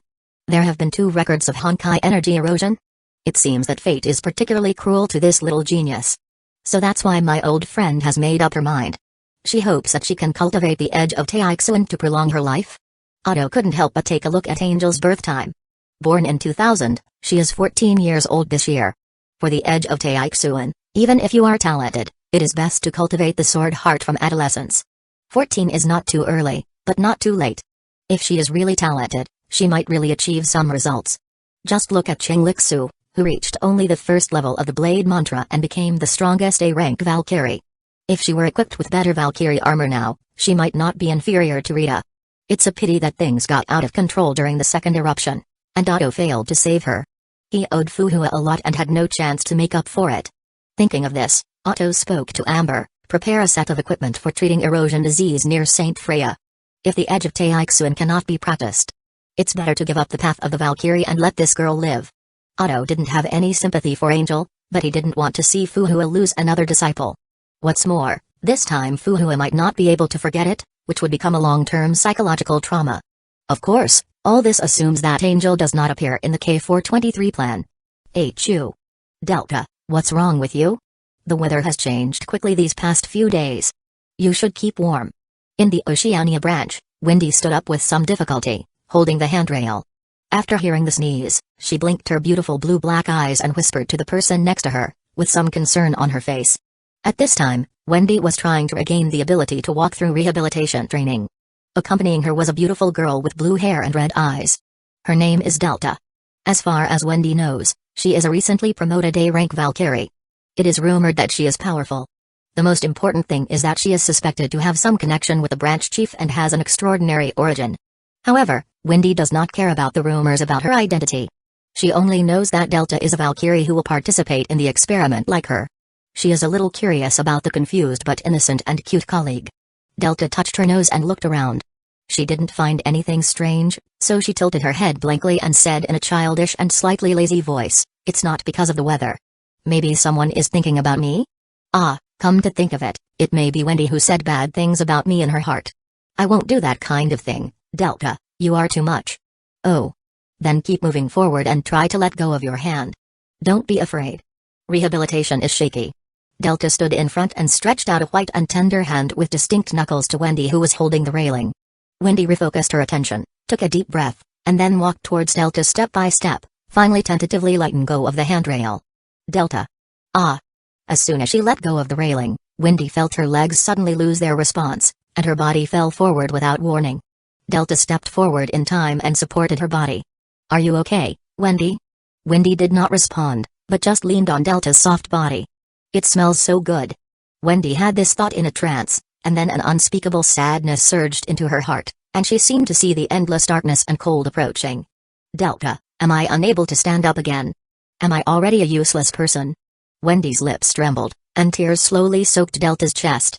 If there were only researchers with indifferent and contemptuous attitudes around her, Wendy would instead develop the proud and strong side of her heart and swallow all the pain and tears into her stomach. But Delta was her most recent friend, and the only one who didn't mock her because of the poor progress of the experiment. In front of Delta, Wendy suddenly couldn't maintain her strength and exposed her fear and unwillingness. Delta hugged Wendy's head, gently stroked it, and said in a lazy but reassuring voice, "I don't know. The fusion experiment of the Herrscher gem is not only done by us but also by the headquarters. Recently, I heard some information that anti-entropy seems to be doing it, but no successful example has been seen so far. The whole world is groping. This is an unfamiliar field. Maybe I will come out of the laboratory in 2 days, and I will be the same as you. Ah, maybe I will die by then, and you will have to overcome this situation alone." "What are you talking about?" Okay, it's nothing.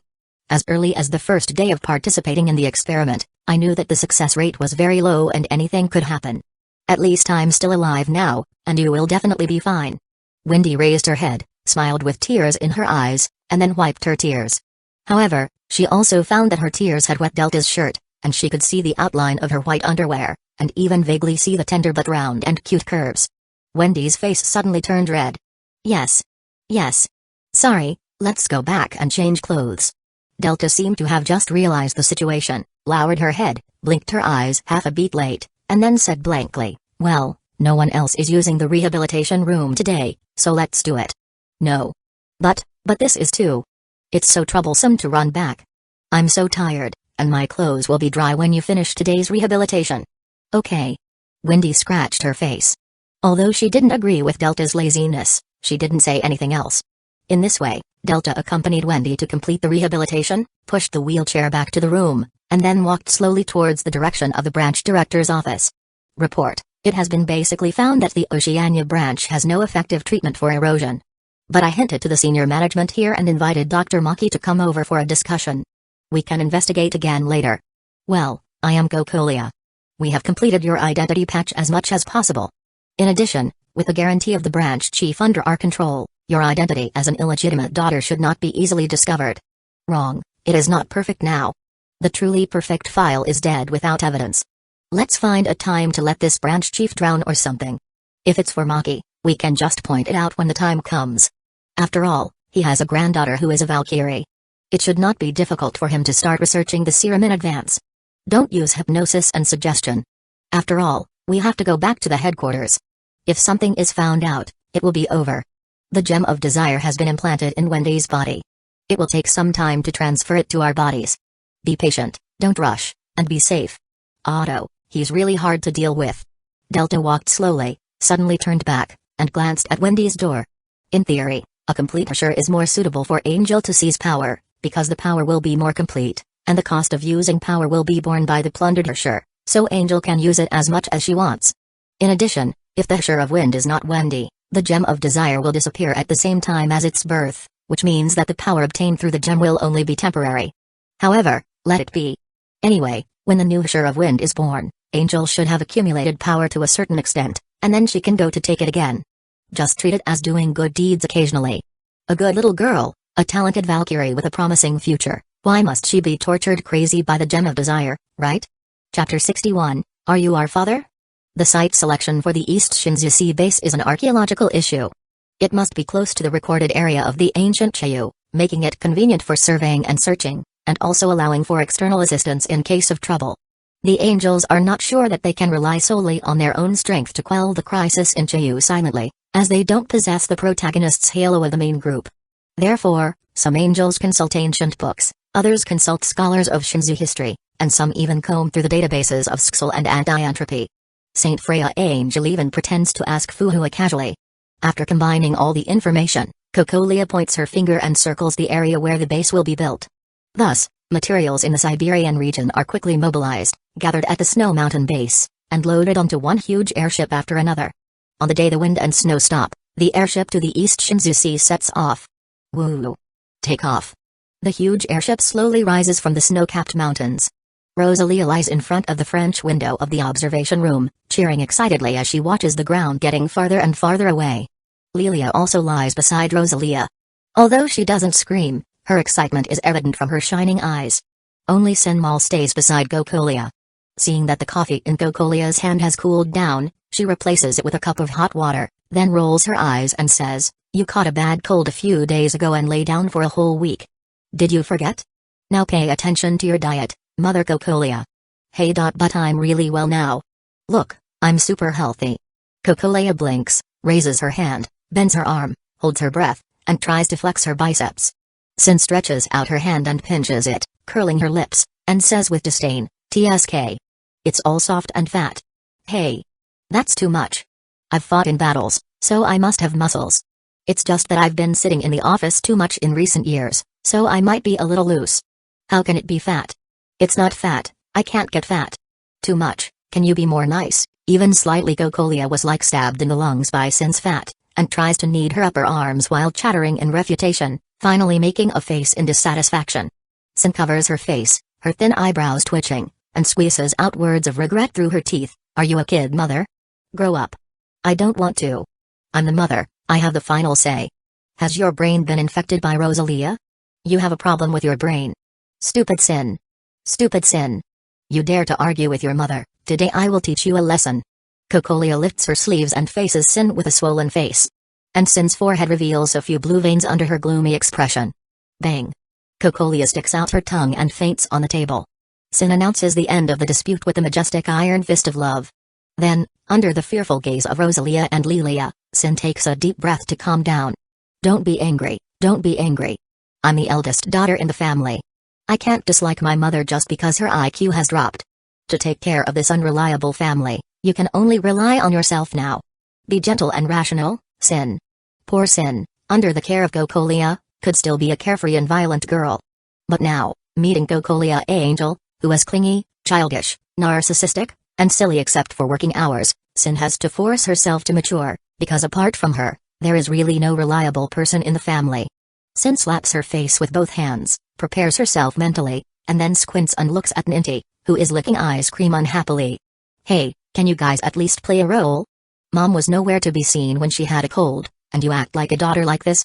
But I'm not a doctor," Ninty says with a dull expression, looking at Sin with innocent and empty eyes. Sin's mouth twitched. She already knows the background of Ninty's experimental subject, but there are no normal children in the orphanage, and experimental subject is nothing, and the orphanage family has no problem accepting it. However, for this newcomer who looks like a blank sheet of paper, Sin carefully thinks for a while and decides she must not let it slide.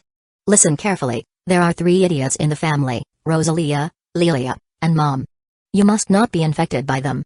You have to stand up and at least be able to do something, otherwise, I can't take care of it alone.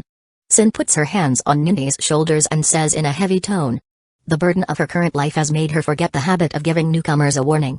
She only hopes that Ninty is a reliable child. This is just one request for help. Ninty stares at Sin blankly. Even though her brain is still connected to the wisdom of many angel, she can't keep up with Sin's thinking. Sin loses her patience and says to Ninty, "Let's do this. From now on, you will learn more housework from me and start with simple things. Let's start with afternoon tea today. Follow me and I will teach you how to make tea and snacks." Ninty looks at Sin's serious and expectant eyes, then at the unconscious Cocolia with a meat bun on her head, and nods blankly. "Cocolia, you deserve to die. What have you done to Sin, the lively and healthy girl?" "Nonsense. I am obviously cultivating the child's independence." "So how is Sin's cooking?" "It's getting better day by day. The housework is getting more and more organized. I feel comfortable taking care of it." Cocolia sticks out her tongue cunningly and complacently in a corner where no one can see. Shit. Ninty despises her own shamelessness and is led to the kitchen by Sin. She could only look at the back of the child's head with pity. Poor Sin Mal, the good daughter of our angel family, is about to become a full-time nanny. "Lilia, look, Mom is still in a coma." "Yes, Sister Rosalia, Mom is still in a coma." Seeing that the eldest sister's majesty is growing day by day, the two sisters who were trembling and hugging each other appear beside Cocolia, each of them stretching out a finger, poking Cocolia's face while communicating. Until Cocolia, who was pretending to be fainted, gets impatient and stretches out her hand to slap the two girls' fingers away. Terrifying. The two sisters take a step back at the same time, their big eyes wide open in fear. After a while, seeing that Cocolia does not seem to wake up, they touch their chests and breathe a sigh of relief. "Don't worry about Mom, let her be unconscious." "Lilia, did you get the information?" "Yes, Sister Rosalia." "Very good, now it's time for the Vodka sisters to act. Those two idiots, Sin and Brania, have no long-term vision at all. We can only rely on us for this matter." "Oh. Sister Rosalia." The two sisters mutter to each other and quickly run out of the viewing room. The angels haven't paid attention to the whereabouts of the sisters for a while. After all, children also need privacy. On this airship under their control, the children will not get into trouble, so let them play. Then, the two sisters appear in front of Kella. At this time, Kella is lying on the repair board, deep in the legs of Titan BT-72. Recently, she has consulted many mechanical power issues with engineers and scientific researchers. Kella needs to practice and try to understand her Titan body better, so as to accumulate knowledge and experience for more independent transformation and upgrading in the future. "Sister Rosalia, I found it. You are the girlfriend of Mom, that is, our future mother." "Wait, idiot Rosalia, Mother Cocolia is already a mother, so she should be the father." "Oh, that's it, so you are our future father." The two sisters squat beside Kella's legs stretched outside the machine and told excitedly. This is why Sin puts Lilia in the ranks of idiots. Although her IQ may be higher than Rosalia's, she is too easily led by Rosalia, and that little bit of intelligence is meaningless. Essentially, the IQ of the twin sisters is equal, both equal to Rosalia. Kella stopped doing maintenance on the wires and mechanical structures, pushes the cart, and lets herself out of the Titan's body. Then, she faces the two sisters with starry eyes, and her pretty face with traces of putty slowly fills with question marks. Chapter 62, Angel is getting better. Wow, this beef brisket rice is delicious. Yes, Sister Rosalia. In the Titan resettlement area, Kella, Rosalia, and Lilia sat by the iron mesh walkway, eating the lunch that had just been delivered. Kella chewed the rice, smiled gently at the two girls, and said, "It's just a normal working meal. The conditions are limited. I can't give you the delicious lunch from Lady Cocolia. It doesn't matter. It's delicious." "Thank you, Dad." "Thank you, Dad." The two sisters blinked their clean and innocent big eyes, thanking their dad one by one. Kella rubbed her temples with a headache and said, "Anyway, I have sent a message to Lady Cocolia, and she knows you are having lunch here." "But why do you call me Dad? Aren't you the girlfriend of Mother Cocolia? Don't try to deceive us. We have already checked it out, and the smart and wise Vodka sisters will not be deceived." "Won't be deceived." The sisters looked very confident. Kella certainly knew that Rosalia had a wild imagination a few days ago, but she didn't expect it to develop into a scene like today. To be honest, Kella and Cocolia did have a relationship, and from an outsider's perspective, there was nothing wrong with this idea. Angels have common feelings, and Kella is also full of love for the Arlene sisters, so the problem is even more difficult, and now Kella doesn't know how to explain it. "Father Kella, you and Mom are in that kind of relationship, right?" While Kella was thinking, Rosalia asked again. This question is a bit. That's it. I'm not wrong. Why don't those two idiots, Sin and Branya, believe it? Forget it. Not everyone can be as smart as Lady Rosalia. Forgive them. Hey. Father Kala, how is your relationship with Mother Cocolia? Have you had a fight recently? Mother Cocolia is a bit stubborn. She's almost 30 and this is her first time in love. She must have no experience and might make some low-level mistakes. But she's a very good mother. Don't mind her little shortcomings. Believe me, Mom is super good to her family. Rosalia smiled, showing a row of cute white teeth, and gave a thumbs up. Kella was speechless for a moment. After a long time, Kella smiled and said, I understand, so you are actually worried about your mother, right? Yes, we never imagined that Mom would fall in love before, how can we not worry? We will be your secret spies in the future. If you have any problems with Mother Cocolia, don't give up. Find us and we will definitely solve them for you. Shouldn't you tell your mother about this kind of concern first? Forget about your mother. She must be embarrassed not to tell us. Just understand. In short, you have to get along well. We will wait patiently until the day when Mom is willing to tell us.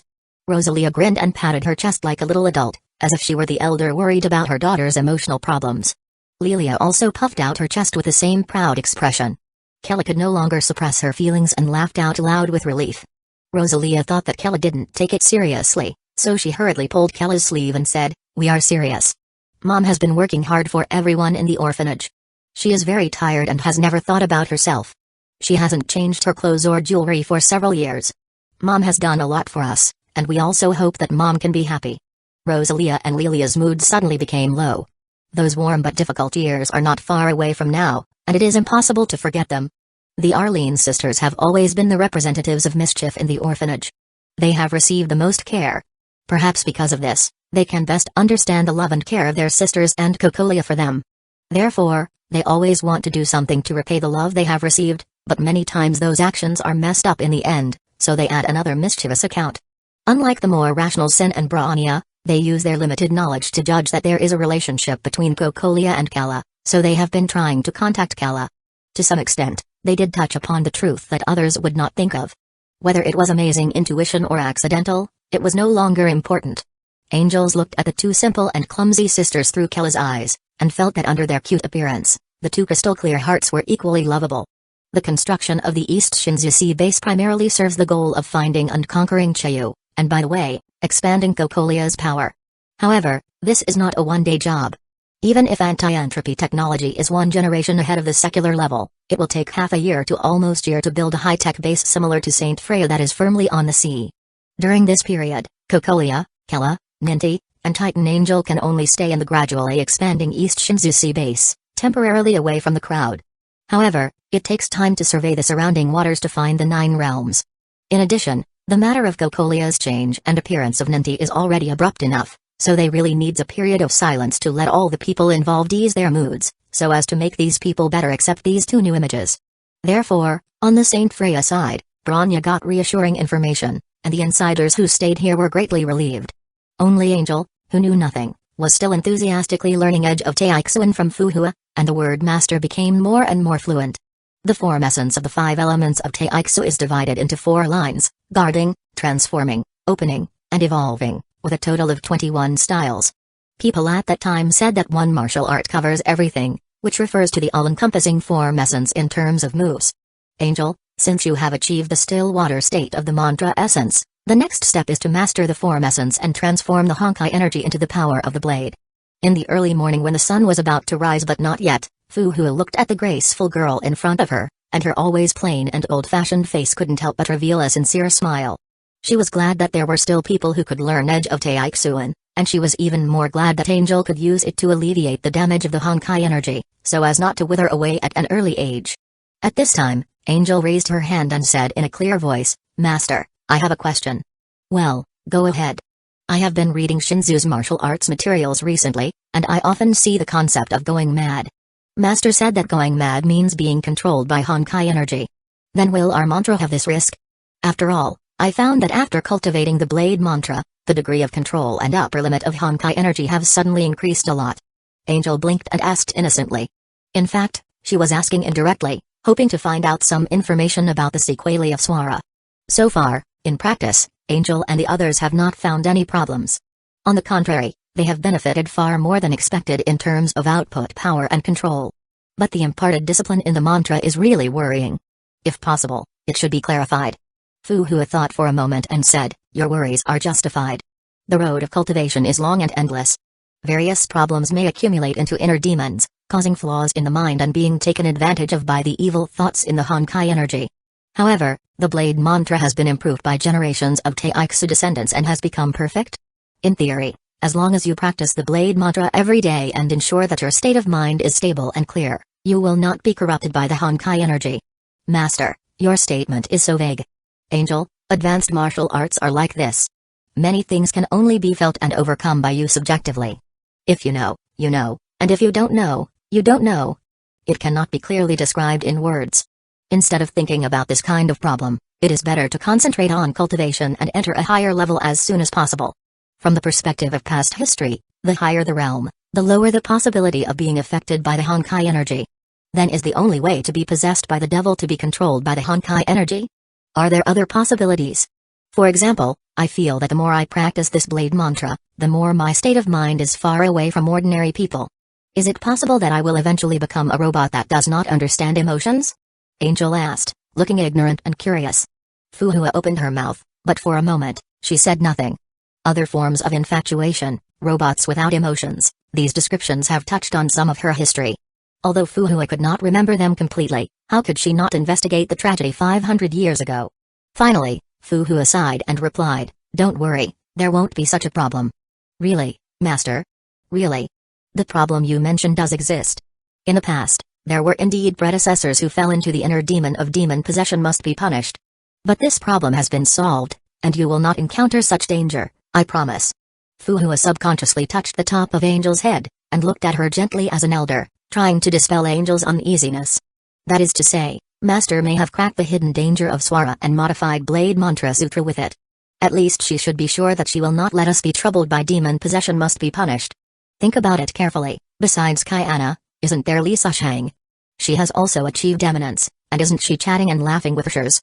Changling Shuang is also said to have gone further than her master in Edge of Taixuan, and she has no problems. So, this problem may really have a solution, and it is not as dangerous as we imagined. Maybe we can relax a little and increase the strength of training the Edge of Taixuan." Angel and the others did not get a completely accurate answer, but they also had some guesses. At least they could let go of some of their worries. However, Angel soon had no time to think about it. Fu Hua began to teach her the moves of Xin Yun, and she could only be busy with memorizing and understanding. In her focused practice, Angel gradually ignored the passage of time. Chapter 63, Wendy, let's pack a box. After practicing for so many years, Saint Freya Angel had nothing else to worry about. She only needed to concentrate on cultivating her mind and swordsmanship. Once people are engaged in a struggle, they tend to ignore other things. I'm back on a moonlit night. Angel pushed the door open, changed her shoes at the door, washed her hands and face, and sat directly at the dining table. At this time, Raiden Mai's dinner had just been served, and she smiled and greeted Angel. Then Angel felt two extremely resentful gazes. Kaiana. Heimko. Angel, Heimko, Kaiana, are your eyes sick? Angel tilted her head and blinked innocently. Then Kaiana and Heimko hugged each other and wiped their tears. Kaiana, Heimko, Kaiana, are we women of the past? Heimko, yes, Kaiana, someone doesn't care about us at all. They forget their old love when they have a new one. Angel held the chopsticks in her mouth and looked at Bronya and Raiden Mai blankly. They shrugged together, indicating that they didn't know the situation. At this time, Kaiana and Heimko's voices became more and more self-pitying. Heimko, alas, they used to say they loved Heimko the most and would make delicious food for Heimko every day. Kaiana, yes, in order to occupy the kitchen, they even put up a notice at the door to prevent me from entering. Heimko, but now they don't even bother to look at me during class, they just stare at other teachers. Kaiana, yeah, they don't even make lunch for me anymore. Heimko and Kaiana, we are so pitiful, woo-wah-woo Angel. Angel's chopsticks fell on the table, her mouth opened, but she didn't know how to react. Is it so exaggerated? Yes. Do you know how much the quality of our food has declined during this period? Heimko and Kaiana slammed the table at the same time and complained loudly. Of course, only Kaiana kept focusing on the food. For a lazy and gluttonous single-celled organism, after experiencing the golden combination of Angel and Raiden Mai, it is unbearable to drop to the excellent food level of Raiden Mai again. Snap. At this time, Raiden Mai smiled, replaced a pair of intact chopsticks for herself, and then looked at Kayana gently. Kayana was stunned for a moment, and then cold sweat broke out. Kayana, are you saying that my cooking skills can no longer satisfy you? No. Absolutely not. My loyalty to Mai is evident to all. There is no two suns in the sky, and Mai is my only son. Kayana crossed her arms and said solemnly and resolutely. Oh, are you telling the truth? Absolutely the truth. It's just that with Angel's help, Mai's food is indeed a little bit better, just a little bit, really only. Oops. Kayana gestured with her index finger and thumb, trying her best to express her loyalty, and then was gently touched on the ear by the smiling Raiden Mai. Protesting Angel's obsession with training and neglecting her family, the alliance lost its general Kayana, and now she can only be busy flattering the chef at home, and has no time to take care of the alliance's cause. Alliance leader Murata Himeko curled her lips, secretly cursed a waste, and then stared at Angel fiercely. I'm not that weak and incompetent waste. Angel, you only care about being intimate with Fuhua and neglecting our sins. Himeko, pick up the sword. I can't cook for you, but if you put down the sword, I can't protect you. Angel held Himeko's soft little hand, and her pair of crystal-clear purple eyes were full of affection. Himeko's emotions were interrupted all of a sudden, and she stammered, there's no need to be so. Don't worry, Master is just Master. Himeko is my favorite person. Please be patient, the temporary separation is for the future together, Himeko. There's no need to say that, I just want to ask if you can go home and cook a meal occasionally, food is still very important. Himeko said awkwardly, trying to withdraw her hand, but failed to pull it out of Angel's hand. It's over, this kid won't really have that idea, right? I don't refine copper. I mean I like men. Under Angel's shining and affectionate gaze, it was now the turn of the alliance leader to sweat. Hiccup. Only Bronya was eating the dinner that no one else was eating. She had just taken 2 bites when she burped naturally for some reason. Hulal at the coast of the Xoloceania branch, the red sunset was slowly setting in the distance, and the waves were surging. Under such a beautiful scenery, 2 wheelchairs were quietly placed on the shore, with 2 cute little lollas lying on them, each holding a thermos cup in their hands. Comfortable. Wendy and Delta squinted their eyes and admired the sunset on the sea intoxicatedly. Suddenly, Wendy sat up a little, opened the thermos cup, poured wolfberry hot water, and said with a look of melancholy, alas, why didn't I find the sunset here so beautiful earlier? I feel like I wasted time so many times. Calm down, you were too excited in the past. Look, you are already an A-level Valkyrie at just a few years old, how can you enjoy it? You should learn from me, live a comfortable life. Delta was motionless, except for the sidelong glance at Wendy. The whole person was like an old salted fish bathed in the sun that was full of salt no matter how it was turned. At the same time, in a place unknown to Wendy, there were more than a dozen angels who were practicing and training day and night. As the saying goes, there are 2 ways to defeat competitors, one is to work hard yourself, and the other is to persuade others not to work hard and then work hard yourself. Obviously, the latter will be more effective.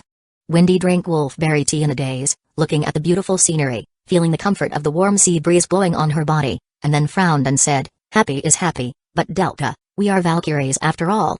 I always feel guilty for being so decadent. Then why don't you do a set of daily Valkyrie training courses now? My legs are paralyzed. That's it, I'm paralyzed too.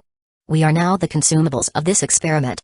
In 2 days, we may have to live in that square box. The box with the capacity of a person weighing 1.5 kilograms. If you don't enjoy it now, how can you enjoy it in the box? Delta slowly gestured the shape of the square urn, and said with dead eyes. Wendy nodded blankly. What you said makes sense. I was speechless. No, don't be so pessimistic. The experiment will succeed, we will all survive. Don't make a fuss. Let's discuss business. What? Should we leave a will first, and then let them pack us together, and we can share a box? I don't like dark places, but it's okay if I'm with Wendy. Delta said in a soft and sweet voice of a young girl, in a slow tone like an old man who has seen through the world. The wolfberry tea in Wendy's hand shook and almost spilled. Her face flushed, and then she said in shame, what do you mean by sharing a box? Have you already calculated that we will die together? I am really defeated by your shamelessness.